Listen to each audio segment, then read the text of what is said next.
now just a few steps from your front door. There's new roads connecting us, and it's never been easier to get around. All built by a local name you know and trust.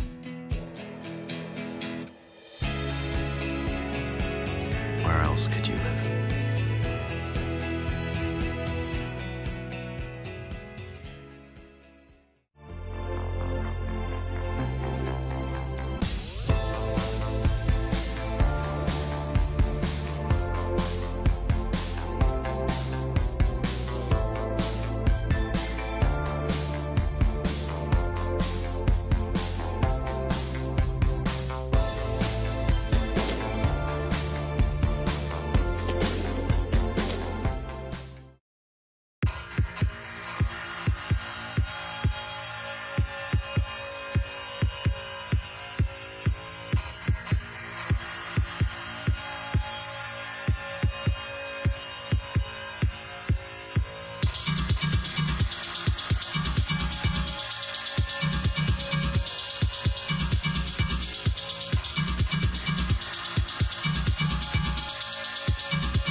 It goes, guilty!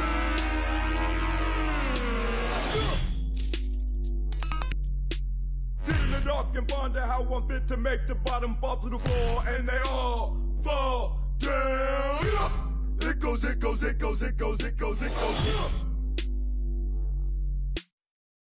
Do they do breakfast at that new place? What time do the markets pack up? Take Charlie. No, a good Sparky. I want to use a local. Mom, I need to go now. Wherever you are. There's an app for that. Local Search.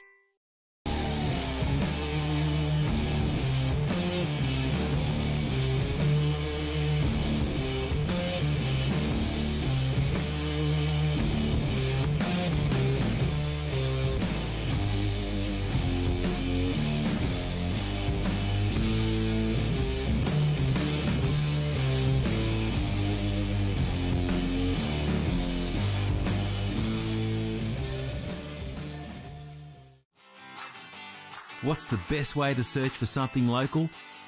Local Search, of course. With thousands of local businesses at your fingertips, discover your local surroundings the easy way with Local Search.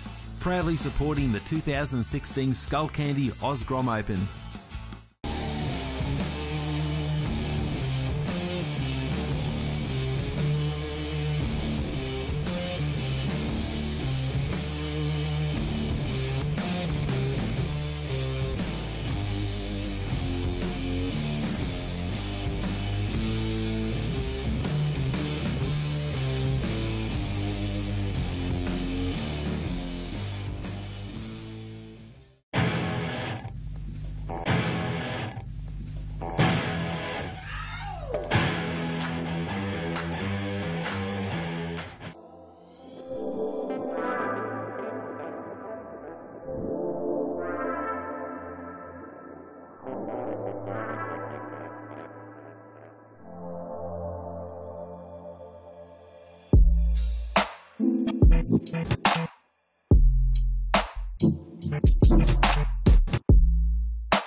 Up until now, there's never been such a significant leap in the quality and performance level of this modern garment.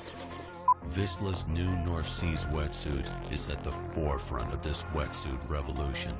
With all these upgrades, surfers entering colder waters are now able to retain their speed, agility, and strength in nearly freezing conditions.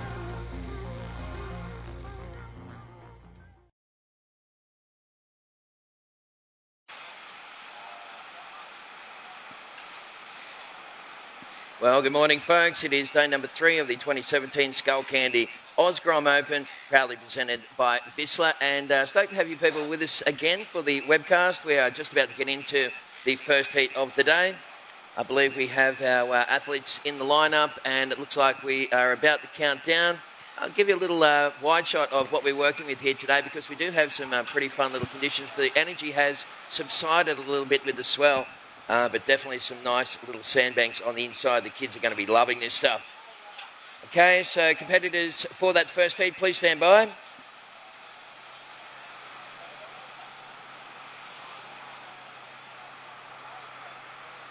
And we're going to count down this first heat in 5, 4, 3, 2, 1.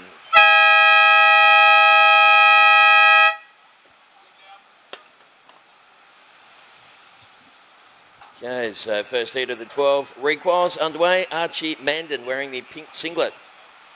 Billy Howie in yellow. Eden Goldsbury in green. Joshua Godward is wearing the blue. So good luck, fellas. Your heat is underway. No priority in this division here until we get to the quarterfinals.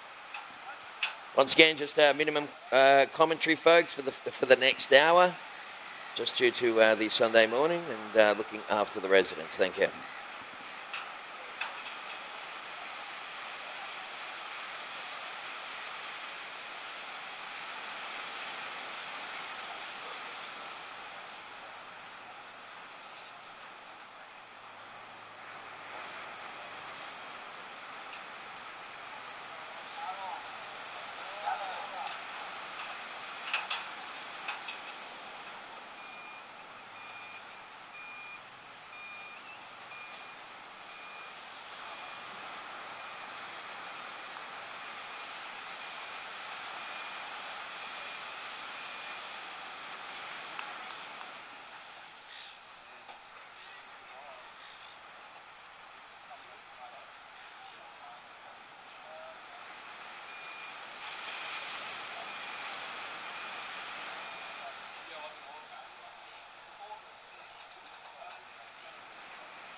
Okay, so we've got Billy Howie with a 6 and a 7. Billy, you are the current heat leader with a 6.0 and a 7.0.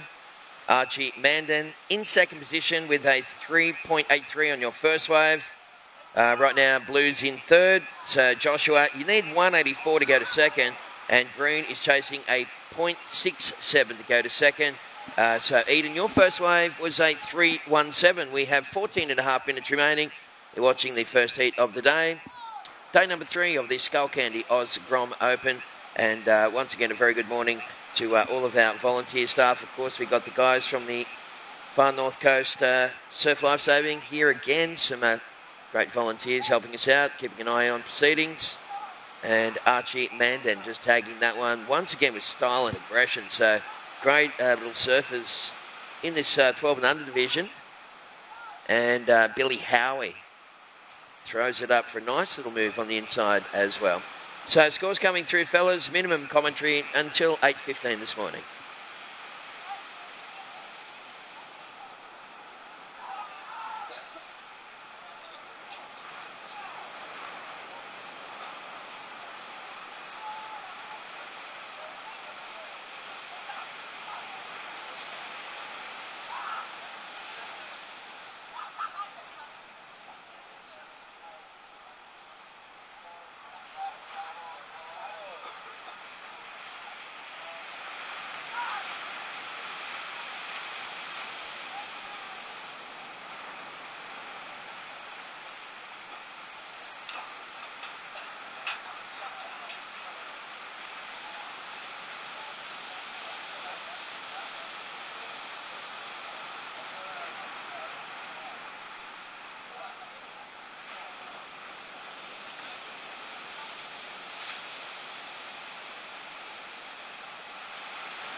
All right, well, Billy Howie, last wave score. Won't go into the top 2. Billy, you are the current heat leader. There's just on 11 minutes remaining. Archie Mandan sitting in second with a 3.83 and a 6.83. Eden Goldsbury sitting in third. Right now, Eden chasing a 6.97 to go to second. And Josh, you're chasing an 8.67 to go to second. So first position, yellow. Second position is pink. Third place is green. And fourth place is blue. You guys have 10 minutes remaining, fellas. So we've used up half the heat time on this one. Of course, it's the 12 and under repechage heats. And coming up next, we'll see Kyan Falvey will take on Hiro Mori from Japan, Dominic Thomas and Jara Potts. Please check in.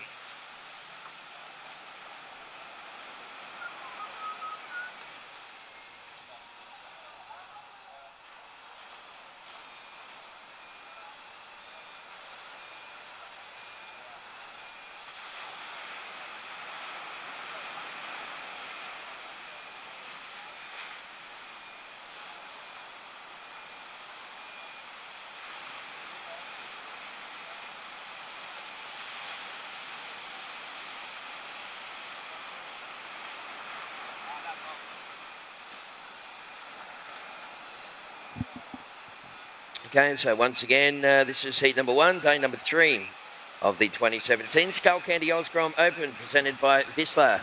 Stoked to have some people online checking out the action. Of course, it is Sunday morning here in Lennox, and we've got a church just up the road from us, so we are keeping commentary to an absolute minimum this morning, folks. So if you're wondering what's happening there, it's until about 8:15 when church finishes. We're just going to keep the noise down. So 9 minutes remaining, fellas. Yellow's in the lead.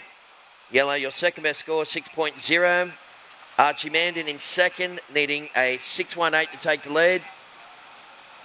Eden Goldsbury is currently sitting in third, and fourth place is Josh Godwood. We'll get that last score in, and we'll give you the current situation, fellas. That was Billy Howie just getting up and off that one. Once again, Billy, that won't go in the top 2. Billy, your second best score is a 6.0. So no need to take anything less than that. Right now, 8 minutes, 40 seconds remaining. And competitors for heat number 2, please check in if you haven't done so.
Okay, so just under 7 minutes remaining.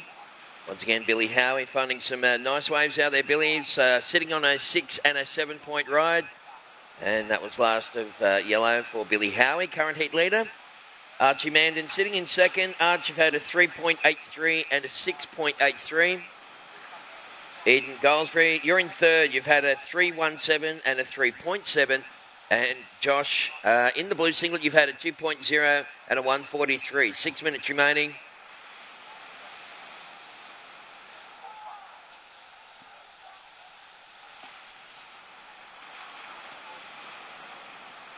And it looked like we got some pretty good scores rolling through for Billy Howie. Coming up next, Kyan Falvey will take on Hiro Mori from Japan. We got Dom Thomas and Jara Potts, so good luck to you guys.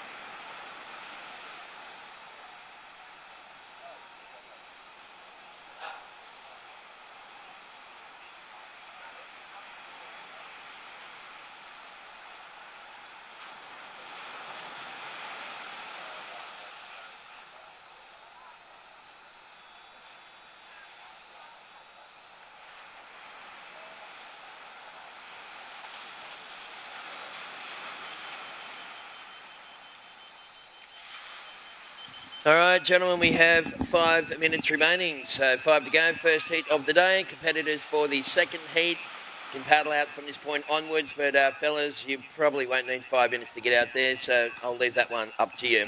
Yellow's in the lead. Billy Howard, your last wave score still rolling through, buddy. Archie, you're in second. Eden in third. And Josh is in fourth. Just under 5 to go.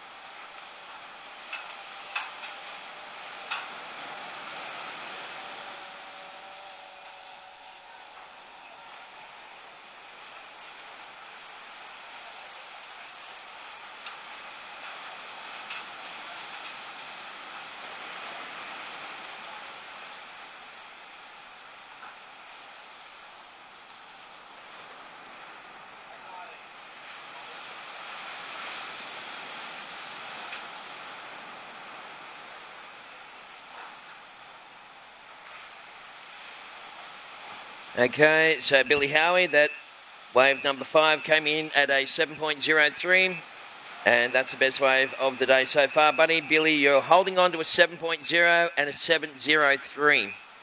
Archie Mandan now chasing 7.21 to take the lead. So Archie is looking to replace a 3.83 second best wave, working towards that early high tide. And Little Left Shore Break here is offering some nice little rides for the kids. Eden Goldsbury in the green singlet, currently in third, needing 6.97. And Josh Godward, he's chasing an 8.67. So Archie Mandan up and riding, looking for that little connection on the inside. And wow, that's a nice one, held up big time for Arch, and he's tagging that thing right the way through to shore. So lovely little silhouettes. Again, a very good morning to our webcast audience. Once again, folks, we are just keeping the commentary to a minimum for the first hour here on this Sunday morning. You guys in the next heat, paddle out, fellas, and good luck.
Okay, gentlemen, we have right now 1 minute 30 seconds remaining. Archie Mandan, last wave for Pink was a 9.0 situation change. Arch have gone into the lead, so Pink now in the lead, looking to replace a 6.83 second best wave. Billy Howie sitting in second, needing an 8.81 to take the lead. Billy, your second best score is a 7.0, and that's pushed the other guys in green and blue into combo land, fellas. So 1 minute remaining. A lot of work to do for Eden and Joshua. And it's Archie in the lead and Billy in second. Both those guys really picking the eyes out of this first heat of the day. Coming up in heat number 2, we'll see Kyan Falvey will take on Hiroto Mori from Japan. We have Dominic Thomas and Jara Potts. 40 seconds remaining.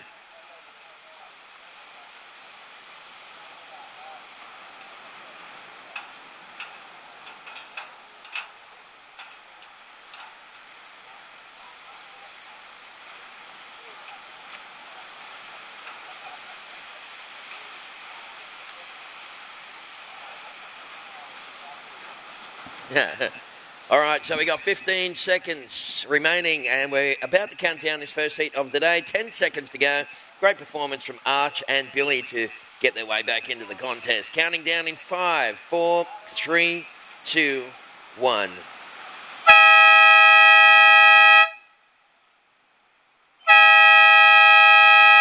Josh just fading off into the flats, and it is Archie Mandan who takes that heat with a 6.83 and a 9.0, so excellent surfing from both Arch and Billy. Billy Howie finished up with a 7 and a 7.03. Great scores for the Kiddies.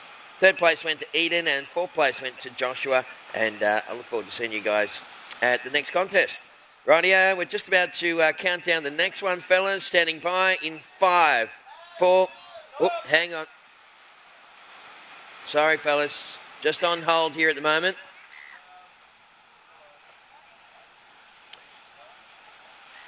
So we do have some scores coming through. Yeah, my apologies. You guys in that next heat, we are on hold. Stand by.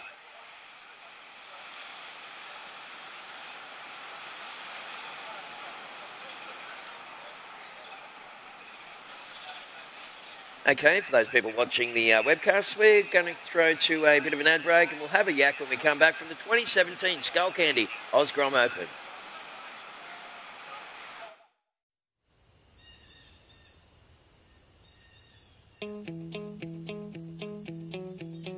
It's the waves of the ocean. It's that cool breeze on a summer's afternoon. It's ice cream on the beach with the kids. It's having a surf before work. It's your favourite coffee nook on a Sunday morning and Monday seems forever away. It's playing in the sun and resting in the shade. It's care for the environment and those we share it with. It's our rhythm of life, and it's what makes Lennox Head totally Lennox.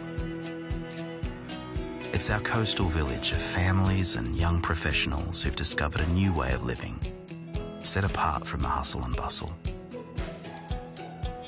Discover your own authentic retreat in a carefully crafted seaside community nestled away amongst the iconic Lennox headland. We're just a stone's throw away from brand new facilities and local schools. A new shopping precinct will provide childcare, a medical centre, as well as all your shopping needs. Whether you prefer to be active and play with a team, spend time with the kids, or just relax and soak it all in, it's now just a few steps from your front door. There's new roads connecting us, and it's never been easier to get around. All built by a local name you know and trust.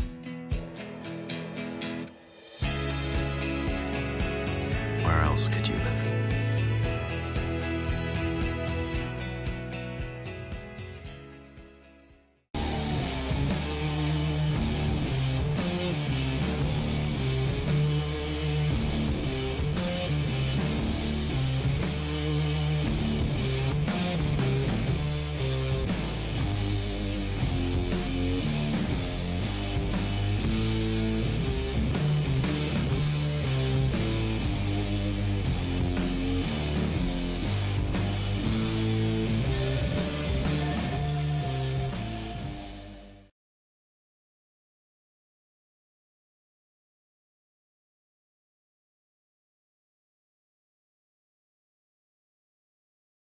Webcast day number 3, of course, of the 2017 Skullcandy Grom Open, presented by Vissla, and coming to you live from beautiful Lennox Head, lovely little holiday hamlet just on the far north coast of New South Wales. Another beautiful day in paradise, and we've got heat number 2 of the day is underway. So let's go out and have a look at the lineup. We've got some fun little waves coming through for the kids today, around about the 2 feet mark. So we've lost a little energy overnight. The swell did dip a bit, but still some very contestable waves coming through. Of course, working towards high tide, which is about an hour away. So we expect to see a bit of an improvement as that tide rolls out. But meantime, this inside left-hander offering some nice little opportunities. And just surfing into the silhouette. It looks like it might be Hiro Mori, I think. Yeah, that's the big Japanese goofy footer just kicking out of that one for... I think I heard what he called him Godzilla the other day. He's a big kid for 12 years old. We've got 17 minutes remaining, and we'll get some first wave scores coming through shortly, fellas. First call for heat number 3, Xavier Bryce, Odin Warhope, Will Emmanuel, and Phoenix Barry. Please check in, fellas, when you're ready.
Okay, Hiroto, your first wave, 517.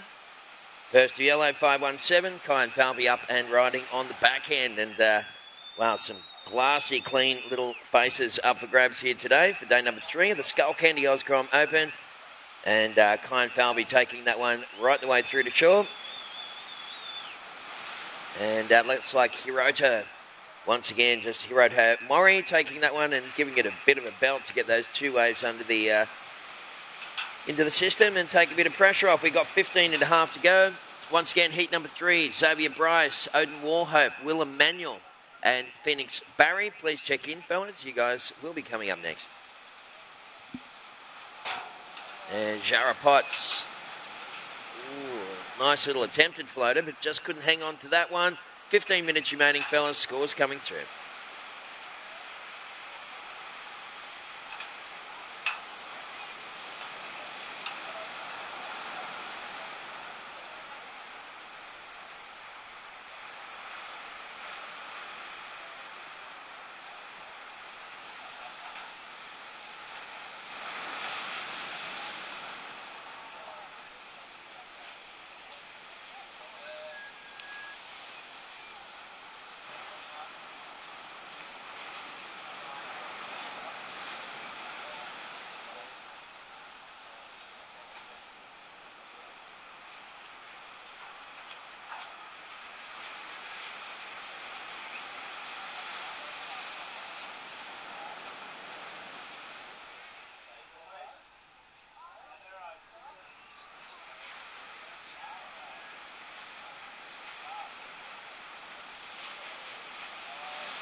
Okay, so right now, just on 14 minutes remaining, and it is the Japanese goofy footer, Hiroto Mori.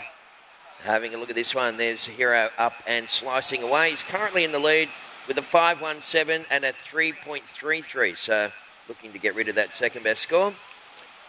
Judges and webcast crew just dealing with some early glare here this morning, folks, too. So just those first couple of heats of the day, looking directly into the sunlight, it's making it tricky for everyone.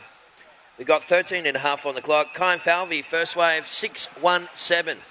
So Pink's in a pretty good position, only chasing a 2.34 to take the lead. Jara Potts, your last wave scores coming through, will be your best score. And Dom Thomas has had a 1 and a 0.67. So Dom looking to build some, build house there. Looks like Dom's last wave just came through at a 3.77. Last to Jara Potts, 3.27. Situation right now is yellow in the lead, looking to improve a 3.33 second best wave for Hiro Mori. Kai and Falvey sitting in second, 2.34 to take the lead. Green, you're in third, 2.41 to go second. And Jara Potts chasing a 2.91 to go up into second position. Okay, it's a situation, fellas, 12 and a half minutes to go.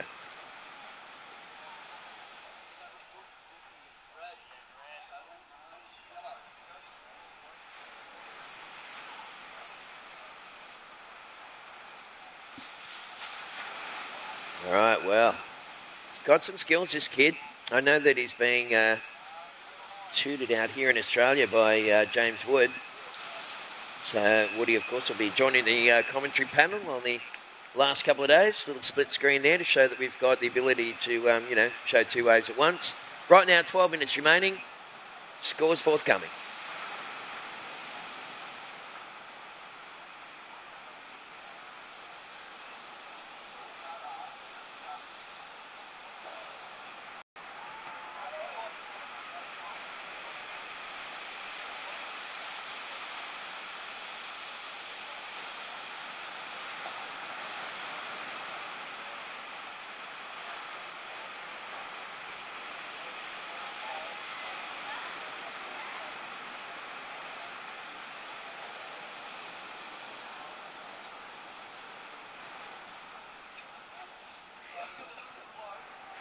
Okay, Hiroto, your last wave, yellow, 9.0. So big numbers there for Hiroto Mori from Japan. He's now looking to replace 5.17 second best wave. The little score rolling through for Kai and Falvey, who's currently sitting in second on the strength of a 6.17.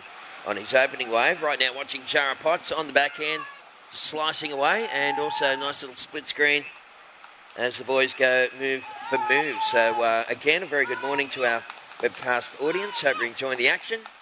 Coming up next, we will see heat number 3 of the 12 requals. Xavier Bryce taking on Odin Warhope. We got Will Emmanuel and Phoenix Barry. So good luck with that one, gentlemen. Remember, it's only the top 2 that will go through. So you guys have 10 minutes remaining, fellas. 10 to go. Kyle Falvey up and riding.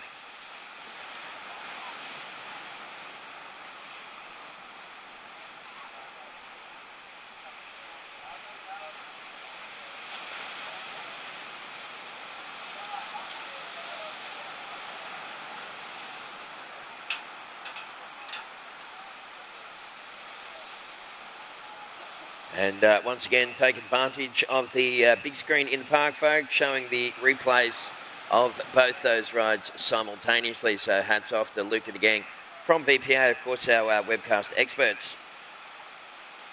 So Hiroto is currently sitting in the lead. Last wave scores for Jara Potts was a 3.3. That momentarily put Blue into second. So Kyan Falvey still got a wave coming through for wave number 3, mate.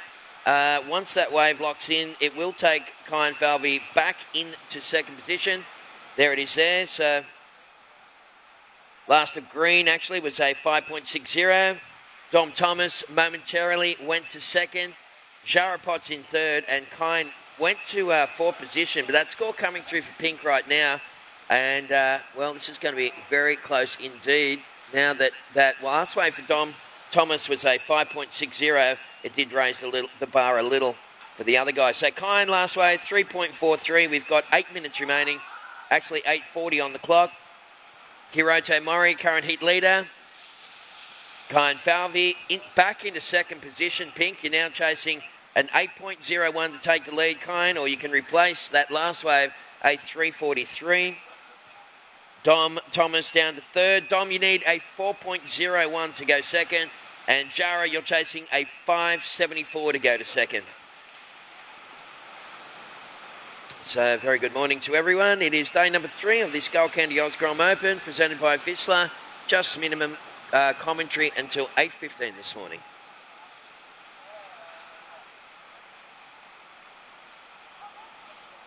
All right, well, there's Hiro Mori from Japan. And I tell you what, this kid has got a really beautiful surfing style. And Hiroto going large on a couple of big hits on that one. And we can expect some pretty good numbers for that. 7.5 minutes remaining. Scores for yellow coming through.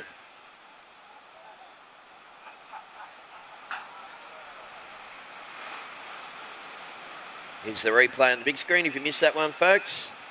And Hiro Mori from Japan, as we said, has been working with James Wood out here in Australia. Woody's been mentoring him, and that's a nice little combination for the Japanese goofy footer.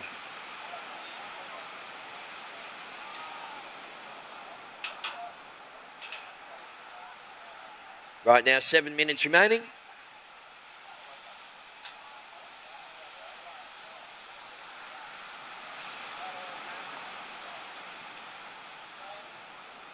And Dominic Thomas on the inside of a little dream runner. So perfect conditions for the little guys. These kids are all 12 and under. So some great surfing from the little people this morning. 6 minutes and 40 seconds remaining.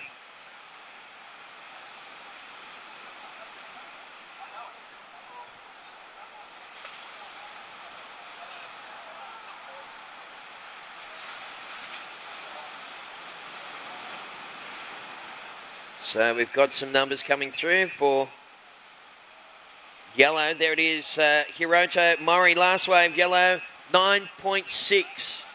So Hiroto with a 9.0 and a 9.6. That's stellar surfing right there from our Japanese friend. Dom Thomas is currently sitting in second. Dominic, your last wave was a 4.57. With 6 minutes remaining, Kyan Falvey bumped down into third. Pink, you're now chasing a 4.01 to go to second. Jara Potts, you're in fourth. You need 6.31 to go to second. So just under 6 minutes remaining, you guys, for that next heat. Try not to paddle out too early, fellas, because it's only going to take a minute or two. And, of course, it's on the shore break this morning. We don't want you to get too much in the way.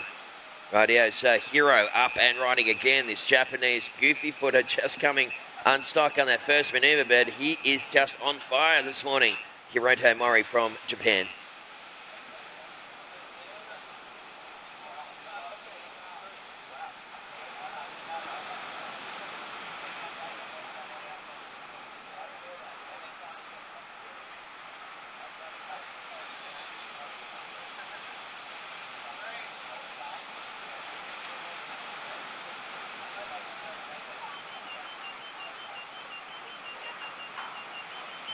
Rightio, 5 minutes remaining for this second heat of the day.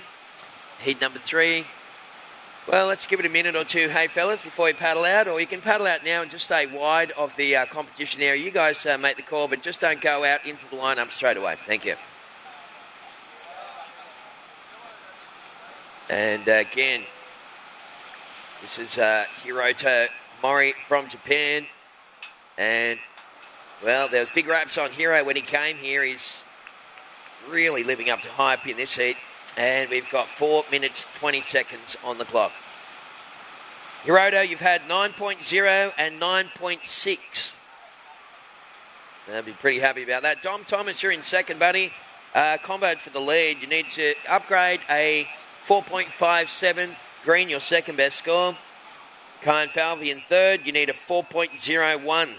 There is a score coming through for Pink, but it's not going to be enough, Kyan, so you need a 4.01 to go second. And Jara Pod's needing now a 6.31 to go to second. Just under 4 to go. You guys for the next heat, paddle out, fellas, and good luck.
Okay, gentlemen, we have 2 minutes and 20 seconds remaining. And again, scrambling for that little inside wave. But Hiroto Mori, have a look at those scores, folks. A 9.0 and a 9.6. So I can imagine there'd probably be some people watching from Japan, from the land of the rising sun. And they'd be pretty proud of Hiro right now. That's some of the best surfing I've seen at the contest so far. So we have 2 minutes remaining. Dom Thomas is sitting in second. Dominic, your second best wave is a 4.57. So you need something greater than that, mate, to improve your position. Kyan Falvey sitting in third. Pink, you need a 4.01 to go to second. And Jara Potts right now in fourth. Again, chasing a 6.31 Jara. And we've got 1 minute and 30 seconds remaining.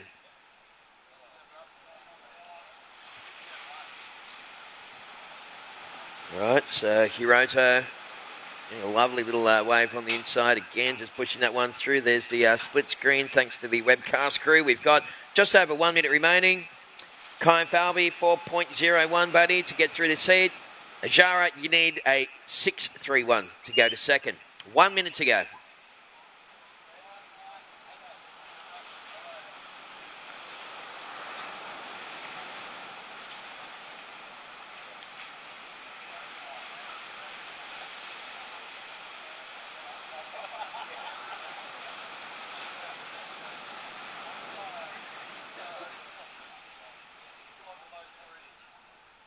Okay, 45 seconds remaining. So Kyan Falvey on the hunt, buddy. You only need a 4.01 to go into second. So yellow first, green second, pink third, blue fourth. 30 seconds to go.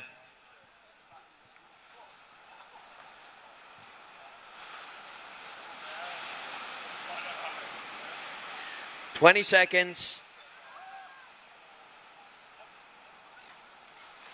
And a little wave rolling through, but I'm not sure if it's going to get here in time, boys. 12 seconds remaining. 10 seconds on the clock.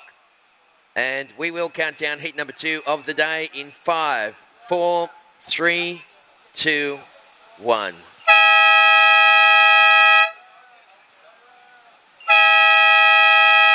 Okay, so no change to the previous update. Hiroto Mori, outstanding surfing there from our Japanese goofy footer. Dominic Thomas also fought his way, but he had a big battle, didn't he, between him and Kyan Falvey. In the end, Kyan needed a 4-point-something, and unfortunately blew in fourth position was Shara Potts, a great surfer. Rightio, next heat we're going to count down in 5, 4, 3, 2, 1. So heat number 3 of the day is underway. Xavier Bryce wearing the pink singlet. Odin Warhope is in the yellow. Will Emmanuel is out there in the green, and Phoenix Barry is in the blue. And for our webcast people, it's time to throw to an ad break, folks. So we'll have more of this stuff coming your way right after the break. Stick around.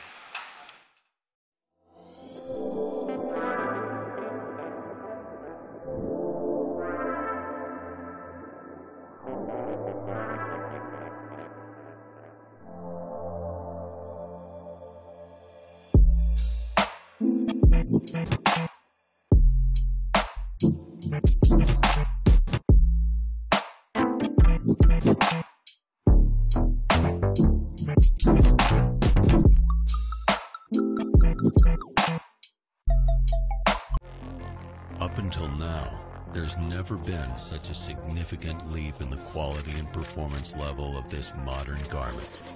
Vissla's new North Seas wetsuit is at the forefront of this wetsuit revolution. With all these upgrades, surfers entering colder waters are now able to retain their speed, agility, and strength in nearly freezing conditions.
Okay, so welcome back to our webcast audience, and you can see big freighter out the back there. Beautiful, beautiful day, and still some swell on the horizon as well. So I'm sure once that tide rolls out, we'll see a bit of an improvement. 17 minutes remaining. First wave scores for pink was a 4.0, and first wave scores for blue a 2.17.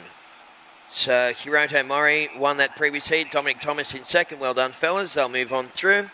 And commiserations to Kyan Falvey. Chara Potts, as we said, great young surfers, and if their performances, the last couple of contests or anything go by, those kids have got a big future. They come up against, Godzilla, wasn't it, with Hiro, the big man from Japan, going nuts on that one. So we've got around about 16 minutes remaining, fellas. No scores locked in for yellow and green. First to pink, 4.0. First to blue, 2.17. Coming up next, we'll see Ryder Patterson taking on Keenan Crisp, Duke Rencher, and Baxter Hurt. You guys check in if you haven't done so, fellas. Thank you.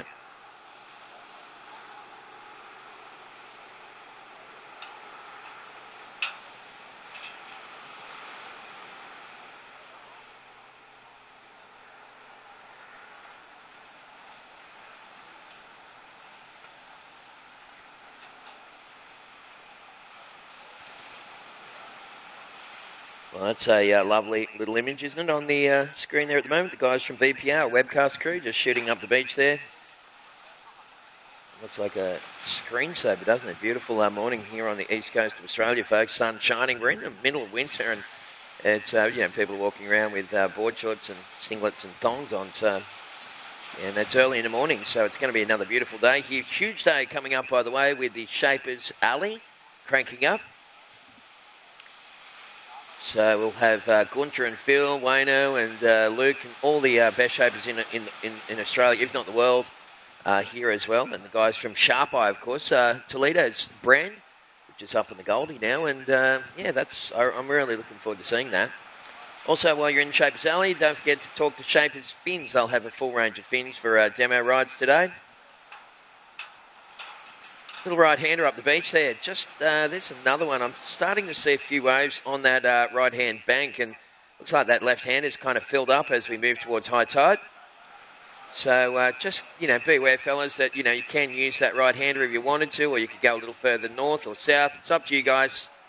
But I think they've all realised that left-hander has just got a little fat there at the moment, and a couple of the boys might be repositioning. We are down to 14 and a half minutes left on the clock.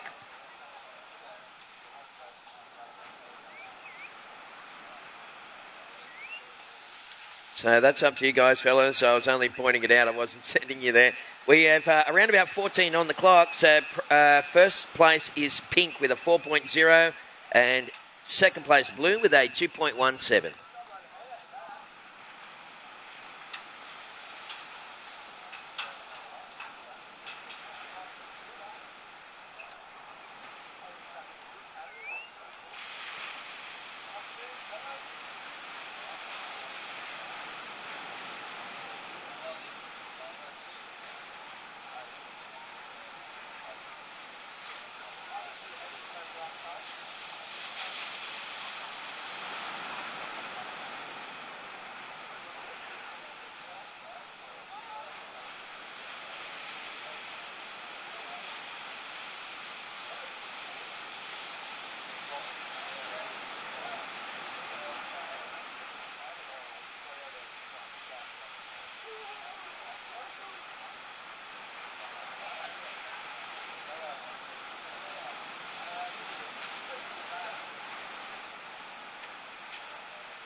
Okay, so the high tide, it took care of that left-hander that we saw this morning that just stopped braking, basically, on that bank, and it's moved to the south. There's a nice little right-hander rolling through. It looks like Phoenix Barry taking this inside wave, so definitely that right looks like might have some opportunities.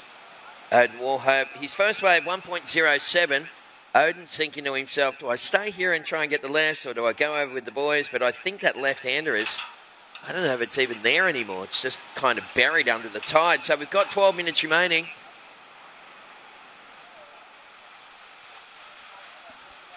So Xavier Bryce in the pink singlet, you're in the lead. You've had a 4.0 and a 2.0. Phoenix Barry sitting in second with that 2.17 and a 0.2. Odin Warhope in third.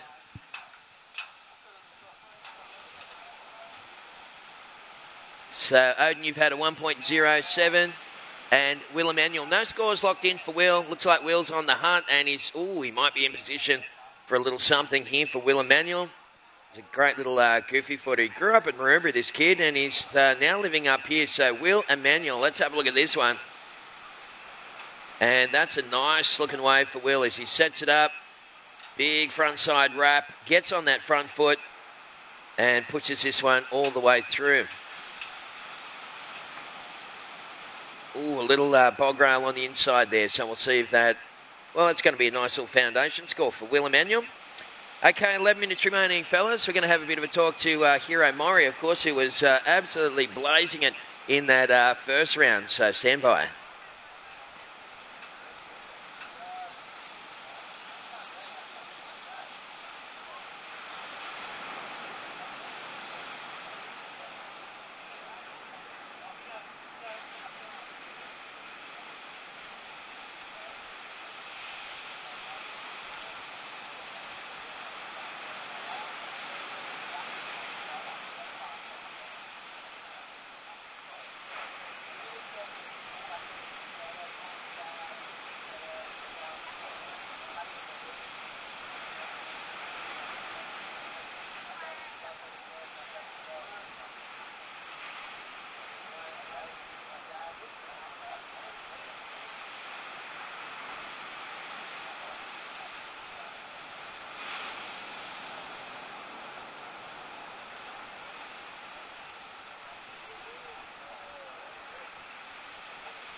All right, so Will Emmanuel, once again, just getting another wave. Will, your first wave was a 3.5, and you've gone straight into second position, Will Emmanuel. And we've got his second score coming through. We'll see if that gets him up into the lead. And Xavier Bryce, meantime, this is the current heat leader, and this kid's got some skills. In fact, they all have. And Xavier looking very determined right through to shore. So Xavier's second best score prior to that was a 2.0. And we'll be back shortly. We're going to have a quick chat with Hiroto Mori from Japan, who in his opening round scored like a 9-0 and a 9-6, and he was throwing away 7-5s. Stand by.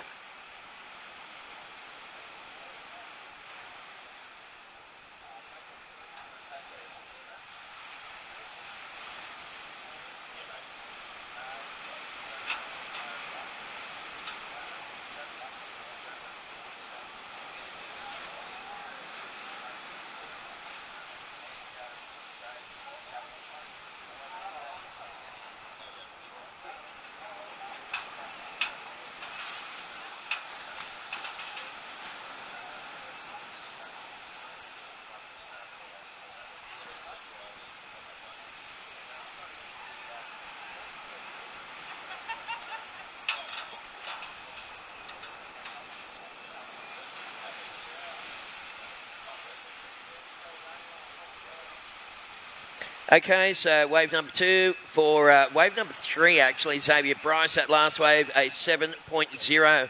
And Will Emmanuel sitting in second and still got a score to come through, so that's going to solidify his position. Phoenix Barry right now in third. Fourth place is Odin Warhope.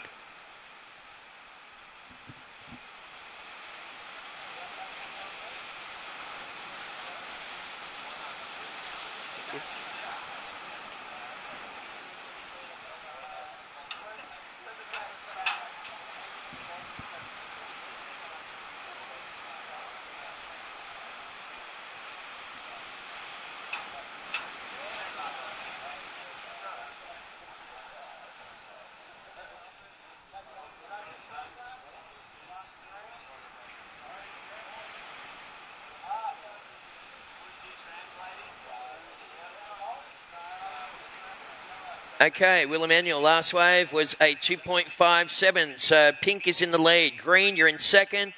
Will, you're looking to improve a 2.57 second best wave.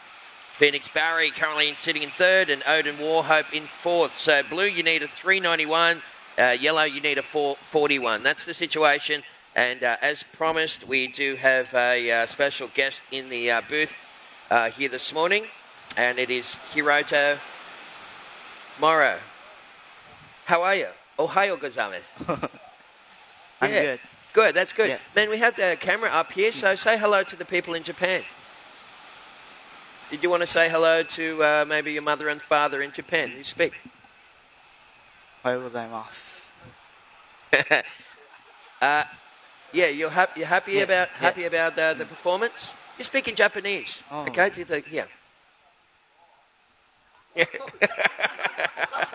I think he's a little bit camera shy this morning. Thank you, Mom, Dad. Thank you, everyone. Thank you, James. Yeah. Okay. Yeah. Thank you, Skullcandy. Awesome, good stuff here. Awesome, buddy. Awesome surfing, mate. Congratulations. We look forward to seeing you next time. Thank you. Okay, thank you. Okay. Sayonara, my friend. Okay, we got around about 5:45 on the clock. He got a little bit stage fright, didn't he? The old hero. He went nuts in the water, but he was very quiet on the microphone. We'll get him to talk it up a treat later as we welcome along James Wood. Woody, how are you, champion? I'm good, thanks, mate. How are you? Good, mate, yeah. Well, the old hero, he got a bit of stage fright right there, didn't he? Yeah, I think he just wanted to thank his mum and dad and yeah. thank Skullcandy and everyone for the contest, and he got some great waves. Well, and you know, there was big raps on Hero before he came here. I saw him, he had an unlucky heat up there at D-Bar, but and then he sort of got a bit wide on that first heat here, but gee, made up for it in that last round, didn't he, mate? Yeah, I think this would be a really, really good day at his home break, so sure. I think he was pretty stoked to get some lefts and just to catch a few more waves. He's got a good style. I really enjoyed watching. I think he's really got a lot of potential. Hey, he's going to really be someone, that kid. I reckon a few people are probably questioning his age. He probably looks like a young 35-year-old. Yeah. So I'd say there'd be a few people questioning him, but he definitely is 12. Okay. And yeah, he did some great surfing, so he's stoked. I think he really wanted to have a good heat. He was pretty nervous, but sure. He got some great waves. Yeah, nice, mate. You've been working with him since he's been in Australia, eh? Yeah, I've just been. It's been pretty funny. He doesn't speak much English, so we've just been on Google Translate a fair bit. But he's really loving it here, and he's had some great waves, so he's stoked.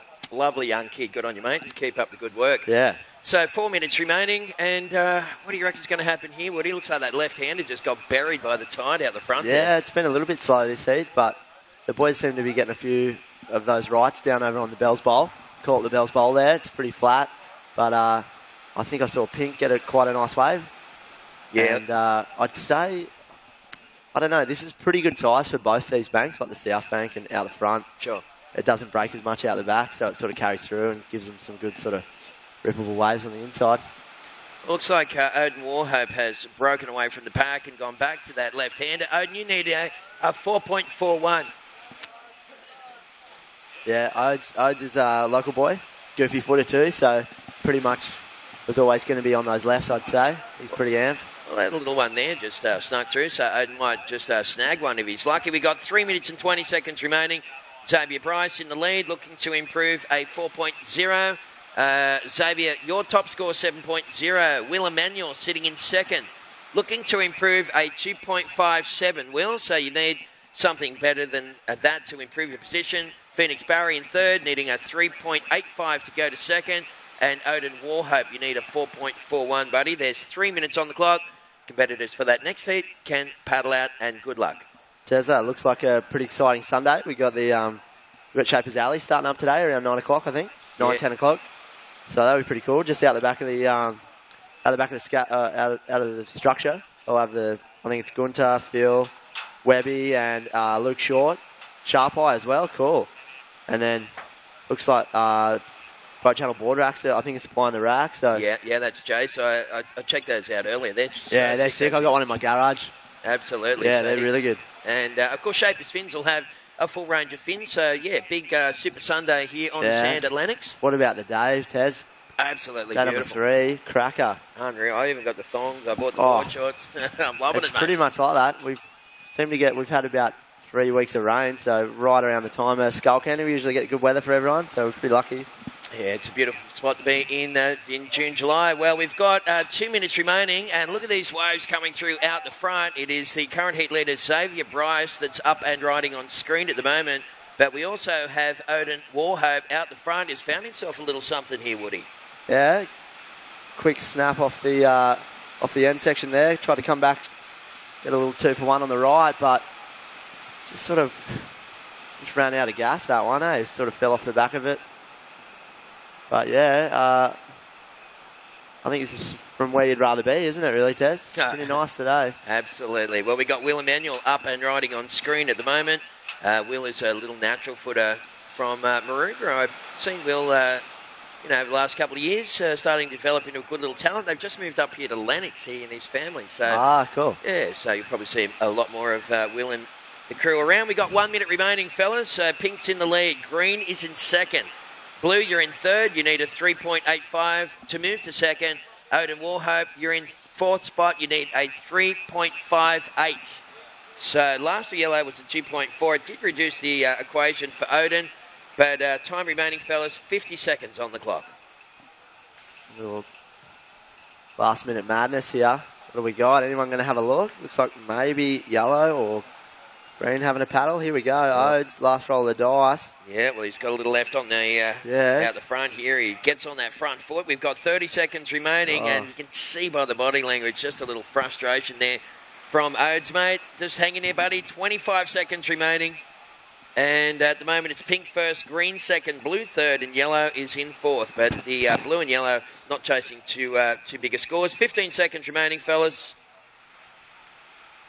So lots of stuff happening. Of course, the Pedro's Bay. We got the big movie on the movie on the big screen.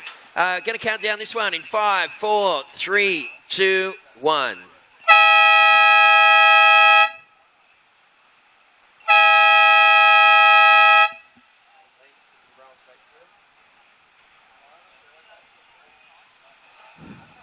right, we're going to count down and go straight into the next one, fellas, in 5, 4, 3, 2, 1.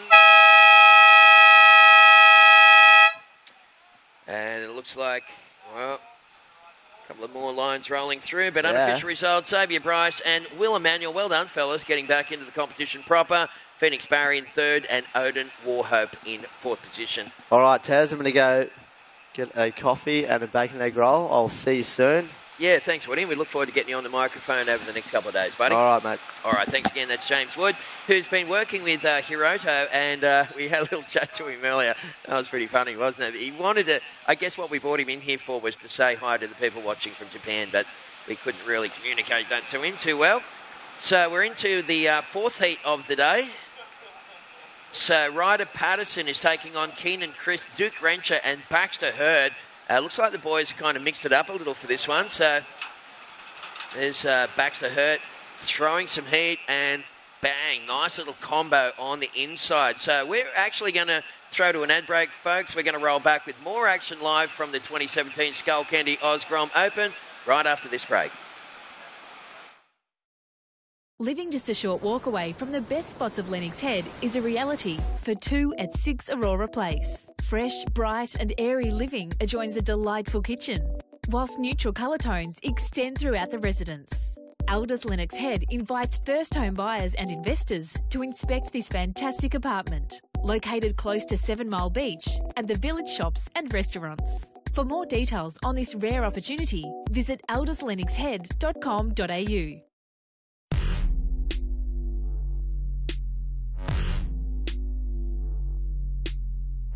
It goes, it goes, it goes, it goes, it goes, it goes, it goes, guilty!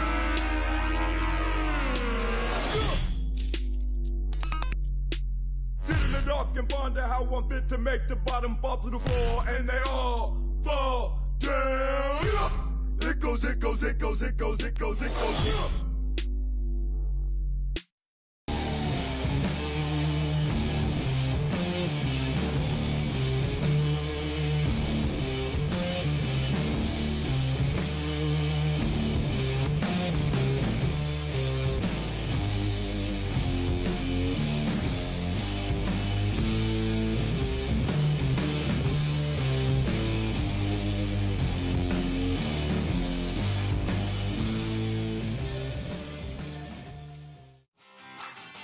What's the best way to search for something local?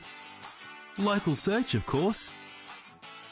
With thousands of local businesses at your fingertips, discover your local surroundings the easy way with Local Search. Proudly supporting the 2016 Skullcandy Grom Open. Okay, welcome back here. Heat 4 of the 12 boys, round 2. Beautiful day for Day 3 of the 2017 Skullcandy Grom Open, presented by Vizsla, is underway. This is great little conditions we've got for 12 boys. And we've seen some great surfing already. Duke Rencher looks like he's in the lead at the moment, opened up with a 7.33. Duke, your backup ride, a 4.83, enough to see you in first. Keenan Crisp, last ride for you was a 4.0, opened with a 2. And we had a couple of boys down there, Baxter Hurt in the blue, and this is Ryder Patterson in the pink, fading and maintaining his speed through this inside section. It's going to start draining out on him, and he weaving across this wave beautifully. Commitment all the way to the sand. That's a go, mate. Ryder Patterson in the pink, taking it to the beach. So fantastic winter's morning here in front of the pub at Lennox Beach. These little lefts and rights are what the local grommets froth on day in, day out. We've got rights that just sort of bend into this channel, and the lefts wind their way into that inside. So here we go. This is Duke Rencher, current heat leader, up and riding on the backhand. Found himself another one of those little lefts, and he's just winding a couple of backhand manoeuvres there all the way into the inside. So we'll get another ride there from him. That'll be his third.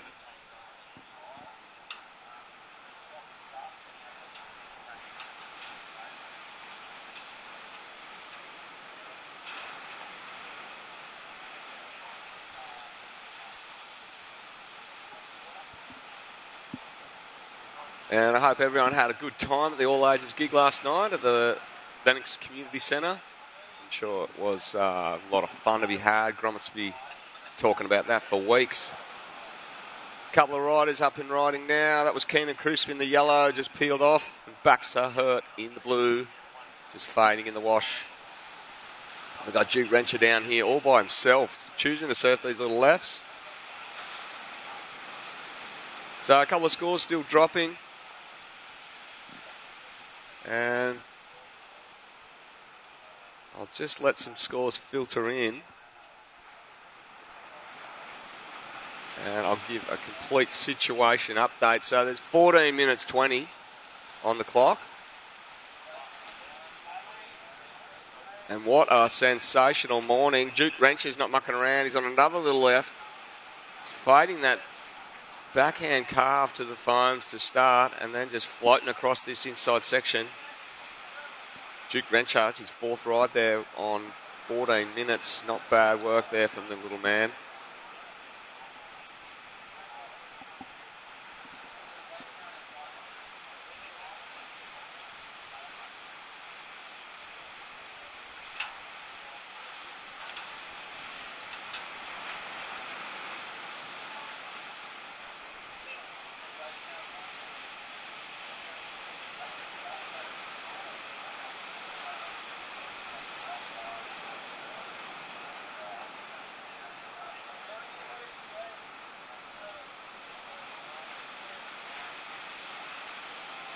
Okay, situation update here. Just stand by for scores.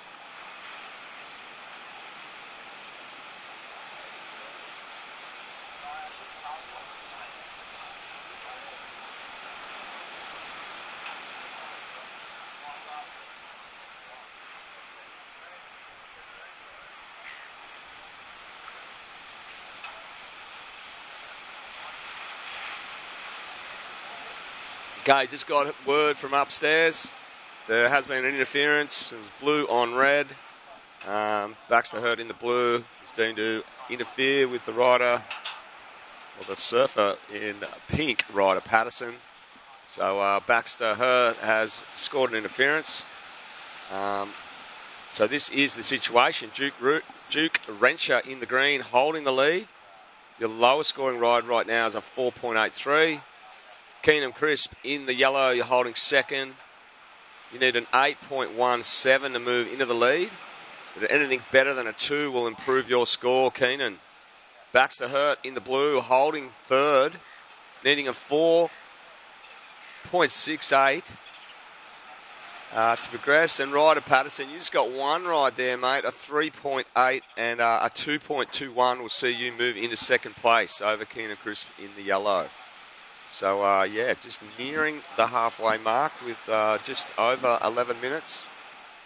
And on screen, we're seeing beautiful scenes on the beach. Really calm winds and beautiful lines wrapping in. We've got Ethan from Surfing New South Wales with that magnificent-looking lens in front of him. Snapping a few holiday pics. Anyway, meanwhile, Shapers Alley on this morning at 9. So there'll be a bunch of guys down here with their boards. Shapers will have all their fins and surfing accessories.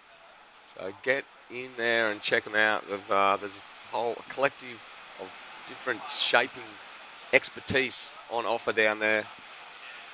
Wayne Webster, Gunther On, Phil Myers. I believe Luke Short Designs will be there. Sharp Eye Surfboards. So it'll all be happening this morning at 9.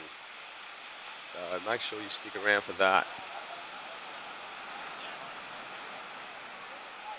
All right, score in for Larsa Green of 4.9. So Duke Rencher, you've pushed yourself further into the lead, mate. Keenan Crisp in the yellow. Looks like you also... Yep, you're still in second place, mate. And we've just seen Duke Rencher in the green finding another one of these great little left-handers. And this one allows him to do a couple of quick backhand blasts there until it dies out on that inside. But Duke Venture working over these little lefts, currently holding first.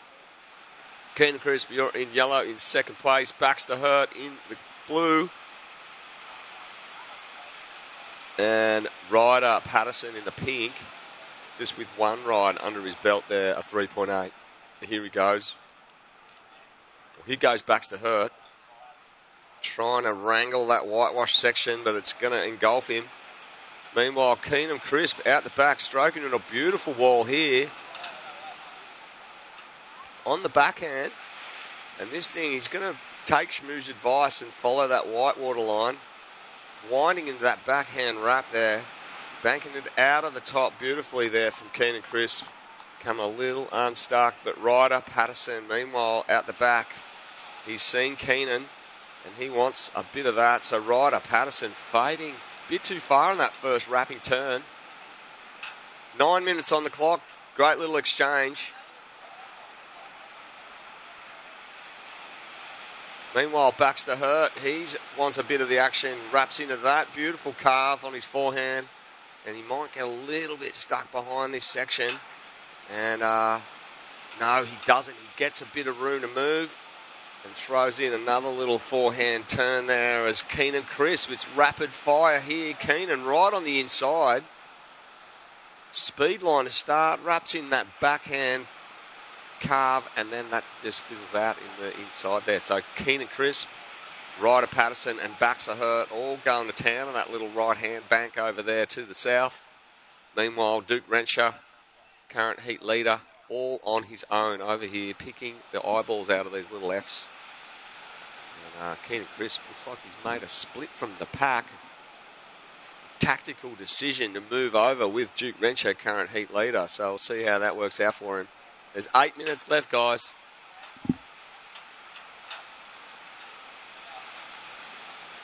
Here goes it's Duke Renshaw in the green. Great couple of first turns. It just gets a little hung up in that last one. So Duke Renshaw, that one not going to go into his top two.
Okay, back to the surfing. Beautiful day here. Day 3 of the Skullcandy Grom Open. And we just saw Keenan Crisp. He's moved further to the north on the competition area.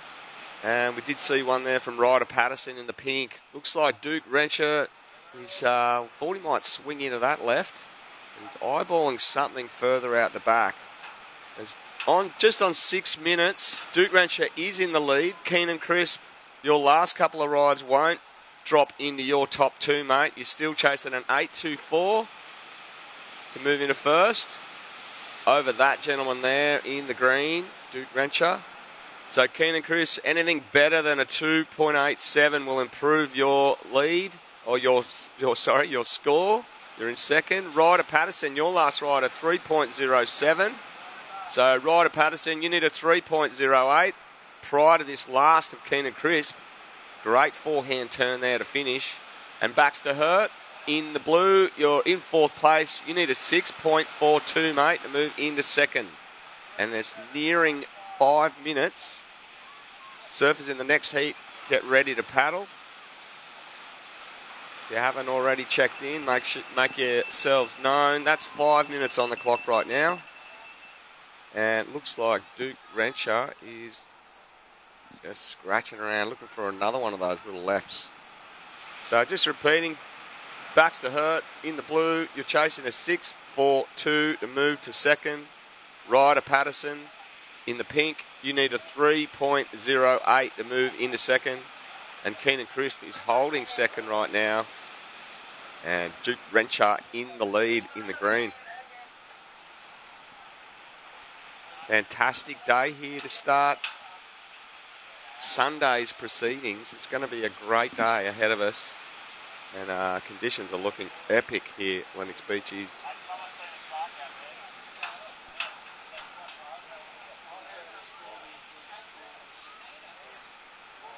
Surfers in the water, can you please just make your way to the beach immediately? Just start making your way to the beach. This heat is on hold. Make your way to the beach, please, straight away.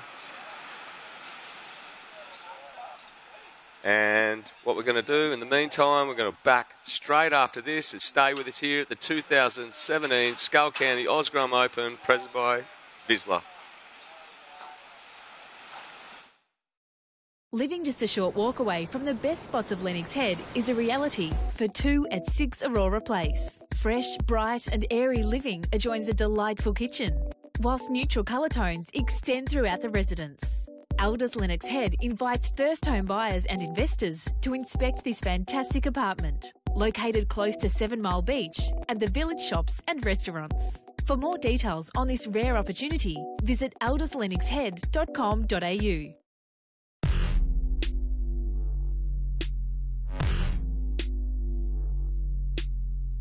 It goes, it goes, it goes, it goes, it goes, it goes, it goes, guilty!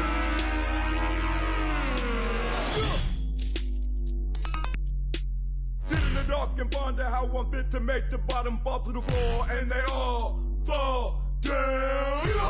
It goes, it goes, it goes, it goes, it goes, it goes.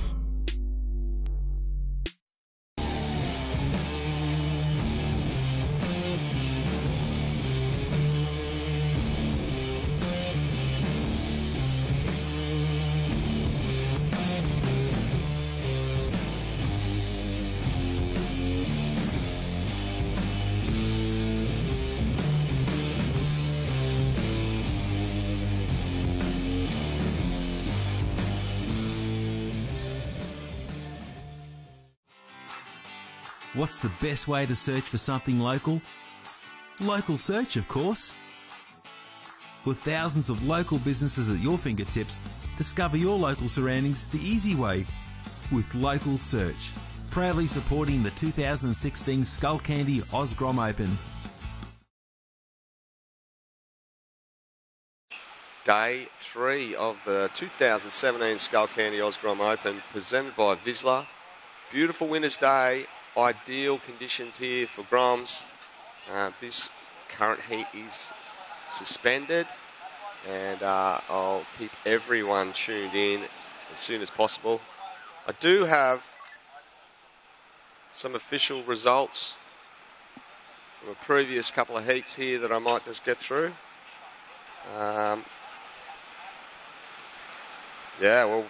Looking at this one, this is heat 2 of the 12 boys was a ripper. We saw Hiroto Mori up here in the commentary booth with Tezza earlier, and he didn't really have a lot to say, but he got all the work done in the water. He dropped a 9.6 and a 9 to take a convincing win, a combination heat score of an 18.6. So young Hiro Mori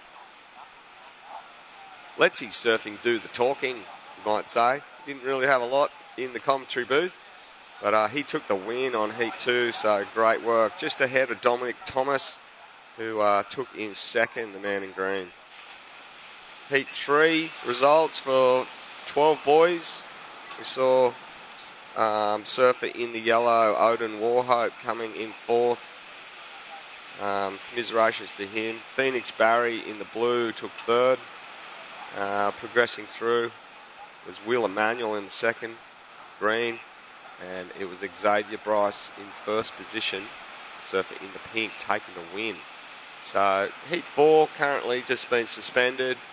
So stand by, everyone. Settle into the dunes. And there's a lot going to be happening today. I know the guys over there look like they've got the inflatable surfboard, mechanical surfboard happening again today. The flight centre crew will have the booth, the cyclonic booth.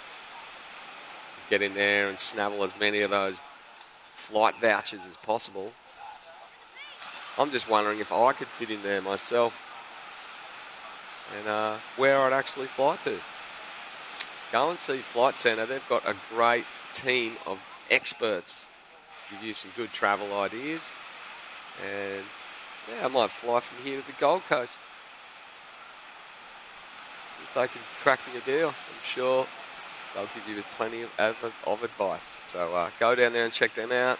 Shapers will have all their surf fins, accessories, and also the Skullcandy crew, of course, will have their full demo fleet. They've got if you haven't already gone and checked, they've got an impressive setup over there.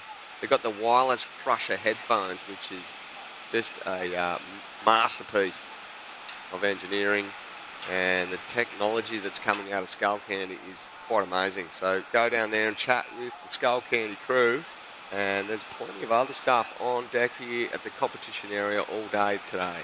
So stand by.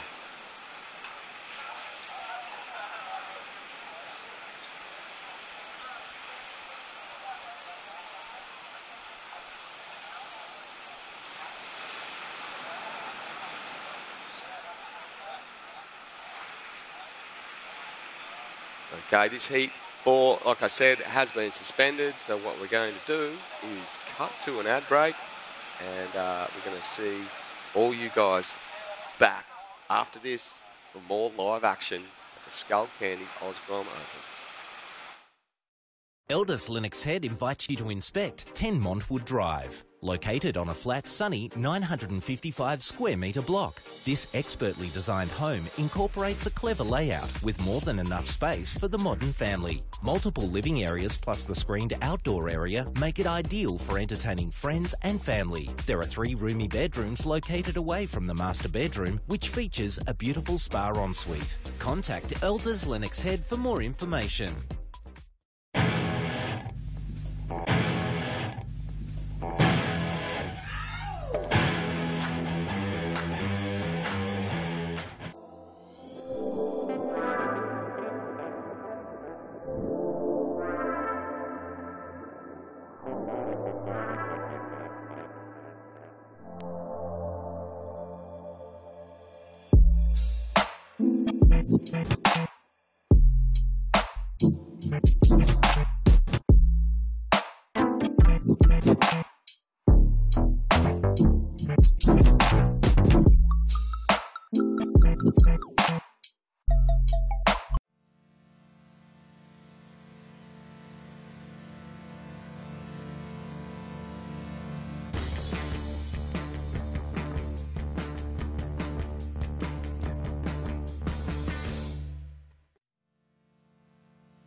Let's go left.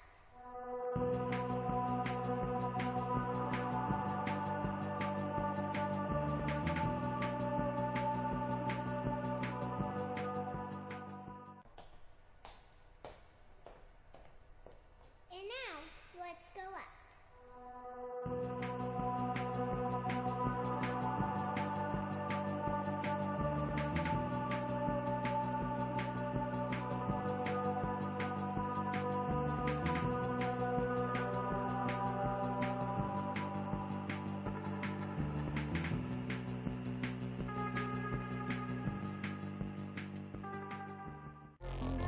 Up until now, There's never been such a significant leap in the quality and performance level of this modern garment. Vizsla's new North Seas wetsuit is at the forefront of this wetsuit revolution. With all these upgrades, surfers entering colder waters are now able to retain their speed, agility, and strength in nearly freezing conditions.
Book your next holiday accommodation with Elders Lennox Head. Maybe you are craving a fun-filled family escape close to the surf and popular Lake Ainsworth, or a romantic getaway close to restaurants and shops. Whatever the occasion, Elders Lennox Head has a range of holiday accommodation to suit your budget. Simply visit elderslennoxhead.com.au, browse through the properties, make a selection and check for availability. Once booked, your seaside escape is ready and waiting for you. Visit elderslennoxhead.com.au today.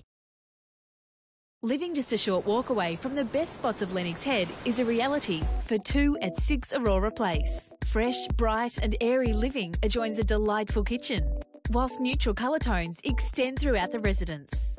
Elders Lennox Head invites first home buyers and investors to inspect this fantastic apartment, located close to 7 Mile Beach and the village shops and restaurants. For more details on this rare opportunity, visit elderslennoxhead.com.au.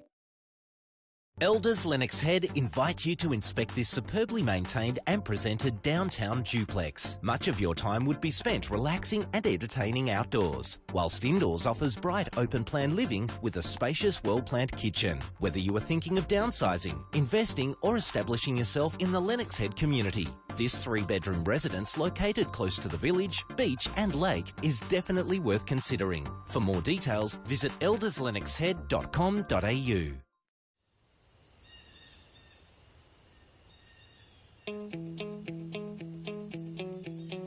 It's the waves of the ocean. It's that cool breeze on a summer's afternoon. It's ice cream on the beach with the kids. It's having a surf before work. It's your favourite coffee nook on a Sunday morning and Monday seems forever away. It's playing in the sun and resting in the shade. It's care for the environment and those we share it with. It's our rhythm of life, and it's what makes Lennox Head totally Lennox. It's our coastal village of families and young professionals who've discovered a new way of living, set apart from the hustle and bustle. Discover your own authentic retreat in a carefully crafted seaside community nestled away amongst the iconic Lennox headland. We're just a stone's throw away from brand new facilities and local schools. A new shopping precinct will provide childcare, a medical centre, as well as all your shopping needs. Whether you prefer to be active and play with a team, spend time with the kids, or just relax and soak it all in, it's now just a few steps from your front door. There's new roads connecting us, and it's never been easier to get around. all built by a local name you know and trust.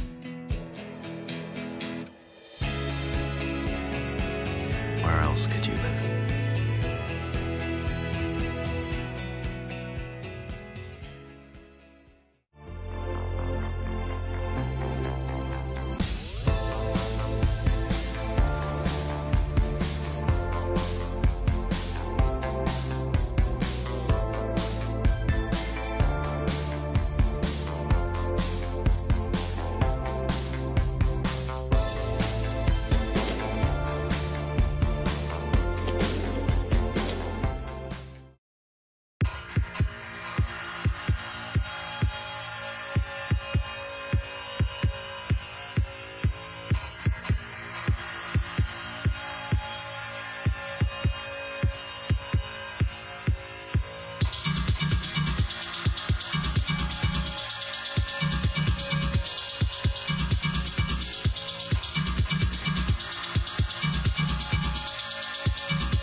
It goes, it goes, it goes, it goes, it goes, it goes, it goes, guilty!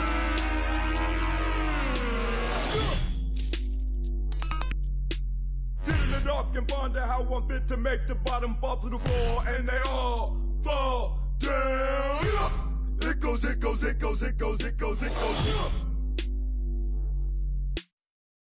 Elders Lennox Head, your local real estate experts, are pleased to offer this Tuscan-inspired property nestled in the Meadows Estate, featuring front and back private courtyards with lush tropical gardens, a spacious dining and kitchen area which adjoins the covered outdoor entertaining area, and an inviting in-ground pool. This attractive 4-bedroom home boasts a truly clever design and should be seen to be appreciated. Visit elderslennoxhead.com.au for details on all current listings.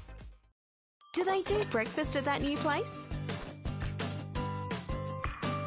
What time do the markets pack up? Can we take Charlie? Know a good Sparky? I want to use a local. Mom, I need to go now. Wherever you are. There's an app for that. Local Search.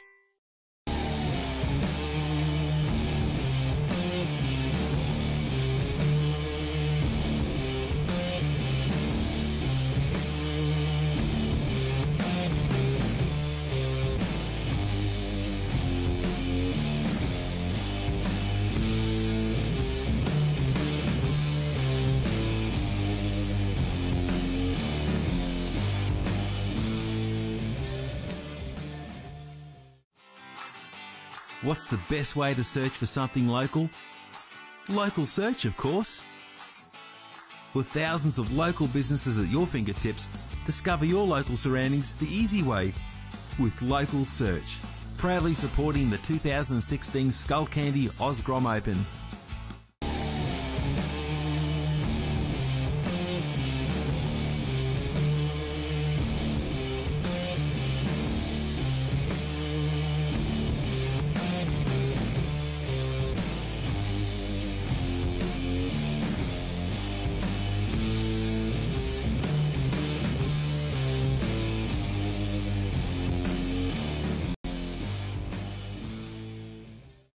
Elders Lennox Head invites you to inspect 10 Montwood Drive. Located on a flat, sunny 955 square metre block, this expertly designed home incorporates a clever layout with more than enough space for the modern family. Multiple living areas plus the screened outdoor area make it ideal for entertaining friends and family. There are 3 roomy bedrooms located away from the master bedroom, which features a beautiful spa ensuite. Contact Elders Lennox Head for more information.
go out.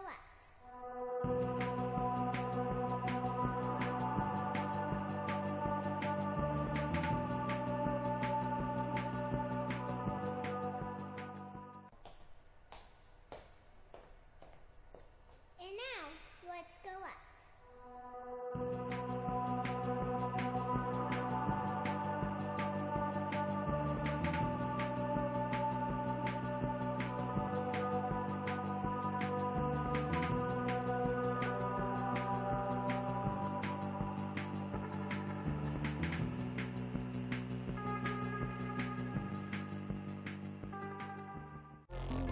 Up until now, there's never been such a significant leap in the quality and performance level of this modern garment. Vissla's new North Seas wetsuit is at the forefront of this wetsuit revolution. With all these upgrades, surfers entering colder waters are now able to retain their speed, agility, and strength in nearly freezing conditions.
Book your next holiday accommodation with Elders Lennox Head. Maybe you are craving a fun-filled family escape close to the surf and popular Lake Ainsworth, or a romantic getaway close to restaurants and shops. Whatever the occasion, Elders Lennox Head has a range of holiday accommodation to suit your budget. Simply visit elderslennoxhead.com.au, browse through the properties, make a selection and check for availability. Once booked, your seaside escape is ready and waiting for you. Visit elderslennoxhead.com.au today.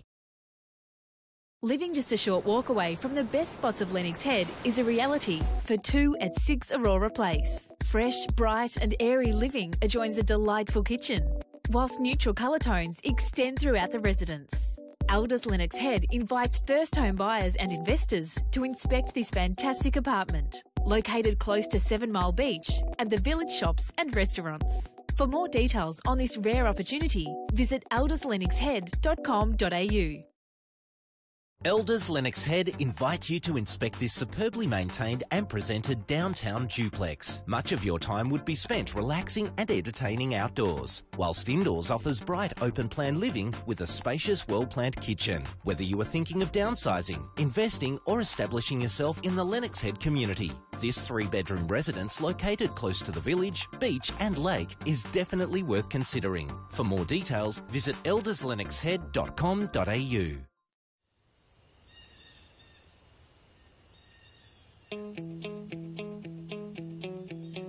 It's the waves of the ocean.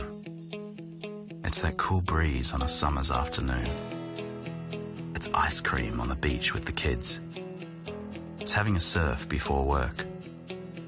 It's your favourite coffee nook on a Sunday morning and Monday seems forever away.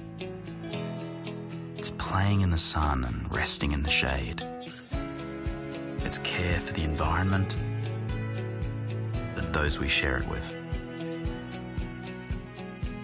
It's our rhythm of life, and it's what makes Lennox Head totally Lennox. It's our coastal village of families and young professionals who've discovered a new way of living, set apart from the hustle and bustle.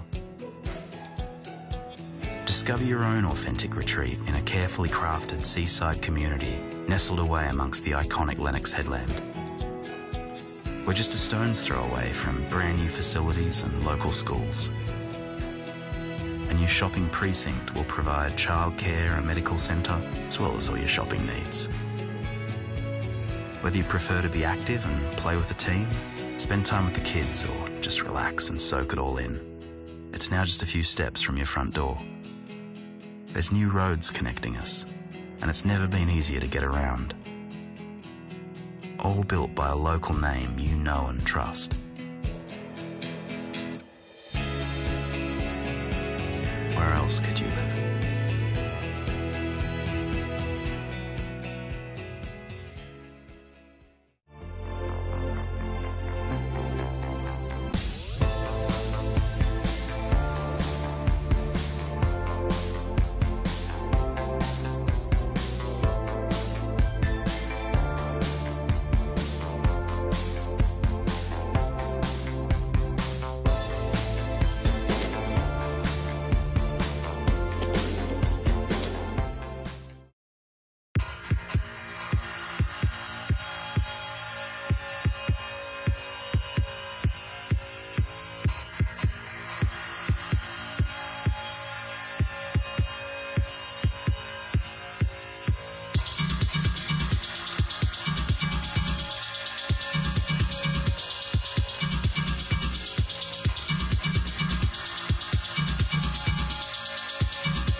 It goes, it goes, it goes, it goes, it goes, it goes, it goes, guillotine!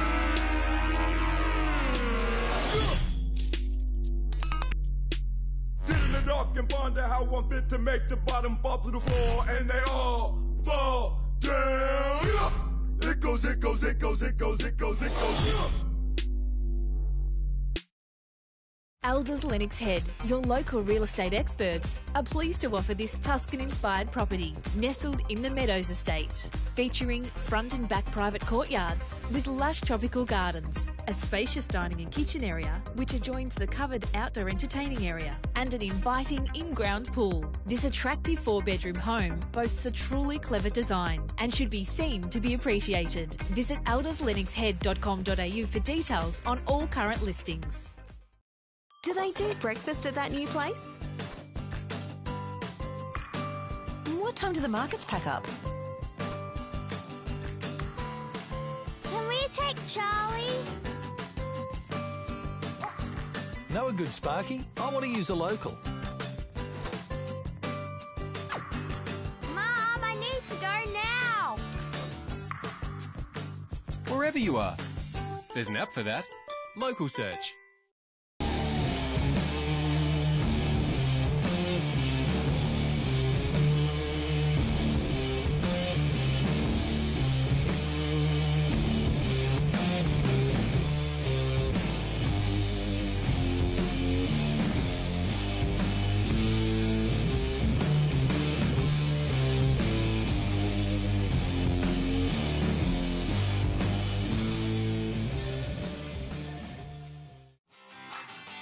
What's the best way to search for something local? Local Search, of course. With thousands of local businesses at your fingertips, discover your local surroundings the easy way with Local Search. Proudly supporting the 2016 Skullcandy Grom Open.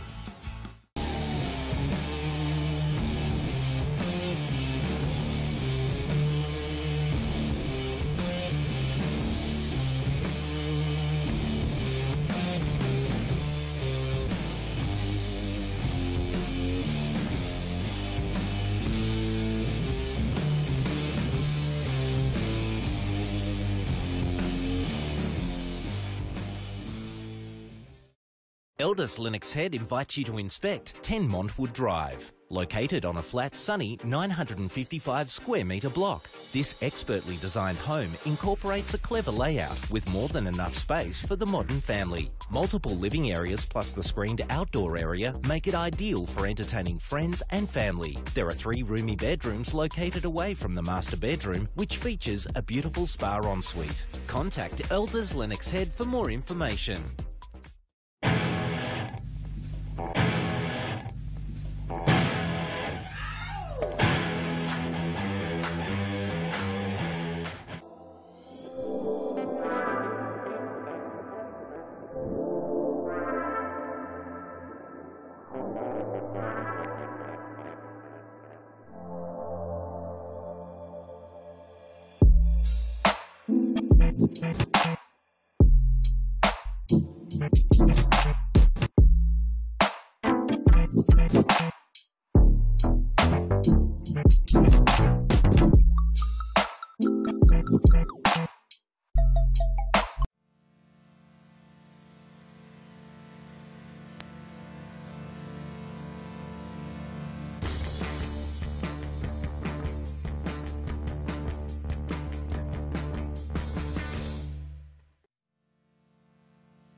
Let's go left.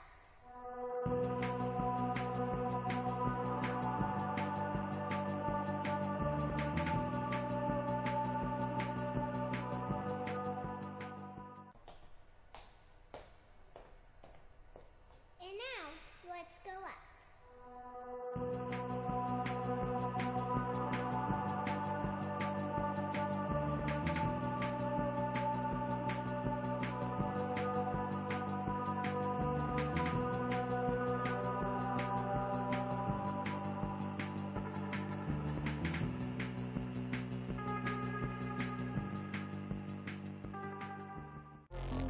Up until now, there's never been such a significant leap in the quality and performance level of this modern garment.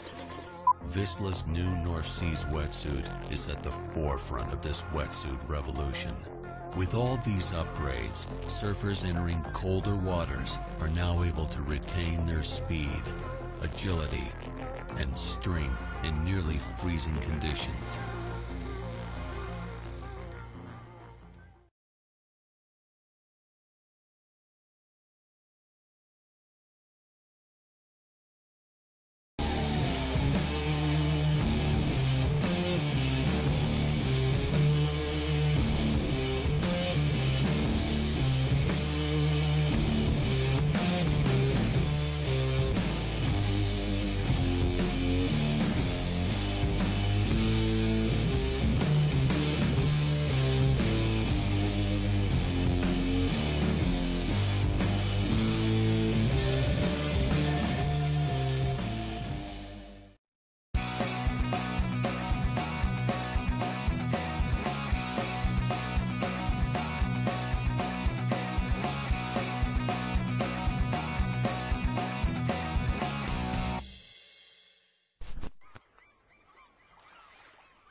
Book your next holiday accommodation with Elders Lennox Head. Maybe you are craving a fun-filled family escape close to the surf and popular Lake Ainsworth, or a romantic getaway close to restaurants and shops. Whatever the occasion, Elders Lennox Head has a range of holiday accommodation to suit your budget. Simply visit elderslennoxhead.com.au, browse through the properties, make a selection and check for availability. Once booked, your seaside escape is ready and waiting for you. Visit elderslennoxhead.com.au today.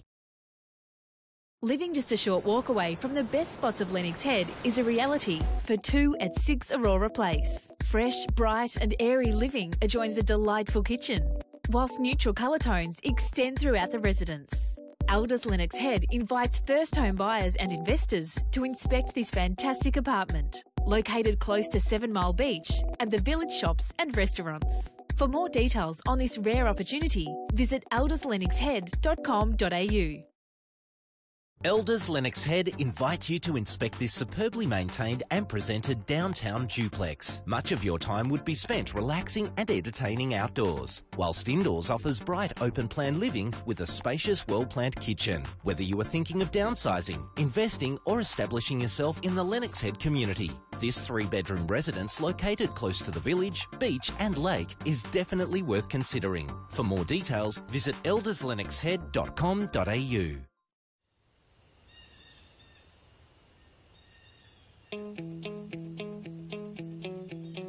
It's the waves of the ocean. It's that cool breeze on a summer's afternoon. It's ice cream on the beach with the kids.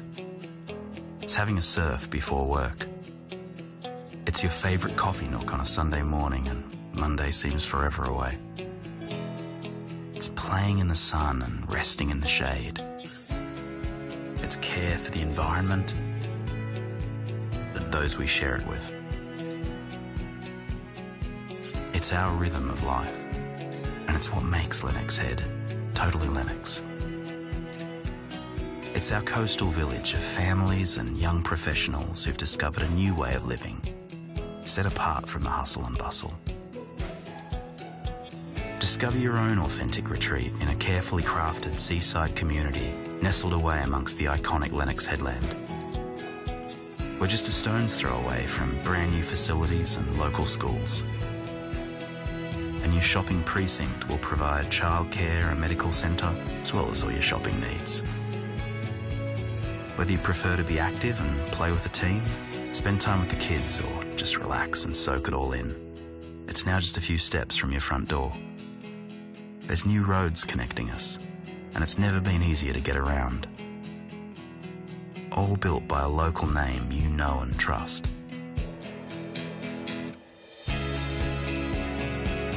Where else could you live?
It goes, it goes, it goes, it goes, it goes, it goes, it goes, guillotine!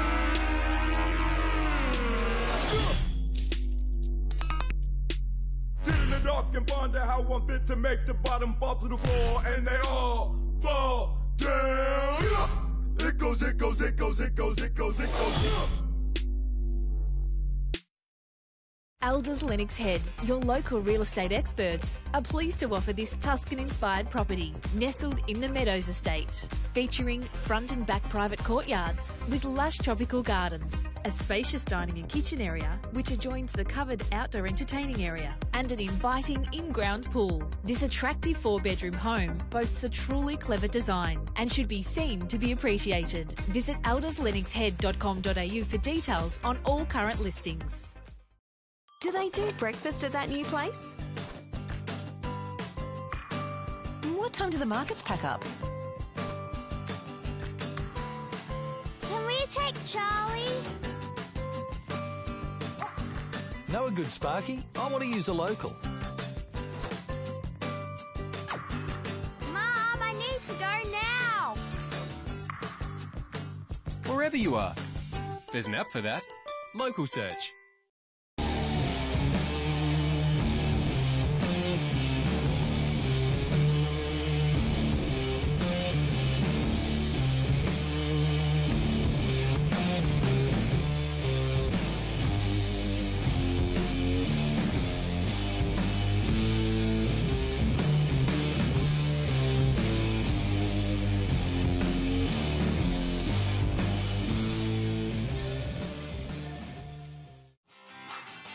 What's the best way to search for something local?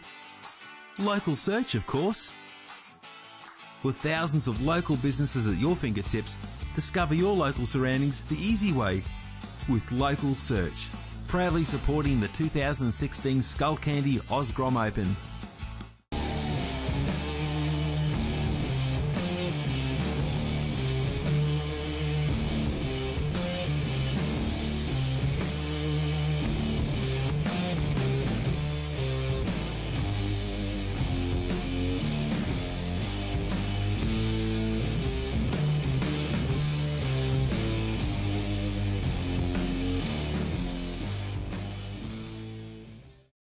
Elders Lennox Head invites you to inspect 10 Montwood Drive. Located on a flat, sunny 955 square metre block, this expertly designed home incorporates a clever layout with more than enough space for the modern family. Multiple living areas plus the screened outdoor area make it ideal for entertaining friends and family. There are 3 roomy bedrooms located away from the master bedroom, which features a beautiful spa ensuite. Contact Elders Lennox Head for more information.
And now, let's go up.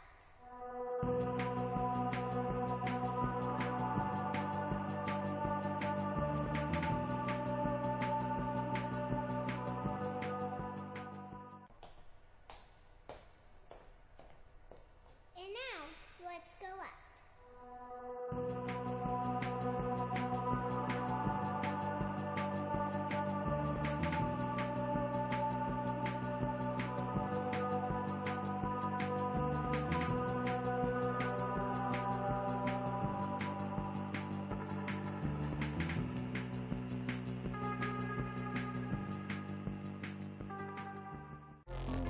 Up until now, There's never been such a significant leap in the quality and performance level of this modern garment. Visla's new North Seas wetsuit is at the forefront of this wetsuit revolution. With all these upgrades, surfers entering colder waters are now able to retain their speed, agility, and strength in nearly freezing conditions.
Okay, so welcome back to our webcast audience. We just went on hold momentarily here at Lennox. We've had a high tide and some other little issues that we've had to deal with, but we're back and we're up and running again. And right now we have just on 3.5 minutes remaining, and we're watching this little guy in the green singlet. This is Duke Rancher, and that is beautiful rail work there from the guy in green as the Duke tags that one right the way through. This kid has been on fire in this heat. He's already posted a 7.33. And a 4.9. What a stylish little finish at the end there too. The kid's just oozing style. Keenan Crisp sitting in second. We have Ryder Patterson in third, netting a 3.08. And Baxter Hurt, well, he's chasing a 6.42. And he's still in the game, despite the fact that he did have an interference in the early stages of this one. So we're coming down to just under 3 minutes remaining. Competitors for that next heat. At this point, you can paddle out, fellas. Of course, you might not need the whole 3 minutes. And when you do paddle out, let's keep well clear of the current heat in progress. Thank you.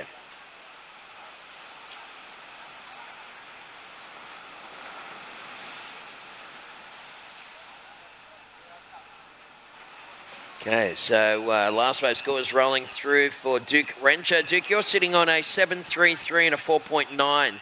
So green is the current heat leader. Keenan Crisp is in second. Last wave scores for green still yet to come through. Looks like it's going to replace the 4.9 with a 5.43. So Duke Rancher, 5.43 last wave. You've extended your lead over Keenan Crisp. This is Ryder Patterson. Nice smooth little snaps on the backhand there for Ryder as he fades off. So we'll get that score in for pink. And you guys have 1 minute and 50 seconds remaining, fellas. 1:50 on the clock. Day number 3, of course, of the 2017 Skullcandy Grom Open, proudly presented by Visla, and today is an action-packed Sunday, Super Sunday here in Lennox. We've got Shapers Alley just about to crank up. Of course, all the boards just in the racks there, thanks to the guys at Boat Channel Board Racks. Jason doing an amazing job, and they can custom make board racks for your garage, for your house, or wherever. Make sure you have a talk to Jason while you're here. We've got some of the best shapers in the world, including Gunter Ron and Phil Myers, Wayne Webster, Luke Short, and you can check out Toledo's brand, Sharp Eye Surfboards, now operating out of the Gold Coast, and I'm super keen to check out those shapes there that the Brazilian guys have been ripping on. Rightio, 1 minute remaining, fellas, 60 seconds on the clock. Last wave scores for Ryder Patterson, 2.73. Ryder, you're in third. You need 3.08 to go to second, and Baxter, you're chasing a 6.42.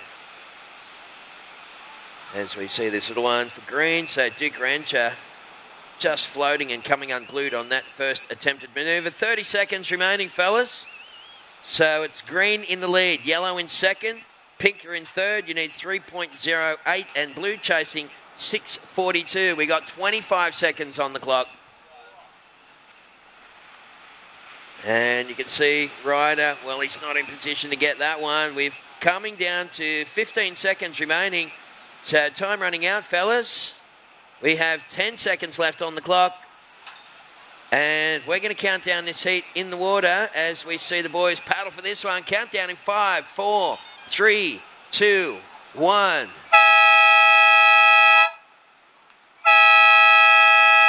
Oh, all right. Well, Keen and Chris, what a tactical little movie that was. So Keenan just taking that last wave to shore, and we're just on hold here at the moment, folks. So you guys, for the next heats, please stand by.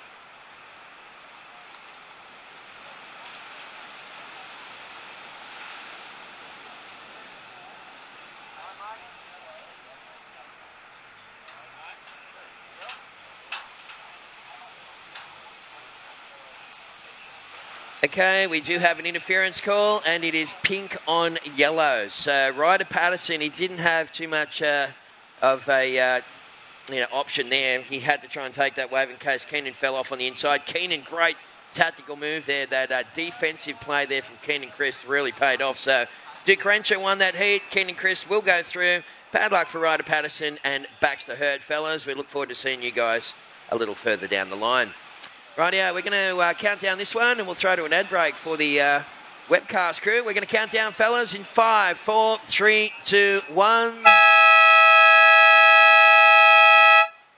Okay, we're going to roll back with more action live from the 2017 Skullcandy Oz Grom Open, presented by Vissla, right after this ad break.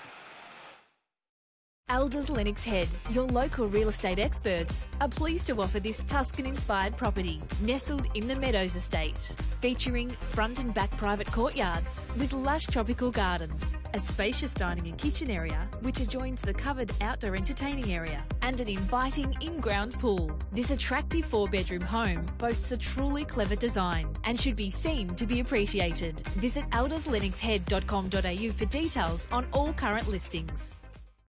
Do they do breakfast at that new place? What time do the markets pack up? Can we take Charlie? Know a good Sparky? I want to use a local. Mom, I need to go now. Wherever you are.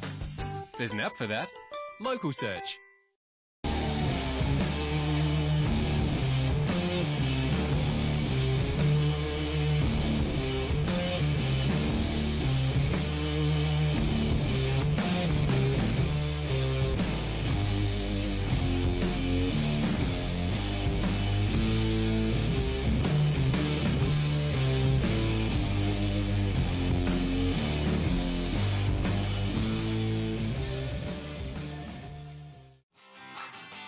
What's the best way to search for something local?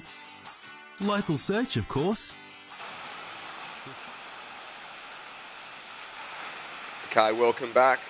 Here we are, Lennox Beachy, Skullcandy Osgrom Open, presented by Vissla.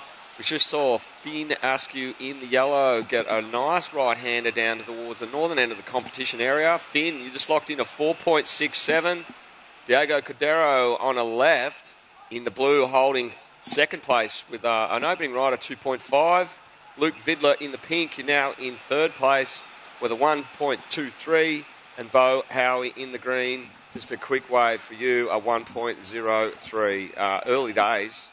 I'm going to throw two official results of that previous heat. Well, it's a bit of a break in the action. So this was heat 4 of the 12 boys repechage round. And unfortunately, with an interference under his belt, Baxter Hurt in the blue. You took fourth. Third place going to the surfer in pink, Ryder Patterson, who also scored an interference there. Keenan Crisp in the yellow, progressing through in second place and taking it out in the green, Duke Renshaw, I should say. So those boys, will be seeing them in round 3. And commiserations to Ryder and Baxter. Meanwhile, on the water, priority sequence, surfers in the water. First priority pink, second priority green, third priority blue, fourth priority yellow. And we're rounding out to 16 and a half minutes. While there was a break in the action, I just headed over to the Shapers Alley area, and there the boys are setting up some good-looking sticks over there. Jace with the boat channel board racks has got all his produce over there. He makes some great racks for all the boys to put their boards in.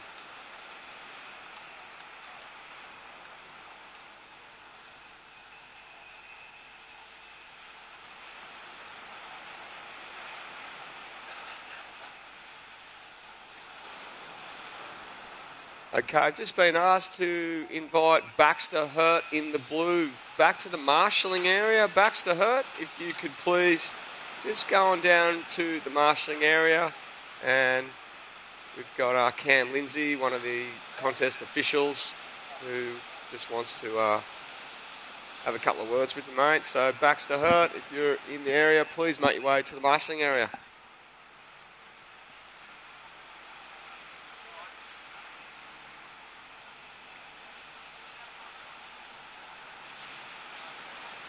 All right, on screen and out front, I'm looking at some beautiful winter lines rolling in. Who is going to be in position for this? It looks like it might be Finn Askew's going on the left. Bo Howie, a quick one there on his forehand. And Finn Askew throwing some great backhand turns there as this one sort of starts to kind of go a bit full. Finn's going to take it through this steeper section and rack up another couple of backhand turns there and finishing right on the shore. Good way to break your ankles on the sand there. So Finn Askew in the yellow. Good ride there. Second one under the belt now for you. Luke Vidler in the pink. He's down the northern end and just wrapping into a couple of good forehand carves. Gaining speed now and just up and over that end section. So Luke Vidler in the pink and Finn Askew in the yellow. Both guys making their way out into the lineup right now. I'll give a priority sequence update in just a little moment, and we'll wait for those scores to drop in. Now we're going to a replay, actually, of Luke Vidler in the pink's last ride. He's just really trying to make those rail turns stick and finishing that ride right on the inside there to the northern end. And silhouetted beautifully there. The BPA guys capturing all the action. Good stuff. All right, well, scores are dropping in. A couple more to drop for last of yellow and green. And once they drop, I'll give you a good update on positions out in the water. Looks like Finn Askew's got a good one coming in. And Bo Howie's got one as well. So stand by for scores. Priority sequence update. First priority blue, second priority green, third priority yellow.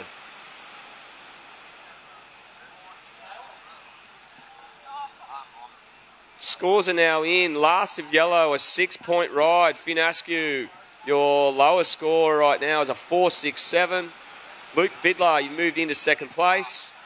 You need a 6.85 to take the lead. You've got a backup score of a 1.23 to improve on. Bo Howie, your wave previous to last was 2.23. You need a 2.84 Bo to move to second. And Diogo Cordero in the blue, needing a 2.57 now to move from fourth into second place. And I believe he's having a little look at this right-hander. And he is up and riding on the backhand. So this is surfer in blue, Diego. And he's trying to negotiate this inside. And that one's sort of pretty washy and bouncy. Not giving him a lot of scoring potential, but utilising priority on that occasion. So Diego Cordero needing a score to get from fourth into second and progress through.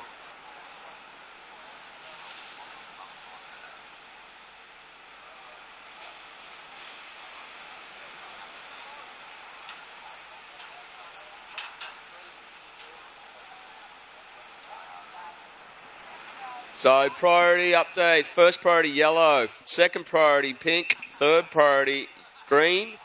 Finn Askew in the yellow, you do hold the lead. You've got a backup score of a 4.67 to improve on. Luke Vidler in the pink, you're sitting in second, mate, needing a 6.85 to take the lead. Your lowest score is a 1.23. Diego Cordero in the blue. You're chasing a 2.57 to move from third into second place. And Bo Howie in the green. You need a 2.84 to move from fourth into second. Here goes Luke Vidler and Diego Cordero splitting the peak. Both on their forehand. A couple of gouging forehand rail turns from both the lads. And they're continuing on the inside. Diego Cordero throwing a lot of spray on his wave. And meanwhile, Bo Howie in the greens picked himself up 1-2. Finishing with that Larry layback on the end of that wave. Meanwhile, current heat leader, Finn Askew, just a quick in and out from him. So great flurry of waves there. And of course, this is the 16 boys repechage round 2. And it's right on halfway. Let those scores drop. Give you an update.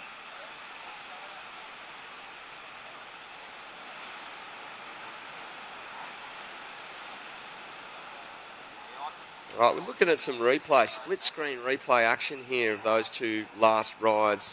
And that was Diego Cordero and I believe it was, Luke Vidler in the pink. And both of them looked like it was synchronised surfing from my view.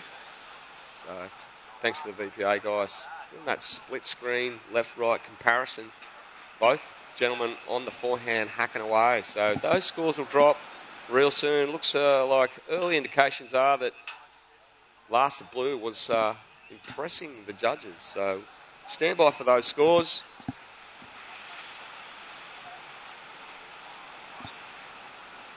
Okay, next up, we'll see Dane Pullinger, Tian Cronje, Yataro Sato, and Hugh Nicholson. If you guys can make yourselves known down at the marshalling area immediately, you're up next.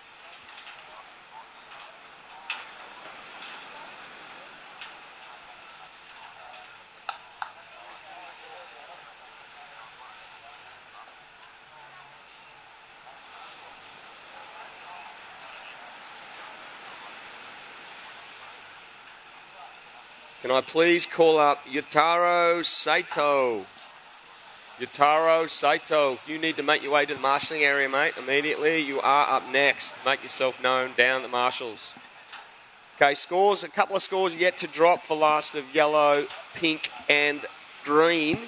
Last of Yellow won't factor into your top two there, Finn. You're still holding the lead. Last of Blue, Diego Cordero in the blue, you locked in a 6.17. That's enough to push you into second. So, Diego, you need a 4.51 prior to this last rider, Finn Askew, to take the lead. Finn is just working over this little left-hander and going into a flurry of backhand manoeuvres as he finishes that ride there. So, Diego Cordero just clawing his way. Yeah, clawing his way up. He's trying to chip it away at the lead of Finn Askew there, sitting now in second place. So Luke Vidler, you're now in third place, mate. Looks like your last ride with one score to drop will replace your lowest score of a 1-2-3. So stand by. There may be a situation update there again. And looks like Bo Howie, your last ride will change your situation and requirement. So just stand by, guys. We'll get those scores to you as soon as possible. 7.5 minutes left. And we just saw Finn Askew get another little left all the way through the inside. So that we'll see if that factors into his top two there. So stand by, surfers, for scores. 7.5 minutes. And it looks like Bo Howie having a little look at this inside left. He's up and riding the man on the backhand. First turn out of the top there. Goes straight into that backhand hook. And looking to finish it on that inside section. So Bo Howie in the green, chasing a score to get from fourth into second. This is round 2 of the repechage 16 boys. And there's more repechage action up after this.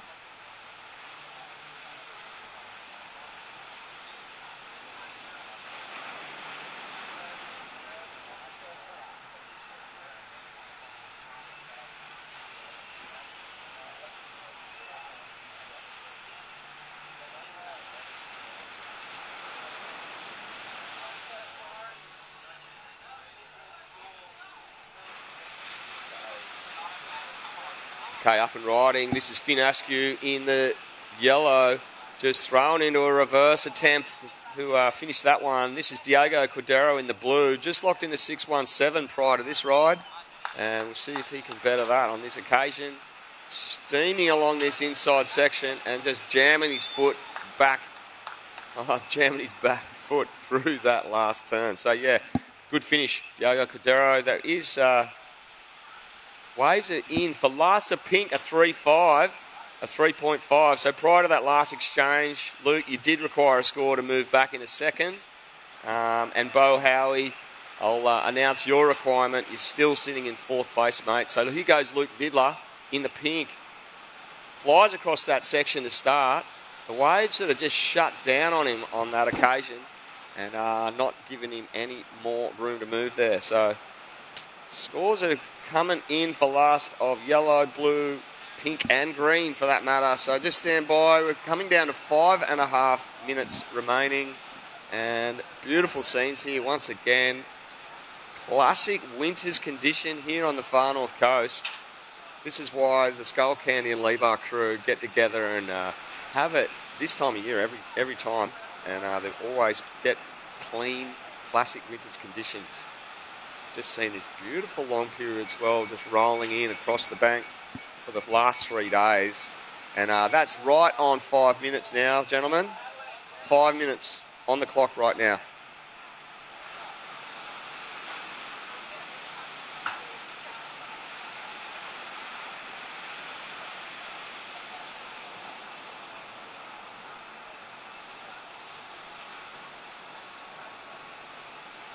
Okay, we just saw a quick ride there from Bo Howie, right on that 5 minute mark, or 4.5 right now, and we're going to a replay of Finn Askew's last ride.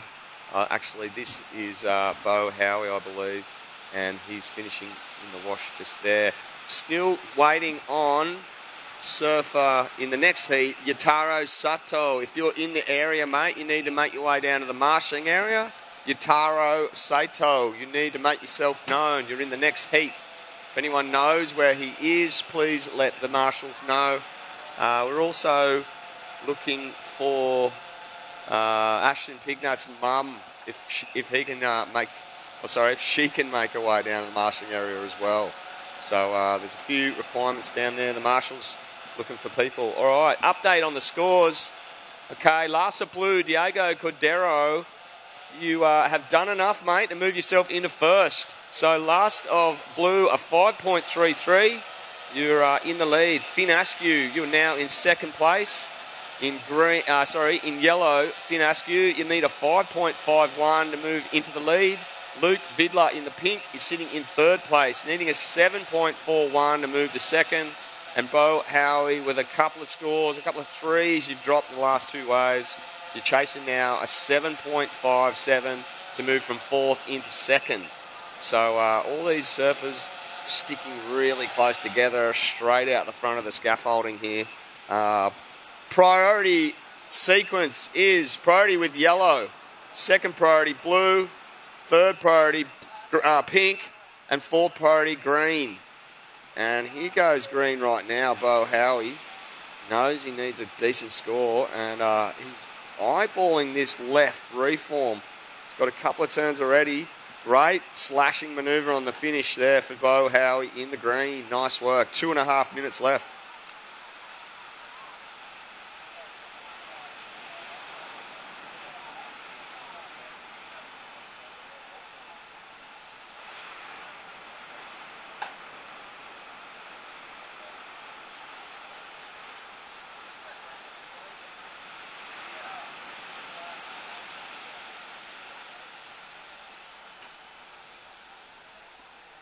Okay, it's interesting and it is fantastic. We've got a jet boat out in the lineup out here to keep things safe. We've got the Far North Coast Life-Saving Jet Ski.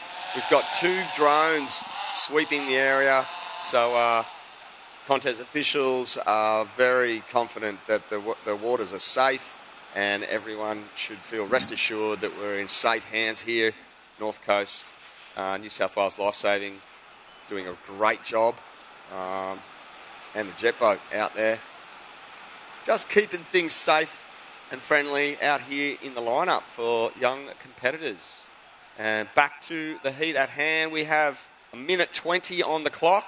Diogo Cordero in the blues out in front. Finn Askew sitting in second place in yellow. Luke Vidler in the pink. You're chasing a 7.41, mate, to move to second. And Bo Howie, you needing a 7.57 to move from fourth into second place. So a minute on the clock. I'll give a priority update, gentlemen, as looks like Finn Askew making a break, potentially trying to get away from the pack. Priority sequence. First priority pink, second priority blue, third priority yellow, fourth priority green. And we've got some paddling. Looks like this is Finn Askew going the right and Bo Howie in the green heading left on his backhand. Finn Askew, great slashing manoeuvre, but going over the handlebars. So Finn Askew really pushing his back foot into that turn and coming unstuck. Meanwhile, current heat leader Diogo Cordero with 20 seconds left on the clock, gentlemen. The time is now to try and scratch into anything. The Ocean going flat, unfortunately, with 10 seconds on the clock. I'm going to count down the finish now in 5, 4, 3, 2, 1.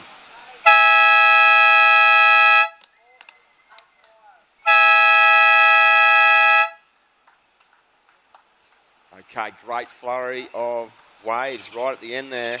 Did look like that Finn Askew with that fall may not have done enough to take the lead from Diogo Cordero, and Luke Vidler and Bo Howie, unfortunately, looking like they've rounding out the third and fourth positions respectively. So beautiful day here. Waves keep pouring in. We're going to kick off the next heat as soon as we can, so just stand by, gentlemen, and we'll count you in as soon as possible.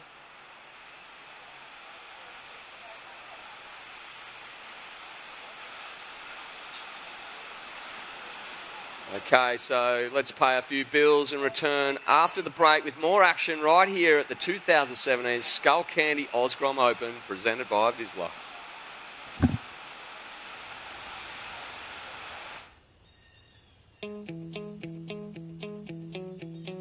It's the waves of the ocean. It's that cool breeze on a summer's afternoon. It's ice cream on the beach with the kids. It's having a surf before work. It's your favourite coffee nook on a Sunday morning and Monday seems forever away. It's playing in the sun and resting in the shade. It's care for the environment and those we share it with. It's our rhythm of life, and it's what makes Lennox Head totally Lennox.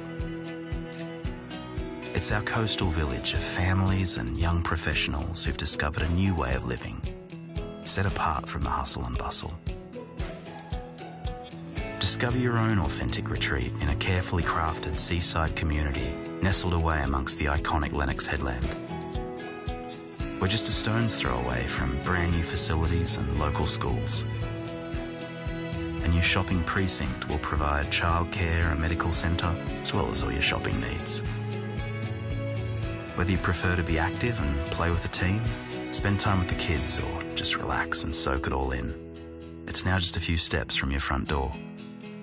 There's new roads connecting us, and it's never been easier to get around. All built by a local name you know and trust.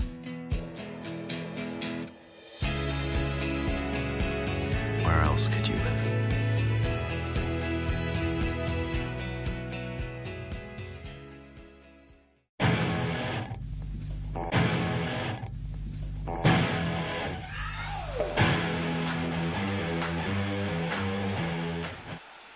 Alrighty, day number 3 of the 2017 Skullcandy Grom Open, presented by Vizsla. You're looking at beautiful scenes here at Lennox Head. Super clean. The swell has just dropped a little, but we've got a nice period of waves coming in. Still lines wrapping in. And this is heat 2 of the 16 boys repechage in the water right now. Only one wave ridden so far from the man in yellow, Tian Cronja. You just got a 1 point ride, mate, on that quick in and out. And Dane Pullinger in the pink, waiting patiently. And Hugh Nicholson in the blue also out there, just sitting very patiently waiting for some kind of line to come their way. Meanwhile, out there on the sand at the competition area, we've got the Shapers Alley. Whole bunch of boards there. There's Wayne Webster out there. He's got some great step-up boards and guns. And he specialises in all kinds of equipment, but he's also got some real big wave stuff over there, so you can come and check them out. There's also Phil Myers has rocked up. He's got some excellent boards there for anyone that likes channels. Phil is your man. He's the master of, well, he can put as many channels into a board as you want. There's 6, 10, 12 channels. He's such a master craftsman. Gunter Ron down there as well. He'll have a bunch of boards. And getting back to the rest of those Shapers in just a moment as we see Dane Pullinger opened up with a great backhand snap to start this one up. And he's just setting up this inside. Up behind him, Stian Cronja in the yellow and Hugh Nicholson in the blue. Found some room to move down the northern end and blast his board across that last section there. So that was a good finishing turn from him. Tian Cronja, rapid fire, up and riding the goofy footer. Just making his way across this inside, up into the lip there. And he's looking for this link. Big, heavy back foot carve into the pocket, dropping out the back. Good exchange there. 16 boys, heat 2. Stand by for scores. Back to the Shapers Alley. Gunda Ron, he's got a wealth of knowledge, that man, and he'll be down over there at the competition area. And I've just been told that Luke Short has just rocked up with a whole bunch of sticks. And there's also Sharp Eye Surfboards over there who have, all those gentlemen have got their boards being displayed on the boat channel board racks. Go see Jason. He can customise any kind of board rack for your lounge room, garage, even a retail shop. He can make what you need. Go over and check all those boards out. That's where I'll be going.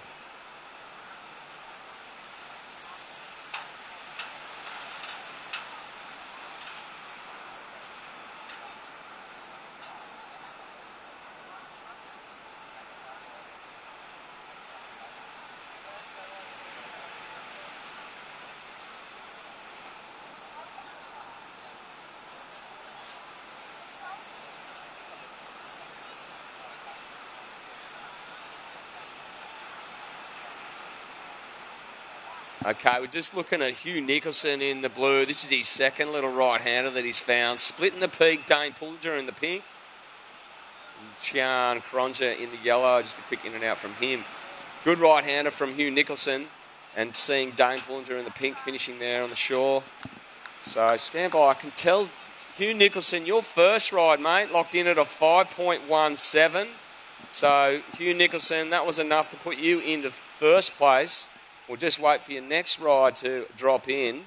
Dane Pullinger, you open with a 4.17 with one more score to drop. And Tian Cronja, you also have a small score there waiting to drop as well. So just stand by, guys. I'll give you an update of your requirements. And we're right on 14 minutes.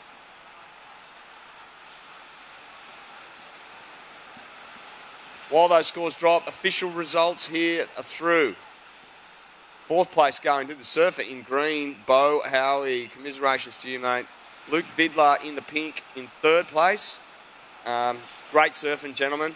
We'll see you next year for sure.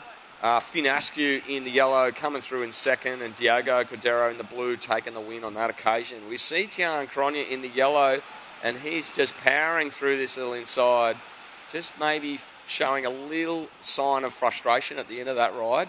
But I can tell you the update in scores here. Okay, Larsa Blue at 3.07. Hugh Nicholson, you're in the lead, mate. That's your lowest score at the moment to improve on, a 3.07. Dane Pullinger, you have a 4.17, backed up with a 2.33. You're currently in second place. So Dane, a 4.08 will move you into the lead. Tian Cronja, You have a score waiting to drop, mate. We'll just see. I don't think that's going to be enough to pull you out of that third position. You're chasing a score of a 3.84 to move from third into second place. 12 and a half minutes to go. It's not even halfway yet. And I'll just let this score filter in. And I'll give you, gentlemen, a bit of a priority update. Priority is with pink. Second priority, blue. Third priority, yellow. Okay, there it is. Last of yellow was a 2.63. Wasn't enough to pull you from third into second there, Tian. You're chasing a 3.84, mate,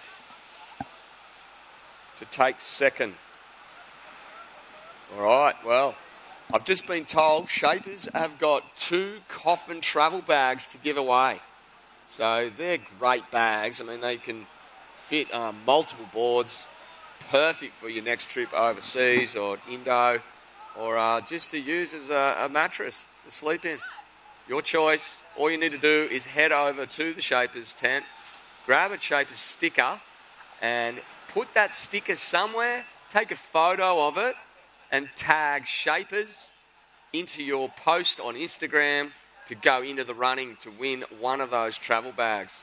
Head on over to the Shapers tent. They've got a bunch of fins and accessories over there for all your surf hardware needs. Go and talk to the lads, grab a sticker and get involved.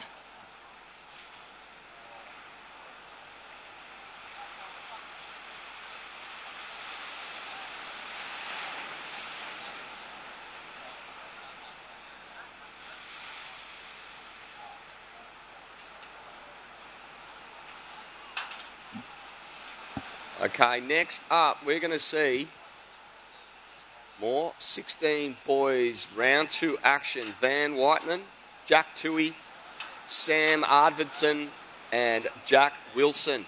You guys check into the marshalling nice and early. Here goes the goofy footer in yellow. Tian Kronya screaming across that, floating quickly along the lip there. And just that one manoeuvre on that screaming left-hander across the inside of the bank in front. See if that goes into his top 2. Tian looking like that's not going to be enough, mate, to move you from third. There it is. It's only a 2.33. Tian Kronya. Tian, you still need a 3.84, mate. As we see Dane Pullinger in the pink. That backhand wrap there to start. Snapping into the pocket on the backhand. And again, the young man in pink. Rapid fire on his backhand. And just 4 quick backhand manoeuvres there from the young man in second place prior to that last exchange. Man in front right now, Hugh Nicholson in the blue. He's just got a couple of those right-handers down to the northern end. And he's done enough to maintain first right now. So just stand by for scores. There's one coming in for the last of pink. We'll see if that changes the situation, gentlemen. So 9 minutes on the clock. And there it is. Last of pink, a 4.57. So Dane Pullinger, you've moved into the lead now, mate. You've got a lower score of a 4.17 to improve on. Hugh Nicholson in the blue, you're now in second place, needing a 3.58 to move to first. Tian Kronya in the yellow, now needing a 5.58 to move into second place. And here goes blue, Hugh Nicholson, a great looking left-hand wall here. Just wrapping into that setup carve, snapping on the backhand, up into the lip again on his backhand. So, and floating there again. Here goes the good footer, Tian Kronya, finding another left-hander across the inside, wrapping into a first carve and then slamming that end section beautifully. So, Tian Kronya in the yellow, sitting in third prior to that last exchange. We'll just see what the judges give those waves. And I'll give you an update as soon as possible. Dane Pullinger heading to the lead. He is in pink, and he's the only guy out here. We're throwing to a replay. Last of blue. This is Hugh Nicholson's last ride. Okay, he sets it up here. Just sets up that backhand carve manoeuvre. Wait for the wave to steepen up. Slashing there, and just throwing the board right up into the lip. And I think he's got one more here that he just sort of tags that foam section. Up behind him, however, there it is. That's surfer in yellow, Chiang Cronja. And he just set up that wrapping turn and just belted that last section there with his board vertical into the lip. So we'll see what the judges give that. They would have been watching that replay themselves.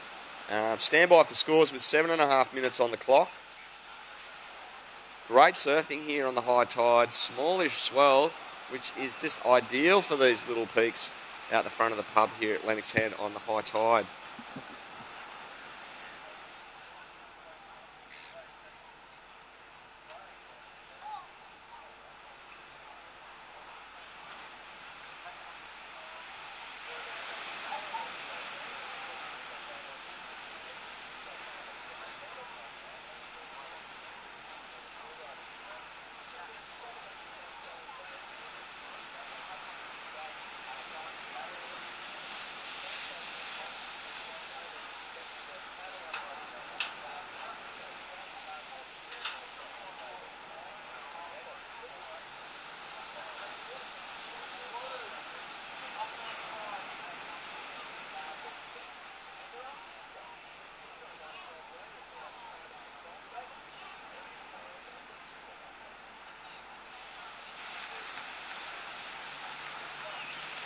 Hugh Nicholson just taken one, that little left-hander all the way to the inside. So, mate, that previous to last, still locking in there for you. So just stand by for that score. There is another score waiting to lock in for last of yellow too. So just stand by, surfers, and we'll get those scores through. So they are in now. So we're just looking at a replay of last of blue on screen.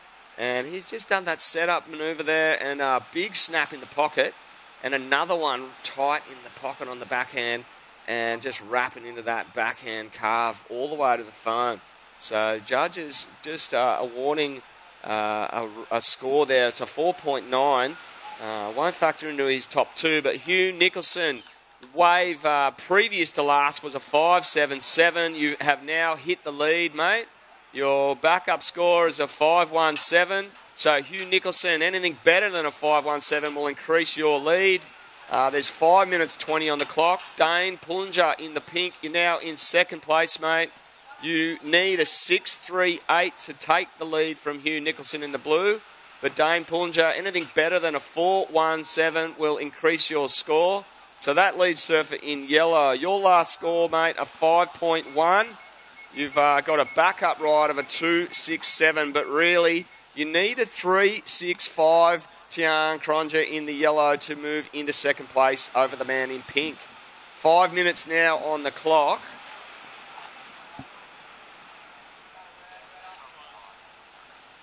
And Dane Pullinger just wrapping into that really tight forehand carve to set up that and just ran away from him. So Dane Pullinger, just one big carve there in the face from him. And we've seen this low tide starting to kind of feather and peak these waves on the outer bank. And this inside is just starting to kind of reform through a little bit more than what it was. So Tian Cronja in the yellow having a little look to see if he can just scratch into this left by the look. And he's working hard. Can he get in? And yes, he can. He's up and riding the goofy footer. Just straight on the front foot, powering across that first section. And you can see a little lump in front of him that just fizzes out on him. So Tian Cronja in the yellow, that's his eighth wave, ladies and gentlemen, in 16 minutes or something. We're going to see a little replay of this. He really puts his foot down that first part of that wave, and he just only managed to get that one manoeuvre in. So that wave really not cooperating for him. So Tian Cronja, that last ride won't factor into your top two, mate. You just need a 3.65 to take second place over the man in pink, Dane Pullinger. And Hugh Nicholson is holding first right now.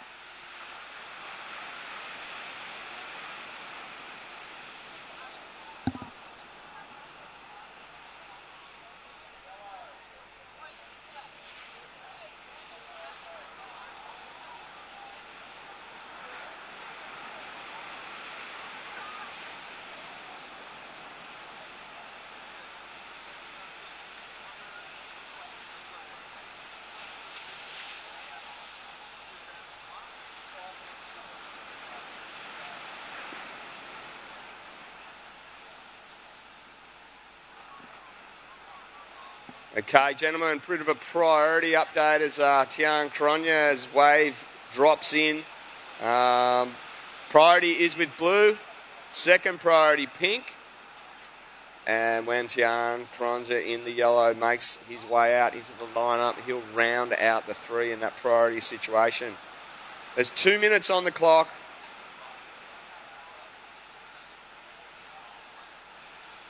And Hugh Nicholson holding first. Anything better than a 5.17, Hugh's going to increase your score. Dane Pullinger still looking for a 6.38. And this man up and riding in the yellow, chasing a relatively attainable score here to make it into second place. Just a couple of forehand turns. He's really working hard to get this inside link. And it's starting to steepen up for him on this inside. And see if he can fit another turn in. And it just really doesn't cooperate for him. He did get a couple of turns there on the outside. So we'll just see if the judges give him enough to push him into second. There's a minute 25 left on the clock, gentlemen. And that was the 10th wave ridden by Tian Cronja. We're looking at a bit of a replay of that last ride from him on screen. And early indications are, mate, that it looks like it's gonna, well, yeah, we'll wait for it to drop in. But there it is. It's a 3.23. So Tian Cronja with under a minute, you still need a 3.65, mate, to move into second over the man in pink, Dane Pullinger. There's 45 seconds on the clock, and he is just steam tramming out there, Tian, in the yellow. See if you can pick something up in the last couple of seconds by the looks here. Dane Pullinger scratching into this little wave in front, and he's looking for this left. With 25 seconds on the clock, he just hacks into that first backhand manoeuvre, and another one coming unglued there. So with 18 seconds on the clock, Tian Cronja's scratching into this little left, fading back to the foam, trying to build speed here now, hunting that score that he needs, really trying hard to stick with this. He's on screen right there and just flicking the board out.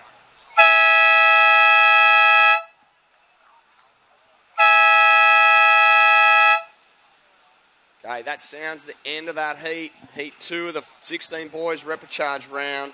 Tian Cronja getting one right on the last couple of seconds of that heat. We'll leave that one with the judges. Looks like Hugh Nicholson in the blue will come away with the win. And it looks like that last ride for yellow will not be enough to push you from third into second over Dane Pullinger. So great surfing, guys. I'm going to count in the start of the next heat, heat 3, straight away. So stand by, surfers, counting you in 5, 4, 3, 2, 1.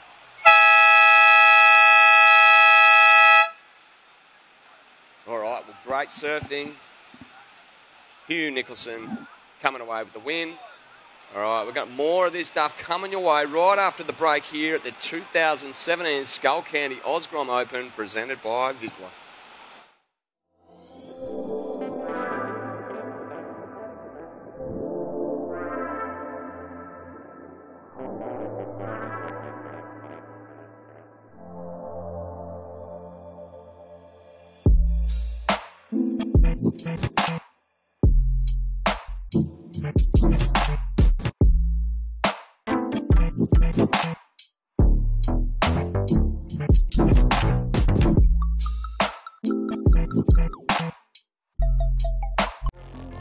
Up until now, there's never been such a significant leap in the quality and performance level of this modern garment.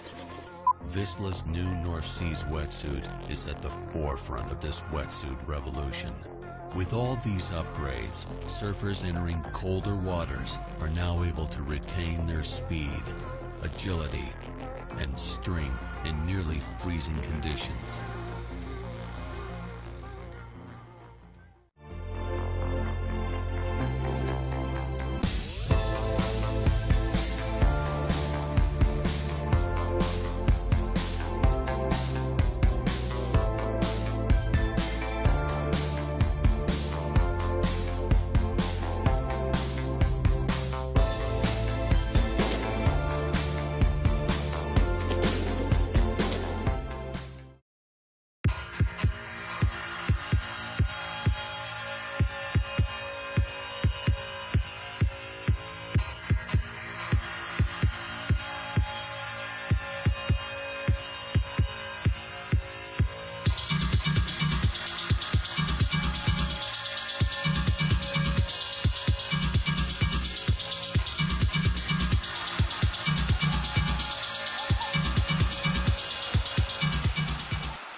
Okay, so welcome back to our webcast viewers. It is day number 3 of the 2017 Skullcandy Grom Open, proudly presented by Whistler. And thanks again, Toby Ratcliffe, holding it down, and got a great call team again this year with Michael Chris joining us tomorrow. Also, Woody, of course, we'll have James Wood back on the microphone for the last couple of days as well. So, and myself, Taz McKenna, very happy to be here again in Lennox in June, July. Just a wonderful part of the world, isn't it? All right, Sammy Arbertson in the lead. Sambo, your first wave, a 5.0. Jack Wilson sitting in second. And, well, Jack's got a second wave score loading up into the system there. Just waiting for one more score, and we'll be able to give you that outcome, buddy. There it is, a 2.7. Pushes Jack Wilson into the lead. Sam Arbertson, you're in second now. Sammy, you need a 2.21 to take the lead. Last of green won't be enough to do that. Right now, Jack Tui, you're sitting in third. Jack, you've had a 2.0 and a 2.3. Van Whiteman, with just one wave so far. Van, you are holding down a 3.33 on your first wave. Well, it's the Super Sunday here on the sand at Lennox, folks, and Shapers Alley is in full swing. And, gee, I tell you what, we've got some absolute surfing royalty here today. Gunter on, of course, absolute legendary shaper. In fact, they're all legends in my book. Phil Myers, Wayne Webster, Luke Short, of course, from LSD, Luke Short Designs, Sharp Eye Surfboards. Of course, they were born in the backyard, 92 in San Diego, and ridden by Felipe Toledo. So you want to check those out. And, of course, thanks to Shapers Fins and Accessories and Boat Channel Board Racks. Jace just knocking up absolute legendary racks there. You might want to have a talk to him today. So make your way to the Shapers Alley, folks. We've got lots of stuff happening as we see Blue up and riding for that man, Jack Wilson, just finishing off that one.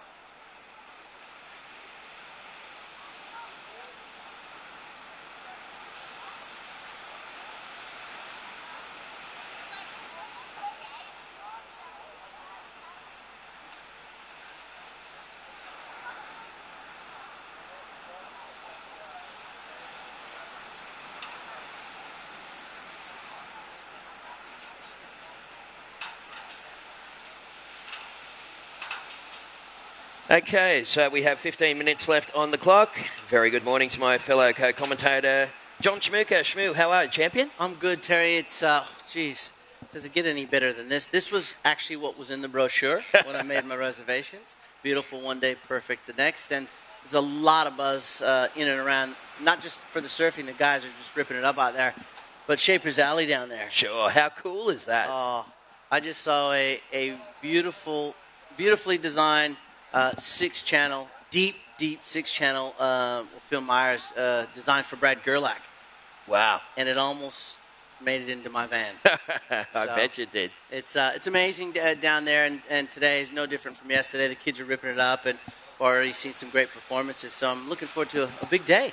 Yeah, it's going to be another big day, folks. Stoked to have you people there, of course, in Webland, checking out the webcast, and we're beaming to you live from Lennox Head, beautiful part of the world here in June, July. It's the best part of the Australia to be, mate, this time of the year. Well, it doesn't really feel like winter up here. I know down in Sydney, my wife's saying that it's very cold. Sure. Nice and sunny, but very, very cold. But up here, it doesn't even really feel like there's a winter, so it's another great winter's day. I guess you'd have to say here at Lennox, but surf's still around. They're running the little bank out here. This little left and right is proving to be the goods for some good scoring potential. So I'm looking forward to watching the next champions of tomorrow surf today.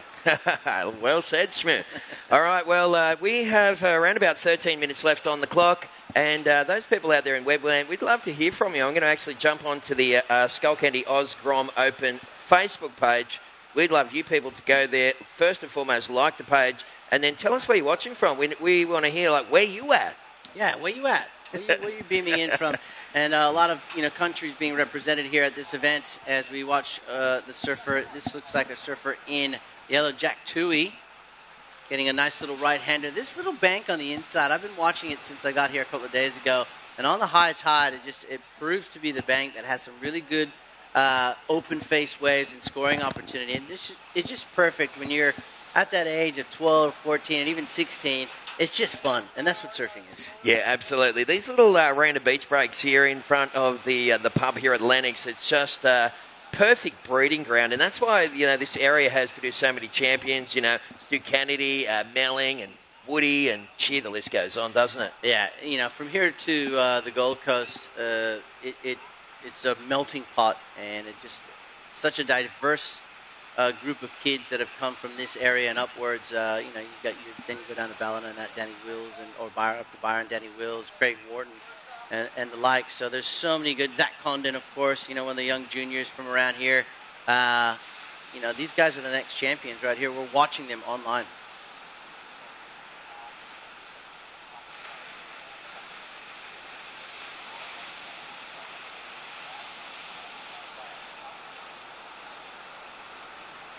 Okay, well, we're just waiting for those little scores to filter on through. It looked like a pretty good score there for Van Whiteman. So, Van, the man, hang in there, buddy. I'll give you those numbers when they drop. Back to the Shapers Alley, Shmoo, and what an insane setup that is. Some of the world's best shapers with demo boards and also boards for sale. Yeah, definitely, you know, LSD, Gunter Rahn, Phil Myers, they're all there. Sharp Eye, some of the best shapers in the world right here for the kids to sort of talk about board design, but also to buy. So you can buy boards here today. Yeah, I like the whole. I love the whole demo process because I tell you, over the years, Shmoo, you know, I've had a couple of sponsors when I was a Grom, getting boards for free, and I thought my boards were working as good as I could possibly surf, and then I rode a mate's board and thought, wow, that goes way better than my board. So I like the concept of just trying different boards because you never know, you might just find something that works even better for you and takes your surfing to the next level. Well, I think you'll find even at the WSL level, as we just watched there on screen, that was Sam Arvidsson, who's currently in second with 10 minutes and 50 seconds to go. That was yellow. So that was Jack Toohey, beg yours, on that last ride. Looking for a 715, by the way. So green does have priority. That's Sam out there in the green with priority. Pink holding down second priority. But yeah, look, a lot of WSL guys will try different boards just to make sure that the equipment they're riding is spot on, because at that level you got to be at the top of your game, as we see Blue up and whiting. Let's watch as we talk through Jack Wilson here on the backhand, and unfortunately coming undone. But you know, the try before you buy concept is like buying a car. Absolutely. You take it for a test drive, make sure it's right under your feet, and I think it's brilliant. Alrighty, well, that priority sequence at the moment, fellas, priority is green, second priority pink, and third priority is with yellow. So Van Whiteman with a 6.5 and a 6.67 is in the lead. We've got Sammy Arvidsson of the green singlet sitting in second. Sam, your second best wave is a 5.0. Right now, Blue's in third. Jack Wilson, you need a 5.58 to go second, and Jack Toohey chasing a 7.15. So the Jacks are on the back foot right now. Yeah, definitely. But still plenty of time left, and there seems to be a lot of consistency out here in this little right and left-hand inside shore break, if you like. And I think we're going to see possibly a little bit of seesaw battle in the back end of this heat. As we see, thanks, Johnny, from Foo Wax here, bringing us the golden goods to make sure we stick to our sticks. You know what? It was at this contest last year that I was introduced to Foo Wax from Woody. He said, "Have you ever tried this stuff?" And I have not used another brand of wax since. Well, it's, you know, the testament is when you've got the best surfers in the world, wanting it, needing it, and sometimes having a hard time getting it because it's so in demand. So Johnny at Foo Wax, definitely, I tried it for the first time only 6 months ago. I love it. So get your hands on a bar of Foo Wax. It's at your local retailers. As we watch now, this looks like yellow up and riding again. Jack Toohey looking for that 7.15 Tez. And I'm excited because this afternoon we've got a great day of surfing from the best Groms in the world right here at Lennox Head. But Pedro's Bay, presented by Vissla, on tonight with a popcorn machine. Does it get any better than that? Well, I tell you what, where we're staying up there, they've got some beanbags, so I'm going to bring the beanbag and a blanket down, grab the popcorn, and pull up a good chair in front of the big screen. That's happening at 5:30 this afternoon, folks, so it's all free, and it's a great little family event. Well, Jack Wilson pushing this one through in the blue, and again, that little left-hander just dishing up the goods on the top of the tide, Schmidt. Yeah, definitely. It looks so fun out there. Even for someone as old as I am, I would love to go out there and grab a couple of waves. So that's testament to how good this little bank is. You know, even the old boys want to get out there and have a crack. But it's all for the kids. It's all for the best Groms in the world here at the Skullcandy Oz Grom Open presented by Vissla. And I know Johnny Mossop is down in the Shapers Alley, Shapers Bay area, checking out all the incredible equipment. I was just back there. There's a big buzz around it. Kids are wanting to demo boards, and I think we'll see a little bit of a free session go down with those demo boards from some of the likes of Sharpai and Gunther Rahn, Phil Myers, LSD. They're all there. Go check out the boards, but not just check them out, not just touch and feel. Get out there and ride one. Absolutely. I mean, there's some beautiful little waves up the beach there to the north and south. I've been surfing a bank probably about 300 metres north up the beach. Nice little shoreys up there, really stands up. So go grab a demo board. If you like one, you'll be able to buy one here today as well. Rightio, that last wave scores for Jack Wilson. He got busy on the inside there, but it didn't go in the top two. Jack go 3.73. So, Blue, you're chasing a 5.58 to go to second. And Jack Tui needing a 7.15. Priority green. Second priority is pink. And third priority is yellow. We have just under 7 minutes to go, fellas. And that looks like Van Whiteman up and riding. Shmoo, nice little combo move there for the rider in the pink singlet. And, well, we'll put that one into the system. So green goes into priority. Sammy Albertson, you're in second. I'll let you know the score required to take the lead once we get that last score through for Van. Look at the screen. I mean, there's not a cloud for miles and miles away from us. It's another gorgeous day. Some good little surf on hand for the Skullcandy Grom Open. And the kids are absolutely ripping up and getting a lot of waves. And that's good. That's a good sign.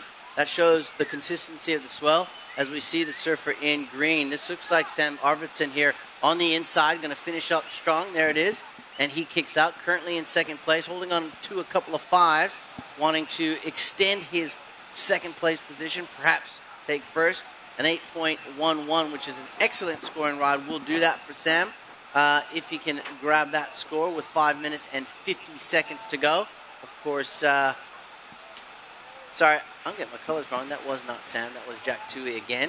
I need to put some glasses on. Sam is sitting out there patiently in the green. We're looking at Jack Tui. That was yellow. I really thought that was green as well, mate. Yeah. That's just a weird sort of angle with the sun there. But, yeah, that was Jack Tui on a little one on the inside. Jack, you're chasing a 7.15, buddy. So probably with a score like that, he's going to have to try and slide up the priority ladder and pull like something out of the bag. Well, I think a 7 these days is 3 big turns. You know, it really mirrors the QS as we see now. Blue, we can tell this color. This is Jack Wilson currently in third. Oh, gets busy on that first turn. He really went for it. He's looking for a 5.58. He knows it. He went for it on that first turn. Unfortunately, just oversurfed that a little bit as we have 5 minutes to go. Here's your current heat leader just in and out. Look at this first turn. Bang. Went for the big tail slide snap. I like that. So that means he's still very confident and very much in this heat with a 5.58 required from Jack Wilson, just not managing to ride out of that one. But like I said, this, you know, from Groms to juniors to QS to sometimes the WSL, the formula is really the same. It's that 2 big turns and a finish. Sure. And that big finish could come on that second turn, or you can get a nice third turn in there for a finish for a 7 or bigger. Early parts of any event, you're probably looking around between 12 and 14 points, 15 points, depending on what level, juniors through WSL. So there is a little bit of a math or science to it. Sure. When you start looking back, moms and dads who coach their kids, or if they have coaches, I'm sure they're thinking that way. Yeah. There's little formulas that you can sort of follow in the process. And right there, Jack Wilson was a good example. Yeah. Had he made that first turn straight into a second one, he was looking at a much bigger score than a 5.58 that he needed. So unfortunately, he's back out there. Well, fortunately, he's back out there and has time to regather himself, reset, dust off that last wave. And that's what you got to do. You got to dust it off and keep moving forward. Yeah, awesome tips there from Johnny Shimika, of course, a former world tour surfer, and he's got one of those Bells Beach trophies on his mantelpiece. Just a little one, the second place, but mate, I'll take that. It's something to be proud of. And are you still doing some work with your little mate from Hawaii? Yeah, still working with Keanu Singh, who had a top 16 result there over there in Bolita, so definitely some good points. Sitting number 6 on the QS at the moment. He's had 2 wins this year. Yeah. One at Boomerang, one in Barbados. So, you know, we've in our short time working together, although I've known him since he was a little kid, you know, we've found great success. Obviously, last year winning the Quicksilver Pro France was huge for us. Sure. So it shows, what that shows is someone, even though he didn't qualify for the WSL this year, it shows that he belongs there. it shows that he can compete there, and it also shows, more importantly, that he can win at that level. Yeah, good. And that's the biggest stage in the world, right? Yeah, absolutely. So, and it's a lot, for a lot of you kids out there and moms and dads, it's a lot of what's in between the years, because the ability of these kids from 12 all the way up until the WSL the surfing ability is so close. As we watch here, two guys. Here's our heat leader, Van Whiteman. Sorry, he is in form, in rhythm, surfing very, very well. But it's a lot of what's in between the years, Tez. So much of the surfing competitive side is mental. Absolutely. Believing in yourself and believing that you will achieve what you set out to. Yeah, man, I totally agree with you there. I remember an old footy phrase used to be, all sport is 40-50% ability, maybe 60% headspace. So, no, you've got to just have the right frame of mind. It certainly does help. We have 2 minutes remaining, fellas. Score coming through for Van Whiteman. So, Sammy Arvidsson still in second. Sam, you need to upgrade a 5.0 on his second best wave for the guy in green. This looks like Jack Wilson up and out of that one pretty quickly. Jack, you need a 5.58, and Jack Tui is chasing a 7.15. Yeah, definitely. You know what I like? I've been watching Sam Arvidsson out there, and he's held down priority for about 6 minutes now, and he's being very selective. He knows he's got good scores. He's actually probably doing the maths in his head, knowing what third and fourth have, and knowing what he can better on with 1 minute and 20 seconds remaining. He knows these guys are chasing, so there's no point as we watch the man in blue up and riding, looking for a pretty big score. Sam's probably thinking to himself, there's no point me chasing down what they're trying to chase. They're chasing me, so I'm looking for quality out here. I'm going to hold on to priority. A lot of these kids, first time they've ever had the priority system in use. Yeah. So I think Sam's doing a great job at managing his priority at this point. Rightio, fellas, we are down to 60 seconds remaining. So Van Whiteman last wave, 5.63. It didn't go in the top two. So Sammy Arvidsson in second, chasing 8.11 to take the lead. Sam, your second best is a 5. We've got Jack Wilson in blue in third, needing a 5.58. Jack Tui in fourth, needing a 7.15. Guys, have 30 seconds to go.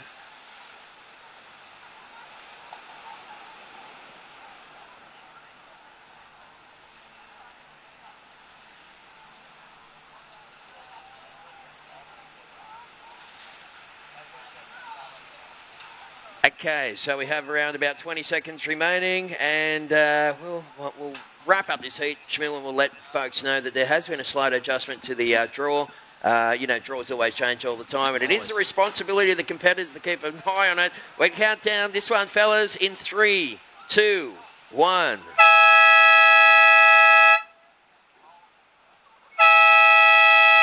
Alrighty, well done to Van Whiteman. Sammy Arvidsson back into the contest proper, fellas. Unfortunately, just falling short, Jack Wilson and Jack Tui. And that changed to the draw. It looks like the 16 girls repecharge will be on tomorrow, folks, along with the 14 girls repecharge. So that little stop down that we had earlier is going to mean that the 16 boys round 3 heats will be coming up next. So we're going to continue with the 16 boys. Right for now, we're going to throw to an ad break. We'll be back with more action from Lennox Head right after this. Living just a short walk away from the best spots of Lennox Head is a reality for 2 at 6 Aurora Place. Fresh, bright and airy living adjoins a delightful kitchen, whilst neutral colour tones extend throughout the residence. Elders Lennox Head invites first home buyers and investors to inspect this fantastic apartment, located close to 7 Mile Beach and the village shops and restaurants. For more details on this rare opportunity, visit elderslennoxhead.com.au.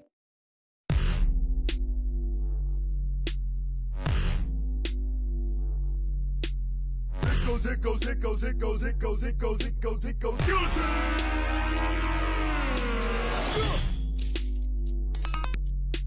Sit in the dark and ponder how one bit to make the bottom fall to the floor, and they all fall down.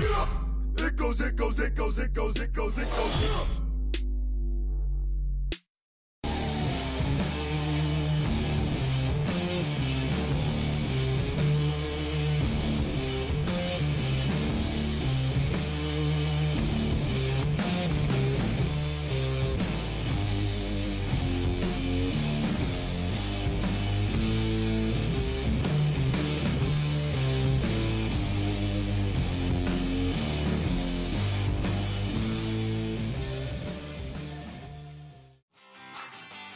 What's the best way to search for something local? Local search, of course. With thousands of local businesses at your fingertips, discover your local surroundings the easy way with Local Search. Proudly supporting the 2016 Skullcandy Grom Open. To all of our sponsors that we just saw there, and welcome back to those people. We are back live, of course, beaming to the four corners of the globe here at the Skullcandy Grom Open, presented by Vissla, and we are into the requal heat. It's a repechage heat. Heat number 4 of the 16 and under boys division. Just repeating too, Shmear, we're going to continue with the 16 boys third round heats. The 16s are going to be lapping it up here today. Yeah, and this is like the round 2 of a WSL event, right? You get a second crack at the cherry, and this is where you find, you find out a lot about your character, how you manage the heat, because first top 2 go through, bottom 2 they're out of the event. So you really want to find your rhythm and your flow in these types of heats. As we see Red having a look here, and he's going to be up and riding. This is going to be Emmett Street, the goofy footer. There is also Archie Fraser going to the right, but we're focusing in on this young goofy footer in the red, Emmett Street, just starting off his campaign in this requal heat of the under-16 boys. And again, don't forget, moms and dads, boys and girls, all competitors, and, well, just public alike, 5:30 this evening. Vissla presents Pedro's Bay, an amazing flick that you will not want to miss. We've got some free popcorn for those of you who get there first. First in, best dressed, 5:30 tonight, right there on the big screen. It's going to be amazing. Unreal. I can't wait, mate. That's going to be a lovely afternoon.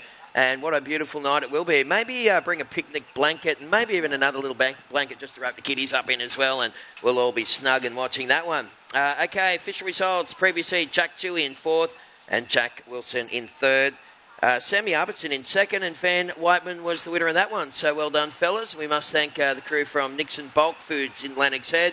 They're right on the pedestrian crossing, and they've got, they just every day they come along with these little goodie bags full of just natural goodness. Look at that stuff, mate. Nice sustained energy. So get the kids off the lollies and head down to the Nixon Bulk Foods right on the pedestrian crossing here in Lennox. We thank those guys for the support. Yeah, definitely. It's, there's a lot more of a healthier message in surfing today, and it's great to have the people from Nixon Bulk Foods. And a big welcome to Mr. Will Hayden Smith from the WSL, who's come down, not to look at me and you, but to check out the champions of tomorrow, and he's wearing the right gear, I see. Welcome to you, Will. And, he's checking out the champions of tomorrow. Of course, Will is one of the GMs or the managers of the South, or not South Australian, but the Australasian region. So his day-to-day roles is to make sure that, one, the foundation is being in place, but also, two, at the top level. Sure. We're seeing what we need to see as far as broadcast, PR, and all that sort of stuff. So good to have Will here. We'll catch up with Will in a little bit, and might have a word to him, Tez. You want to grill him for a little bit, or what? Yeah, let him have a little. Look around. Actually, we're going to chuck him on the headphones right now. So turn that off until he puts it on. All right, very good morning. Will Hayden Smith, mate. How are you? Howdy, Ted. Good to see you again. Been a while? Yeah, it has, mate. It's been way too long. What a beautiful day in Lennox. Yeah, it took me a few minutes to find a park. There's lots of people around town, which is nice, and I can see the swell still hanging in there. It is, mate, and you've come from the Goldie. I guess there wouldn't be too much up there today. No, there's not too much up on the Gold Coast today. There's we kind of get blocked by Byron with these south swells. Sure. But what a perfect day. And this is the first time I've even really looked at the ocean today. I didn't bother checking at home and just drove down. And like you said, it's always good to check out the kids that are coming through the system. And this is a fantastic event. It's been on the calendar forever, for as long as I can remember. So it's perfect time of the year to be in Lennox Head. Absolutely, mate. What are your first thoughts? I really love the structure, what they've done with the crates and stuff and the graphics, and it just looks pretty cool, doesn't it? Yeah, I hadn't been down here for a couple of years, to be honest. And walking down, I was just talking with Steve Condon, who's one of the event directors, and he's showing me the Shaper Bay, which I think is a great thing. Sure. I mean, it's still unbelievable to me how little credit Shapers get in our industry. Yeah, absolutely. We can't praise them enough. They're what give us the opportunity to ride these waves. You know? So it's great to have that inclusion and fun for the kids. They've got a screen. They're going to have a movie on here tonight. Yep. So I'm loving it, and I'm going to catch up with the guys and check out some of the future talent. All right, well, just stay there because I do have a question for you, but I'll do a quick little update for the guys in the water. We have around about 13 and a half minutes remaining. There's a line graph on the CompuServe live scoring system, folks. You can actually check out the scores in the palm of your hand. Go to CompuServe.com.au, click on the Skullcandy Grom Open, and you'll be able to see some line graphs. And at the end of the heat, it's a great little heat analyzer that's really good for coaches and stuff to use. We've got best scores in there. There's Lennox Shell and Jackson Roberts. Really, two of the informed surfers here this year, topping out with those scores. So jump into the back end of the CompuServe system, folks. It's truly one of the better ones on the planet. So a bit of an update, fellas. Zach McMahon is in the lead with a 2.83 and a 4.5. Right now, Zane Hutchinson in second, needing a 4.61 to move into the lead. Archie Fraser, you're in third. You only need 1.54 to go to second. And Emmett Street is, well, that was him up and down on that one, and he may have even done enough to go to second, but we'll find out shortly. Priority is yellow, second priority green, and third priority is blue. Pink back into fourth priority, fellas, 12 and a half to go. Talking with Will from WSL Oceania or Pacifica. What's the region that we... It's WSL Australia and Oceania. Aha. Yeah, so we've just kind of split from Asia. Asia's kind of going through a boom, and and Australia's always kind of held up Asia, but we've kind of separated it. We're going to stand on our own feet, and we're actually going to try and incorporate a bit more of the Pacific into the region. Sure. So, yeah, exciting times. Yeah, mate. And we had that big run of competitions at the start of this year through January to March. How are we looking? Are we going to roll out a similar thing for 2000 for next year? Yeah, it's actually the quiet time for competitions in the region, but it's the time now where I'm talking with partners at, surfing Australia, surfing New South Wales, surfing Queensland, just trying to lock in the dates for all the events for next year. And, I was talking to Lukey Madden this week from Surfing New South Wales, and it's looking like we've got some solid events happening, pretty similar to what we had at the start of this year. So, yeah, it's not an easy, it's like a puzzle trying to fit all those pieces in and get all the dates locked in. But, yeah, everything's looking super positive. Yeah, good work, mate. It is a big part of the pathway to the podium, as they call it. The kids come out of here, and, a couple of years' time, these kids from the 16s will be surfing in those, or even they could probably surf in those the 1,000 events right now. Yeah, no doubt. I mean, this event's been a great way to test the talent of Australian surfing. I mean, you go back and you would have seen guys like Nick Fanning, Matt Wilkinson, Owen Wright at this event. They would have been coming here for years and years, and a bunch of the guys, I recognise names here like Zane Hutchinson.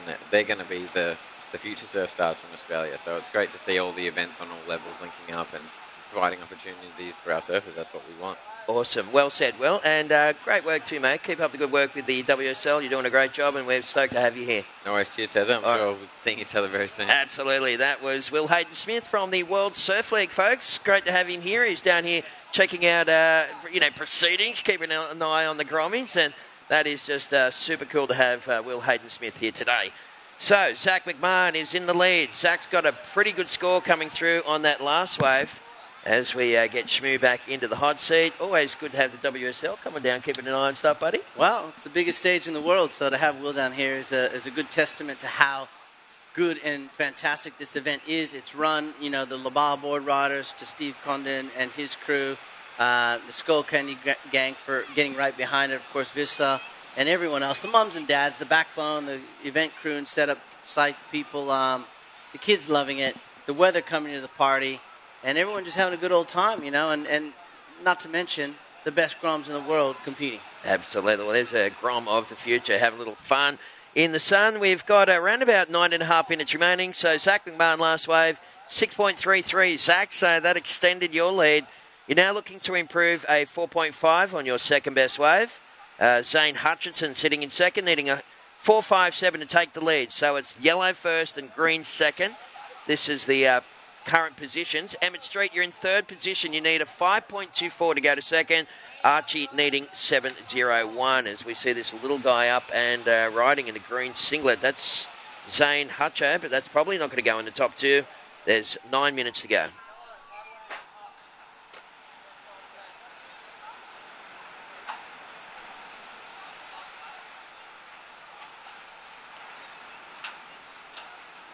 And also Zane and Zach both getting a little wave there for green and yellow. We'll get those scores in, fellas. 8 minutes and 45 seconds left on the clock.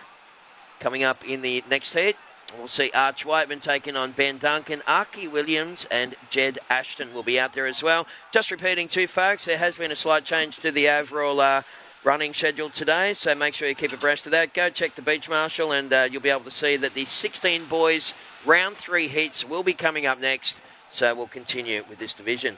Yeah, the 16s are going to take us through the rest of the day today, Sunday, here at Lennox Head for the Skullcandy Grom Open presented by Vista, and then a few hours rest, and we go straight to the screen room to watch the Vista presents Pedro's Bay. And if you look at the imagery, that will give you some sort of an indication of just how good and how dreamy the waves these guys are surfing will be and were during that little surf trip there. So Pedro's Bay coming up later on this evening with some popcorn to keep you nice and full while you're watching a movie. Oh, I'm loving that popcorn machine.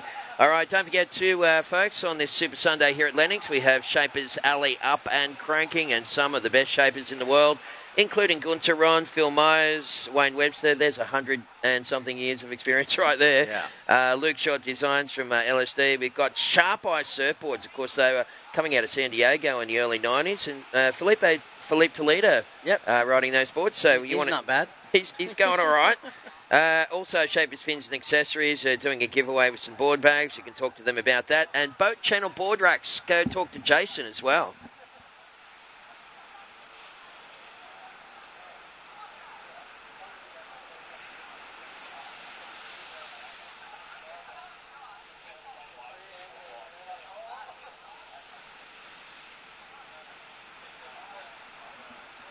Okay, so we have 6:45 on the clock.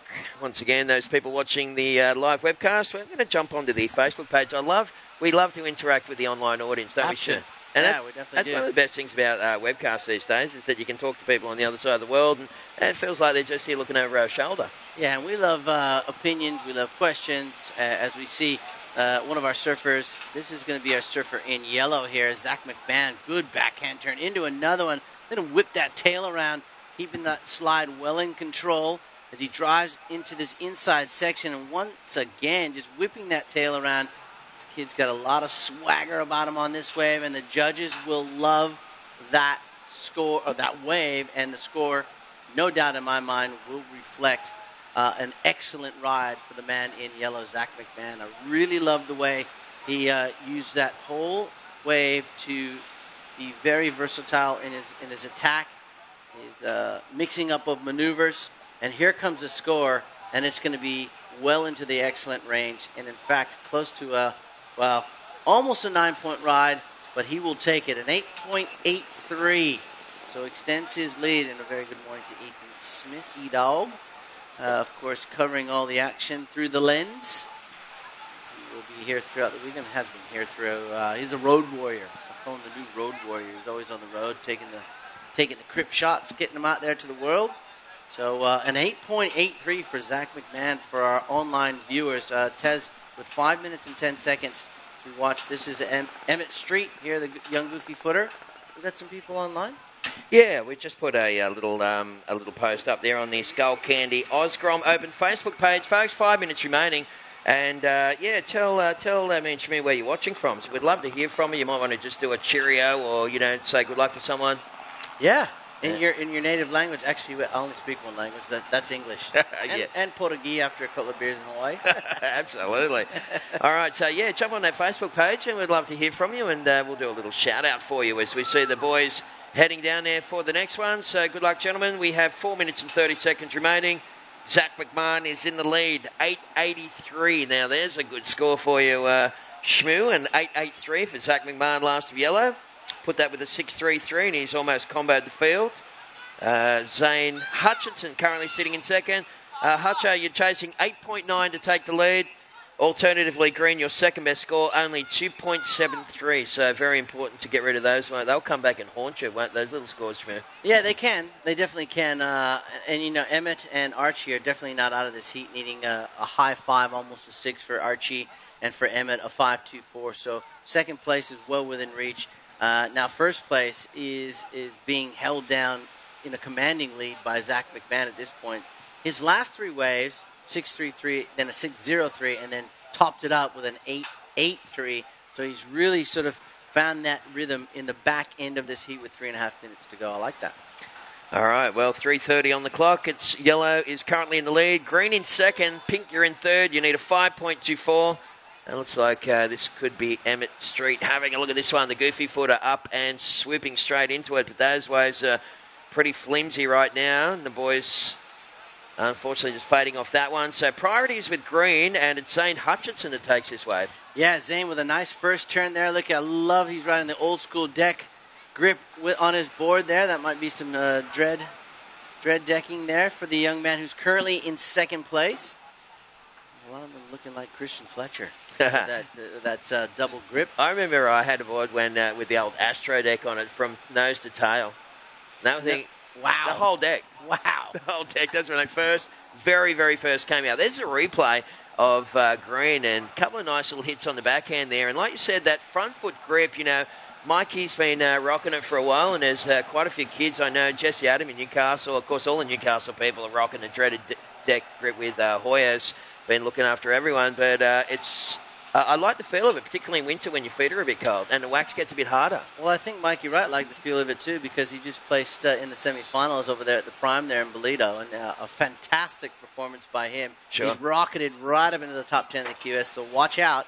Here comes Mikey Wright, and I know Matt Hoy, who's probably watching in online thinking, well, here comes the sales. the dread deck, here we go. Ching, ching. That's it. So, all right, well, we're down to just under 2 minutes here, and it is still Zach McMahon in the yellow out in front of Zane Hutchinson. Chasing would be Emmett Street, needing a 7.01 now because Zane has increased his second place position, and a 7.75 is needed by Archie Frazier with now this man who is on a tear. Wow, that was 2 vertical hits, 3. Oh, my goodness. Now, that is the difference between a good score and a great score. Johnny Shamuka, how was that? That was better than his 8.83 as far as I'm concerned. He let loose as we watch the man who's in second place go for it as well. Big last turn from Zane Hutchinson. But Zach McMahon, I tell you what, speed, power, flow, everything you want to see in a young 16-year-old's repertoire was right on screen. Wow, that kid's got a great technique. Look at the way that he just gets down nice and low and drives through those waves. How about that score? Oh, my goodness. Last of yellow, a 9.67. So that is right up there with some of the best numbers we've seen so far. And don't forget that guys from Surf Mud actually giving away $500 to the highest single wave score. We've already had a 10. Yep. And a 9.77. There's a 9.67 right there. So fantastic surfing from the boys. Emmett Street taking that one right the way through. Let's see if that gets him out of trouble. We've got 30 seconds remaining, fellas. And it looks like we might have another. Well, the priority at the moment, priority blue. Second priority pink, 20 seconds to go. And I got to give it up for Zach McMahon. He's surfing well beyond his years on those last 2 rides in particular. A great performance, and he will definitely be moving on into that next round for the 16s. Wow, that was super impressive. Lovely little tight snaps on the backhand. Really love that technique. That just works so well for him. And the boys are scrambling as the countdown. The heat in the water. That's it, fellas. So Zach McMahon takes that heat ahead of Zane Hutchinson. Third place has gone to Emmett Street, and fourth place has gone to Archie Fraser. We're going to throw to a quick commercial break, folks, and be back with more action from the 2017 Skullcandy Grom Open, presented by Vissla, right after this ad break. Do they do breakfast at that new place?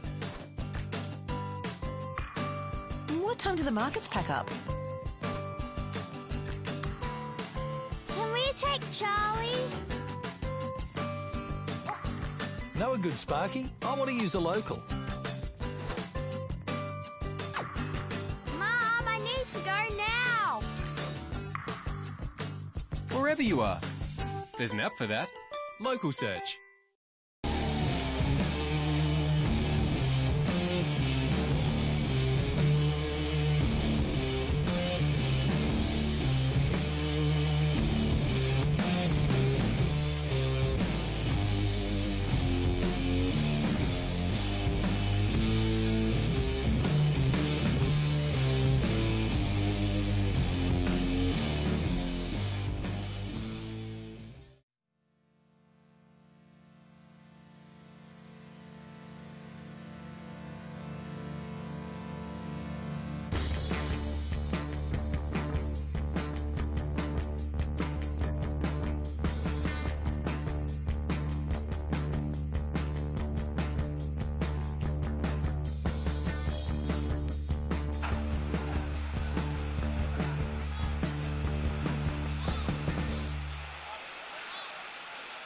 Okay, welcome back. Heat 5 of the repechage round of 16 boys.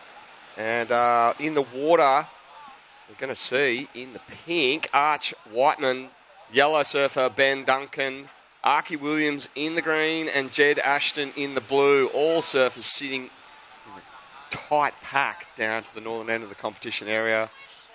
Welcome everyone who has just arrived. I'm just over at the Shapers Alley. It is a hive of activity over there. We've got some magnificent boards from local legends. Get on down there.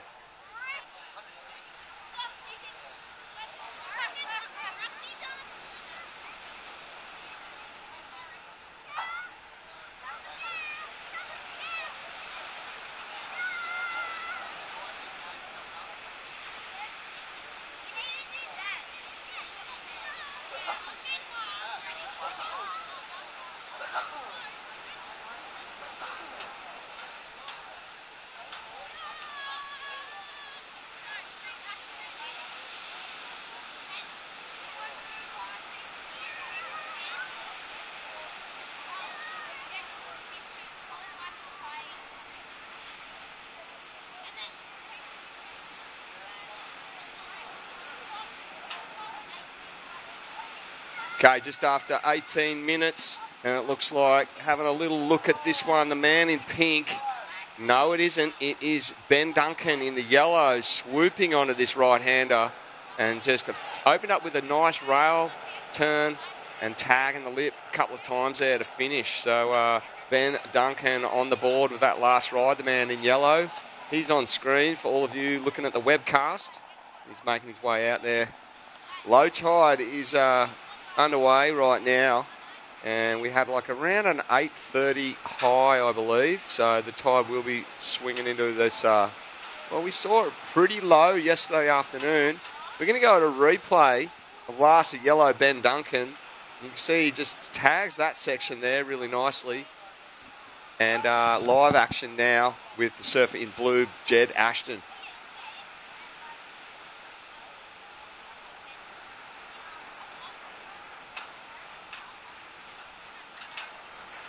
So a quick one there from Jed Ashton in the blue.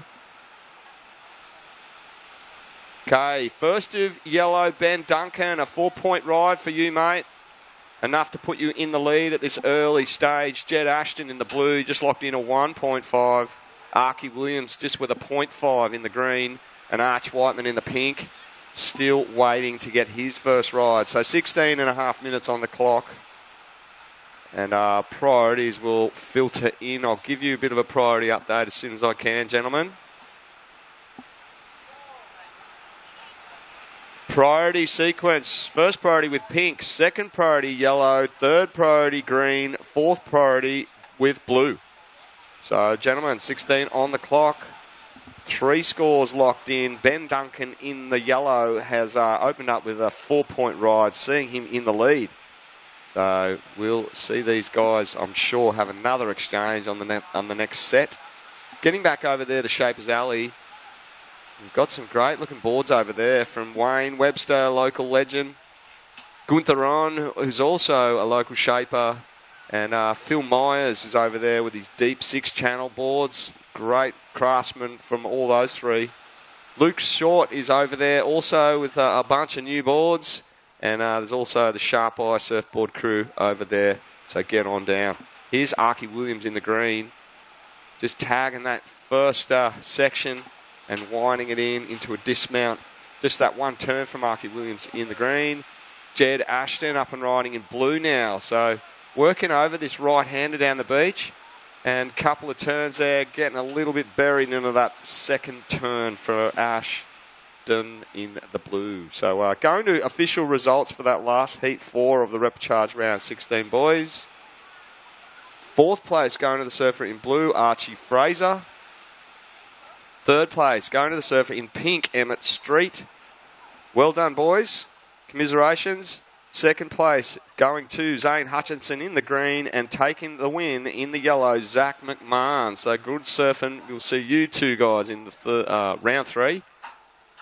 And round 3, 16 boys.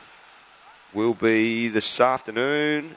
Yes, this afternoon. So we'll see round 3, 16 boys to round out the last heats of day 3 here at the Skullcandy Grom Open, presented by Vizsla for 2017. Couple of scores are now filtering in for last of blue and green. Last ride for Jed Ashton in the blue, a 2.1, so moved you into second place. This gentleman, just a quick little in and out there for Archie Williams, sitting in third place. That's not going to be enough to move you out of there, mate. Archie Williams, you need a 1.68. And Arch Whiteman in the pink, still waiting to get his first ride under his belt. So there's 13 and a half minutes remaining. This is the round 2 repechage of the 16 boys.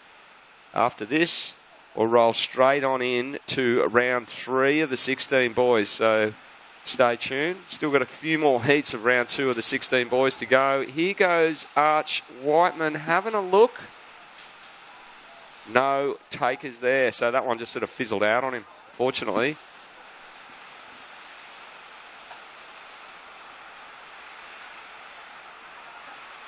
So he's going to have a little go at this one on the inside. This one's sort of standing up for him. Young Goofy Footer getting busy straight away with a hacking forehand turn. And just that re-entry to finish into the lip for Arch Whiteman. A couple of quick turns. Meanwhile, Jed Ashton up and riding on the backhand. Surfer in blue. Just seeing that little double-up section. Hopping to it and jamming a couple of good backhand hooks right in the pocket as he moves right through that inside. A flurry of backhand manoeuvres there. Archie Williams following in Jed's footsteps there. And looks like Ben Duncan, current heat leader, going for the right. Plenty of speed here. And just carving a big snap out of the top. Throwing some water on that second turn. And he's just flicking out down there. So a good right there from Ben Duncan, current heat leader. Prior to that exchange, we'll see the judges throw scores for last rides there for yellow, blue and pink. Going to a replay of Ben Duncan in the yellow's last ride there. So he went against the grain. All these surfers looking at the left. Ben Duncan looking at that right-hander. So last of yellow, the judges giving you a 7.17, Ben Duncan. So you've moved further into the lead.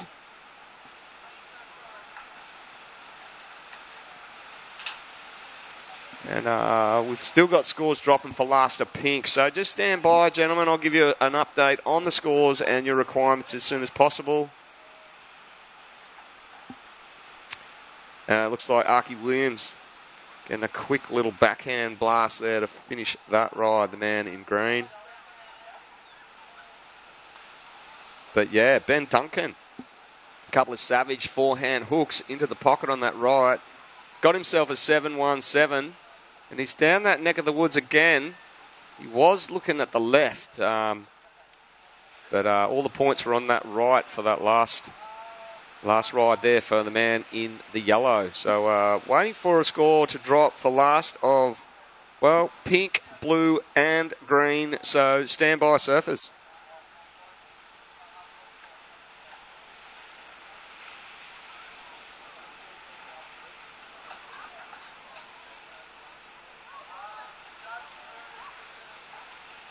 Okay, priority update. First priority pink, second priority yellow, third priority blue, fourth priority green.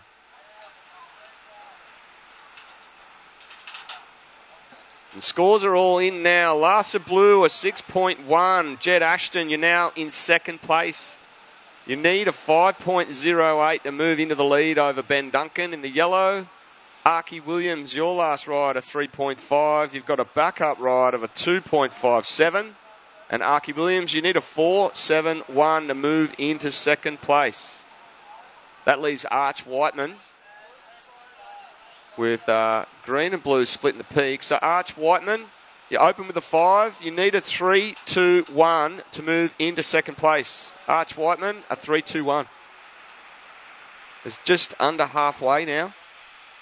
And we saw a couple of little waves there for green and blue there. So those ones won't factor into their top 2. Situation remains the same with 9.5 on the clock.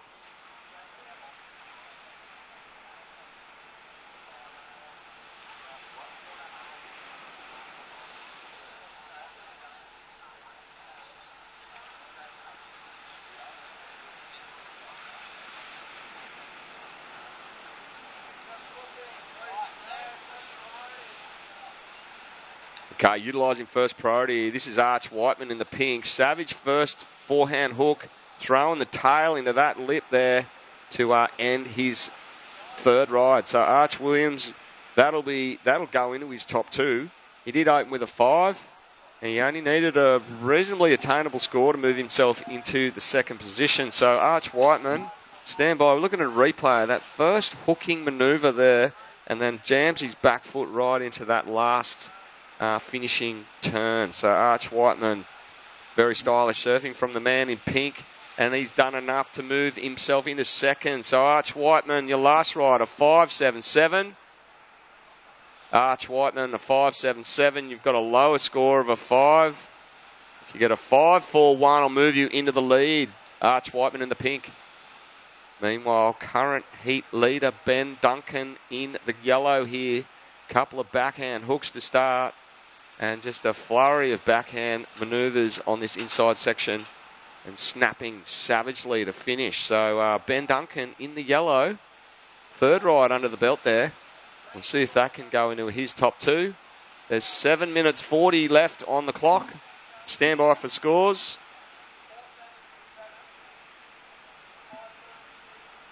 At this stage, as we see, Arch Whiteman move further north, and he's paddling into this right.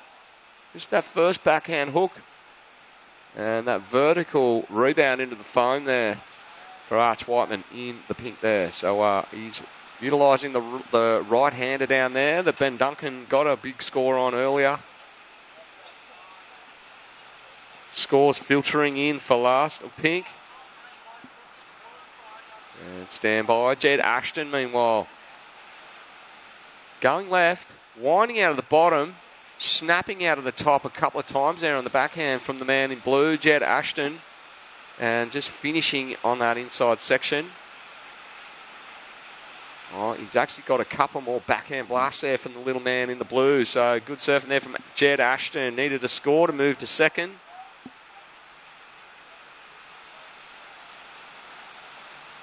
We'll just see this last of pink dropping in. Meanwhile, Arch Whiteman in the pink, working over this nice little right-hander with a couple of backhand blasts there, and rebounding into that vertical foam climb attempt. Arch Whiteman down the beach there. So look, some waves are starting to drop in. We're looking at a replay on screen of Jed Ashton in the blue. And that man on screen, that's Arch Whiteman, currently in second place prior to the last exchange. I'll get some scores out to you guys as soon as possible.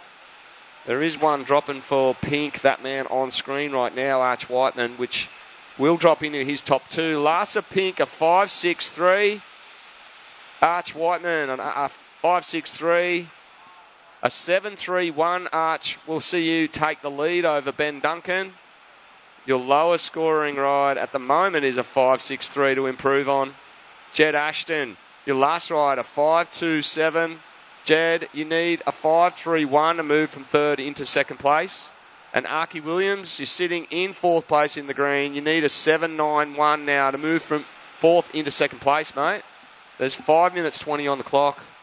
And we'll let these scores just settle in. Priority update out there, gentlemen. First priority green, second priority yellow, third priority blue. Here goes Ben Duncan, current heat leader. And we saw him get a great score on the right down there earlier. He's just snapping that one to start and then flicking out. That's 5 minutes now on the clock.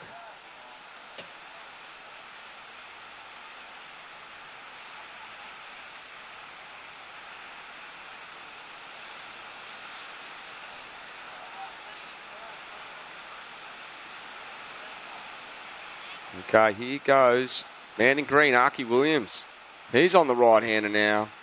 And just sort of weaving his way through this inside, floating that end section, and then climbing that foam. Finish. Joel Ashton's looking at this left. He's in and out real quick. So Jed Ashton, it's not going to go into his top 2, and I believe that Archie Williams, he required a big score in that last ride to move him out of fourth.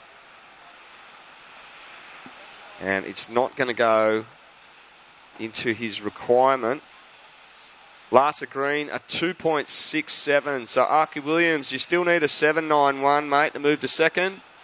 Jed Ashton, you're looking for that 5.31 to move from third into second. Arch Whiteman in the pink, you've got a lower score of a 5.63. And if you get a 7.31, you'll take the lead down from Ben Duncan in the yellow. So Ben Duncan, your lowest score is a 5.9 to improve on, mate. And there's 3 minutes 30 on the clock.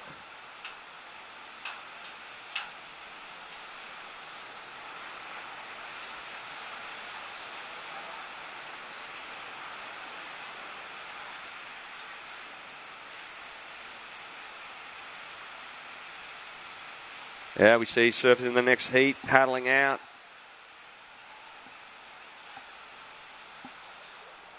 So we see a couple of surfers out the front. In the next heat, we'll be seeing Zach Patterson, Gus Nicholson, Sam Steed, and Bo Glindeman do battle for their repechage round 2 heat of the 16 boys. Meanwhile, Arch Whiteman on the forehand, snuggling a little left that ran away from him. So he did manage to tap away there, and we'll see what the judges think of that one.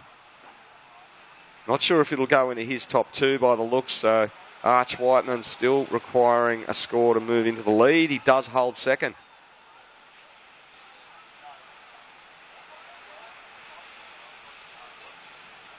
Big thanks to the New South Wales life-saving jet boat down there to the northern end of the competition area, patrolling the area, keeping things nice and safe. Arch Whiteman throwing a finner reverse attempt there in the finish of that last little left-hander, Arch Whiteman. And current heat leader Ben Duncan hacking away down there on that little right. So Ben Duncan, he's going for broke. We did see a quick little ride there from the man in green, Archie Williams, also. So going to the replay here. This is Arch Whiteman in the pink's last ride. And he just tries to get some elevation, trying to get his fins above the lip. But coming unstuck, can't maintain control of the board on that last manoeuvre there. So Arch Whiteman in the pink, still needing a 7.31 to move into first, holding second place. However, nicely over or under Ben Duncan. 1 minute 20 on the clock. Archie Williams still chasing a 7.91. Jed Ashton in the blue needing a 5.31, both to move to second. Priority is with blue. Second priority with yellow. Third priority with pink. And as Archie Williams establishes himself into the lineup, he'll round out the 4 in that priority sequence. 40 seconds remaining, gentlemen.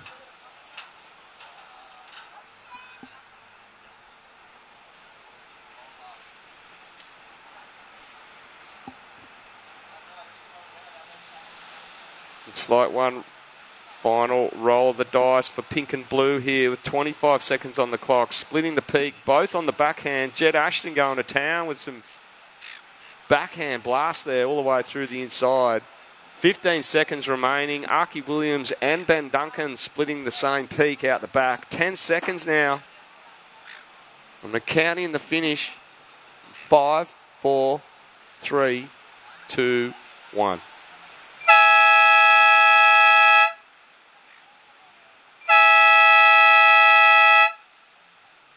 Okay, that sounds the end of Heat 5 for the repechage round of the 16 boys.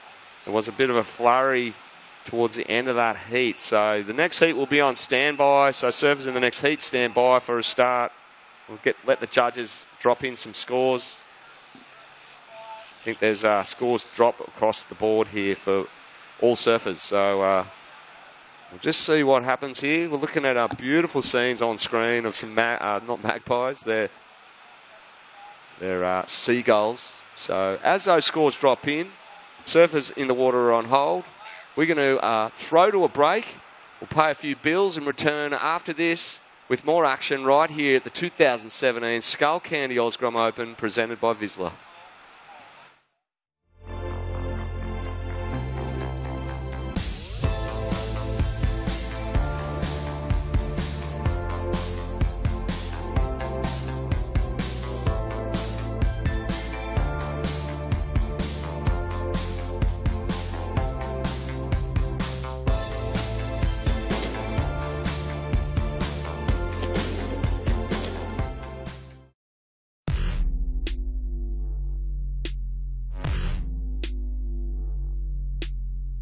goes, it goes, it goes, it goes, it goes, it goes, it goes, it goes, guilty!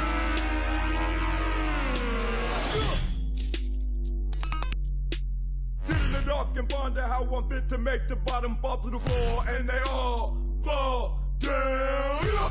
It goes, it goes, it goes, it goes, it goes, it goes. And now, let's go up.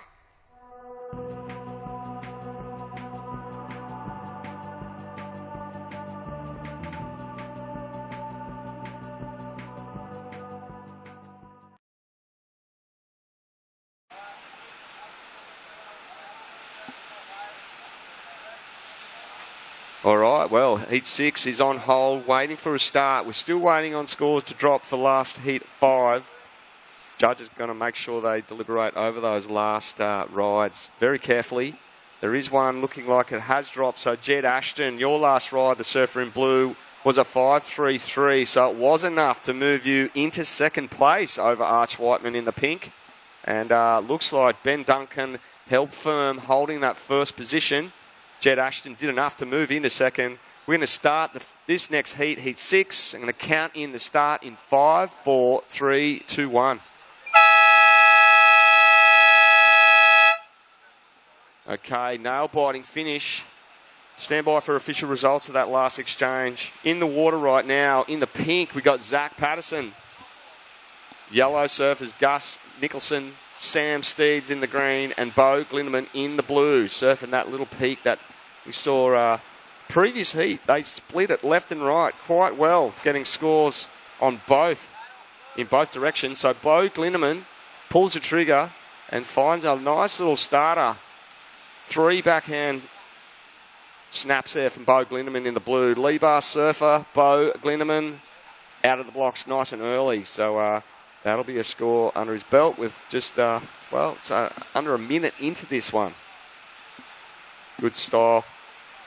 Good tactical choice. Building a house. There it is. It's a 3-point ride, Bo. So it's a good start, mate. And it's nothing like getting a good start in a heat. Building a house, as they say. You want to try and chip away throughout the 20-minute heat period. And meanwhile, Zach Patterson scratched into this little left. First savage backhand hook straight up into the pocket and just sort of climbing that end section there on his backhand. So Zach Patterson in the pink, that's his first ride. And on screen, just looking at him motoring back out the back. Perhaps he can see those fellow competitors can see something moving into the lineup. We can see, this looks like this is Sam Steed paddling up and riding on his backhand as well. Opens with that first backhand lip tag, jamming that one in the pocket. Another backhand hook. And a fourth one there. So rapid fire from the man in green, Sam Steed. And he continues on the inside. And, flurry of backhand turns from the man in green, stamping his authority on that first ride. Zach Patterson, you open with a 5. Zach Patterson, your first ride, a 5.0, buddy. A little score to drop for the first of yellow and also a score to drop for first of green. Official results through for last heat, heat 5 of the 16 boys in the green. In 4th place was Archie Williams. 3rd place was Arch Whiteman in the pink, who just got pipped at the post by little young Jed Ashton in the blue, who took second on the strength of his last ride. And Ben Duncan coming in first there in the yellow. So well done to you, gentlemen. We'll be seeing you two into round 3 this afternoon. And scores are now in. So Sam Steed, last to green, a 5.67. That was enough to see you hit the lead there, Sam. So 5.67 for you. Zach Patterson now with a 5-point ride sitting in 2nd place. And this is Bo Glindeman in the blue. Just a couple of backhand hits and that lovely dismount out the back for him.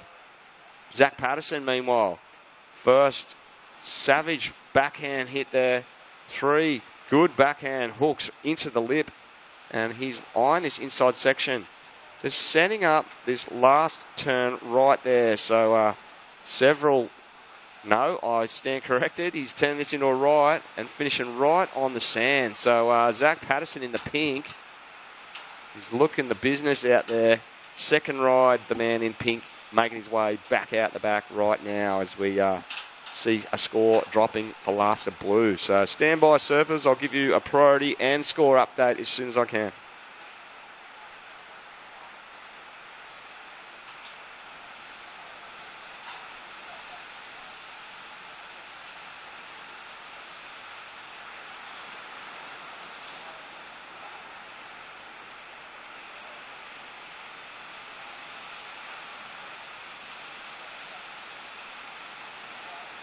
Okay, we're seeing this low tide really starting to mix up the lineup. The outer bank starting to cook. And we're just dealing with reforms on this inside. We've seen some great surfing. We've already seen some big scores laid down today and the last couple of heats. And these 16 boys are going to town. We've got scores still dropping for last of pink and blue. And looks, early indications are last wave of Zach Patterson. We saw him do a couple of savage backhand hooks all the way through the inside. So just stand by for that score, Zach. It's coming through. It's looking like a good one. There we go. It's a 7-5. So Zach Patterson just locked in a 7-5. Your backup ride is a 5. You're in the lead, mate. Sam Steed in green. You're now second, mate. You need a 6-8-4 to move into first position. Bo Glindeman in the blue, you're now in third place, needing only a 2-point... Well, there's a score to drop, sorry. There is a score to drop for you, Bo, so just stand by, mate. Gus Nicholson, you're sitting in third or fourth place, I should say. So it has dropped. So Gus Nicholson in the yellow, you need a 3-9-4 to move into second place. Bo Glindeman, your last ride was enough to push you into second, Bo. So you your lowest score is a 2-9-3 to improve on. Sam Steed, just with the one ride, sitting in third. So, Sam Steed, you need a small score of less than 1 to move to second. We're looking at a replay on screen of Zach Patterson's last ride, and he did several savage backhand hooks and just setting up this inside nicely.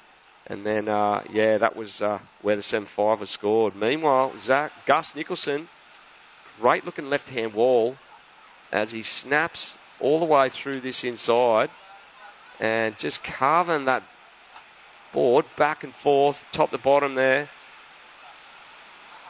Good surfing there from Gus Nicholson in the yellow, sitting in fourth position prior to that last ride. So that one looked like a beauty. Just see if that's enough to move him into second place. 13 minutes 20 on the clock. Good close-up shot there on screen of 3 surfers out the back. And they're all looking in, waiting for a score, the last score of yellow, which could be a game changer here in the early stage of this heat. So Gus Nicholson, stand by for the score, mate. It's going to definitely change the situation. We'll see what the judges give it.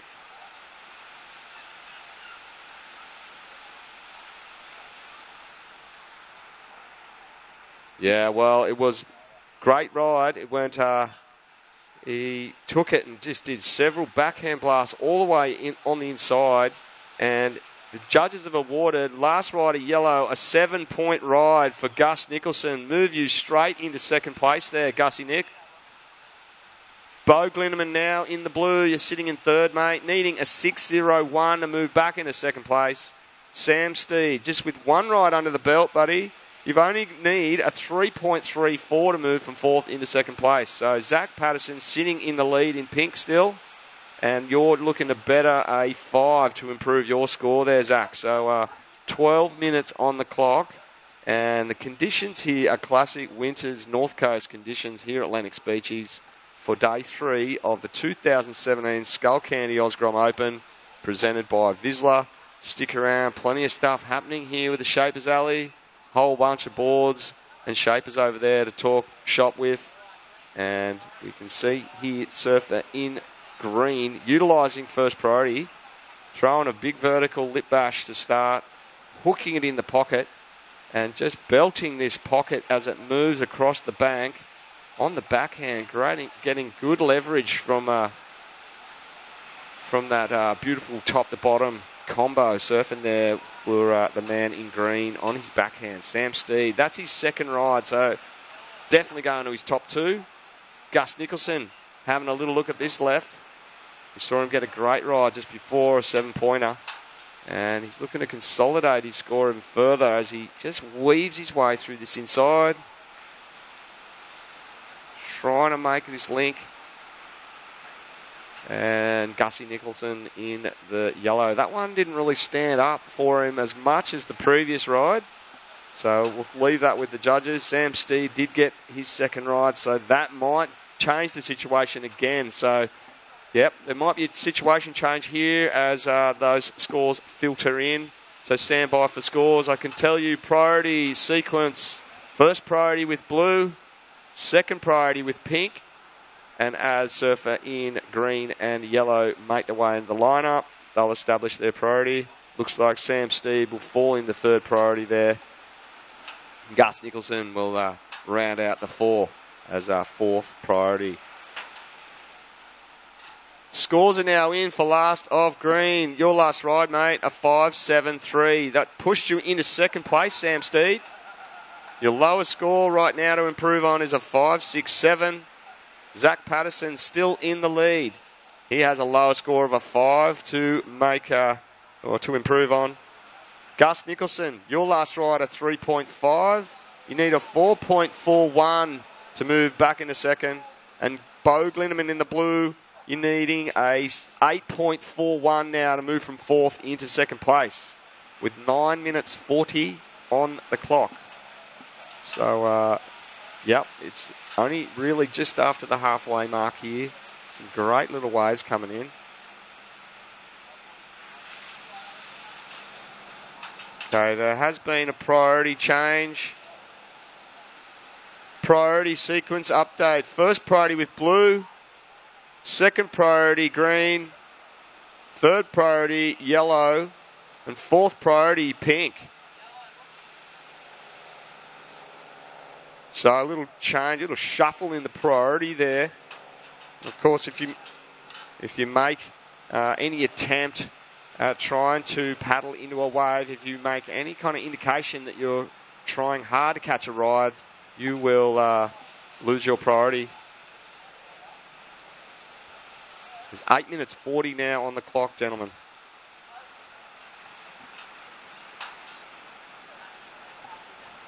And if you've got nothing to do tonight, stick around the contest area at 5:30. The Vizsla crew have got Pedro's Bay, this epic surf movie they've put together. That'll be showing on site on the big screen. It'll be pretty cold, little affair. But yeah, stick around. Family event. Great movie from the Vizsla crew. And what an unreal way to spend Sunday Arvo. Okay, stand by, gentlemen, and I'll call your next heats.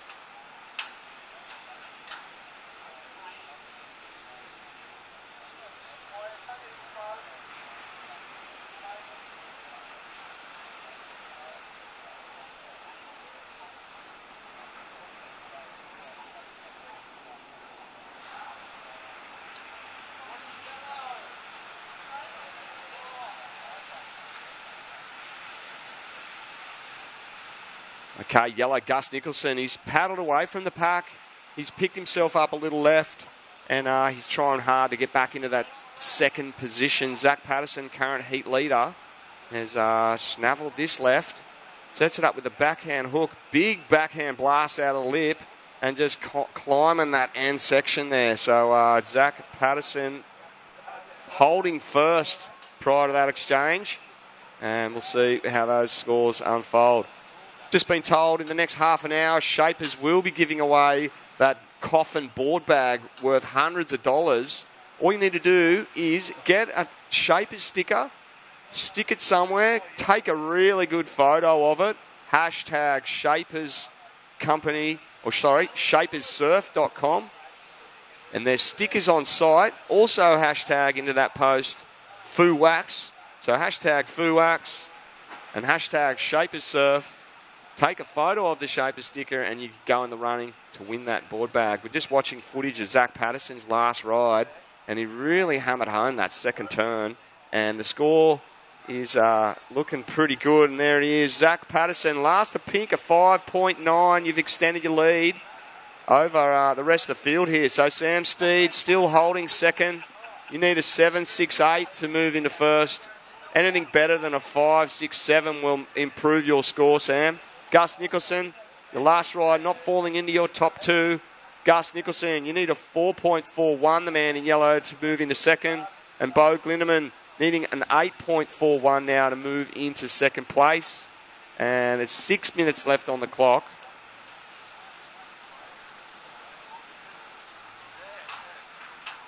Priority update for surfers in the water. First priority green, second priority pink, third priority blue, and fourth priority yellow.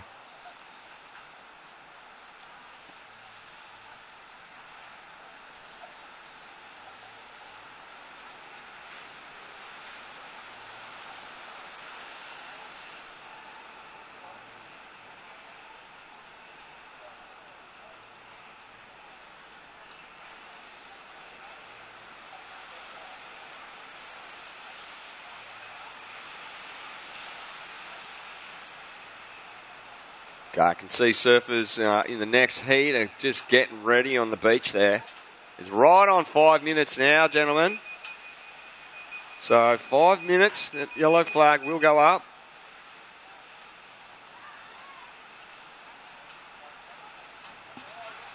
And, yeah, those gentlemen will make their way out in the lineup real soon. Gus Nicholson, meanwhile, he's just floating high on that lip and dropping down, and that wave running away from him. He's sitting further inside the pack, which is a strategic manoeuvre from the little man in yellow. And it's looking like that one won't fall into your top two, Gus. So, Gus, you still require a 4.41 to move into second. And Bo Glindemann, with just over 4 minutes, still needing an 8.41 to move from fourth to second.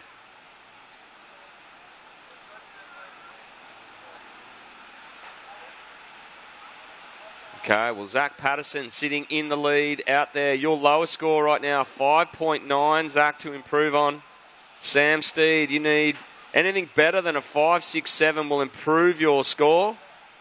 A 7.68, Sam, will see you take the lead over Zach. And Gus Nicholson still needing that 4.41. And Bo Glindemann chasing an 8.41. 3.5 minutes to go.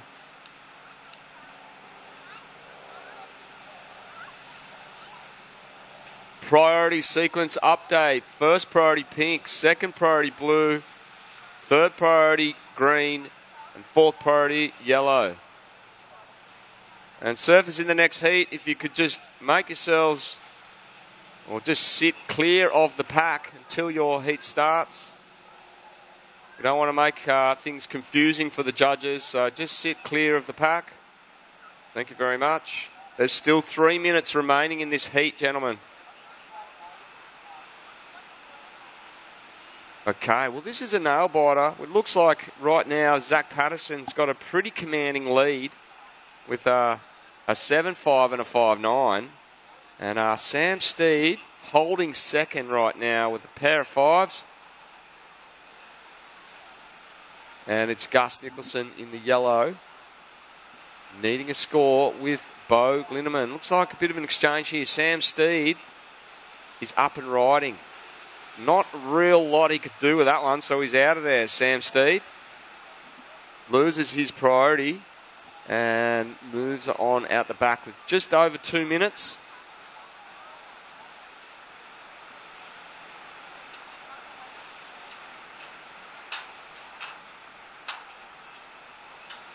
Okay, here goes current heat leader Zach Patterson in the pink, up and riding.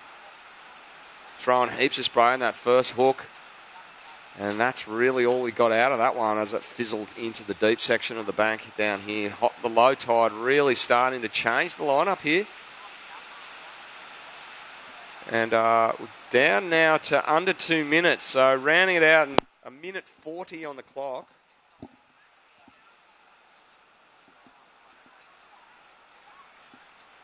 Just stay well clear, surfers in the next heat. This could be a last exchange for these surfers in heat 6. There's a minute 20 now.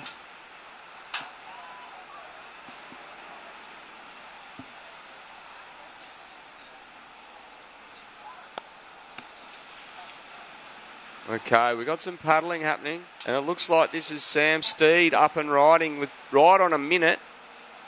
And just jams that forehand hook to start on his forehand rail and belting it into the lip.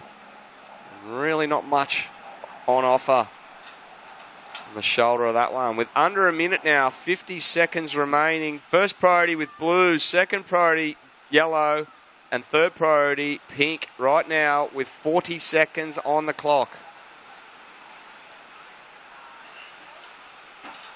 And we're looking at scenes online of that lineup out there. We've got a bunch of surfers who are in the next heat. And there's currently 4 surfers in the lineup just trying to get their last rides. Here goes current heat leader Zach Patterson, who's snaveling into this little right-hander. And it's a bit of a victory lap as he just does a bit of a lobster dive into the reef on the inside. Down to 10 seconds now, gentlemen. And I'll count down the end of this in 5, 4, 3, 2, 1.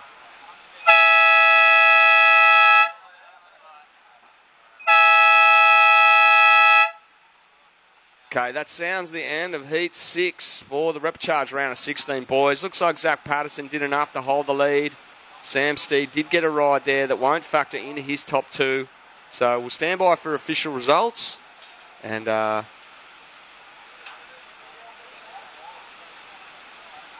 we'll roll on into the next heat as soon as possible. So more of this stuff coming your way right after the break there for you guys on the webcast. And we'll be back here for the 2017 Skullcandy Grom Open presented by Vizsla.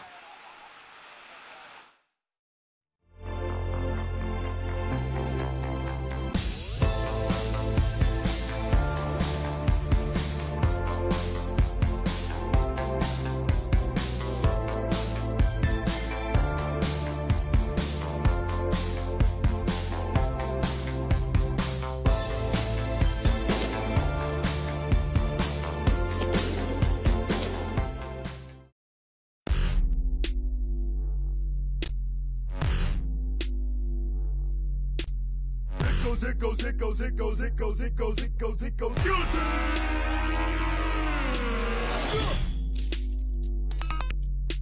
Sit in the dark and ponder how one fit to make the bottom fall to the floor, and they all fall down. It goes. And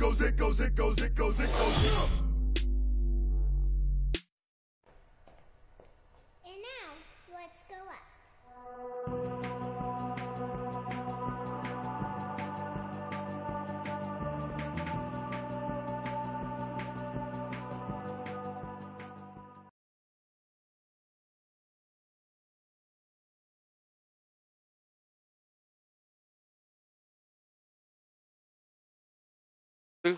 And Luke McCartney is making his way through this inside as he hacks away on his forehand. So Luke McCartney making nice work. He's on screen right now, just throwing a last forehand turn before that dismount.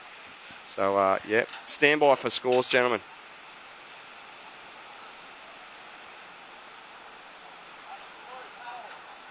Meanwhile, Joshua Stretton is up and riding on his backhand, throwing a lot of heat into that first couple of turns and just tapping away on his backhand. Meanwhile, down at the Shapers Alley, there's the Surf Mud Balance Board competition right there in front of Shapers Alley in 5 minutes. So all you grommets, dads, mums, brothers and sisters, get on down there. They've got some cool prizes to give away. Tez is going to be down there. And he's going to be talking through it. We're going to be throwing over to him live in about 5 or 6 minutes. And anyone who thinks they might be pretty good on the balance board, get on down there and win yourself a prize. So meanwhile, back on the surfing, we've got Joshua Streeton in the blue. Just a quick one from him. Scores will drop in for that first exchange. So stand by, guys, in the water.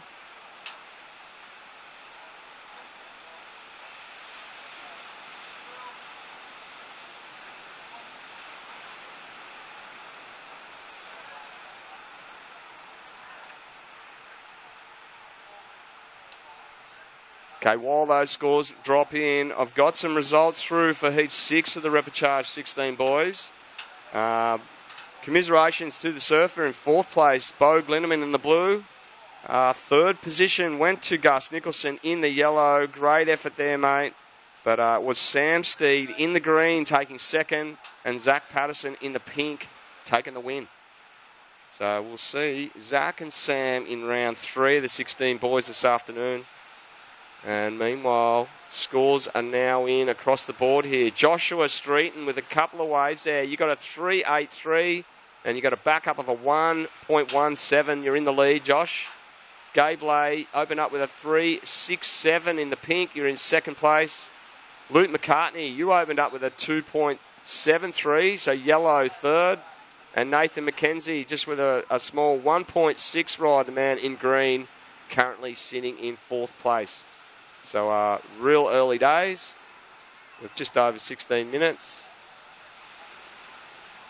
Priority update for surfers in the water. 1st priority green, 2nd priority pink, 3rd priority yellow, and 4th priority blue.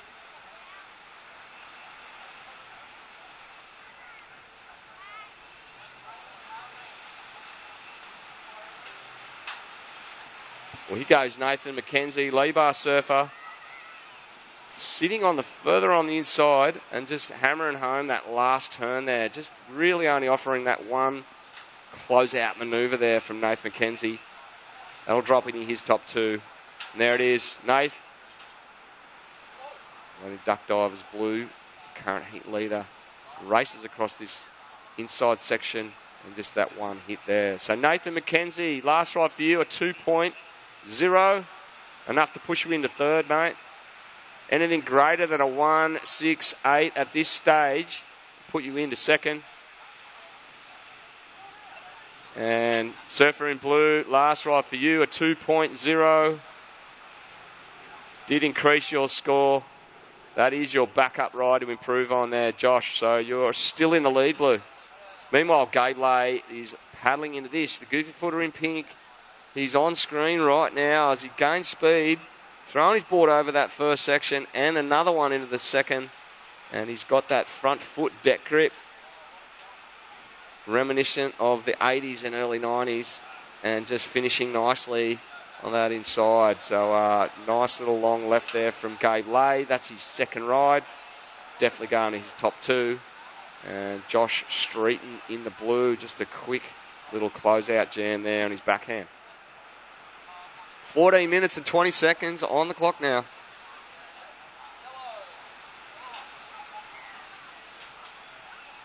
Luke McCartney, a couple of savage backhand moves there. First one was a bit of a tail sliding manoeuvre and managed to back up with that with a forehand closeout re-entry there in that section on the end. So Luke McCartney in the yellow. That's his 2nd ride. There's one ride to drop. Well, there's rides dropping for last of blue, pink, and yellow, and we'll see what happens with that as those scores drop in. No doubt will be some sort of situation change here. Looks like Gabe Lay's got a good score coming through here. Could make the difference. So stand by for scores. It's 13.5 on the clock. Last of pink, a 5.93. So Gabe Lay, you've moved into the lead, mate. You've got a 3.67 backup ride there to improve on. And Joshua Streeton in the blue now in 2nd position, mate. So Joshua Streeton, your lowest score is a 2. Luke McCartney in the yellow now in 3rd place, needing a 3.01 to move to 2nd. And Nathan McKenzie needing a 3.84. Gabe Lay snaveling this one on the way back out. And it's a good little inside left. And just a speed run and then a float. And that's all he's got there. So meanwhile, Nathan McKenzie paddling into the left. And this one, he's got to get moving straight away. Floats that 1st section. And it just fizzles out in the deep part of that inner bank. Rapid fire here as Luke McCartney has a little sniff at that. So those scores will drop in. 12.5 on the clock.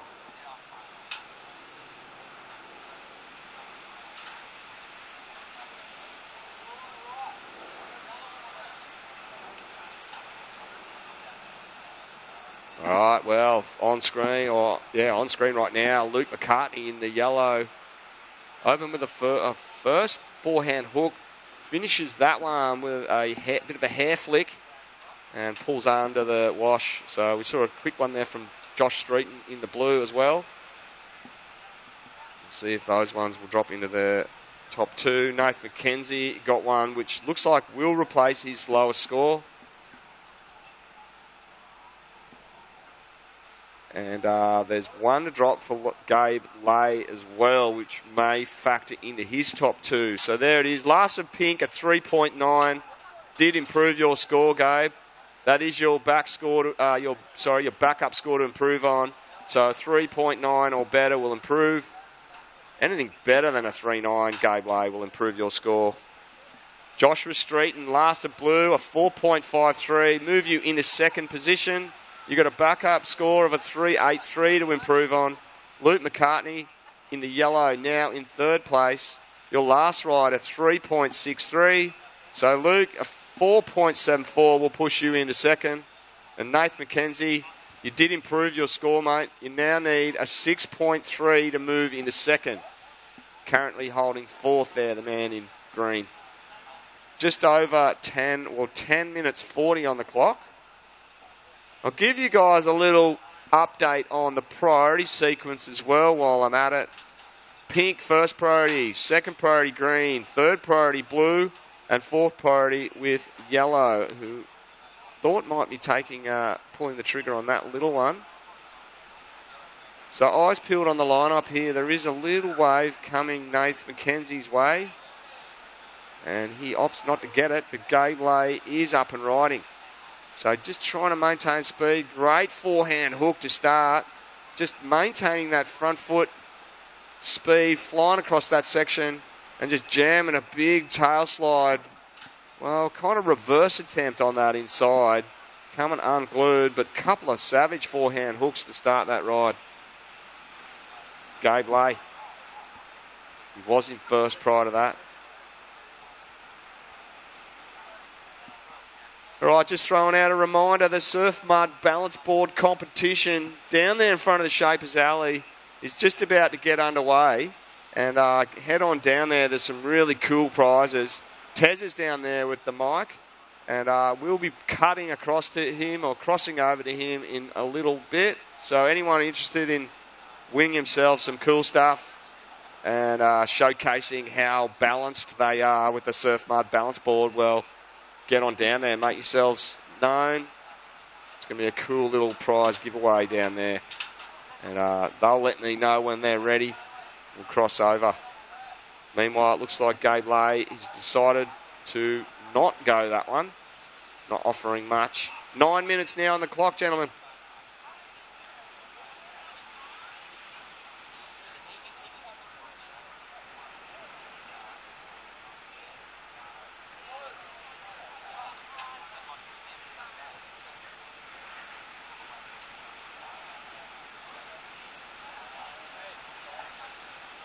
All right, Larsa Blue won't factor in. Neither will Larsa Pink. Priority update, surfers. First priority, green. Second priority, yellow. Third priority, pink. Fourth priority, blue. Here goes Nathan McKenzie, the goofy footer in green. Slashing at first to start that one. And trying to gain speed here as he moves across this inside. And tags that little section there. More little lefts rolling across the inside of this bank down to the northern end. And it is pretty thick and fast. Gabe Lay having a little look at this. He's turning into this right. He can see a bit of potential. He sort of just gets a little bit stuck behind the lip there. So Gabe Lay not going to move into his top two that last ride. We're looking on screen right now. This is Joshua Streeton in blue. Just one little hit to the lip. Tricky conditions as this tide drops out in front here at the 2017 Day 3 Skullcandy Osgrom Open. And, tactics are going to have to be employed here for the surfers in the coming heats. Speaking of which, there'll be more surfing for 16 boys up next. So stand by, 16 surfers. There's going to be more underway.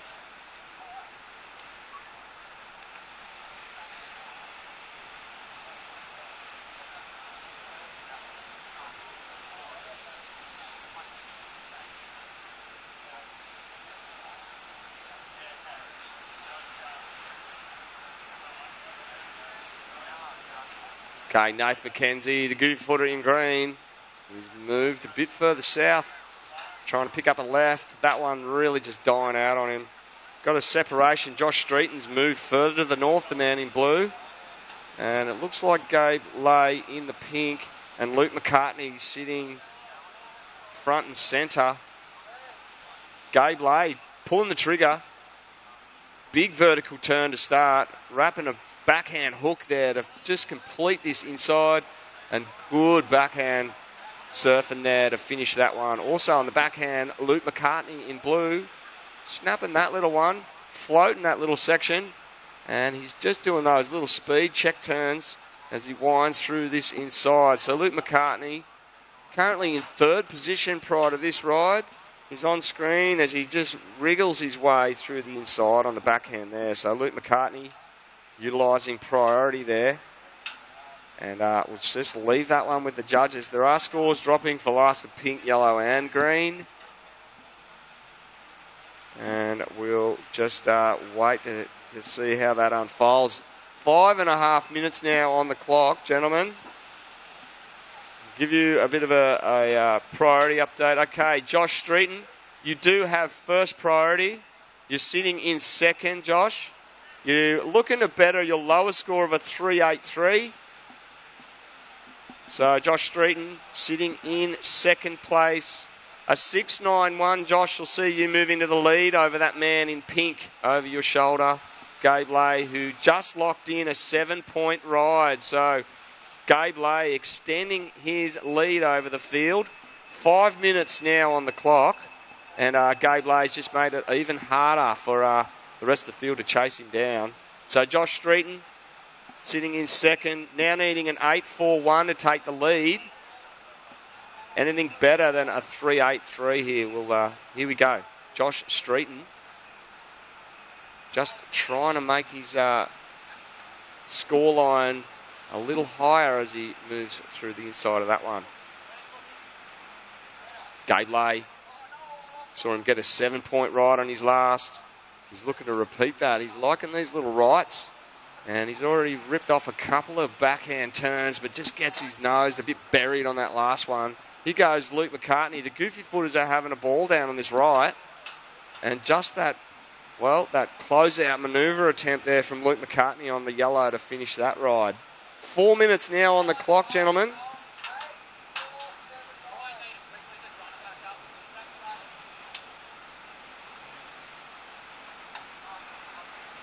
It's looking like last a pink. That won't drop into your last, your last ride won't drop into your top two there, Gabe. So you're looking for anything better than a 5.93 to improve your score. Joshua Streeton still in second. Looking to improve on your lowest score of a 3.83. Luke McCartney in the yellow, sitting in third, needing a 4.40 to move to second. And Nathan McKenzie in the fourth position in green, needing a 6.07 to move into second place. With just over 3 minutes. It's going to be another nail biter. We can see the surfers in the next heat making their way out. Priority update. Surfers in the water. First priority blue. Second priority yellow. Third priority green. And fourth priority with pink. And it looks like Gabe Lay may be utilising his fourth priority here. He does. He's up and riding. Throwing the back foot into that first turn. And just carving his rail back to the foam on the forehand. Checking the watch. 2 minutes 40, mate. Nathan McKenzie belting that first turn there on this little left. And bouncing his way through the inside. And just as we see blue taking this one, it's 2 minutes 25. And Joshua Streeton on screen right now, ripping into this little left. And as he finishes his ride, I'm going to throw down to Tez, who's out the back for the Surf Mud balance board competition. Tez, are you there, mate?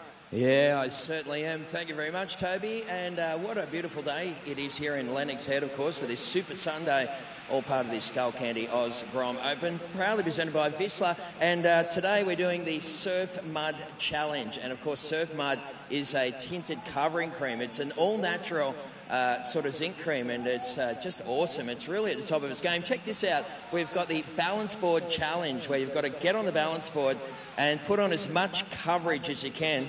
We've got some really cool prizes to give away, of course, for the best guy and the best girl. And it looks like that young lady doing not very well indeed to hold the balance and get the coverage at the same time. So some really cool prizes up for grabs. Surf Mud, of course, available in all good surf shops and selected stores right around the country. Back to you, Tobes. Oh, that's a challenge.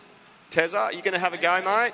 Get the balance and the coverage going at the same time. What an effort. We're down to 1 minute 10, and there's scores that have dropped in. The situation remains the same. Luke McCartney in the yellow and Nathan McKenzie requiring scores to hit second. Luke, you're chasing a 4.4, and Nathan McKenzie needing a 5.7 now to move into second.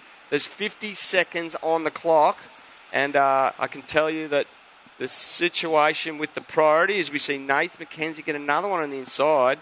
Priority update with 40 seconds on the clock. First priority yellow, second priority pink, third priority blue. 35 seconds left, gentlemen. Will there be enough time for yellow and green to get a ride that'll push him into second place over Josh Streeton in the blue? Well, time will tell. 20 seconds on the clock now.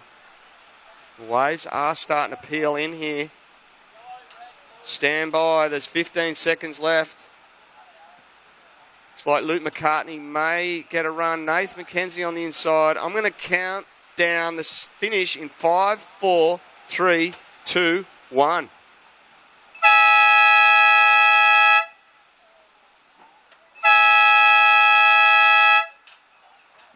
Okay, that sounds out the end of Heat 7. And looked like Gabe Lay did well and truly enough to maintain the lead. Josh Streeton held firm in second. And looks like Luke McCartney and Nathan McKenzie not doing enough to move themselves into second place. Going to count in the start of this next one straight away. Stand by, surfers. 5, 4, 3, 2, 1.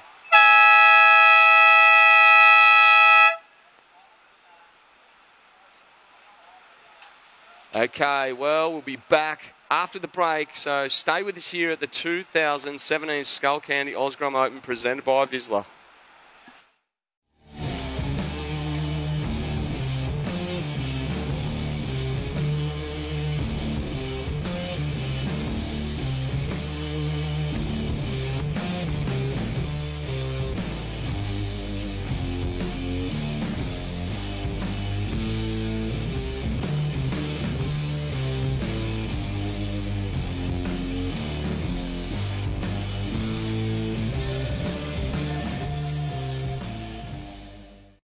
Elders Lennox Head invites you to inspect 10 Montwood Drive. Located on a flat, sunny 955 square metre block, this expertly designed home incorporates a clever layout with more than enough space for the modern family. Multiple living areas plus the screened outdoor area make it ideal for entertaining friends and family. There are 3 roomy bedrooms located away from the master bedroom, which features a beautiful spa ensuite. Contact Elders Lennox Head for more information.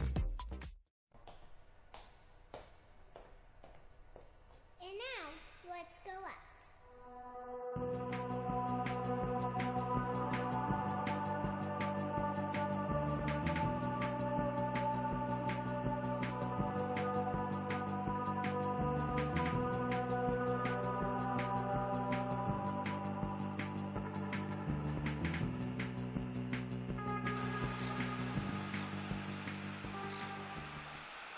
Okay, so welcome back to those people on the webcast.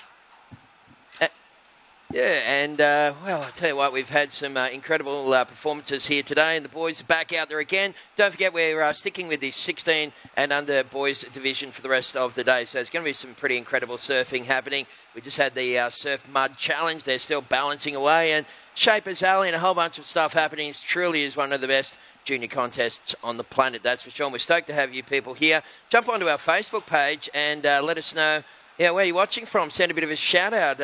I know that I've got a friend, Luke Michalak, watching from down there in Port Stephens. So, and if you are watching, jump on Facebook, send us a cheerio, and we'll be able to do a bit of a shout out for you as we go back into the lineup here, folks. And you'll see there's some really nice waves coming through.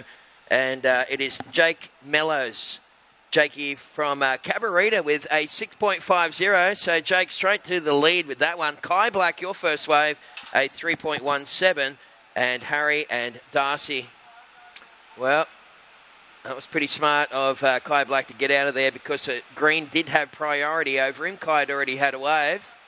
So first priority is yellow. Second priority will be blue. Priority yellow, second priority blue. Scores coming through. So go be a part of the Surf Mud Balance Board Challenge, folks. It's happening in front of Shapers Alley right now. We do have prizes for the best boy and the best girl. Got to stand on a balancing board and put on a bit of cream at the same time. It's a very cool sort of a scenario. And thanks again to Surf Mud, of course, who's got that all-natural zinc and, very important, particularly for the kids, to look after their skin. So first priority yellow, second priority is blue, third priority is pink, and fourth priority is green. Fellas, it's one wave apiece each. We also have a second wave coming through for Kai Black.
Okay, so once again, the current situation, fellas, 14.5 minutes remaining, and it looks like Jake Mellows in the lead. The Cabarita local is sitting in first spot with a 6.5. Kai Black currently sitting in second, needing a 3.34 to take the lead. Darcy Drinkwater, you need a 1.41, Darcy, to go to second. Harry Carpenter chasing 1.61 to go to second.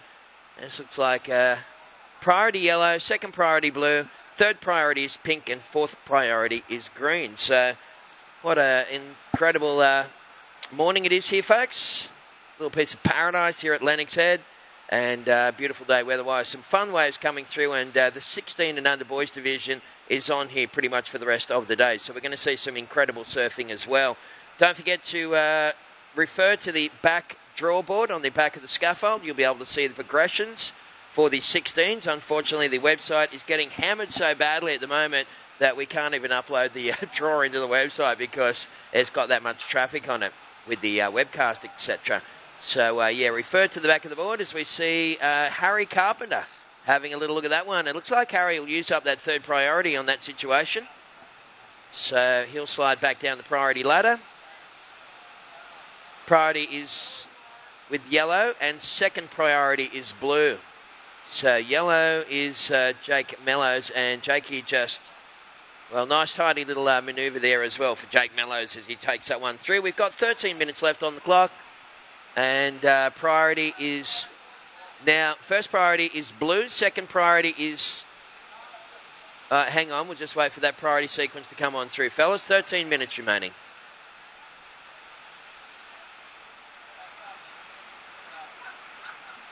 And Harry Carpenter on the backhand. Just whipping into a couple of little backside hits here.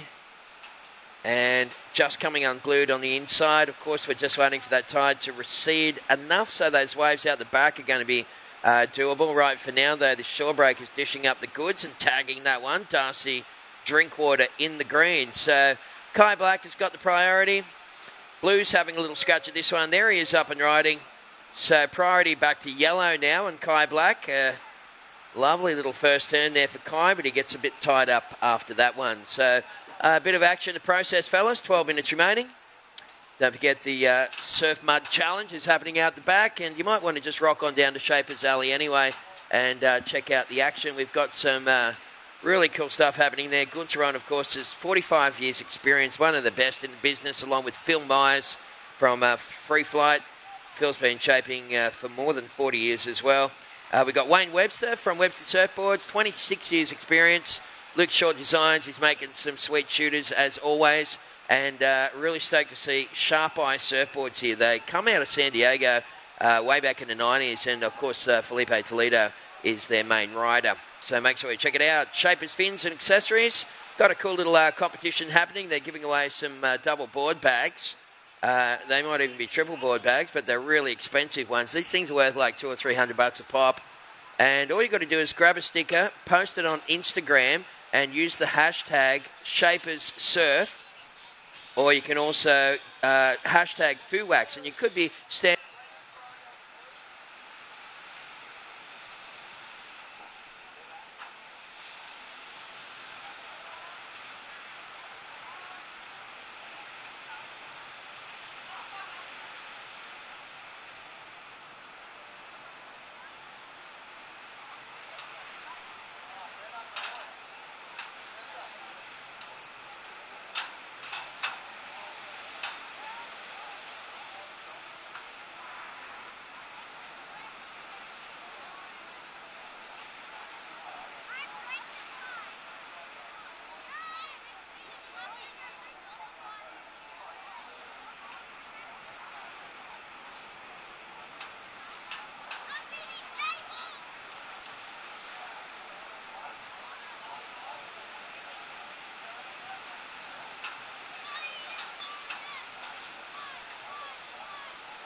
Yeah, so also while you're in Shapers Alley, make sure you check out Boat Channel Board Racks. Jason making some pretty incredible stuff. We're doing another little giveaway shortly here, folks, for day number 3 of the 2017 Skullcandy Grom Open, presented by Vissla.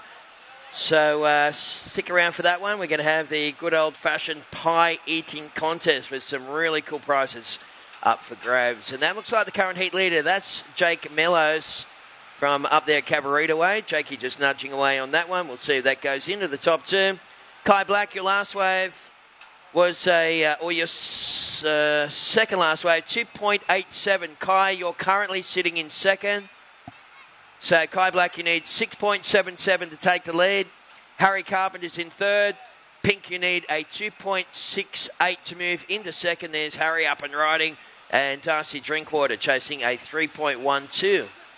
And, wow, very stylish little gaff there for Harry, just kind of laying into that one. Didn't have much to work with, but a really nice manoeuvre. 8 minutes, 40 seconds remaining. Scores coming through, fellas. Stand by for that one. Okay, so you can see Tony O'Brien and some hungry grommets heading on down there to roll out the next of our little competition / giveaways here at the Skullcandy Grom Open. This time we're doing a pie eating competition. I'm going to get some more details on this one so I can give you the update. So Tone's making his way back. I'll have a chat to him. And basically, if you want to be involved, folks, run down to the table on the beach there and be a part of it. The pie eating contest is coming up next.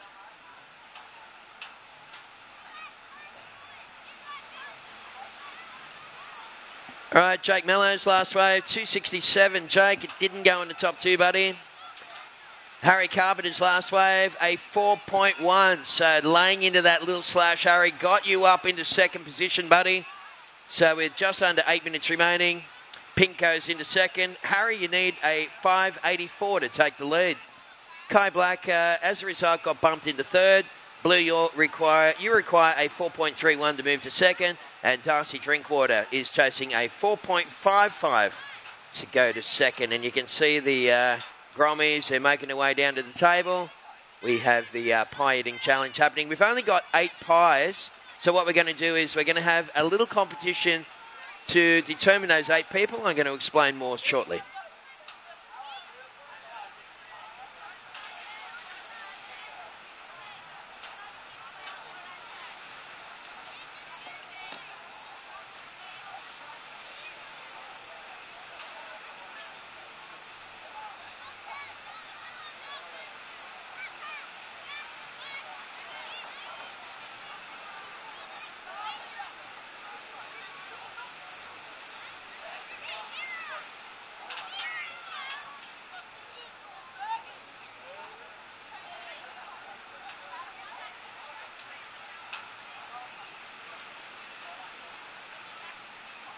All right, so make your way down there, folks. We'll get the pie eating competition happening in no time whatsoever. We have 6 minutes and 20 seconds left on the clock.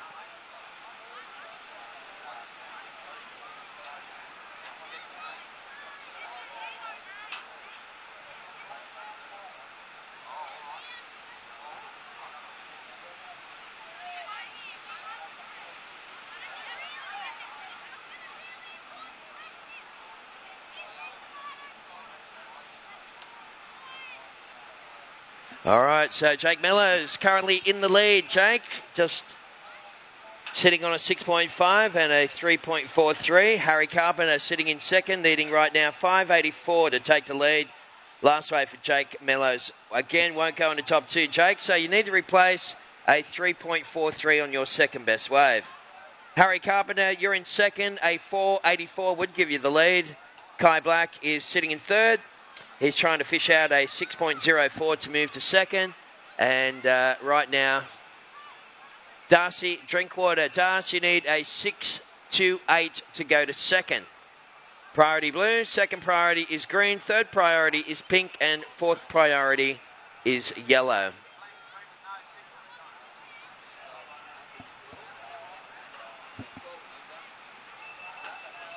Rightio, 5 minutes remaining. I've just been told that it's only 12 and under for the pie eating competition. You have to be 12 and under, and you must have surf mud on the face to qualify. So you've got to have your surf mud on. You need to be 12 and under, and the pie eating contest is, well, that's the qualification round right there. The top 8 will be going through, so whoever puts their arms down will be eliminated or stop spinning.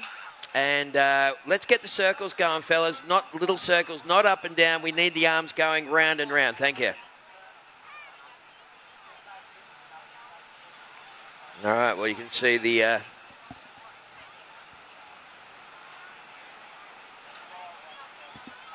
kids having a bit of fun out the front there.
right, sorry, just had a little media commitment there. We had to cut the audio, but Jake Mellows is still in the lead. Jake, you're looking to replace a 3.43 on your second best way, buddy. Harry Carpenter sitting in second. Harry, you need 484 to take the lead.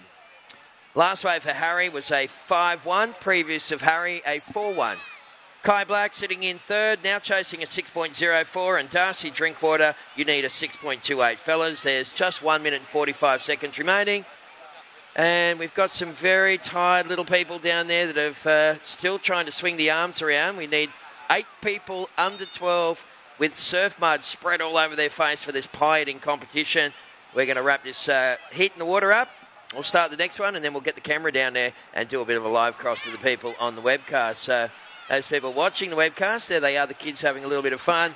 And, of course, lots of free stuff up for grabs as we see Jakey Mellows this time getting a whole head full of speed there and going for a big manoeuvre. Harry Carpenter also tagging that one with style and aggression. So priority green, second priority blue, fellas. We've got less than 1 minute remaining.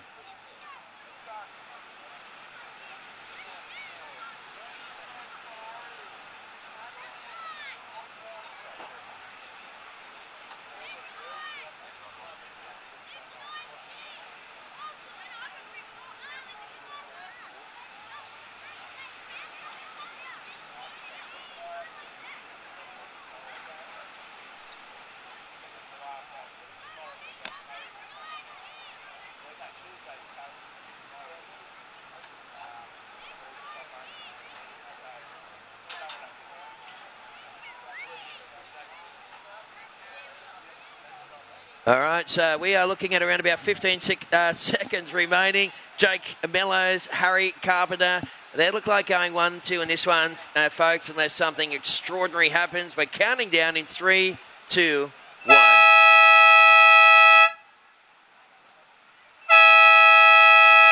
All right, well, we saw Jake Mellows, the Cabba local, getting a little one in the end there, but it was not going to change the situation. Jake Mellows has won that heat convincingly. Harry Carpenter in second. Both kids finding the better of what was out there this afternoon. Kai Black sitting in third and Darcy Drinkwater in fourth. Rightio, well, we'll just wait for that heat to wind off and we'll be able to wrap it up and put it to bed. Hope you're enjoying day number 3 of the 2017 Skullcandy Oz Grom Open. We will throw to an ad break. For the people watching the webcast, stick around, folks. We'll be back with more action right after this.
It goes, it goes, it goes, it goes, it goes, it goes, it goes, guillotine!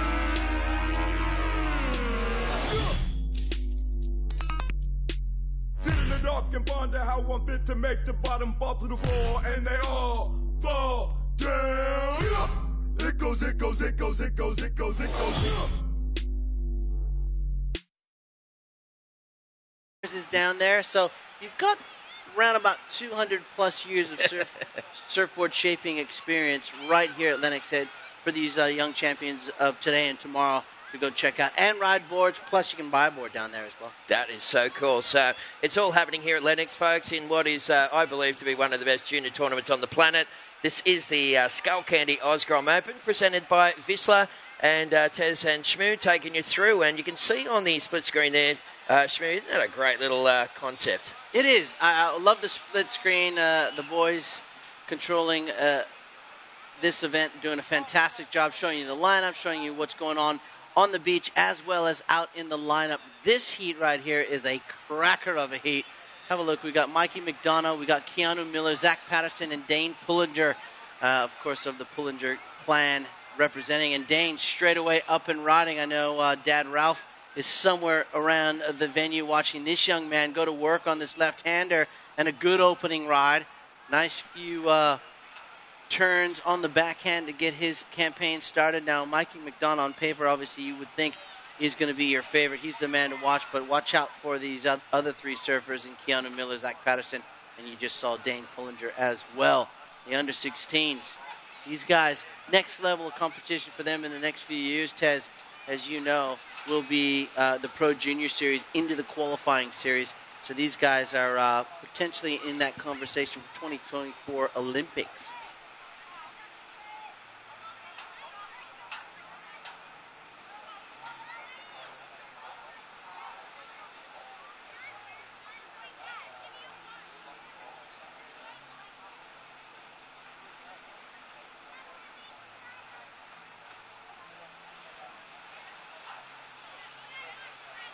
All right, well, there it's all happening. I tell you what, it's hard to keep up with it here, Shmoo. It's just a plethora of stuff happening. And up and riding in the blue singlet, Dane Pullinger, wave number 2 for blue. Dane's opening wave was a 3.5, as you said.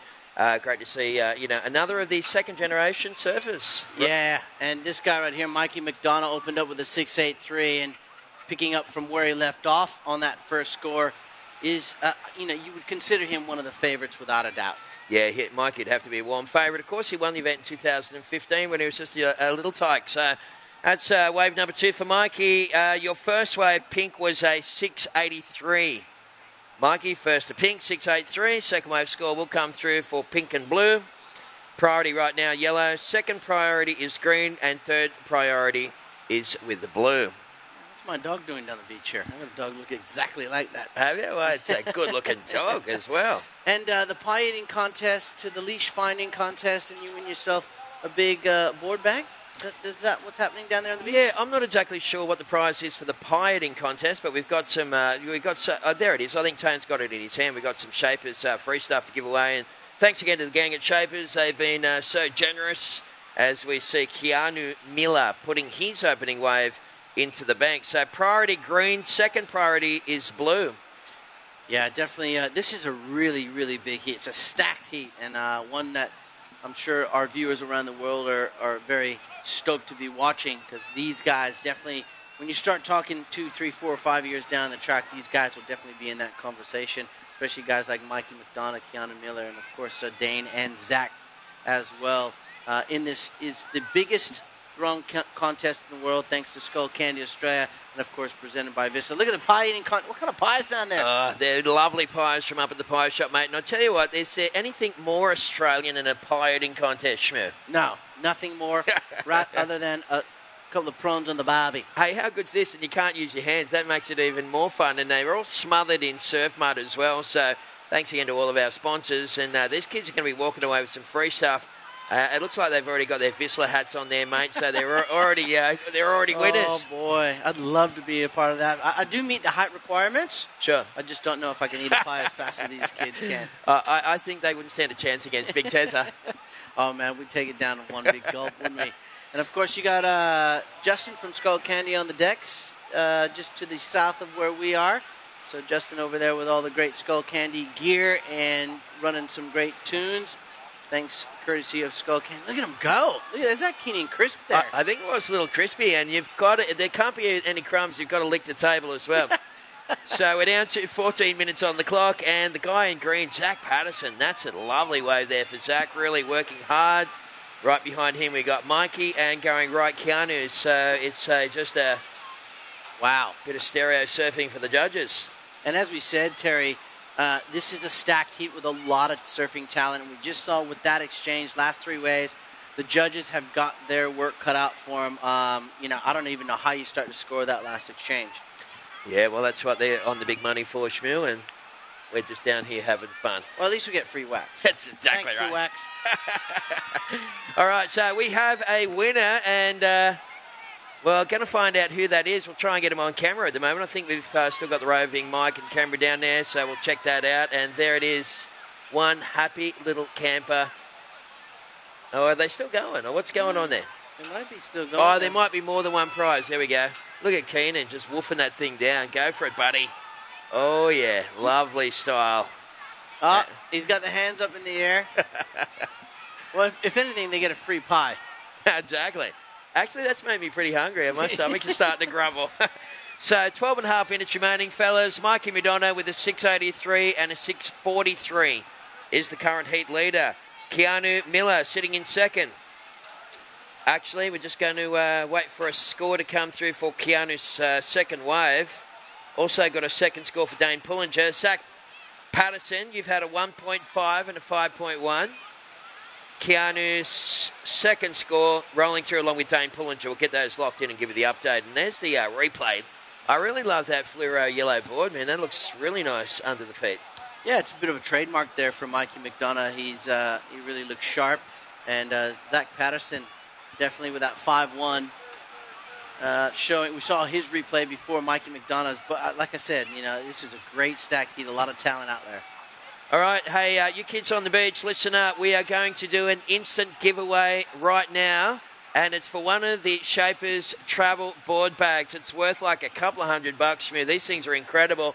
There's Tone there. Shapers have been super generous. Look at that. There's some nice free stuff there. The Fusion Series grip, along with the leggy and fins and wax. Great little kit there. Kids are winning some free stuff. Don't go anywhere off the beach, folks. We are doing another giveaway right now. We've hidden the leg rope in the sand. A Shaper's leg rope has been hidden in the sand. It's to the south of you guys. So the first person to find that leg rope wins the board bag. And there's the board bag there. It's a full-on travel pack, all thanks to Shapers. So start looking for that Shapers leg rope. It's to the south of where the pie-eating competition was, down towards the point.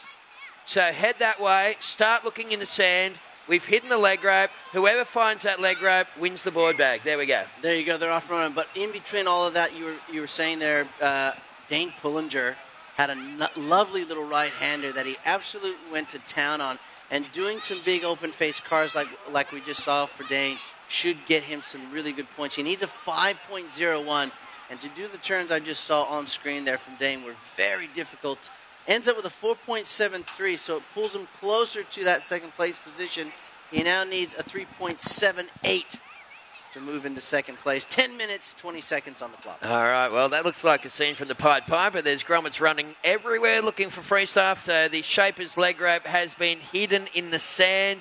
We're not going to give anyone any tips, but whoever finds that will win a couple of $100 worth of board bag, thanks to our friends at Shaper's Surf. Yeah, I'll give him one tip. It's somewhere on the beach. There we go. All right, so we got just on 10 minutes remaining, fellas. Priority yellow, second priority pink, third priority green, fourth priority blue. Mikey Madonna's in the lead, looking to improve a 6.43 second best wave.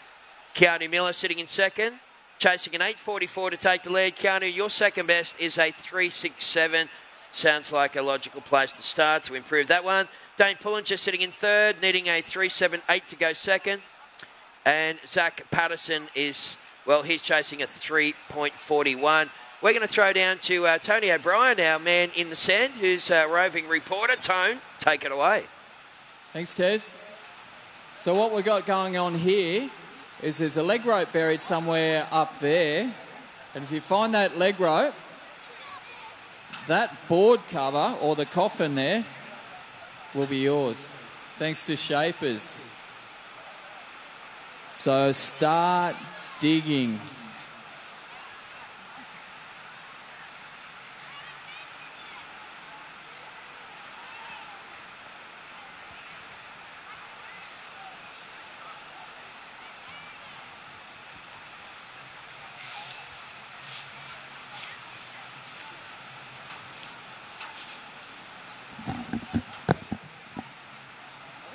All right, and we're back here. 8.5 minutes to go. Mikey McDonough, your heat leader at the moment. You can see the boys jostling for position out here on the inside of the Lennox Beach break. It is the man in the pink, Mikey McDonough. And there you go. Someone's looking for a leg rope. Wants to win that beautiful board bag worth a few $100 at least for that next trip down the coast to the Mentawais maybe over to the States for the U.S. Open. Who knows? But it's a beautiful board bag indeed. So Mikey McDonough out in front of Dane Pullinger. Now in second place. Keanu Miller down into third, needing a 3.84. So blue takes over from yellow. Zach Patterson looking for a 3.57 priority. First priority is yellow. Second priority is pink. Third priority is green. And fourth priority is blue. So we got a great heat on our hands, as well as a great competition on the beach. Oh, yeah, you betcha, Schmoon. Look at all the kiddies here digging away, trying to find the leg rope that is buried in the sand. So you'll get to keep the leg rope and the board bag. And, gee, that's a big donation from Shapers, our generous, big-hearted sponsors. Thank you very much. You can see the kiddies. Lots of different styles of sweeping through. Look at that guy's style. That's pretty cool with the feet. That kid's all over it. Well, I tell you what, if these kids don't find it in the next few hours, we might need to get the floodlights out. Absolutely. You guys are getting warmer. I can say getting warmer. So it's somewhere near Tony O'Brien. That's all I'm going to say. We have 7 minutes left on the clock. I would have said it's somewhere next to the big kid. Look at him come like seagulls to chips. Look at him go. It's like throwing a bucket of burley over the back there. The Grommies have just come in. Did someone find it? No. Of course they didn't. All right, 6.5 minutes to go, and we'll let these scatterbugs of kids looking for that leg rope to win the Shapers board bag. Who wants it? Well, who finds the leash shall get it. And Tony O'Brien down there giving a few clues, or maybe just steering them right in the wrong direction. Absolutely. Well, they're digging the beach up. In the meantime, we have around about 6 minutes remaining, fellas. Once again, the situation at the moment is Mikey's in the lead, Pullinger in second, Miller in third, Patterson in fourth. You can check out a line graph on the CompuServe live scoring system, and you'll be able to see at what point you took the wave and it's a really handy tool for coaches. That's what I'm trying to say. So you can go to CompuServe.com.au and you can find a lot of information in the back there. You've got the scores, the graphs, and some of the stats as well. Of course, the stats will show that Lennox Shell has the best two-wave tally, 19.47, and Jackson Roberts is holding the best score with the perfect 10-point ride. Yeah, perfect 10 points. I mean, oh, looks like we may have a winner here as we look at the guys in the water there, all stacked together. The boys, Mikey McDonough, of course, leads, and Dane Pullinger sitting in second. Oh, do we have a winner? Oh, they're still digging. Dig away. Dig away, kids. Eventually we'll find that Shaper's leash, and we'll have a winner. As Tony O'Brien, what's it like down there, Tone? Yeah, like seagulls to hot chip.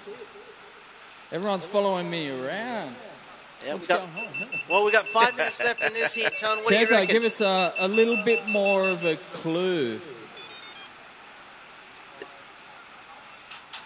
Cold? Hot? Okay. It's a little bit more towards the board bag. Go towards the board bag. That's what I'm saying. Look towards out. the board bag. Oh, boy. So just under 5 minutes remaining, you guys, for the next heat standby. You can paddle out when you want to, but of course, it's only going to take a minute to get out there anyways. So they're digging away, trying to find a Shaper's leg rope. Whoever finds that will win a couple of $100 worth of board bag, thanks to our friends at Shaper's Surf. Well, there's Zach Patterson finishing off a bit of a wave. Shmoo? Yeah, he started really, really strong there, Zach. It was just a question mark over the finish there. Looking for a 3.57 at this point with 4 minutes to go.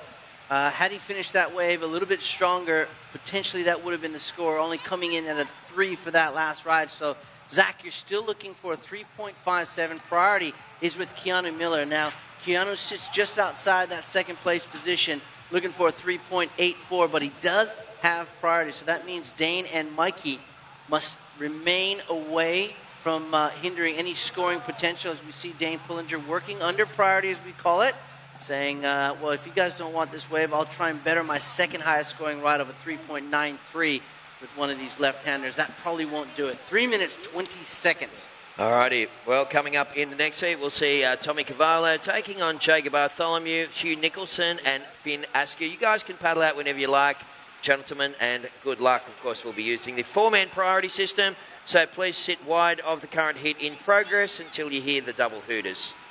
Otherwise, it can get pretty ugly out there and very tricky for the priority judge, Schmidt. Okay, Tez, can we get some lats and longs, mate?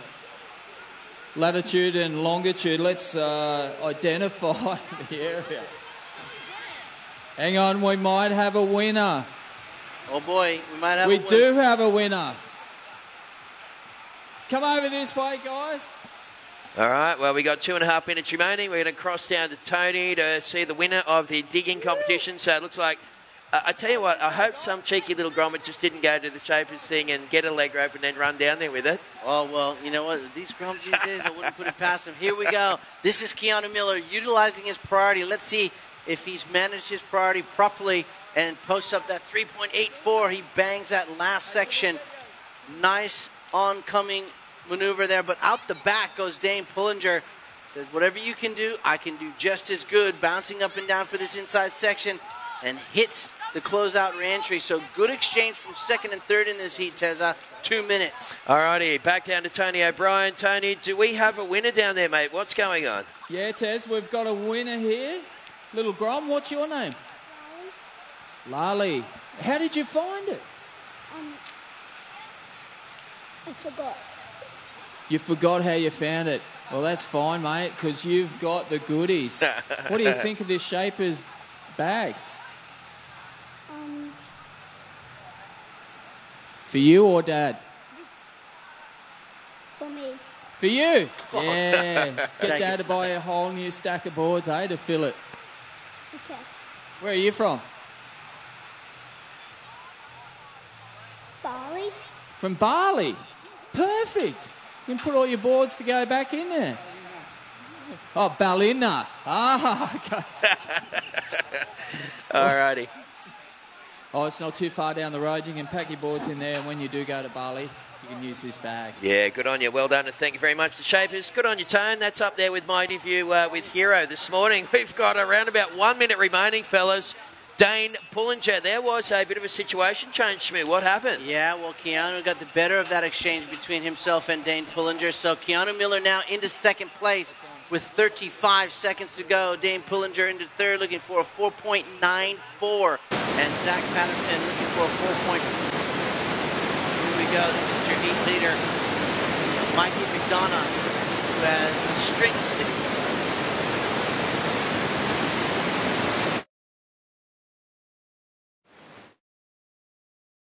Right, Mikey sitting in the lead, and in second place is Keanu. This is green, Zach Patterson.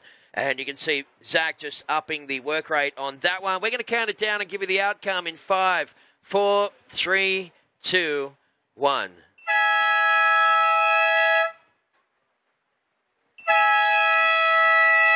Yeah, that was a great heat. It was a great heat, mate, and very tricky conditions. Do you think it's big enough today for the outside banks at all, Shmiel? I'm not too sure. I don't know. I think potentially with the tide, the low tide, we'll have to see how we go. But I think we're going to really be focused in on this inside shore. But we'll see. We'll see how we go.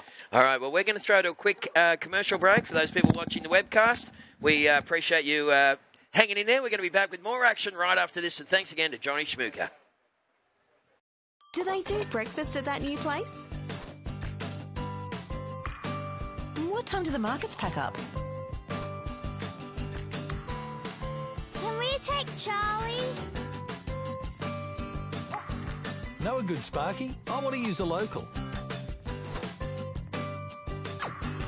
Mom, I need to go now.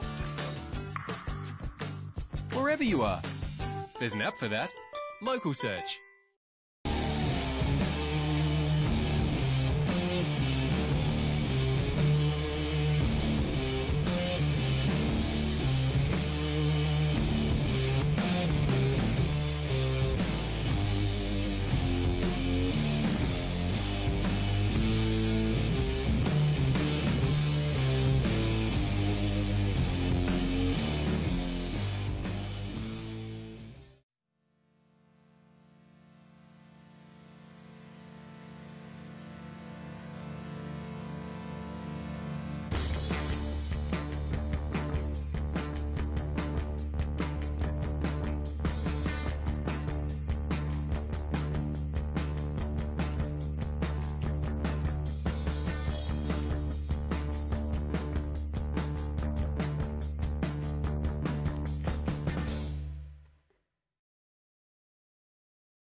All right, so big welcome back to the webcast audience. It's day number 3 of the 2017 Skullcandy Oz Grom Open, presented by Vissla.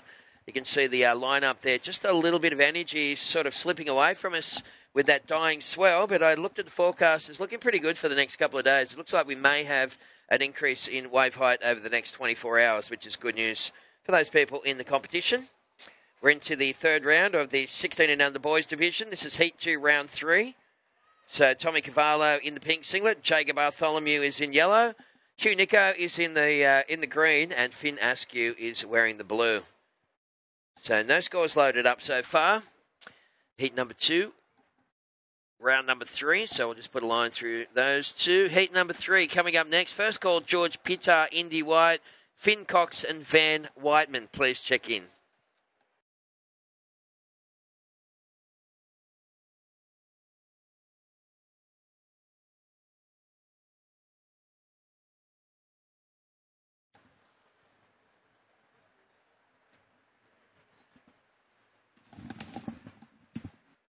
Two.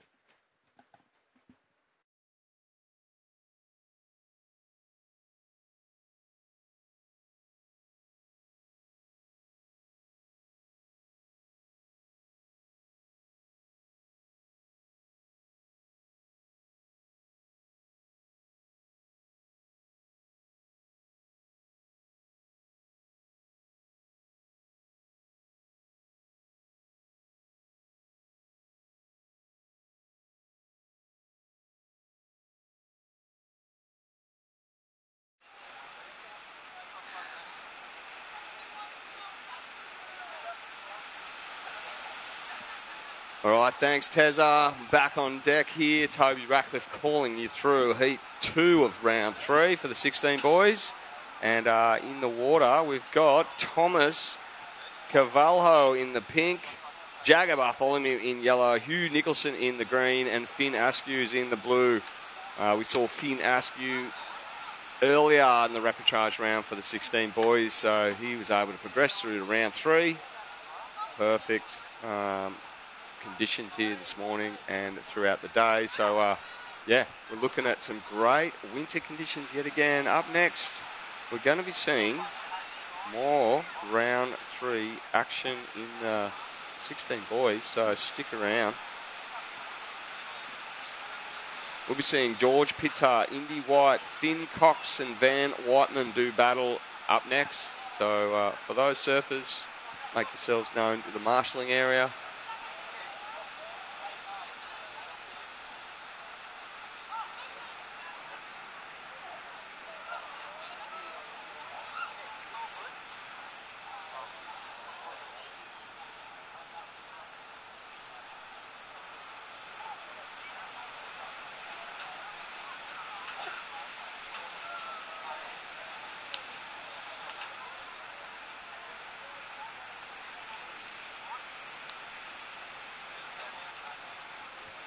Okay, just coming across the street there earlier, and noticed there was a big flurry of people around the Shapers Alley, and it looks like there's all kinds of boards and advice, shaping talk. Saw some local legends down there, Phil Myers, Chris Brock and Gunther Rohn down there, talking shop and designs. This is the man in the yellow, Jagger Bartholomew. Rapid fire on the backhand, whips it around on his forehand, and just ripping into that little finishing manoeuvre there for Jagger. Okay, official results through for Heat 1 of round 3 for the 16 boys. Commiserations to the surfer in 4th place and bowing out in green, Zach Patterson. Dane Pullinger in 3rd place, the surfer in blue. So bad luck, fellas. Progressing through in 2nd place is the surfer in yellow, Keanu Miller. And taking the win, a local lad, Mikey McDonough, was in the pink. So he took the lead on that one and progressed through into the next round. Jagger Bartholomew, your last ride, mate, a 4.67. So surfer in yellow hit the lead here in this early stages. Looks like Hugh Nicholson locked in a 2.17 on his first. There's just a small ride there of a 1 as a backup for Hugh Nicholson. And surfers in pink and blue, Thomas Carvalho and Finn Askew yet to score a ride. So stand by all those spectators on the hill, and they'll have a score under their belt very soon.